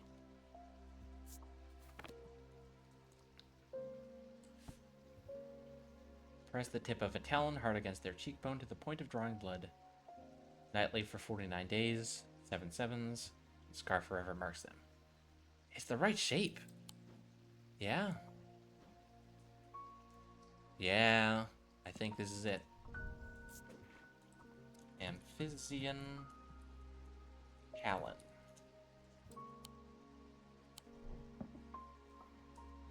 Cool.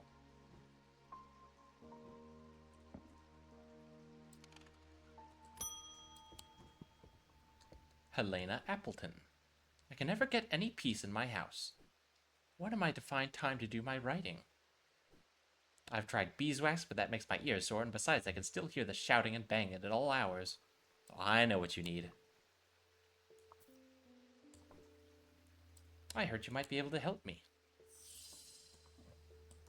Yep, St. John's Anvil. Leaves in the design are similar to the leaves in the sketch of the plant. Closer inspection reveals it does indeed muffle sounds. Perfect. Gray's Grace, worn as a pendant to dispel melancholy. They share the design of a shadow catcher. Well, I don't know what a shadow catcher is.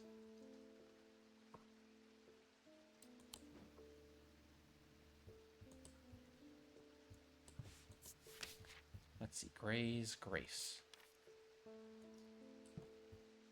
Pendant to dispel melancholy. Is there anything that... Let's see, happiness or joy or something?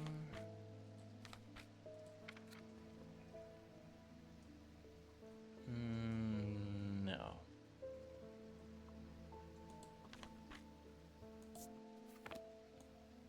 Something to dispel melancholy. Let's see.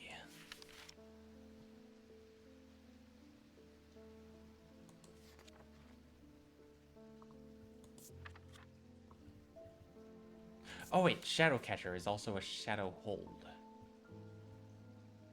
There, okay, so...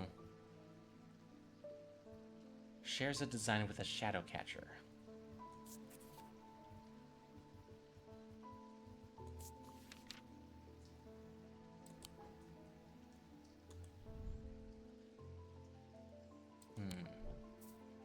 So we're looking for... a pendant with a Shadowcatcher symbol meant to dispel melancholy. Let's see.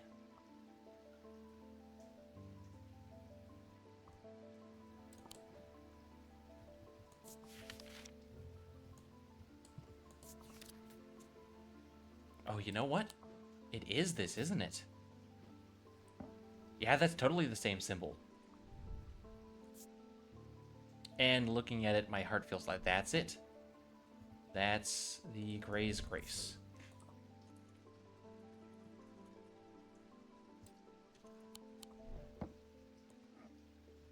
Radical. I love it when the pieces come together.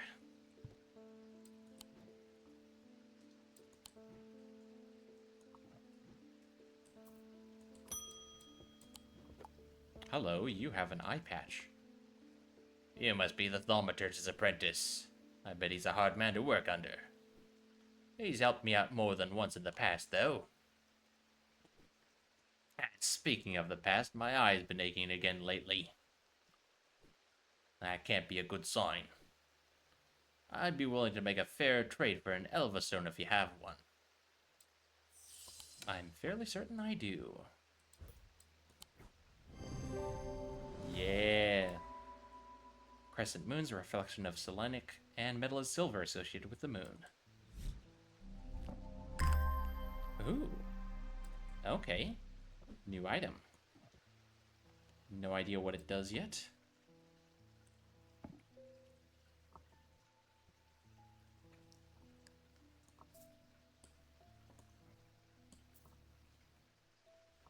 Let's see.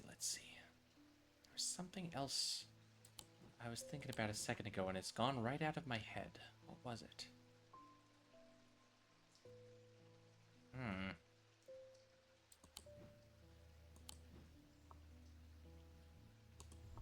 let's see. What do we have about this? Nothing to remark.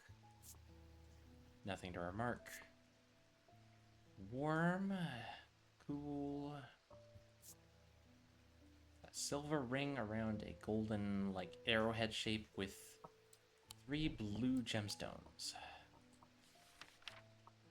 Kyanite. Anchor between body and mind. Okay.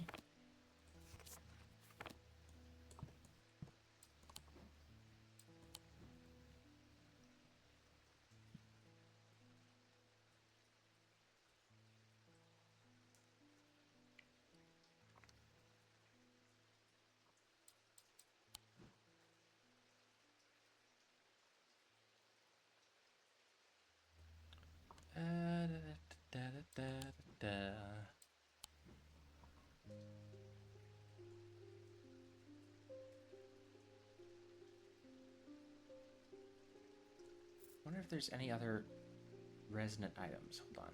Oh. Okay. So this one is resonant. But this one is also resonant. Interesting. So if I put them next to each other, does anything happen? Let's see, any other resonant items? Oh. Ah, this stone here. So those 3 are resonant.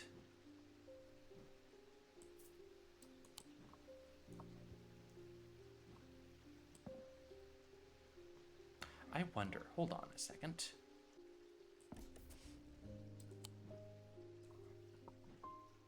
Do they go there, maybe?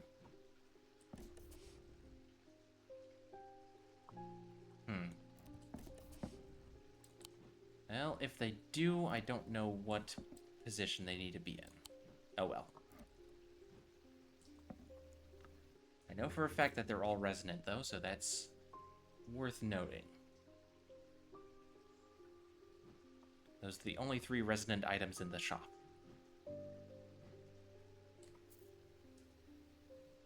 Maybe it has something to do with the thermic fields. But for that, I need a thermic lens, which I do not have yet.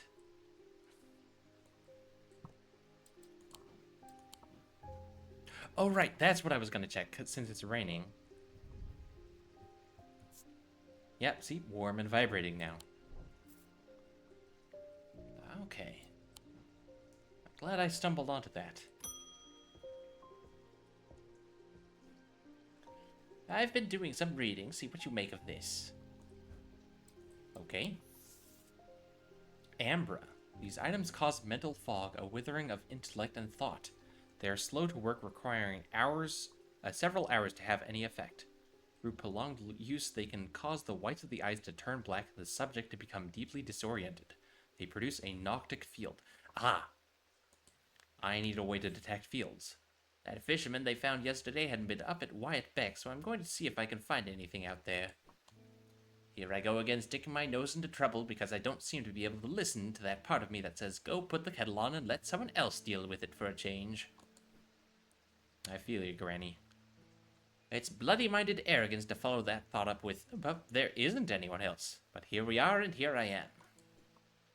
Oh, they'll do it all wrong anyway. Okay. So, a diurnic field, huh? Or, sorry, no, it was noctic field. What was it? It was...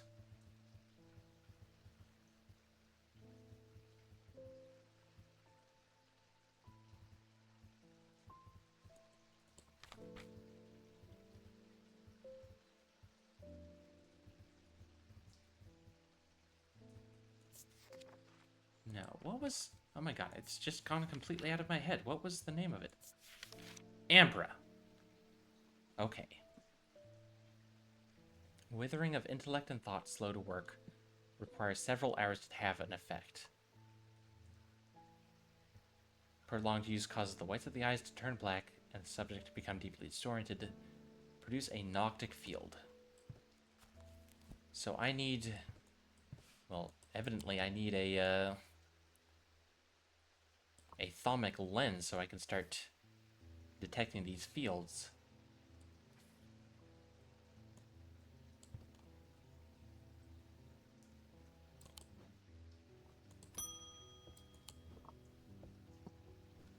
I have been wearing a pendant that I found in the library, and it does something to me. It gives me an appetite for reading that I cannot control. I was lost in the library for 3 days without eating or sleeping before I managed to take the pendant off and escape. It is rather pretty, though. Someone told me I need a Cussack purifier and that this is the place to get one. Ah, yes. There you go.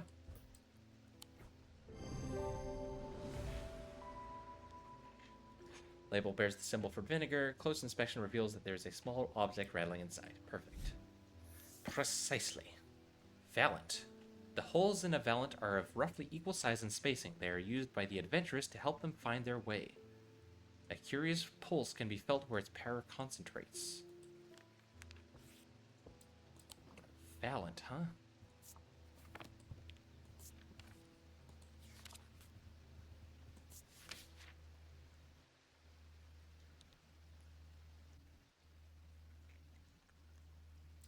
Say holes roughly equal size and spacing.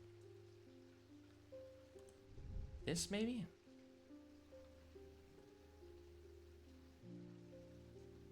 Ah, here we go. Vibrates with energy at the point.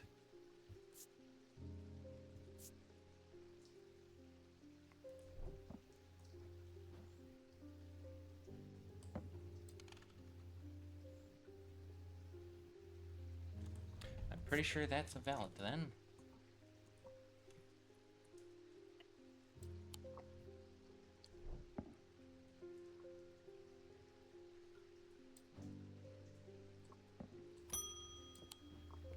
Hey, Simone! It's our friend from the first game. I've been working on something that you might find interesting. Did you know that nobody knows who built Strange Antiquities?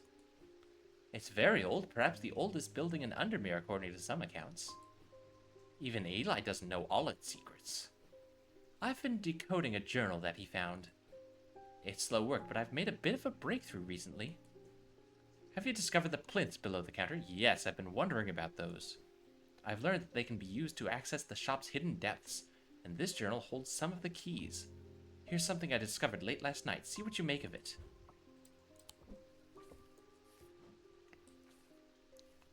Alcove key, horn shackle, evocant, and then a moon something. Writing is dense and spidery, so it's not always easy to decipher. Okay. Horn shackle. Evocant. Which one was the evocant?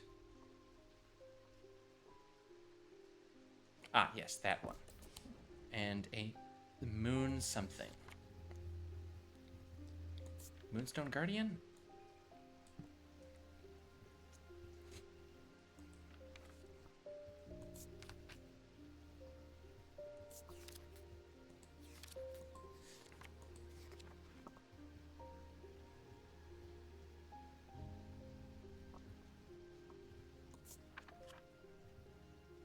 Oh, or it could be a moon heart. Well, let's try the moon heart. Which one is that? Oh, right, Selenic Totem. Yes! Oh, I am so smart. Oh, okay. A couple of the missing panels for the table. Alright, let's see. Which one goes where? Between this symbol and this symbol should be this one. And then this one goes between this symbol and this symbol. So over here. So the only one missing is the circle with horns. Cool.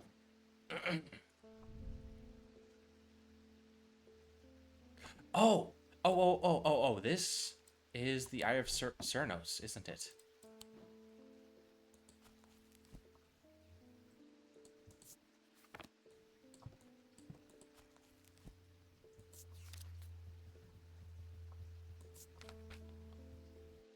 Yeah, because it says Cernunnos himself wielded an eye, and we can see In the voice of Sir Nonos, he's got that.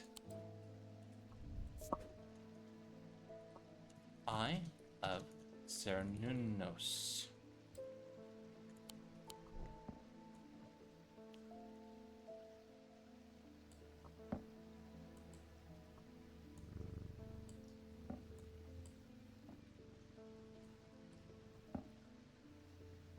Oh, and I see we've got several different methods here, it looks like.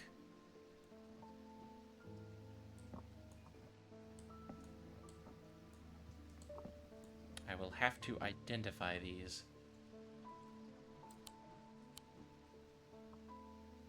Let's see, anything else around here worth noting?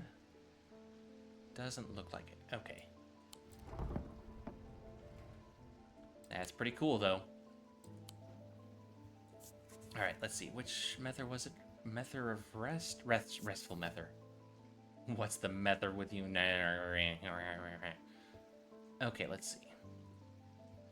This type can be used to enter a meditative state and bypass the rush and clutter of consciousness, promoting clarity of thought.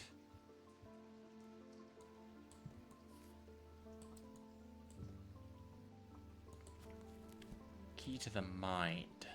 Mentic. Let's see, what has Mentic associations? Actually, hold on, gemstones. Kyanite. Malachite.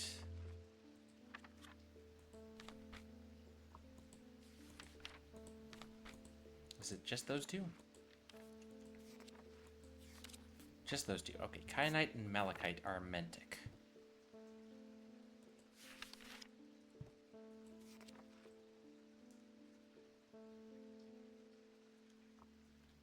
Let's see. Enter a meditative state. Could be calm, maybe? Let's see. Do any of these methods have anything... Let's see. Sharp aroma. Nothing to remark. Engraved detailing. Hard and somewhat rough. Wood, oak if I'm not mistaken. Dark purple gemstone. Wood. Uneven texture. So they're unpolished gemstones. Or... No, they're cut. Okay. Let's see. Strong odor, sharp but not entirely unpleasant.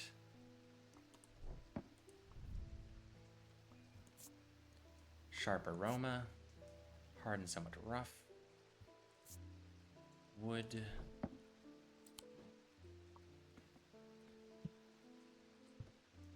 Alright, well, the method in the picture has 4 handles.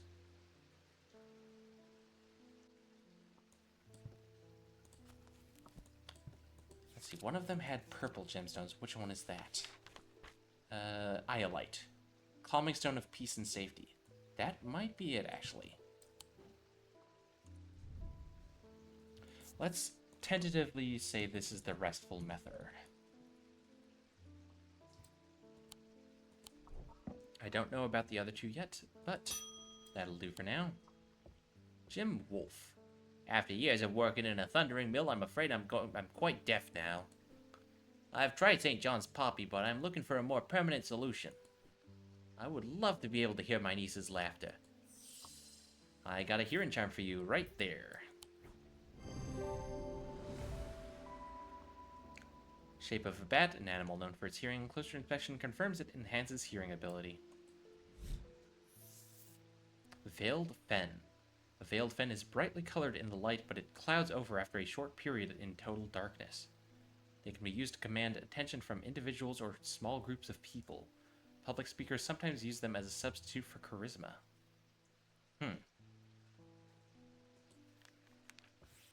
Let's see, brightly colored in the light, but...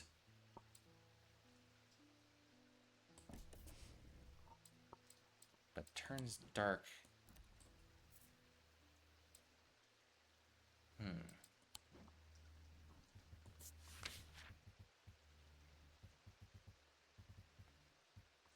Shit, which one was that again?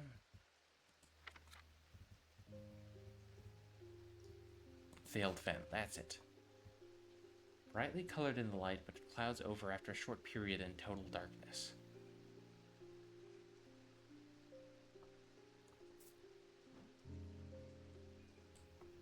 Can I, like, put out the candles? No.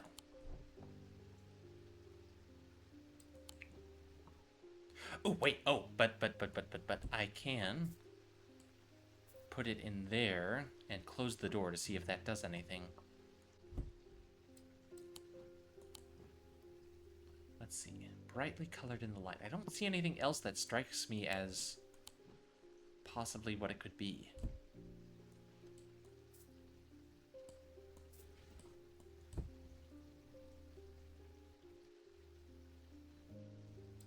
Well, we shall see.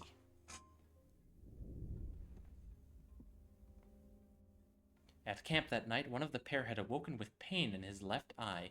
He was alert to the threat at once, recognizing two things at the same time. One, a part of his mind was not his own, and two, the casket wanted to be opened. Dun dun dun.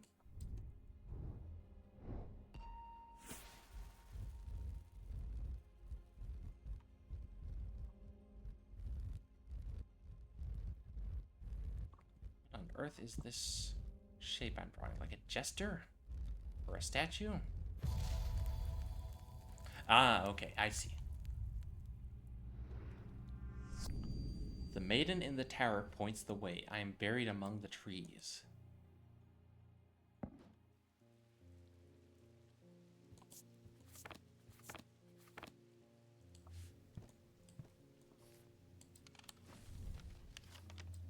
Okay.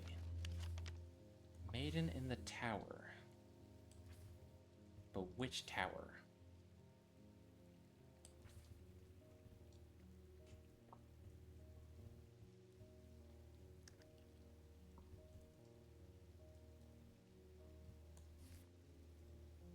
Hold on, what's this mean? Mars in winter, rising in summer. Mars. Mars.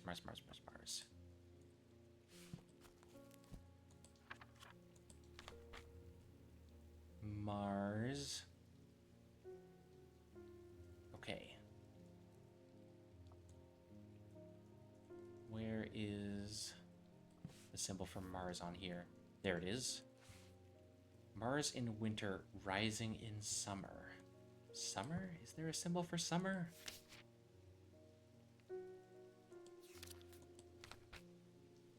Ah, yes. Okay. Mars in winter, rising in summer. So Mars, winter would be an asterisk? I don't see one.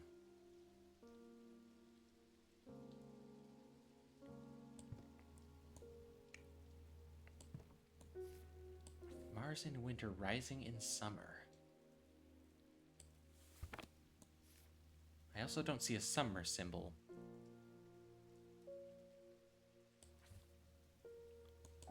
What does this mean?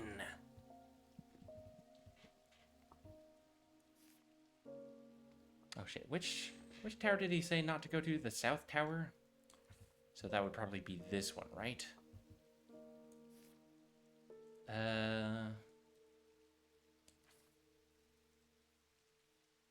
Maiden in the tower. Let's just explore, I guess. No. Oh, okay, so, okay, noted. Exploring is not a good idea. Exploring aimlessly, I mean.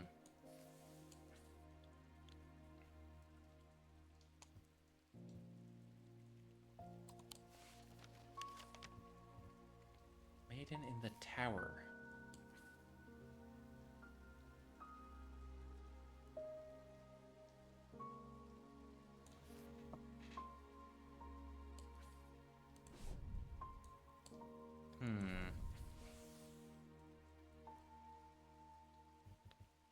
Galfrey's tower, maybe?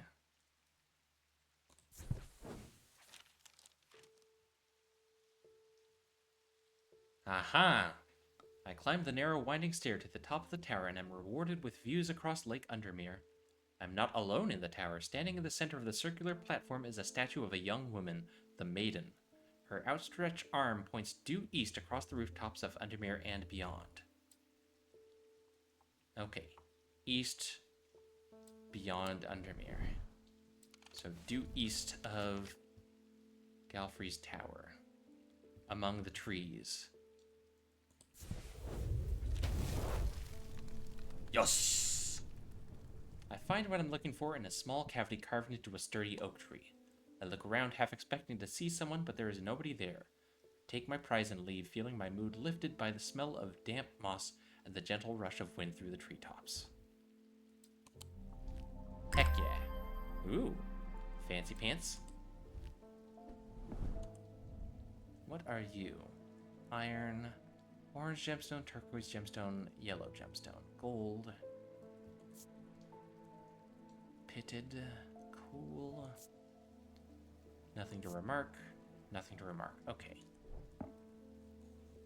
It is a mystery.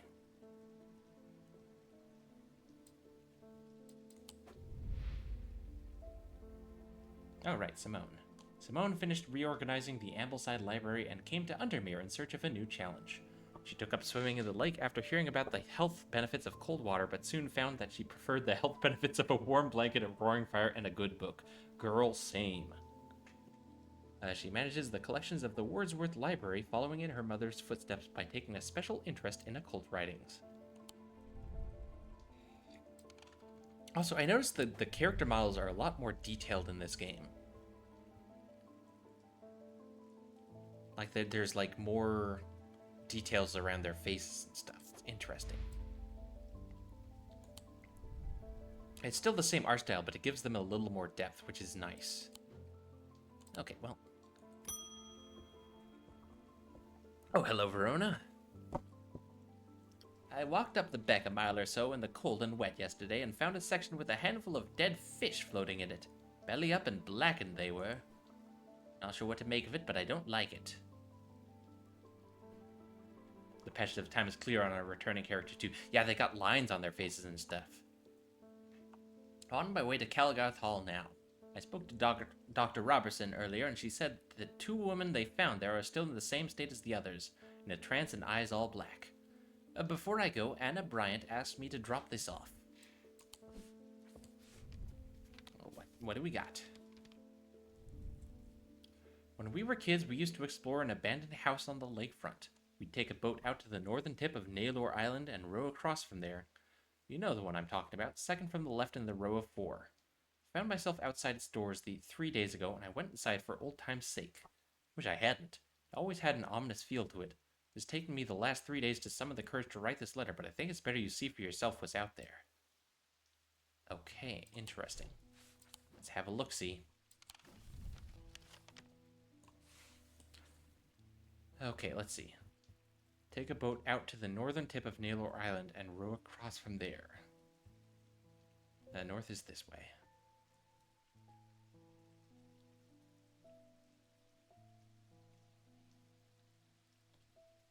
Okay, let's see.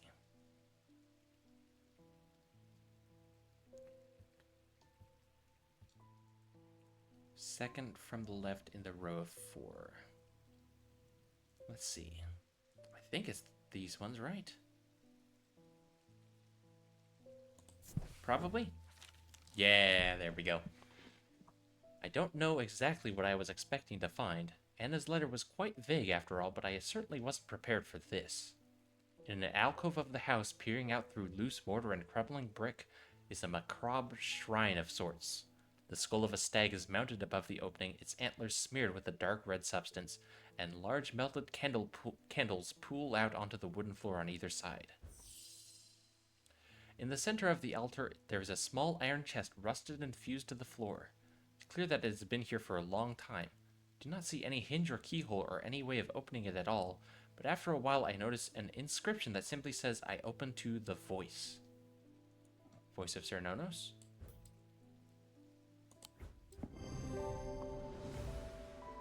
Yes! The chest opens to reveal a golden totem. I can't imagine who would have stashed it here or why, but it doesn't look like they're coming back for it anytime soon. Ooh, it's a putty tat.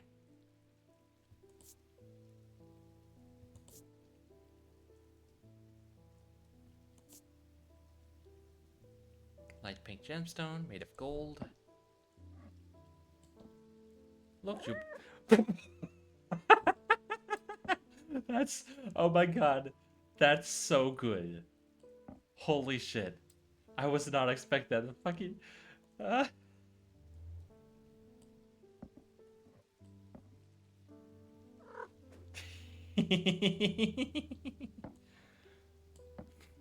Will the cat do that with anything I put next to it, or is it just that? No, okay, it's anything. Okay. It would have been funnier if it was only the cat statue, but that's still very funny.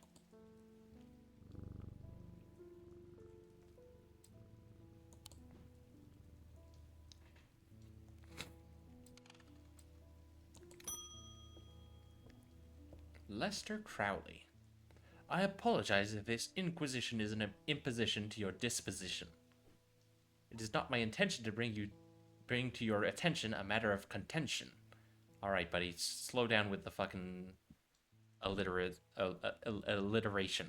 I have an inclination to perform an incantation of flirtation. For your part, a leaden heart of thaumic art.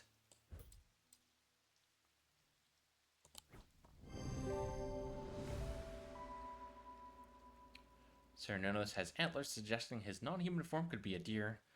Weighing scales, I can confirm this item is heavier than it looks. Yerp. Corvin's Might. A Corvin's Might, sometimes called an Eagle's Gift, is an assassin's tool that makes use of Wixic power. When the warrior queen Corvan was surrounded and close to defeat, a gift came to her from an unlikely source. With it, she turned the tide of battle, and the legend of the Bloody Queen was born. Corvin Might. These objects pay homage to the Bloody Queen's gift. Okay, so it's like a round gemstone being delivered by an eagle. Wixic power. What gems are Wixic? Bloodstone or amethyst? Any others? Bloodstone, amethyst, topaz. Okay, bloodstone, amethyst, or topaz.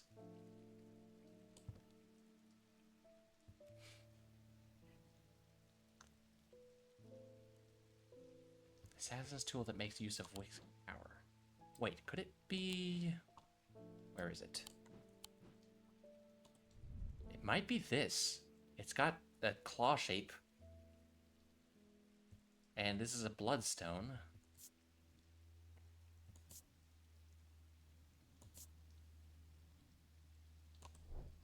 Anything else that matches?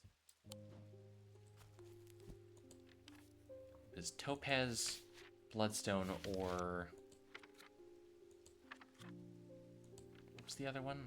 Amethyst. Topaz, bloodstone, or amethyst?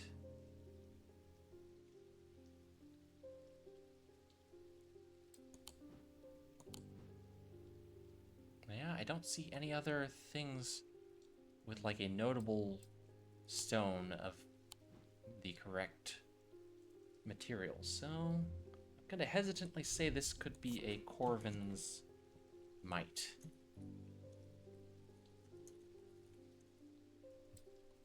I mean, the claw, the talons, and the bloodstone, it's all very reminiscent of what it sounds like.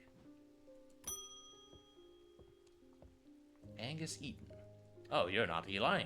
I'm returning an item he asked me to repair. Is it the lens? The mechanism was mangled, but I've replaced all the springs and given it a clean. Good as new.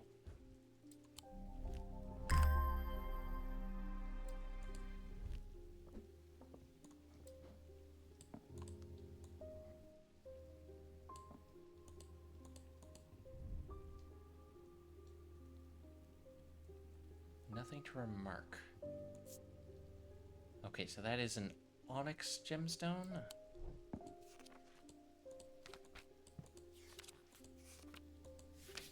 Yeah, because it's got stripes.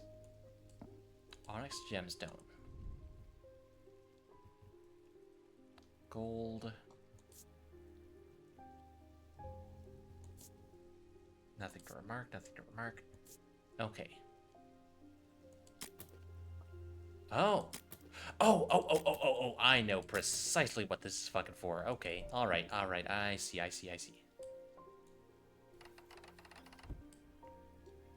Alright, so left, down, top right.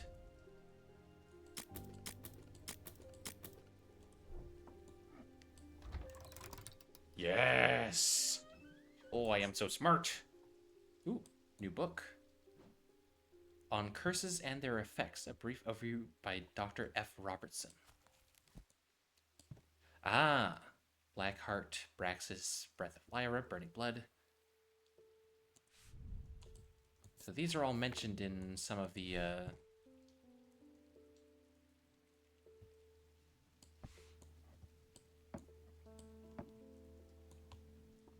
some of these entries.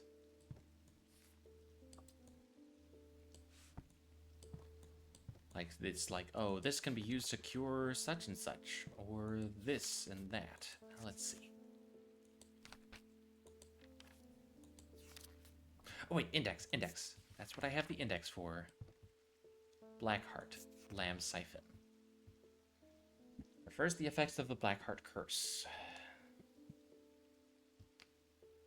Made using dried seed pod of a sheep snap plant. I don't think I have anything resembling that yet. Oh, wait. Never mind. This is it. This is the sheep snap thing. Some kind of green organic material. Wood. Hard, thin, and delicate. Sounds hollow and tapped.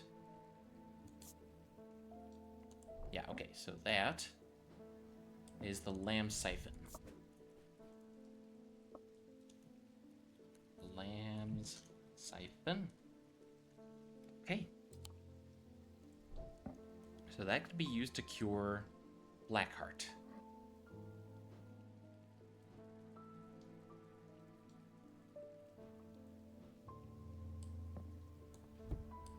Okay, so that is not...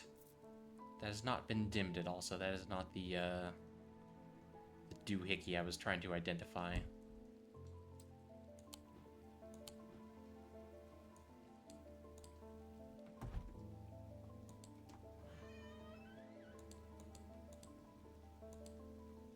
Let's go ahead and put that away.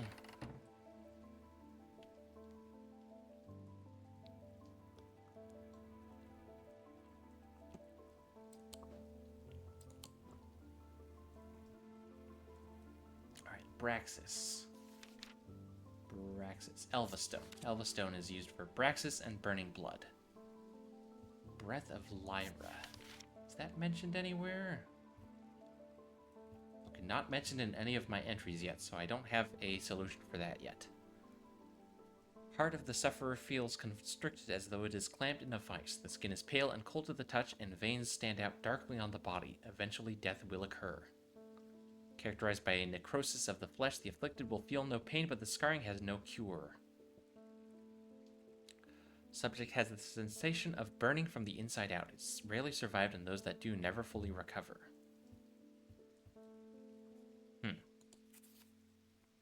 Morgan's Insanity.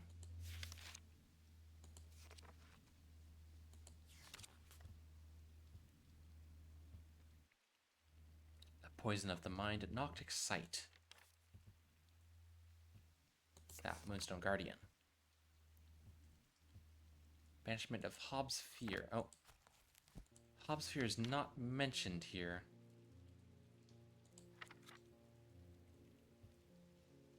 But Noctic Sight. Those suffering from this curse speak of increasingly vivid nightmares. Sapphire Curve. Excuse me.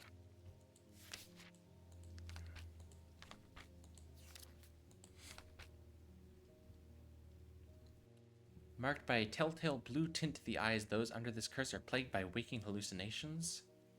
Tormund's paralysis affects the mouth and tongue so that speech becomes impossible. Interesting.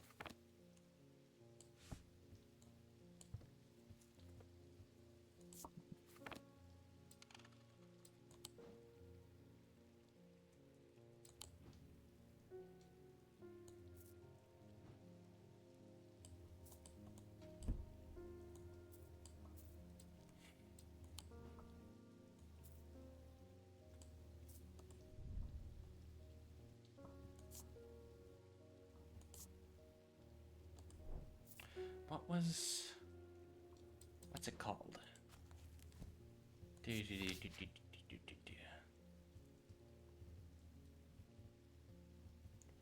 thing that is supposed to turn dark in the darkness.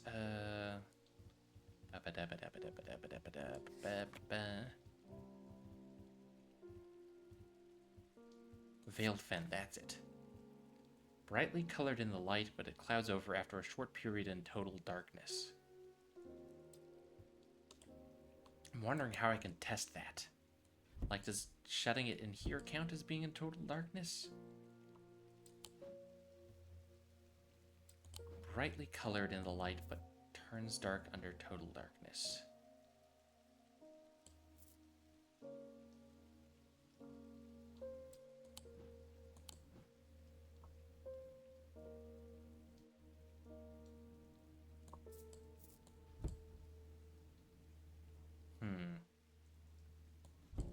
Ah! That's it. Veiled Fen.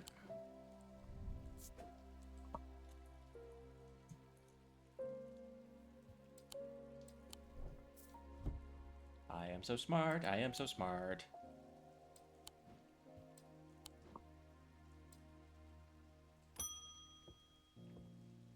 Oh, hello again, Eli. It wasn't my intention to leave you unattended for this long, but I'm afraid that I'm going to need to rely on you for a little longer. The Order of the Black Veil seems more concerned by the ravens than the black-eyed state that Mr. Hungerford was found in. They said that it would take a very powerful force indeed to upset them like that. Unfortunately, they either weren't able or weren't willing to talk any further on the subject. I was hoping to avoid it, but I must go to Oxford and Bodleian Library. I'll be gone for a few days at least, perhaps longer, but you seem to be handling yourself well here. I do not see eye to eye with the head of collections at the Bodleian, but I do know that he takes an interest in horticulture. I will take him a Scythian charm to smooth things over between us. You, Oxford. Disgusting.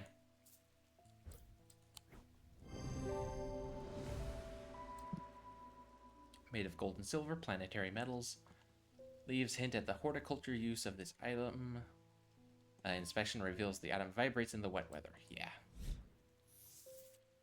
Diverging hook. A diverging hook is a way to carve thought from the mind of another. If done with skill, the third party may have no realization that the thought was ever there at all, but it is all too easy to leave a mind in disarray. Even when approached with care, the unanchored thoughts are easy to lose track of. They have a single gemstone from each of the 3 thaumic branches. Okay. So, a gemstone from each branch. Interesting.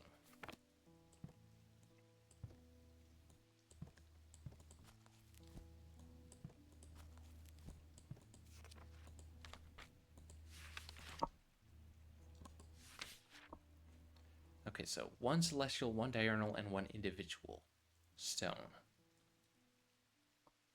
Let's see, what items do I have that I have not identified that have 3 gemstones? I'm pretty sure this is a shimmer, but let's double check.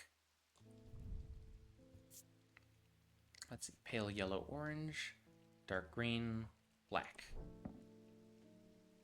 Okay, so topaz is Wixic, which is individual. Obsidian is Dradic, which is celestial. Malachite is Mentic, which is individual, so it's not this. Let's see, what else has 3 gemstones? This one? Let's see, we have orange, turquoise, and yellow. So, Wixic, individual.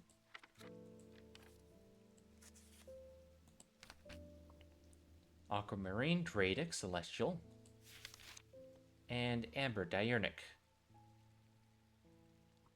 Diurnal. So, it could be this. What was it called again? Diverging hook.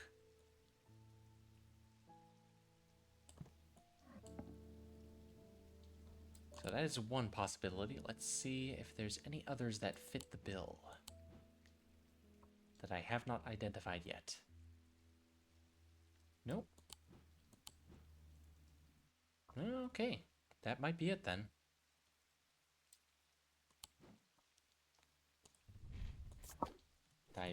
Diverging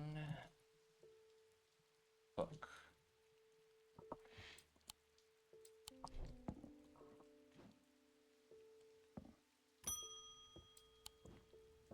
Oh, hello, Francesca. I'm at a loss with these patients. They aren't responding to anything I've tried so far, and I haven't been able to find anything in the literature that fits their symptoms. I'm finding that they become violent if they aren't restrained, and that they are always trying to leave. If nothing else, Dranthium tea from a restful mether might get a moment of lucidity out of them, but if you got any ideas, then I'm all ears. A restful mether or a witch's finger? Witch's finger is dangerous though, because that causes severe pain to try and cure the patient.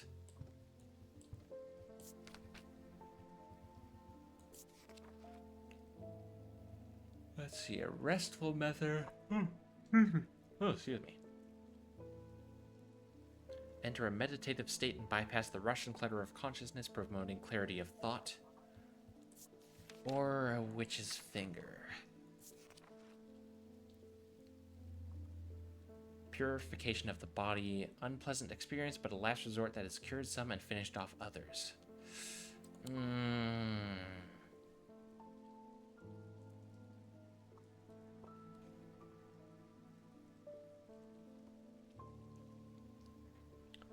Restful mether or witch's finger. If they die, they die. Forget about it. Also, I forgot I needed to go swap the laundry over. Oops. I should take care of that before Nutty wakes up, because they are probably going to need clean clothes for work today. Although I think they work in the evening, so should have some time. I'm going to just real quick step away. I will be right back. Oopsie daisy.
Okay, I'm back. Oh, I'm starting to feel it in the back of my throat. I've been reading too much.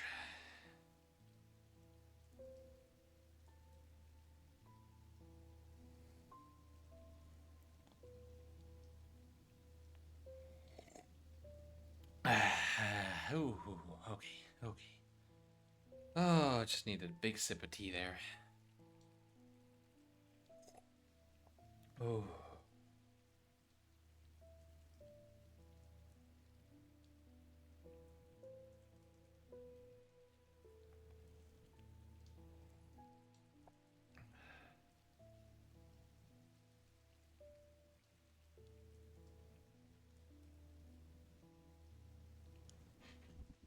Okay. I'm good. I'm okay. Just need to set a timer for the laundry and not dilly-dally on taking it out this time. Okay. All right.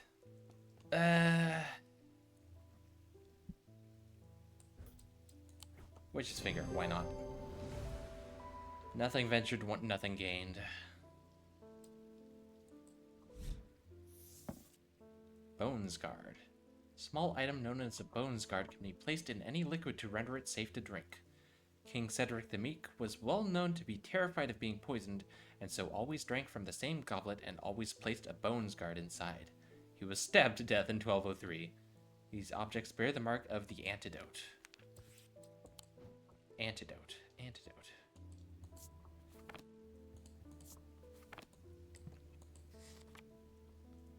Let's see, that's the symbol for poison.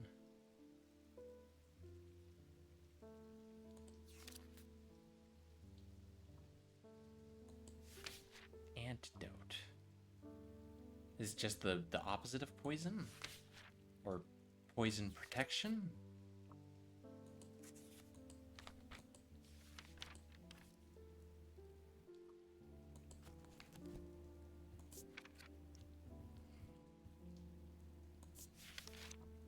No, not that one. What was it called? What was it called?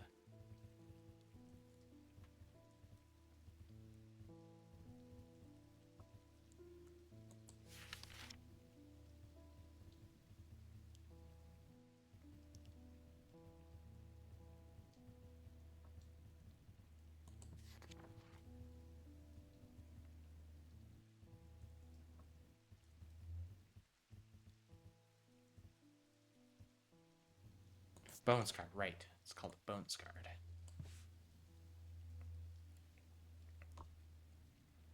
Okay.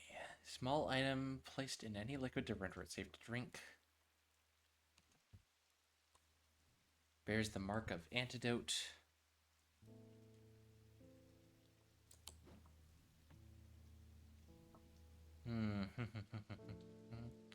Does anything fit the bill here?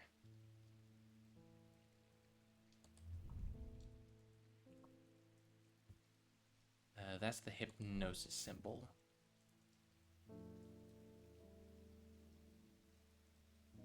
No, I don't see anything that fits the bill. Okay.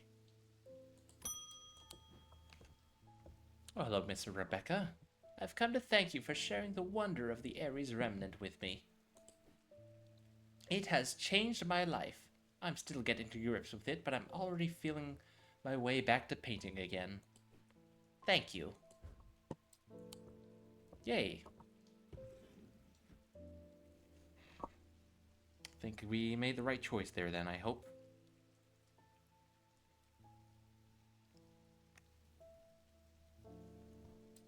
Okay, next day. Bum bum bum bum bum bum bum. He knew what he had to do. Without hesitating, he took hold of his diverging hook and used it to cut away the infected part of his mind before it could spread and consume him entirely. Oh! Ooh. See, now I know what a diverging hook is. I see.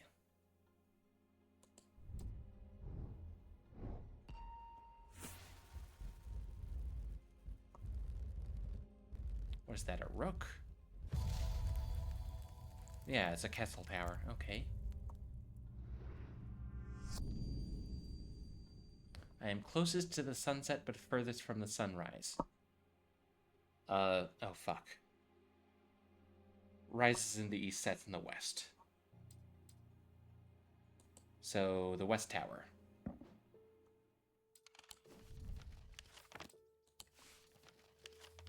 North is that way, so never eat soggy Wheaties.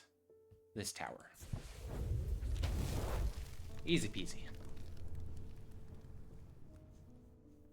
When the Thaumaturge walked up to the Antiquities store and he said to the apprentice running the store, "Hey!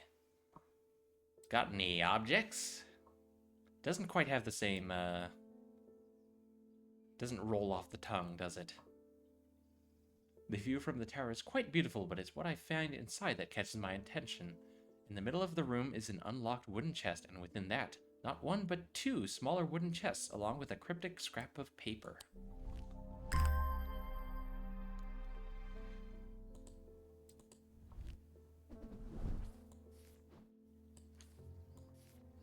Okay. Something by a diurnal seal. Something object made from silver. Something a diurnal field.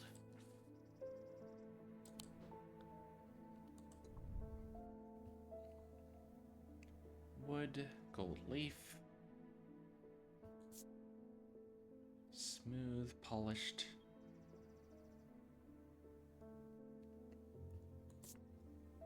Nothing to remark.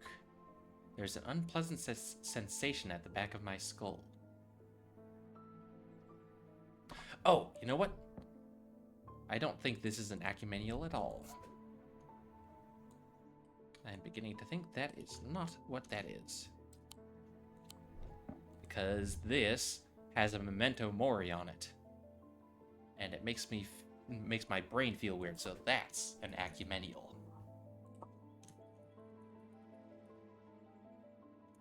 There we go.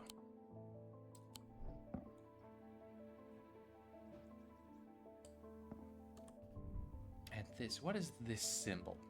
Here we've got 3 amethysts.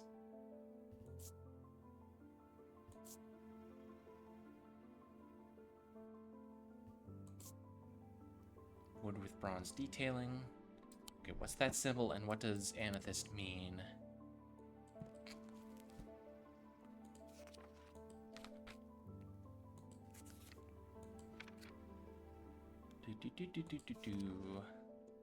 Thunder. Okay, so that's the symbol for thunder. And amethyst, stone of containment. So what, it's like thunder in a box? I don't know.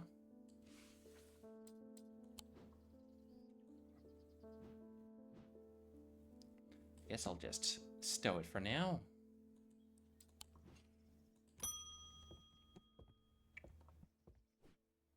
As if I didn't have enough on my plate right now, my sister Bonnie has been acting strange lately. Call that lightning in a bottle? No, it's clearly a box. She never got over the death of our father. She's always blamed Mr. Potter for his role in it, and now, with all this happening, she's got it in her head that he's behind it somehow. I'm worried she's going to do something stupid. If she comes in here, whatever you do, do not give her anything dangerous. I want to give her a keepsake to let her know that she is still loved. I've seen people gifting one another wooden totems, but I don't know what they're called. A wooden totem to remind someone that they're loved. A Selenic totem? It's the only thing that fits the bill in my mind.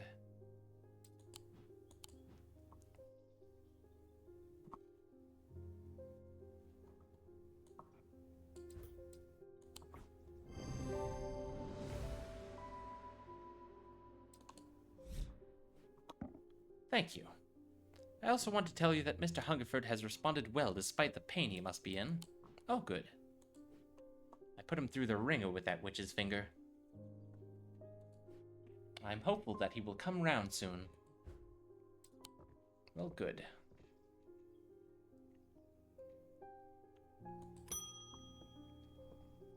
Oh, and here's Verona. Those silly sots at Kelgarth Hall wouldn't let me in to look around. It seems I've upset the little lord who lives there at some point in the past. Allegedly, I refused to perform an exorcism on his haunted house. He didn't like my suggestion that it might be the local kids playing pranks on him because he's a mean old git. I'm not so easily put off, though. Do you have a Tenebran cloak I could use this evening? I've got some snooping to do. Oh, I have... excuse me, I have not identified a Tenebran cloak yet. Let's see. Tenebran cloak. Activation can create a sphere of enshrouding darkness that will cloak all within its reach. Single stone set in bronze gives power to these totems. And I'm fairly certain the stone we're looking for was onyx? Yes, night and darkness. Do I have anything that fits the bill?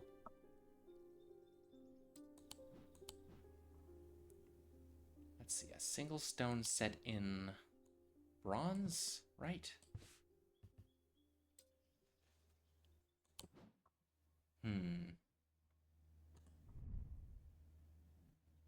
Oh, hang on. Bronze, pinkish gemstone. I think one of the other ones that I considered moonstone. Protection and enveloping night. So it might be a moonstone, it might be an onyx.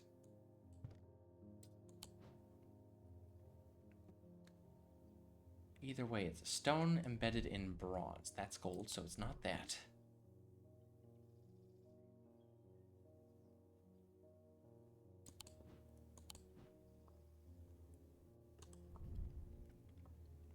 Bronze, but that's like a weather thing. I already figured out that much. We are arranging the identified items in any specific way? Not particularly. I hadn't really given it much thought, honestly.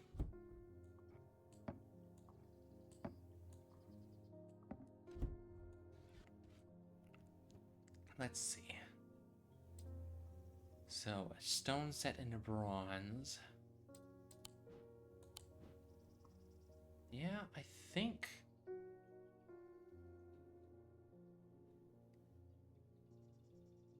it might be this one.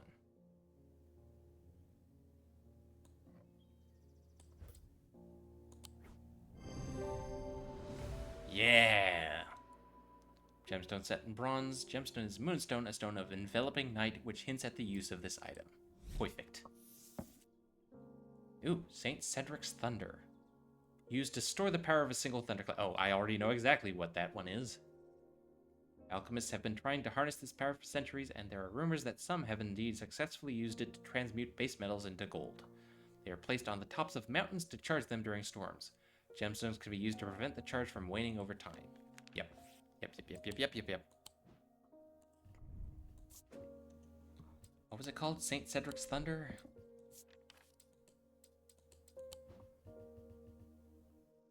Or is it just Cedric's Thunder? No, it's Saint Cedric's Thunder.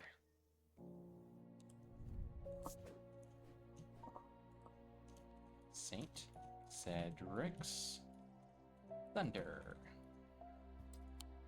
Perfect. Easy peasy.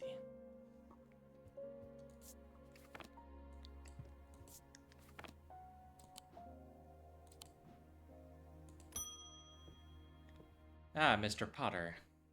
I bumped into Eli at the station yesterday before he left for Oxford. His train was late, so we had a brief chat, and he suddenly remembered something he wanted to tell you.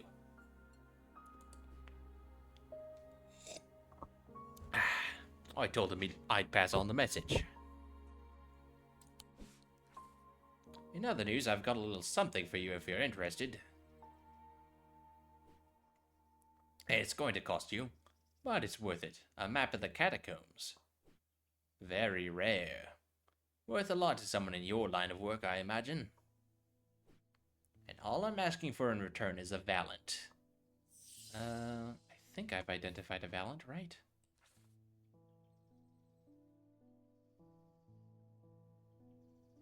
Oh, I already found the booklet on curses. Thank you for the warning.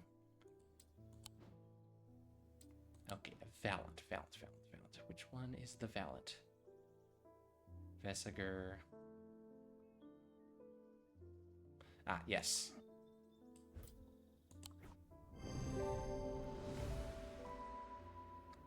Evenly spaced holes. Feel the energy concentrated at the tip. And there we have a map of the catacombs.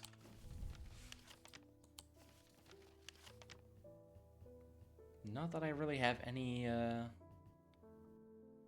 idea what to look for here, but I'm sure something will come up sooner or later that leads me to search down here.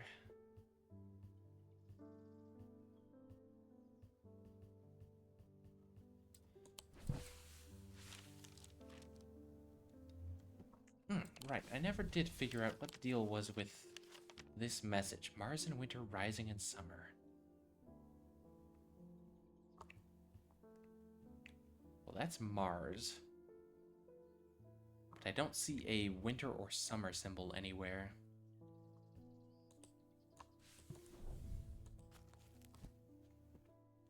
Summer, winter,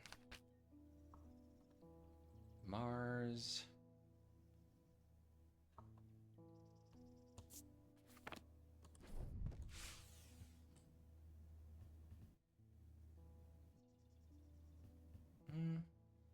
I mean, I guess I could just check and see if anything happens if I go here. Neat hedgerows and worn pillars frame the space. Gravel crunches underfoot, the only sound in the otherwise quiet courtyard. No reason to linger. Darn.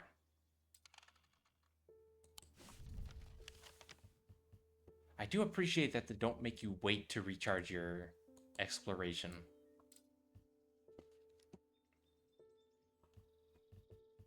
Let's see. Mars in winter, rising in summer. What does it mean?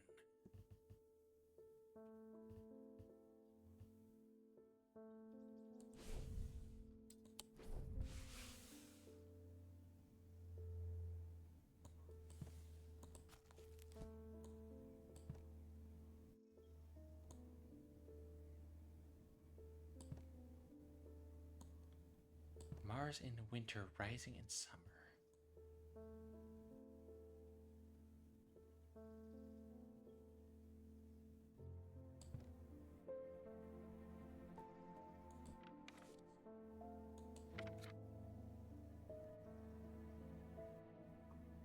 Like, is it a riddle? Iron, Mars, winter, cold.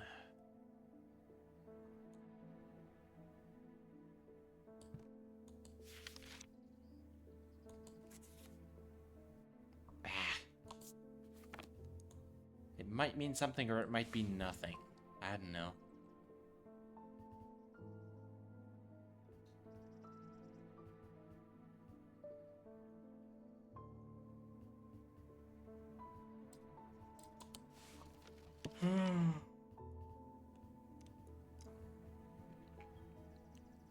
There's probably some relevance to the message, but I don't think I have the clues to solve it yet. Oh well.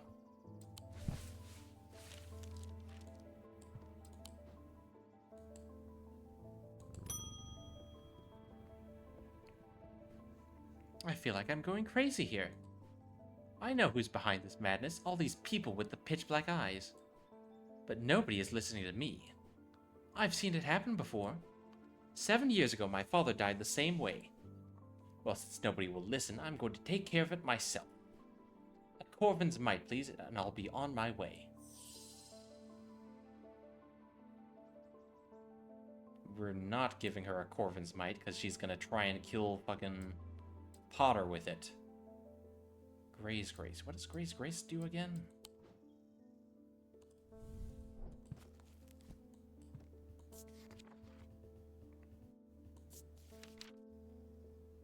Worn as a pendant to dispel melancholy.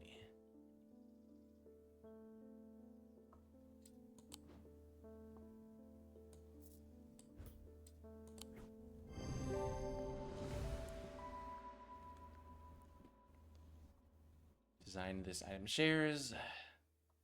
Indeed, does indeed dispel melancholy. Spirit Vault. Spirit Vault, also known as a fetid chamber, is a receptacle used to store a wandering shroud. The interior is lined with a paste made from sulfur, hence the nickname. They are not considered dangerous since shrouds tend to be benign, but on occasion they do not take kindly to being restrained. A faint vibration of the receptacle can be felt when a shroud is held within.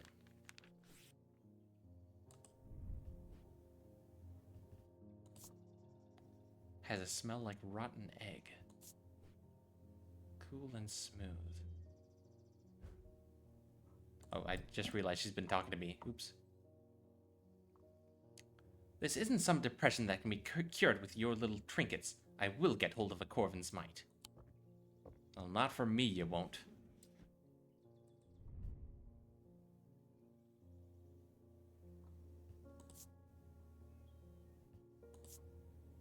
I wonder if this is the spirit container.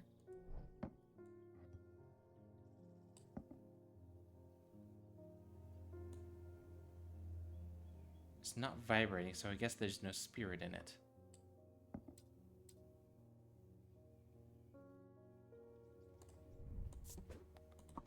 Spirit chamber question mark? Possibly.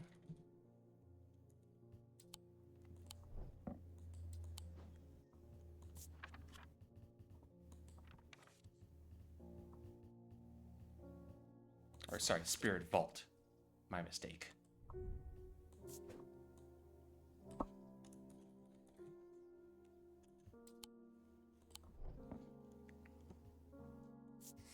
Let's see, Wandering Shroud.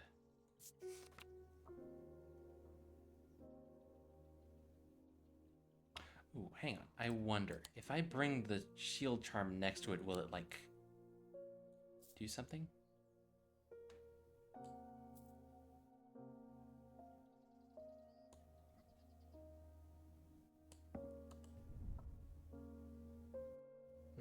No, I guess not.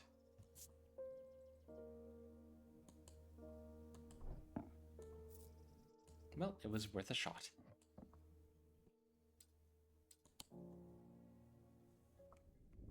As his mind roiled in confusion, he watched through his remaining good eye as his partner lunged towards the satchel that contained the casket.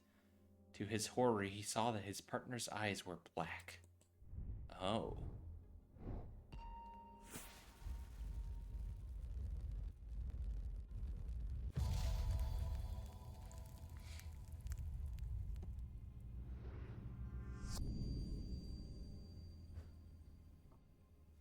Oh, you know what? That's probably one of the graves in the catacombs. Okay.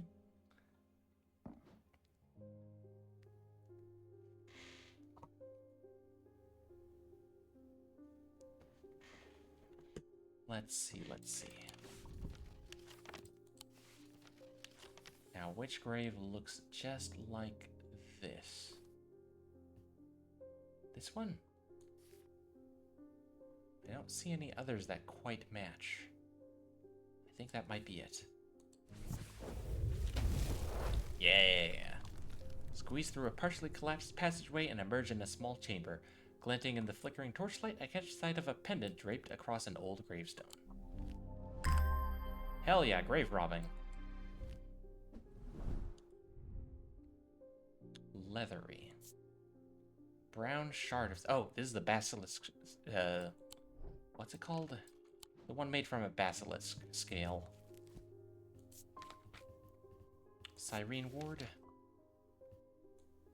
Known to endure intense heat, unusual objects can permit the bearer to withstand fire and flame and remain unharmed.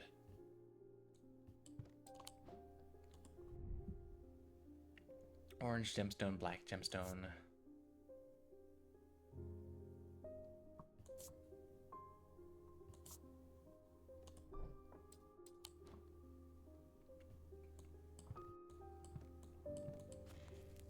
Like I said, that looks like amber, which is fire, light, and heat, and black gemstone would be obsidian, fire and fire. Yeah, okay. This is absolutely a Cyrene ward.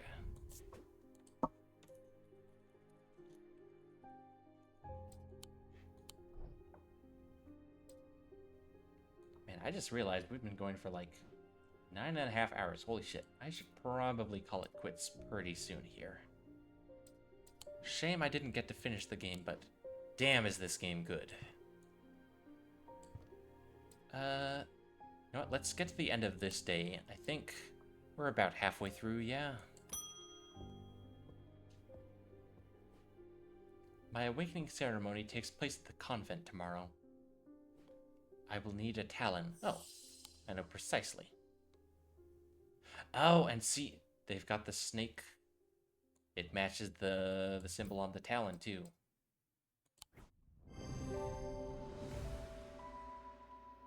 Shape of the nail tips matches the scarring on the cheek of the person in the sketch. Yep, that's what I thought. Morgan's Folly. A folly symbol can be revealed to induce a trance-like state and set anyone who casts their eye upon it, making them open to suggestibility. Precautions should be taken against unwitting looking upon the hidden symbol for too long. I believe I know which one that is.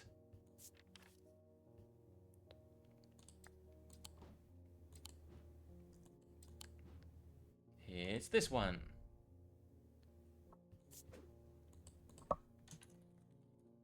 Morgan's Folly.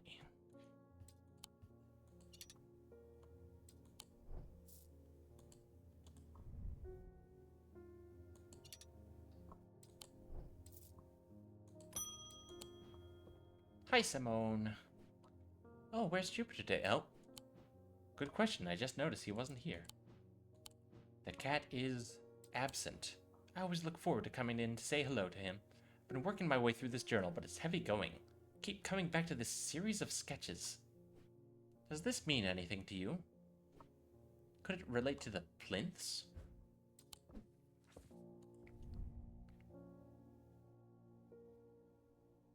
Oh, you know what? These are...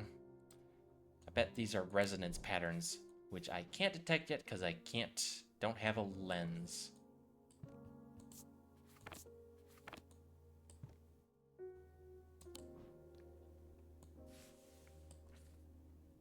Yeah, the thermic fields.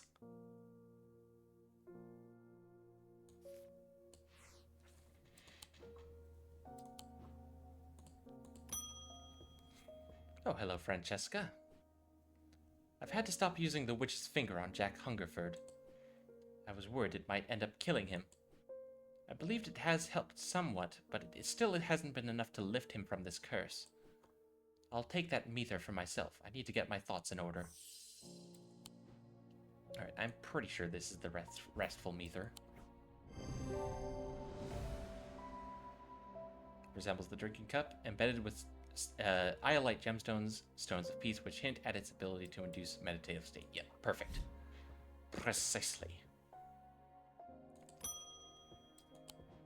Oh, hello again. I've come back for that Corvin's Might, and I'm not taking no for an answer this time. Okay.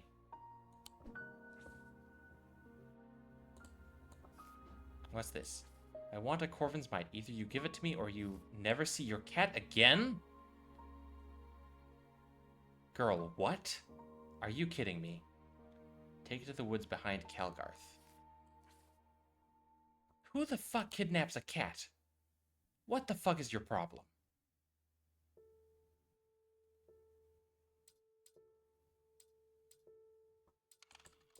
Alright, well, we're going to get our cat back. We're not giving her the fucking Corvin Mite.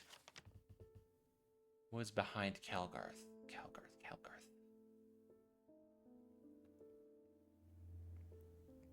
Calgarth Hall, 25.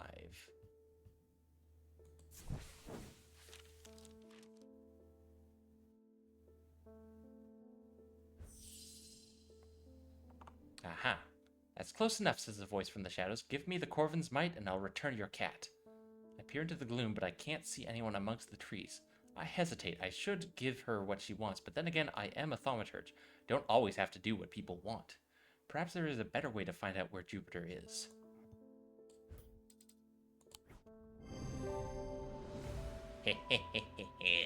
Just yoinked the thought right out of her head. You're not getting the Corvin Mite, Missy.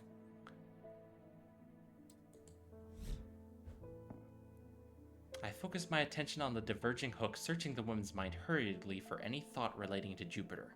Doesn't take long for her to realize that something is wrong. She steps out from the shadows with an enraged look on her face and lunges at me, causing me to slice wildly with the diverging hook. Her feelings of anger flow through the hook into me and scatter. Oh, we just yoinked the anger out of her. She stumbles forwards, confused now, and I try again, this time latching onto a swirling image of Jupiter's face, and I cut once more. I learn instantly that Jupiter is safely stowed aboard the Merry Belle, and I back away uncertainly, feeling a complex mixture of anger and pity at the now placid woman in front of me. Holy shit, we just, tranquilized her. That's kind of fucked up. Okay, Merry Belle. Is that a boat? Merry Belle, 23. There it is.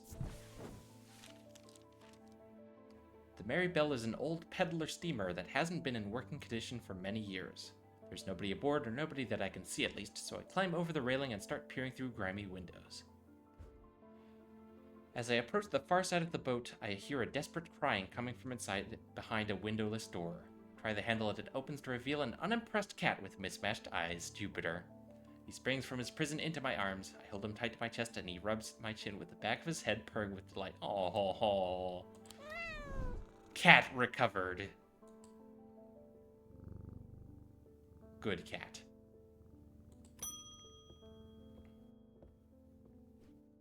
I think I've been cursed. 2 weeks ago, I was quietly minding my own business in the Guilty Ram when a stranger came up to me. He handed me a book titled The Changes of Dr. Learmonth before leaving. Something about it intrigued me enough to take it home with me. Ever since I read the first page, I've been having terrible nightmares, and they're getting worse. I spoke to Dr. Robinson, and she sent me here. Okay, hang on.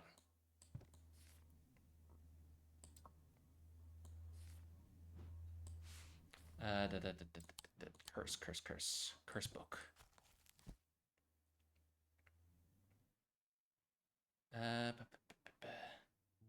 Which one is increasingly vivid nightmares, Noctic Sight? And that calls for the application of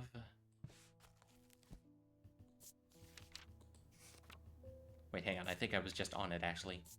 Shit.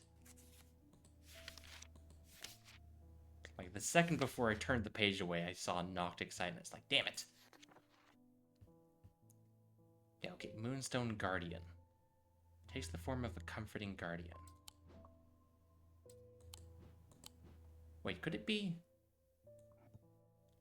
the cat? That would be very funny if it's the cat. Hold on. Let's see.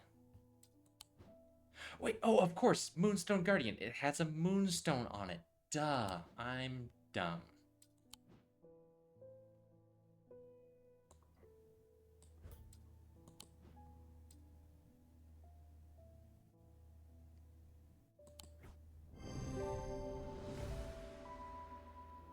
Item features a moonstone. Cat could be considered a comforting guardian. Perfect. An ascus allows the bear to breathe underwater. The sensation is said to be most unusual since it requires one not to breathe at all. Those that use an ascus for extended periods sometimes forget to breathe once they are back on dry land and subsequently pass out. The core of the item is cold to the touch, but the ring, sometimes called the halo, stays warm. Oh, that's this. That's obvious. Because I noticed already that the ring is warm, center is cool, and it's shaped like a water drop. That's got to be the doohickey.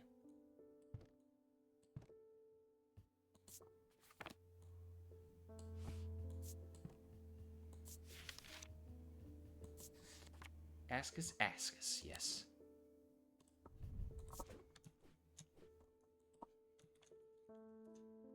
There we go. Perfect.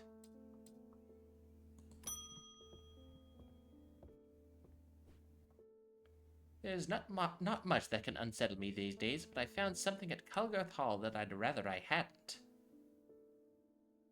Ascus? Take me to dinner first.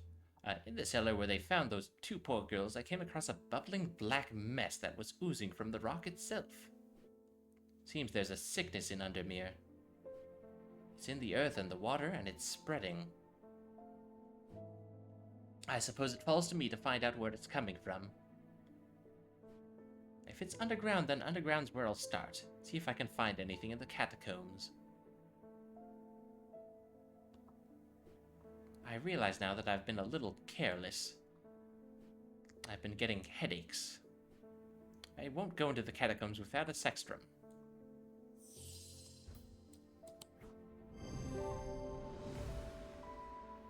Features symbols of protection surrounding a symbol of insanity, hinting at its protective properties. Yep. Fortinance. A fortinance can enhance physical strength or restore strength that has been sapped, whether by exertion or by hex. They are made of stone or iron and usually take the form of a small totem. Stone or iron totem.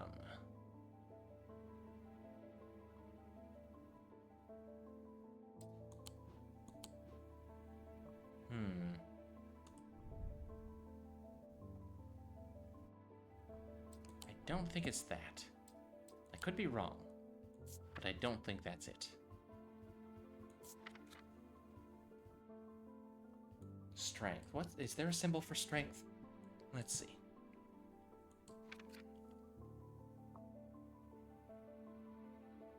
There's a symbol for weakness, but not strength. Oh, wait, no, I'm blind. There is a symbol for strength. Okay. An X with a square on top. Let's see, is there anything here that matches that?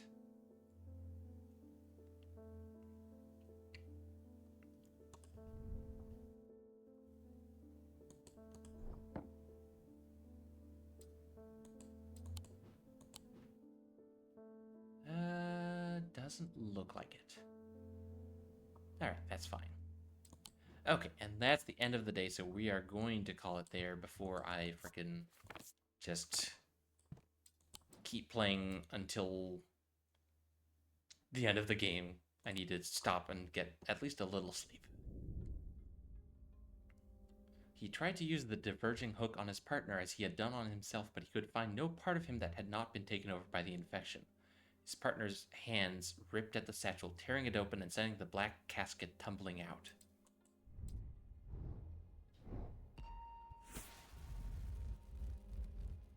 Oh, is this another gravestone? Probably. Oh, below a moon that does not shine, there is no mark upon my shrine. In the dark, but not alone, my neighbor bears a cross of stone. Yeah, we made it halfway through the game. I'll definitely be playing more of this next time we pick up. But for now, it is time to find someone to raid. Oh boy. Alright. Let's see who is alive. Who can we raid? Raid. Let's see.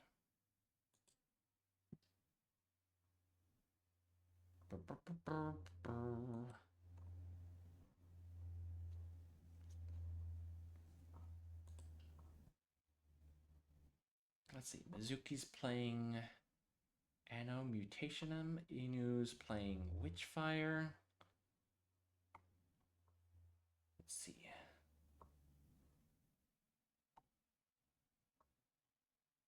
Dandy's playing Elden Ring. Zone is playing Pokemon.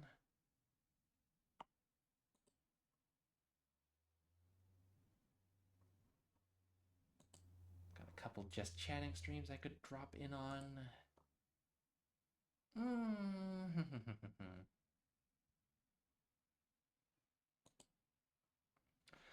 Ooh, I just can't decide.